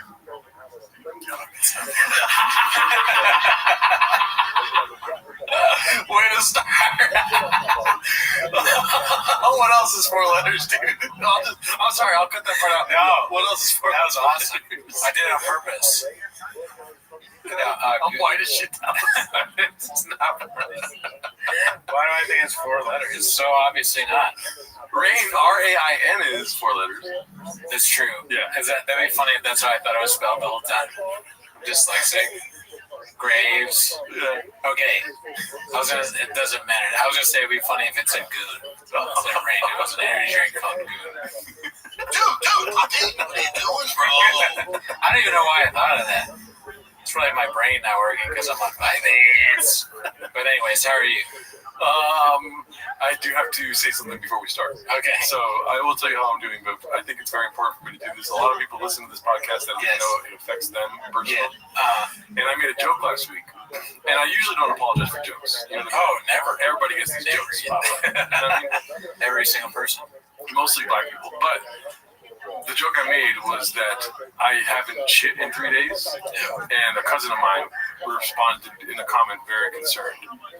It was a joke, by the way. It's not, you don't say ego to a joke. It was not real. Your cousin was worried. He was worried. He started reaching out to a lot of family members of mine saying, you know, what I just said. Gordon hasn't pooped? Yeah, he hasn't pooped in 3 days. And it wasn't true. If anything, I was pooping too much in those 3 days. So family reach out? Mm-hmm. Who? Rosa? Dude, Who else? Everyone, even my little That makes sense. Yeah. Cousins too? Mm-hmm. So like text, call, email. I don't know if you know about Mexican culture, dude. We're spicy. That's fucking assholes. So everyone reached out, asked me about my bowel movements, and I had to explain to each of them. And usually I don't like doing that because I like being funny. So right. So anyways, I'm doing great. Thank you for asking. Does your family, like no one else, has trouble pooping? But they probably do, which is why they want to hear me out.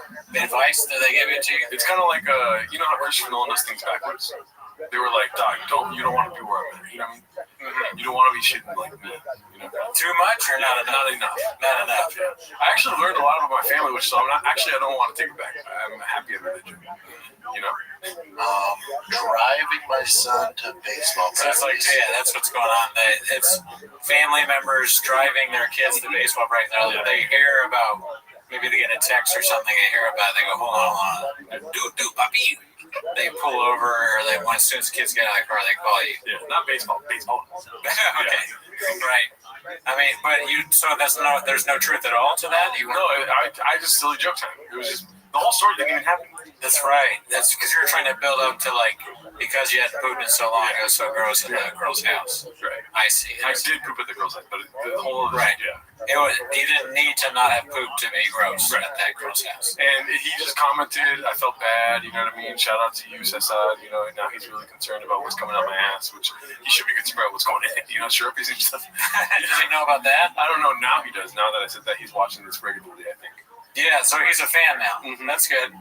That and Rosa, not one yet. No, definitely. Hopefully not. Yeah, do you think he knows about the sharp? Oh my God, let's move on, dude. I don't know, but what if he starts tuning in now? Rosa knows about the Sharpie thing, right? But no, dude, no. Really? No. And how can they watch the show and not know? Well, here's the thing. Maybe they have these trauma blocks. You know what I mean? They hear it. And they're like, oh, I'm going to throw that out or else I'll beat the shit out of it. You know what I mean? You did this. You're just like a marker. A dirty marker. Do you think he does? Your cousin believes you that you didn't actually not shit? His comment made it seem like so. I wish I would have took a picture of the comment, but I was too busy wiping my tears thinking that my cousin's worried about me. Did he offer you any specific advice? He said, Dog, should I try to find the comment? Yeah. I want to see what he said. How have you been doing, dude? Go ahead and hit me with some of that. Okay, while you're looking this up, I don't want to bury the lead here. I did get Vyvanse. Oh, hell yeah, dude. Yeah. I finally got Vyvanse, and I took one, and I am tired right now. Yeah. I took it at, I want to say around 7, maybe 6:30-ish. Yeah. And then I didn't really notice much of a change. I wasn't tired for a long time. Then I had sort of a crash out. I didn't drink any coffee today, so I think I'm feeling a little shitty right now, so it's either from the coffee withdrawal, the taking the Vyvanse, or just last weekend all I did was eat shit. Well, not shit. Not the best time to say that. Yeah, right after that. But I just people were giving all this Christmas candy and stuff. I really just didn't leave the house. I watched Better Call Saul all day long, eating cookies that people gave me. So you finished No More Girls? Yeah, we've moved on. Okay, I can't. And with Vyvanse, you're only supposed to take it if you have work or whatever. You take breaks of it. This is the first time I took this today. Never took anything else. Don't kill me. Or never took it another time. So I'm not going to take it again for another week because I'm going on vacation. But I took it at work, and I don't know. I don't. Have you ever taken anything like that? I probably have, but it was unbeknownst to me. The comments all said, "Don't do it; it'll kill you." Yeah. I mean, I feel fine. I just feel kind of like a headache. Yeah. So I don't feel like I'm addicted to it yet. We'll see. So I did find the comment. Do you want to read that for the audience there real quick? You should be chatting daily. Going 2 to 3 days without one is not right. Get more daily fiber, seriously, and go get checked for a colonoscopy with your doc. No joke. And I know how my family speaks, and those last 2 words are very important. When they say no joke, dog. They're being for real. Yeah. So, interesting. I feel glad. I'm happy now. I was thinking about it all week. This is 5 days ago, as you can tell. It says right there 5 days ago. You're right. I'm glad I got that off. This seems like something I would write, because that seems like too much, right? 2 to 3 times a day. It seems like a lot. Yeah, he's shitting too much, I think. That's my numbers. So they're like, actually, this is rookie numbers for me. I'm way more than that. But yeah, I mean, I think it's not normal to shit every day. Most people I know don't go in and shit, and I don't want to be a whole episode of shit talk, but don't go to the bathroom anywhere near as much as I do, pre or post 5 days. Well, shout out to you, Sif7. Thank you for checking up on me. It feels good to be wanted by my family. Speaking of shit, there's a dead skunk on the road out here, dude. You know what I mean? Not to dox me. Maybe if they have like a dead skunk indicator on the websites or something. Yeah. But something I was thinking is very funny about it is, people, it's a common topic of conversation currently for me when I see people. How's it going? You still living out there in Seattle? And I go, there's a dead skunk on the road. First thing I bring up. I'm surprised there's only one looking in this area. Right, yeah. Well, there's some dead humans on the road. There's so many dead humans, they don't have room for dead skunks. But what happens when a skunk dies on the road, dude? It's a lions, dude. Well, mountain lions coming. It's the lions of the mountain. No, but it smells like shit, right? Right. So here's the thing. They always say like, well, did you call animal control? Did I call animal control? I don't think so. Probably not. Not a chance, Daddy. Yeah. You know what I mean? Okay, now you play out in your head. If you call animal control, what should they do, dude? Come get it. Not a chance, dude. You know how many people in this area are white as fuck and will call animal control over a dead skunk? And it happened. Remember last time when I lived over there in Seattle Park? There was a dead skunk for 3 months on the bridge right there, and it smelled like shit every day. That's fucked up. Right. White people were calling. I knew for a fact they were calling then. What do they do at animal control when they get the call, dude? Well, I guess in that area they say, "Oh yeah, cool story, bro," and then they don't do anything. They look for anything else to do other than picking up a dead skunk. Their itinerary gets filled up with other shit, I think. You know what I mean? Because there's so many things that they have to do in that area. They start asking for raises and stuff. They're like, now we're picking up skunks. You know what I mean? I was in it for the dogs and shit like this. They're not trying to pick up a dead skunk on the road, dude. Blood, guts, and smell? I don't get paid for this, Daddy, you know? The skunk is still there. It's been 2 weeks now. There's a dead skunk still in the same spot. That's fucked up. I mean, honestly, if I were, I guess I don't know what it's like to be a animal control person, but if I got a call, I think I might want it to be a skunk. Because it's like, that's the big one. I'd probably be tired of, you don't want it to be a dog. Yeah. Deers are nice. And you're probably hoping that it's like a rat or a skunk or something you don't like. Yeah, that's how I think about it. So like a cat is sad. Even AI understands what I'm saying, dude. I never even looked at. I promise you, I did not look this up yet. Yeah. Go ahead and read what it says. Animal control often prioritizes live emergencies, so they may not rush to pick up a dead skunk, but they usually do handle them, especially if it's a public nuisance or hazard. They're not picking it up, dude. I'm telling you, I know my people, dude. You know what I mean? It's probably a couple of Mexican dudes, maybe a white guy. I got plenty of white friends, dude, and they're all just like, we're not picking up a dead skunk, dude. That sounds disgusting. Can I poke some holes in this narrative that you got? There's not a single hole to poke. Go for it. That's the narrative? I think, it says first, animal control often prioritizes live emergencies. Mm-hmm. What do you think that is? I think I have an idea of what that is. Easy, cats in trees, dude. What are you talking about? Maybe, but I was thinking more like, dangerous animals, maybe rabid animals, or we talked about dogs. Pit bulls. Yeah, pit bulls. Don't get me started on pit bulls. I hate them. Yep. I don't think they belong. But yeah, like dog bites, that kind of shit. So all of that, and then that's going on here. I mean, that's fucking. What was it? What was the person walking around here going like Bobby? Or what was it? Oh yeah. Some yelling someone's name. Probably get eaten by a pit bull. But they're prioritizing like live animals, not dead animals. But I would not have known that had I not read the AI description. So that's why. But I think in the level of prioritization, a dead skunk is way more important than like a dead any other animal because it smells really bad. It smells like shit, dude. And it's just amazing how long it's been there for. Yeah. And the 3-month one, the community was getting upset because you couldn't roll your window down without it smelling like it was a huge skunk, too. And everyone knew where it was. Yeah. And nobody wanted to pick it up. Because now you're picking up a skunk and smelling like it. I got a story about a skunk, dude. You want to hear it? Yeah, of course. So my grandma, rest in power, right? On my mom's side, great side, never seen it. Yeah. I don't hate off my mom. I'm just kidding.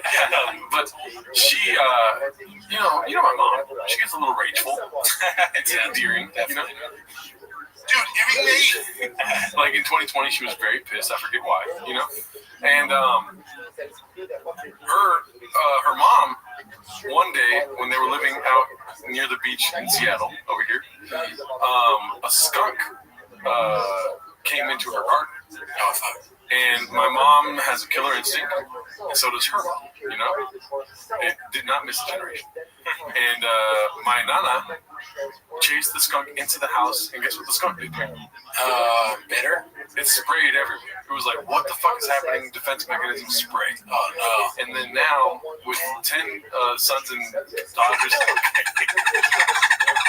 it's not necessary right now, dude. You didn't even drink out of it. It's so fucked up. I was telling a story. There's so much water. But no, she sprayed everywhere. It sprayed everywhere, and she's got 10 kids, and it smells like skunk for months, my mom said. Fuck, that's terrible. She chased it into the house? Yeah, she was very angry. And then she regretted it as soon as it was all over. I think she did kill it. She regretted it immediately. She said, why did I chase it in here? It's like that when she woke up from a fog. I'm like, what did I do? Chasing a skunk is pretty crazy. Yeah. I can't imagine I would ever do that. Like, you maybe chase it off. Like, hey, get out of here, get out of here. Maybe. Even that is kind of like, I don't think I would do that. I would just be like, skunk. You treat a skunk like you do, like, I don't know, like a jacked criminal. You're like, you wish in a way, animal control are the cops. Right? Yeah, so you're you immediately carrying that shit. Like, there's a skunk here. He looks dangerous. I don't know. The skunk was, eating plants in her garden, so she was very upset about that. And then seeing it, you've been so upset about my fucking lettuce has been getting eaten, And then she sees the skunk. It's not a skunk anymore. It's something she's going to kill. That is so not what I would do. I would maybe throw something at it, or no, animal control. Break both ribs. Yeah, somehow I would somehow I break both ribs trying to get rid of the skunk. Or yes, I have some sort of terrible accident. The skunk, oh yeah, he fell. What did he fall doing? Oh, he was trying to. A skunk was eating his lettuce. That doesn't seem likely. People would be surprised by that. Brenda has lettuce? It'd be more surprising that I had a garden or lettuce than it would be that I hurt myself trying to get rid of a skunk. There are a lot of skunks in LA. Yeah. So it makes sense. That's too bad that they can't get somebody out. Where is it again? Just up. Oh, where they used to live? They used to live in Venice. No, I mean like your skunk. Oh, it's off of the street right here. You know the major street? Yeah. Yeah. It's literally right there. Right next to the Barclay. Wow. Okay. Right there. That's like South Pass. Whoa, shit. Yeah, they're headed out. Maybe they need somebody on Vyvanse or they need to get Vyvanse for the animal control. I don't know. The one thing that was weird, to get it, the doctor, I remember I was telling you about how my doctor was like, don't do it. Yeah. It's kind of funny to have a doctor be like, you don't want this. And I'm like, yeah, I did. This is the only reason I came was to get this. Because people say it's really good. He's like, yeah, I know. Everyone says so great. Everyone's like, it's so great. I'm like, yeah, that's why I want it. And so he goes, well, have you thought about this thing that doesn't really work? Like some non-stimulant thing? I'm like, no, I haven't. No one's heard of that. I don't want that. What is that? Doesn't count, right? What am I fucking? I don't need that. I need a Vyvanse once a week. And I'm not trying to get people to do this trick because I don't even know if it's good yet. And I think I literally have ADHD. I'm gonna pause real quick. Do you think I have ADHD? Yes. Right? I have some of the symptoms, right? I'm not just right. Anyway, so the guys, he's like, Don, you don't need that. I'm like, well, I do need that. And he's like, you need to have had the symptoms since you were a kid. And I was like, well, guess what? I have. First grade, I got in trouble for talking in class. Second grade, I got in trouble for talking in class. Third, fourth, fifth. Are you listening? And so he's like, oh, well then, I guess you do have it. I'm like, all right, well, good. I have it. So let's get the fucking pills in my hands, Daddy. And so I'm talking to him, and he's like, yeah, he keeps trying to get me to not do it. He's like, it sucks. People just talk about it. You're never going to be able to get it. Everyone wants it, so it's always going to be out. It doesn't really last that long. There's withdrawals. Like, you fucking, you got to take breaks. And I'm like, I get it. Give it to me. I don't even know. Whether I have it or not, I don't really care. So anyways, he fills the prescription, and I'm going to get it. Actually, before he does that, he tells me that at Kaiser, my health, whatever it's called, my health insurance company, he's like, it's weird though. Sometimes they just they'll test you for alcohol or drugs, and then they won't. If you test positive, they won't give it to you. The medication. What other patients have you been dealing with that they get randomly tested at a Kaiser pharmacy? That's not going to happen to me. They're not going to be like, and I don't believe this. So they test for alcohol. And I was like, is this I don't drink. I'm like, I'm up at 7 a.m. talking to you. Right. I seem drunk to you? It's a one-size-fits-all solution. What's it? Go ahead. People are nuts. He's got to say it because I could be in that job. But I was like, drink? You think I'm going to show up to the pharmacy drunk for Vyvanse?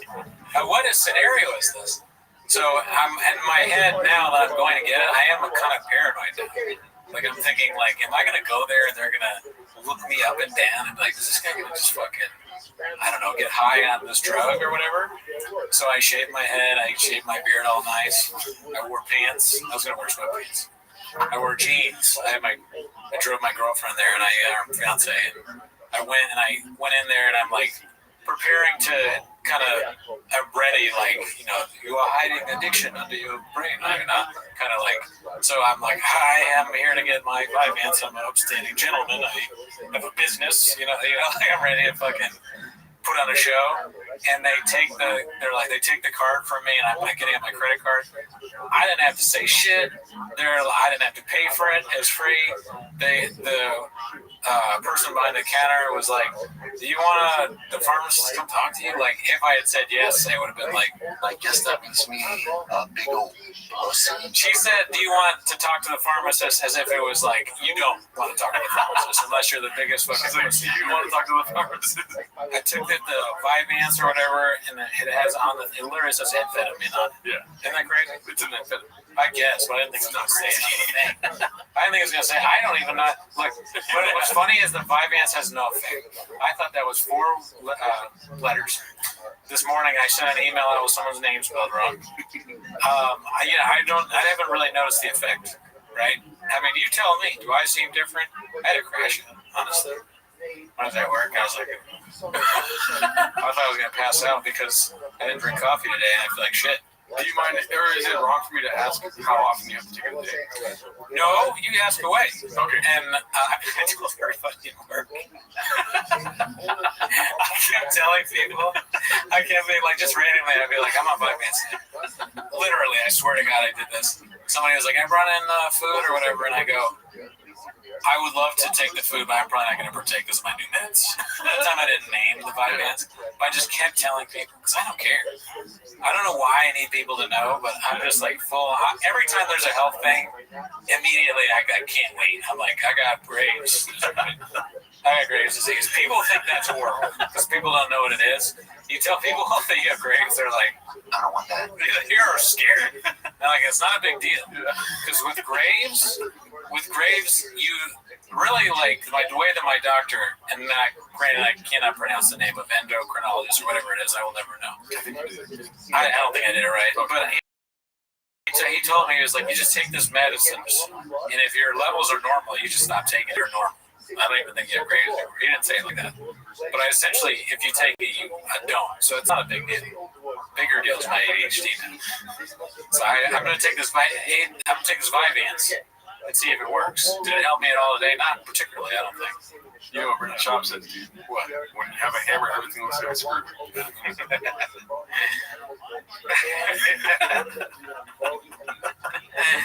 I don't know what to think about it. Othman's been telling me it's this like wonder drug, you know, it's like changed his life and all this, and I guess I doxed his medical information. I don't think it mattered. But I was telling him today, I don't feel any different. And, you know, I just, and I didn't really have any there. But I told him I didn't feel any different, and he goes, it might take longer than a day for medicine to kick in. And he goes, or maybe your brain is just unfixable. I like how you never answer my question. What was it? Sorry. See, that's the Vyvanse. Once a day. Oh, okay. You only take one, and okay, that's actually kind of interesting too. This is a health show now, dude.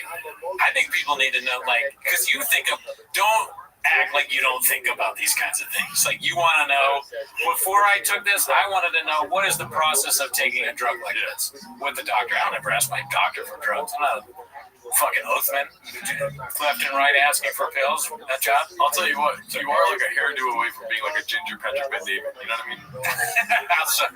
Like, he's an insurance guy. He's talking about health and stuff. Yeah, I guess so. You're wearing a fucking blazer. I had an interview today. Okay. Oh, okay. But anyways, enough about my success. No, I mean, look. So I take the pill. What was I talking about? The pill, Othman. Oh, no, you take it once a day? I take it once a day. Oh, yes. So, the process. This is another thing he explained to me. Because, I don't know if it's because I have Graves or you just always have to take it with Vyvanse, but you have to check your blood pressure. So, he says, you got to check your blood pressure, so buy an Amazon blood pressure thing. So, I bought one of these wrist blood pressure things, and you're supposed to check it before you, well, the internet said you're supposed to check before just to see what's normal, but he was just like, check it an hour after you take the Vyvanse to make sure it's good, and then do that 3 times a week, and do the average of whatever it is your blood pressure. So, when I got the blood pressure thing, I took the blood pressure reading. It was like, this is before Vyvanse and anything, and before the weekend I had, because I ate a lot of shit. Like, I mean, really, I can't stress enough. It was a very unhealthy weekend. You're like Andrew Tate, but instead of chicks, it's coffee cakes. Exactly. So, and I also lost. But so I put it on, and it's like 100, low hundreds, right? Which is normal, I think. And it says the wrist thing, it goes, blood pressure is 107, beats per whatever is 77, and then at the end it's like, results are normal. So that's what it does, right? Like the future, dude. Yeah, it's crazy. You can just have your own blood pressure thing. It's probably been for years. I never thought about getting one. So I'm like, all right, cool. And I do it in the morning after eating like shit the whole weekend, and it's gone up 10, I want to say, points. So it's like 117, 118, which is still normal. It goes, blood pressure is normal. So I take the Vyvanse. And I work out after, but not really work. I just like do like a small chest thing and some lifts and all this. And I take the blood pressure thing again, and it goes up to 137 from 170, so it's up 20 points. And but at the end of it says blood pressure is normal. So I'm like so worried that the next time it's going, blood pressure is, you're fucked. Or like, blood pressure is too high. Blood pressure. Yeah, what? Blood pressure is. Dude, pop in. It just says that. What do you say, dude, what are you doing, bro? So I looked on ChatGPT, and I shouldn't have worked out after, because that probably made my blood pressure go up. It's not an accurate reading. It's also very normal if you take it one time, the first time for the shot, and it's still not high. It's like mildly high, but not like bad. Otherwise, they would be like, you're gotta figure out what's going on. Yeah.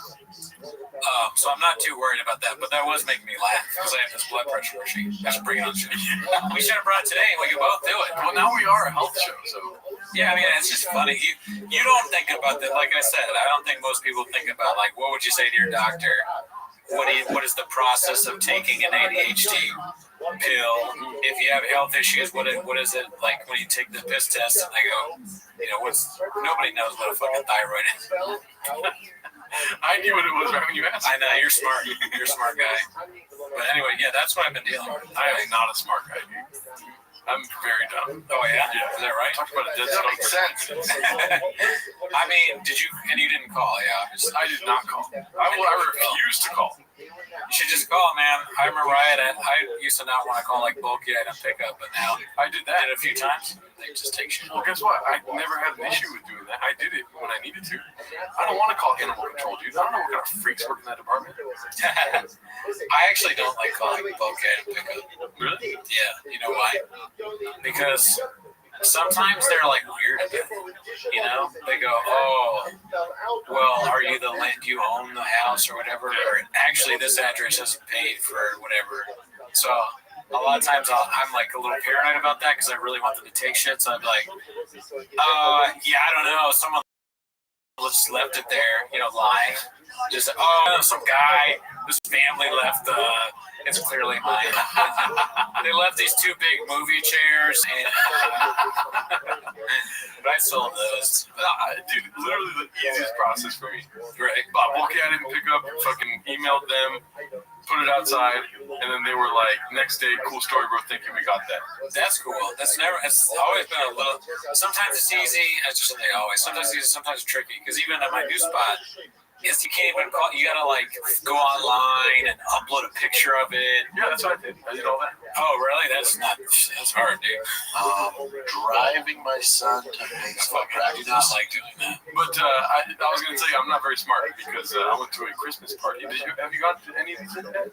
Yeah, my work one, but other than that, no. I didn't know anyone there except for one person.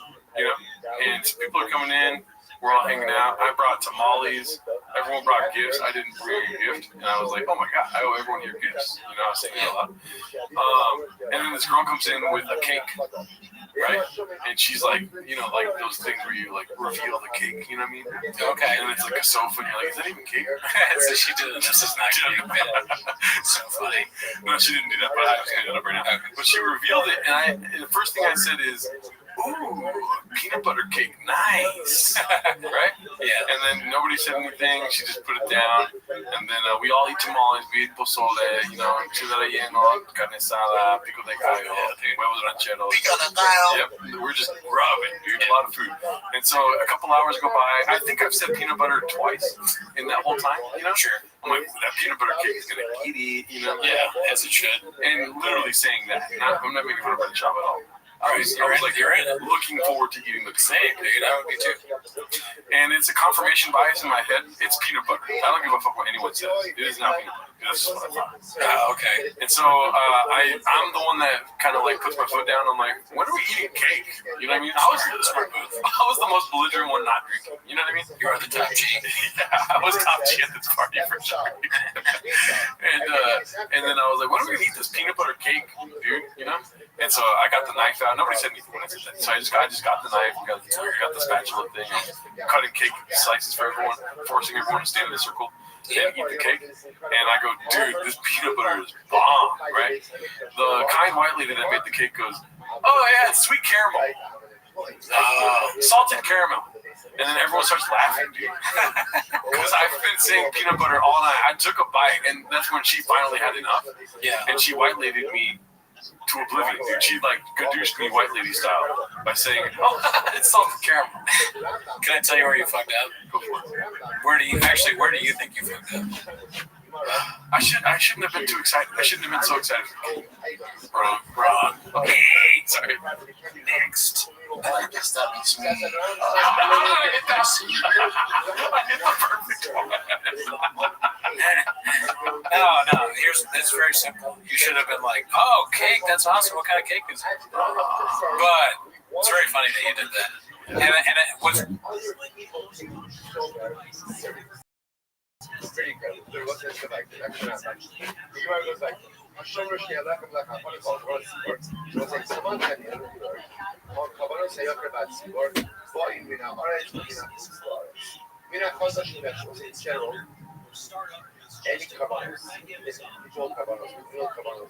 can come from produce or from animals. In Eretz Yisrael, outside of Eretz Yisrael, from Chadash, from Yashim, it doesn't really matter all that much, with two notable exceptions. Chutz, Omer Sheva. Those are the exception of common Omer's exceptions. Today is the third day of the Omer, common Omer, incredible. Counting down to Shavuot Shnei Alechem. So the exception of the Omer Shnei Alechem, Shein Boy Elam HaKadosh and Art. Common Omer and common Shnei Alechem must come from Chadash, new produce, what's grown since last year. Right there, I should say this year's crop. Umra are the constant come from Eretz Yisrael. What's the register? We can't import for the Kabbalah Omer, and we can't import for the Shnei Alechem. It must come from Eretz Yisrael. Rav Huna b'Shem Rav Yirmiyah, Rav Yishmael Omer, Ein HaOmer Ba in Assyria. Moshe, listen to this. This is really quite amazing. Rav Yishmael goes so far to say that the Omer can't even come from Syria. It was like, what's Syria? It's actually pretty much modern day Syria. We'll say over again, that was part of our royal Eretz Yisrael. That conquered Syria. Syria is always interesting in the Halacha because it has the status of an individual conquest. That was a Mephiles who shows that there's no refuge war, and David did not have the full support of the people for that war. It was successful, but it didn't have the full support. Support is in general about what the status of Syria is. So for certain things, it's considered like Eretz Yisrael.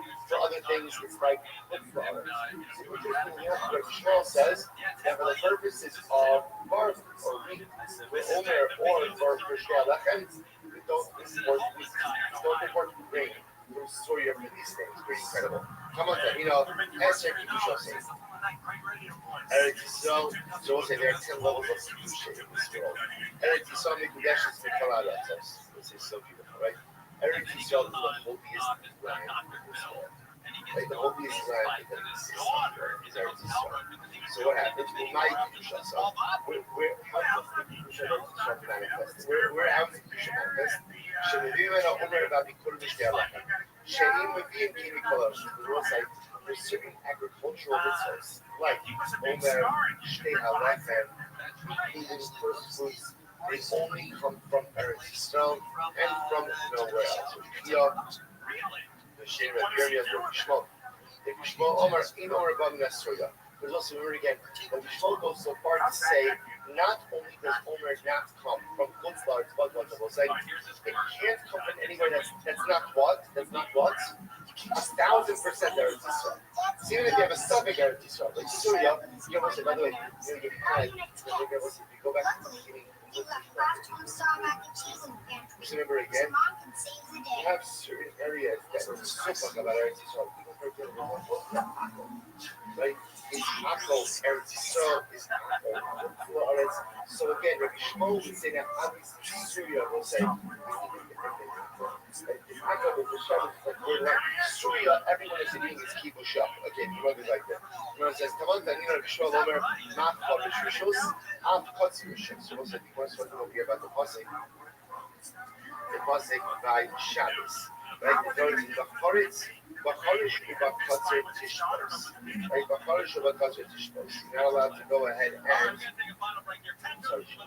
You're not allowed to go ahead and Bachorish and Kotzer. So the Gemara says, not Chorish, Rishos, not Kotzer Rishos.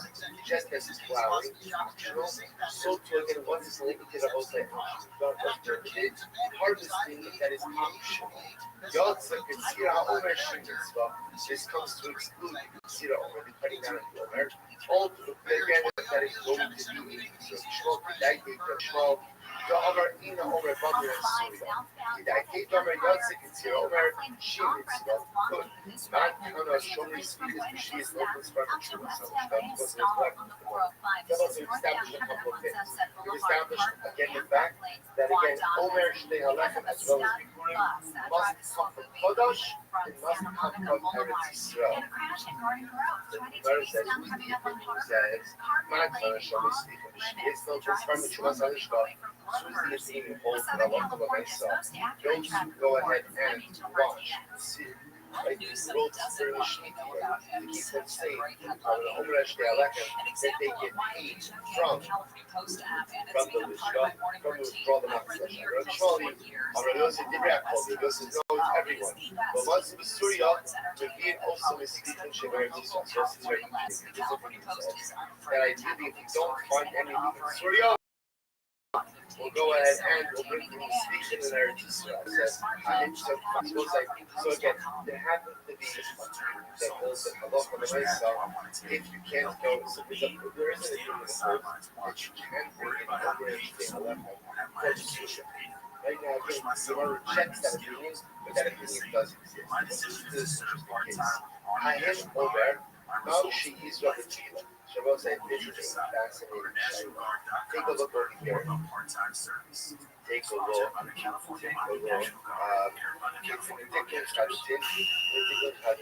This is the last short line. Now we Rabbi Rothschild. Yeshaim Tzvichim. In Mutter is Rabbi Shir Beretz Yisrael. Zero Bushal. Shir Zitar Home. Here's the Shaila. What happens if you have no speakers? What's the reason? Things that grow on their own. What happens if somebody have no items that grow on their own? Most of the ones that's doing fascinating Shaila. What happens if there's not going to be any or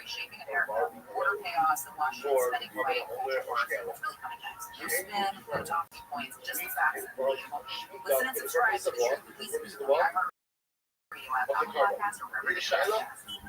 Can you actively plant on Shmi for the purpose of the Omer or Shtei Halacha? So the Gemara says, "Pia bar Adam boy kumeir b'nana lo nimtzah b'moment ha'shirayim lo nimtzah." It's Pia bar Adam asked this question before and they said, "Lo nimtzah b'moment ha'shirayim." They said, "Isn't this like a moment that shirayim?" They say, "So remember again, what's the halacha? The way of all the point of like the 3 minute flower, but that's great. Put that on the best. The rest is tomorrow morning. What happens if you have a cup of coffee where the shirayim is lost? That's the part of the cup of coffee. Which the Gemara says she's still up for up. Still up for up. Take a look at this. Take a look at this for just a moment. This is the comments on the shirayim second wildlife. The comments she'im mat shirayim la'akila. Eno comments, so once if you have a comment that is not sharing, comment is only effective if there's something to be not done, but if there's nothing to be not done, it's not effective. So the Gemara wants to suggest that wouldn't that be the same with plant the grain on Shemitah, which the Gemara says,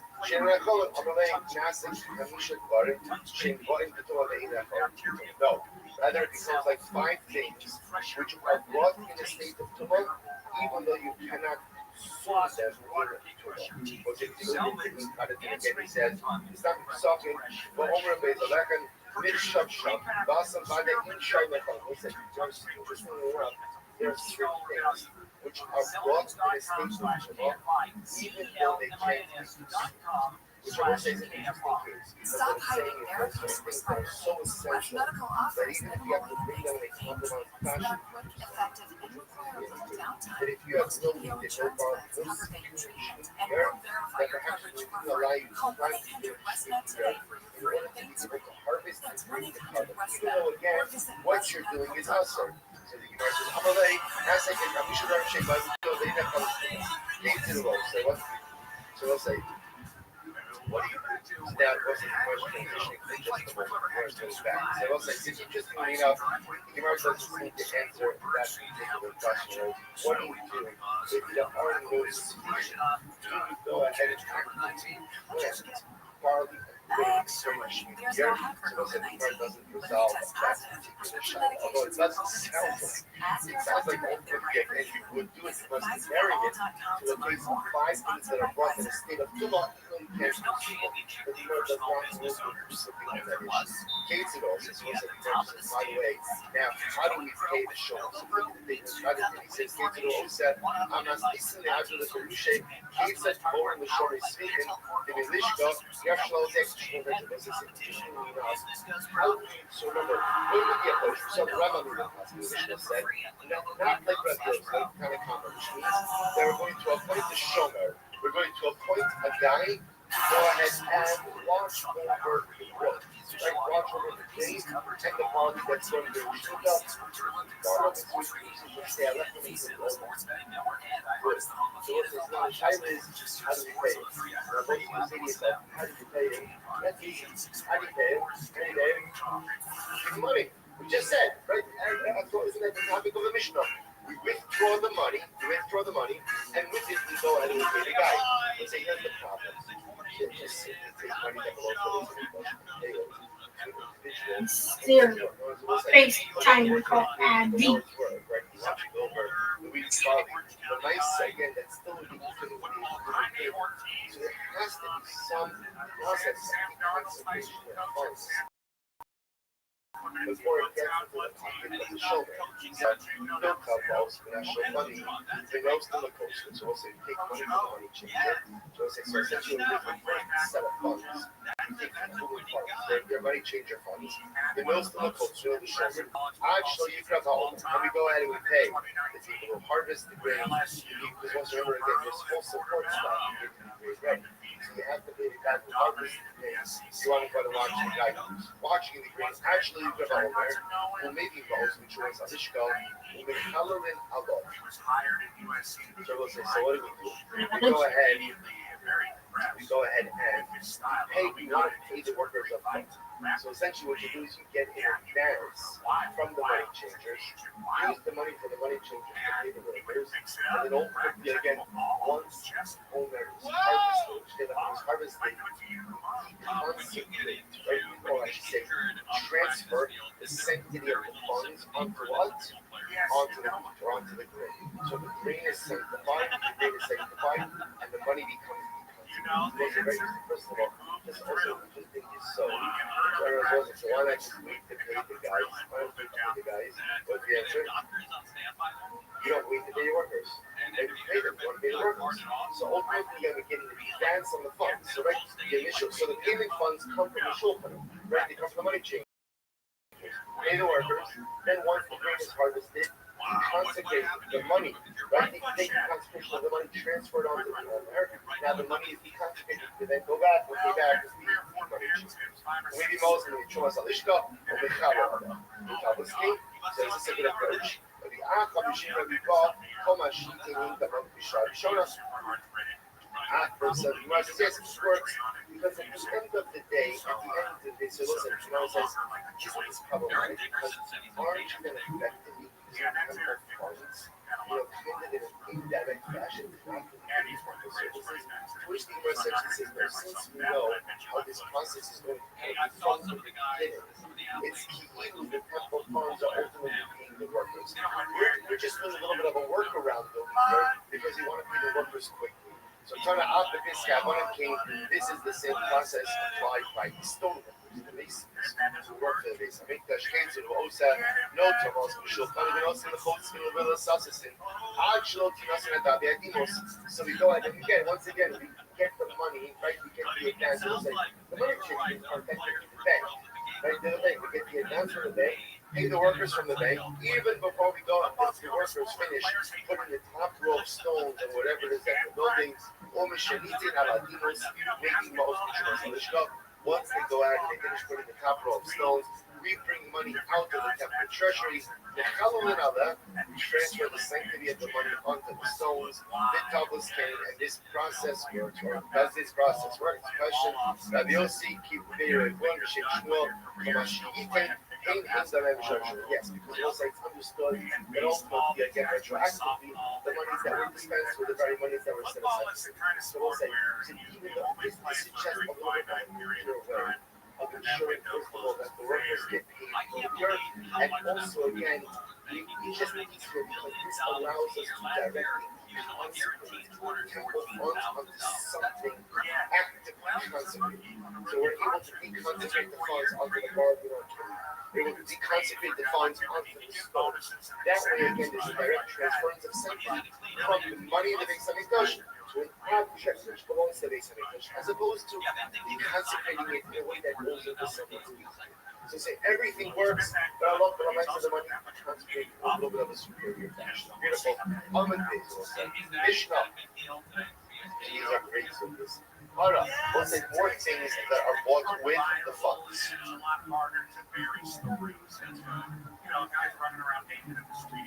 More things bought with the funds. Mishnah. Alright.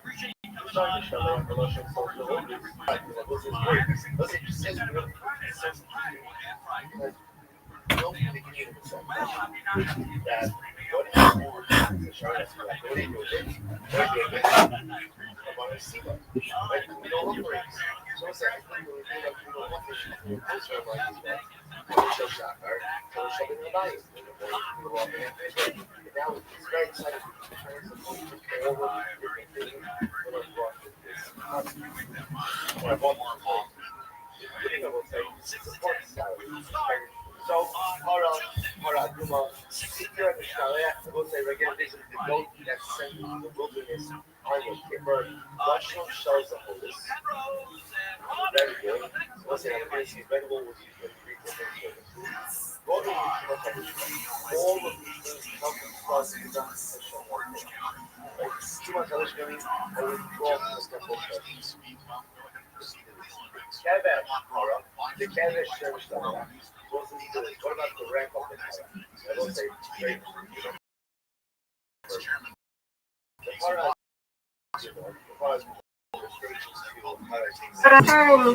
Yes, ma'am, Miss Arias. How was your day? Had a good day. I had a good day, great day to make my day this morning because he was smiling for a little bit. Hello. He was smiling for this morning. He was smiling and I said, Papa, I love you. He was like, too. And he was saying he loved me too. So that made my day. Oh, absolutely. A week, Rabbi. That's a real highlight. Yeah. Made my day. Has he been able to open his eyes? Yeah, because I was a little bit this morning. That's great too.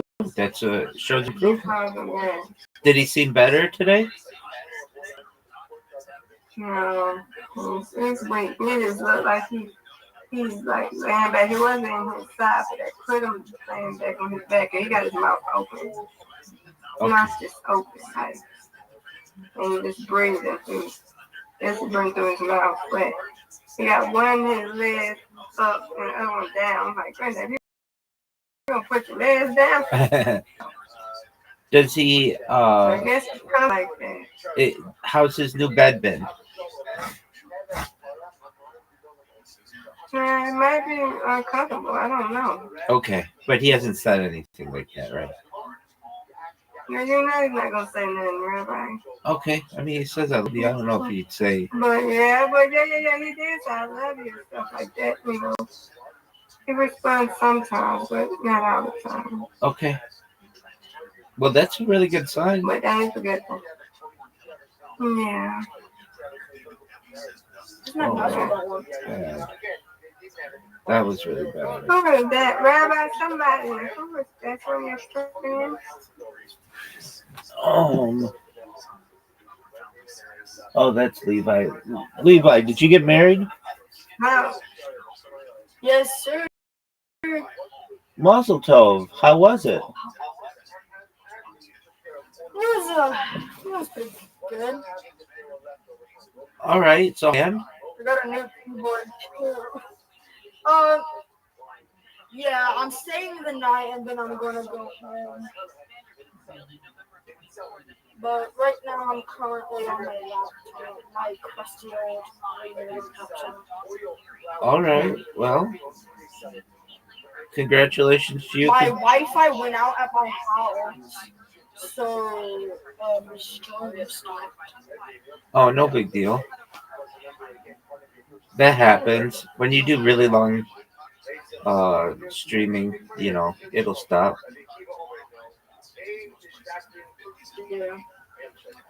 Well, excellent. What you streaming on, everybody? You streaming on YouTube? I stream on Twitch, I remember. Oh, Levi is 19 years old, and he got married in Japan today. And he's just had a whirlwind of 24 hours. Oh, man. Well, all money is now her money. There you go, big dog.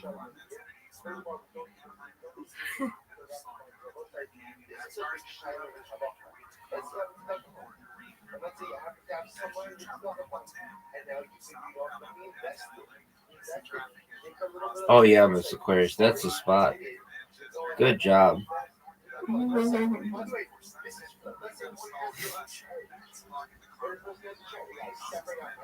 Get it. Yeah, you got it, Rabbi. Go ahead and get it. Give me it.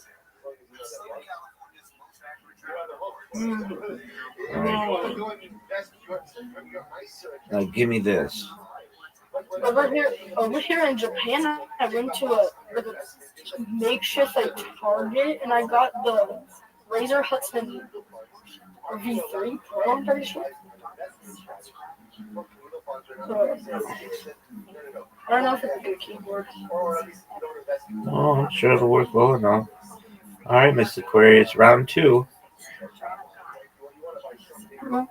Reload.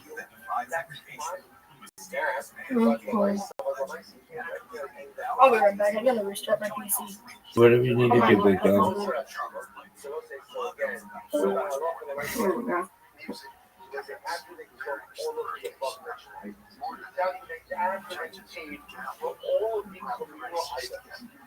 He's happy. Love is in the air.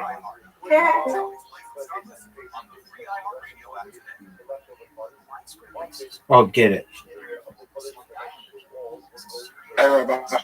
What up, Z? How you living, pimp?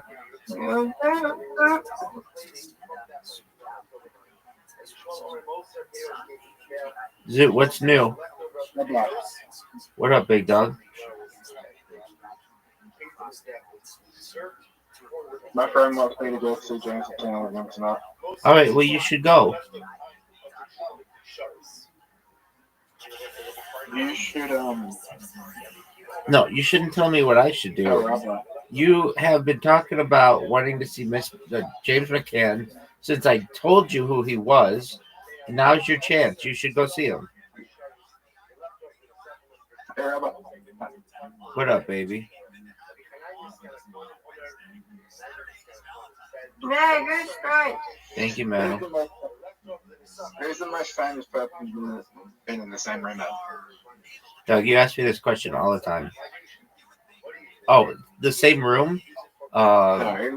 With a Supreme Court justice. Supreme Court justice? Yeah. Who's that? I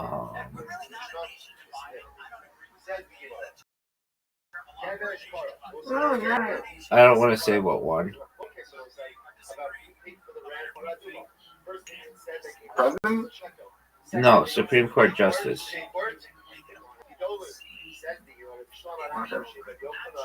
What does that even mean? We have a Supreme Court. It's the highest court in the land, and it has judges. And I saw one of them speak at the Richard Nixon Presidential Museum in Yorba Linda, California, like a few years ago. Those the most famous person in the same room as. I'm telling you, a Supreme Court justice. I've been in the same room as Rabbi Rothschild. Well, that's a big deal. Miss Aquarius, this is one of the toughest shots in the world, but you can get it. That one.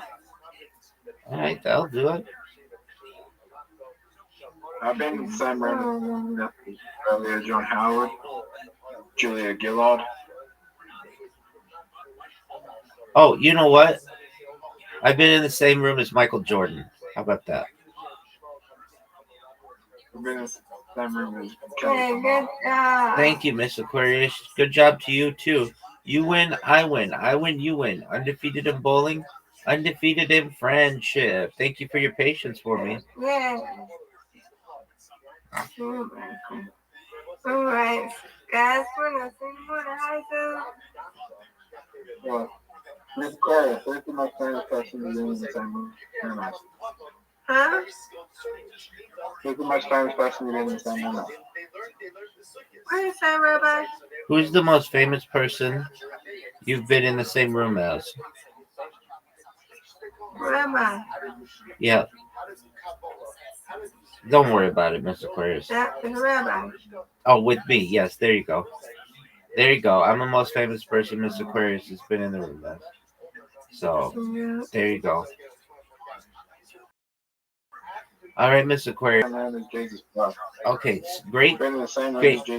Great story, Zoo. Great story. Just one moment, my man. We'll love to hear about it. Miss Aquarius, sweet dreams to you, God willing. Best wishes to Papa. He'll still be in my thoughts and certainly prayers and everything. And I want you to know that I have you in there as well. And I want everything to go well, okay? Thank you. You're welcome. You've got one more day of work, and then it's the weekend, right? Yay. Yay is right. I got my dermatologist appointment on Friday. I get another shot. All right. There you go, Miss Aquarius. Well, sweet dreams to you, God willing. And if you need me, I'm here for you. God willing. Thank you, madam. All right. I will keep you updated. Excellent. Okay. Thank you. Rabbi. Yes, Sue. Did you know I performed on the same stage as James McCann? All right. Well, in answer to your previous question, I've been in the same room as Michael Jordan. I didn't meet Michael Jordan, though. In answer to your previous statement, why don't you go see James McCann? He's going to be there. Did you know that I've been in the same room as Kendrick Lamar?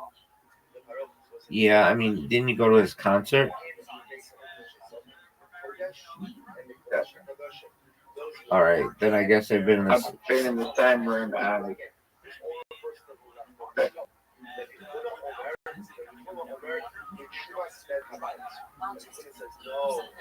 same room as what? Mick Jagger.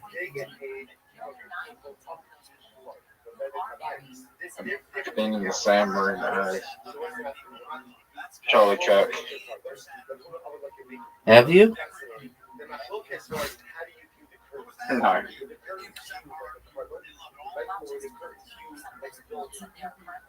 Did Charlie Kirk ever come to Australia? Dude, I don't know. I didn't know that much about him.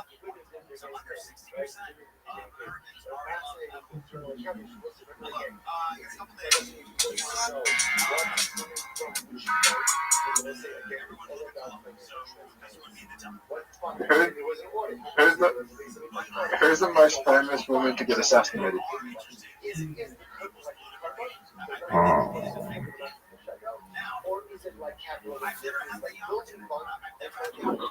The former Prime Minister of Afghanistan.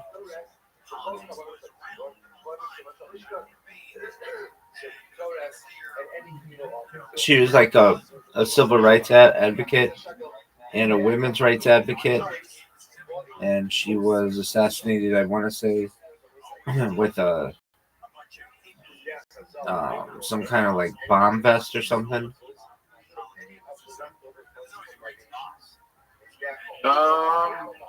Let's see.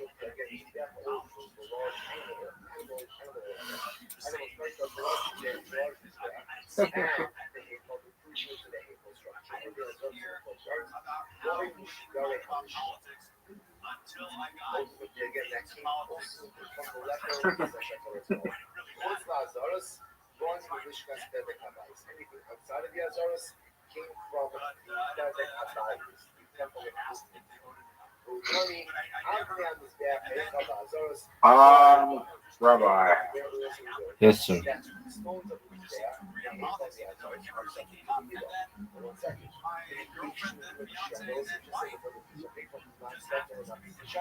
Has she moved? Where were you? No, my dog with my dog. You have to go walk your dog? Rabbi, do you want to hear a funny joke? Yep.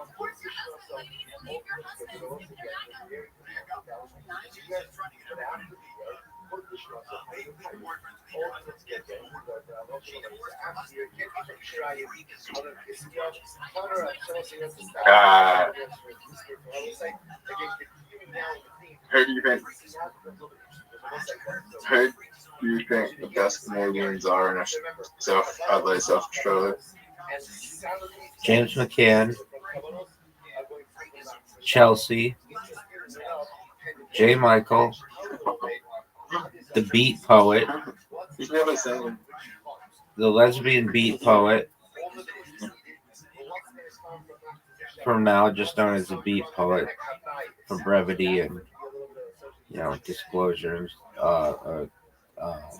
privacy.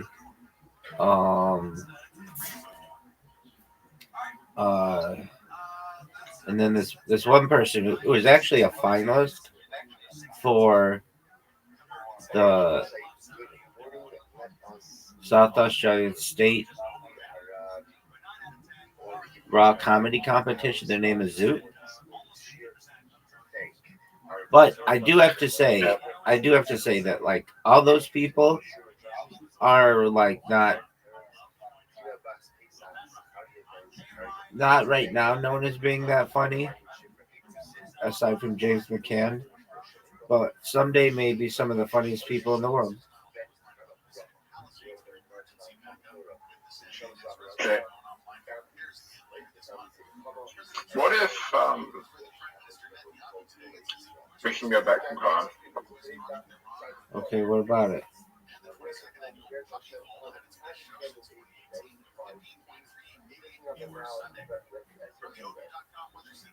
Would time travel ever be possible? Perhaps, Big Dog. What's something that won't ever be possible? That's an excellent question. And I don't know. I think if given enough time, anything's is possible. But like perhaps maybe being able to travel before the Big Bang, or perhaps after the Big Crush, like basically before the formation of the universe, or after the ending of the universe. But if the multiverse is a thing, then it should be possible.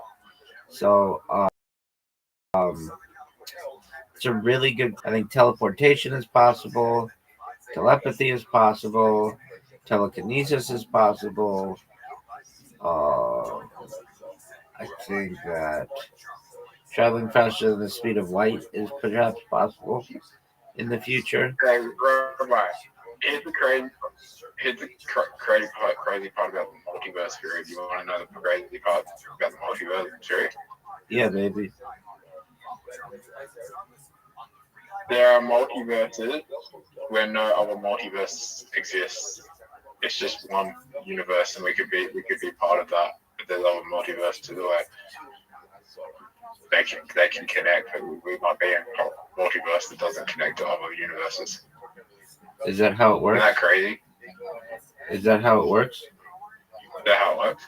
Is that how it works? Yeah. You're positive of it?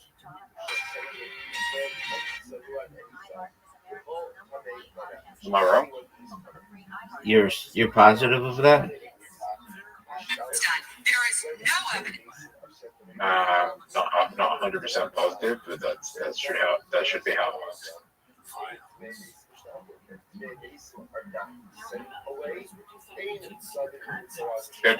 There'll be other multiverses that well, you can't prove that multiverse exists.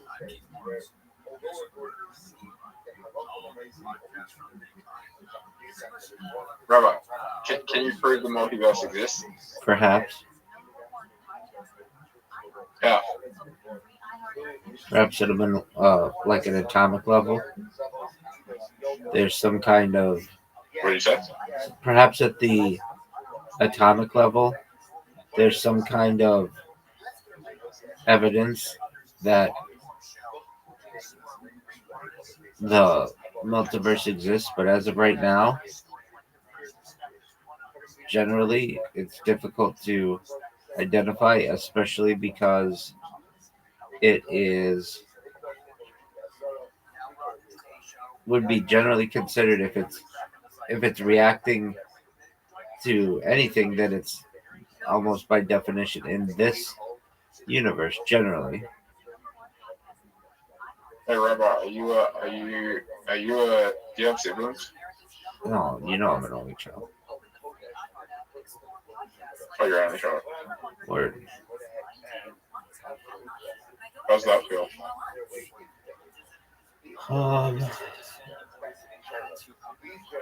I never wanted to be an only child. I always wanted siblings. It was lonely. From a sibling standpoint, but I had cousins with whom I was really close, and other members of my family with whom I was really close. So I wasn't ever really lonely. And did they have cousins have siblings? Yeah, so I would just play with them, and so I have cousins, like my older cousin. She's a doctor, and she's just like a couple of years older than I am, and my younger cousin. Are you a doctor? No, I'm not a doctor, but perhaps. And my younger cousin is just like a year younger than I am, and he and I would play all the time, and we would do all kinds of like sports and stuff. But he's really tall, and so when I was a little kid, he wasn't as tall, and so I could beat him at all kinds of sports and stuff. But then he went through growth spurts, and he flew past 6 feet tall, and so like he's like close to 6'6" or so, and he just basically overnight, like I couldn't wrestle him anymore. He got way bigger, and but yeah, I grew up with those cousins, and then I have older cousins.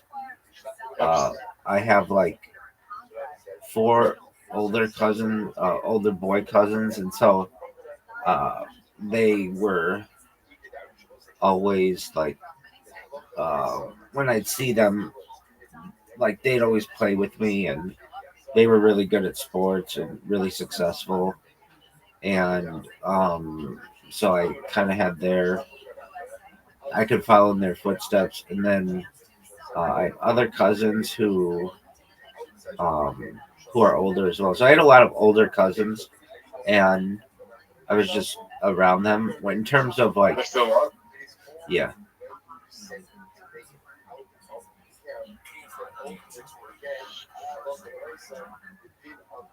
Is everyone in your family still alive?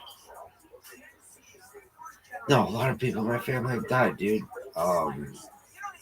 Like in most people's families, the majority of people are dead. If you go back, like, and talk about their great grandparents, but like,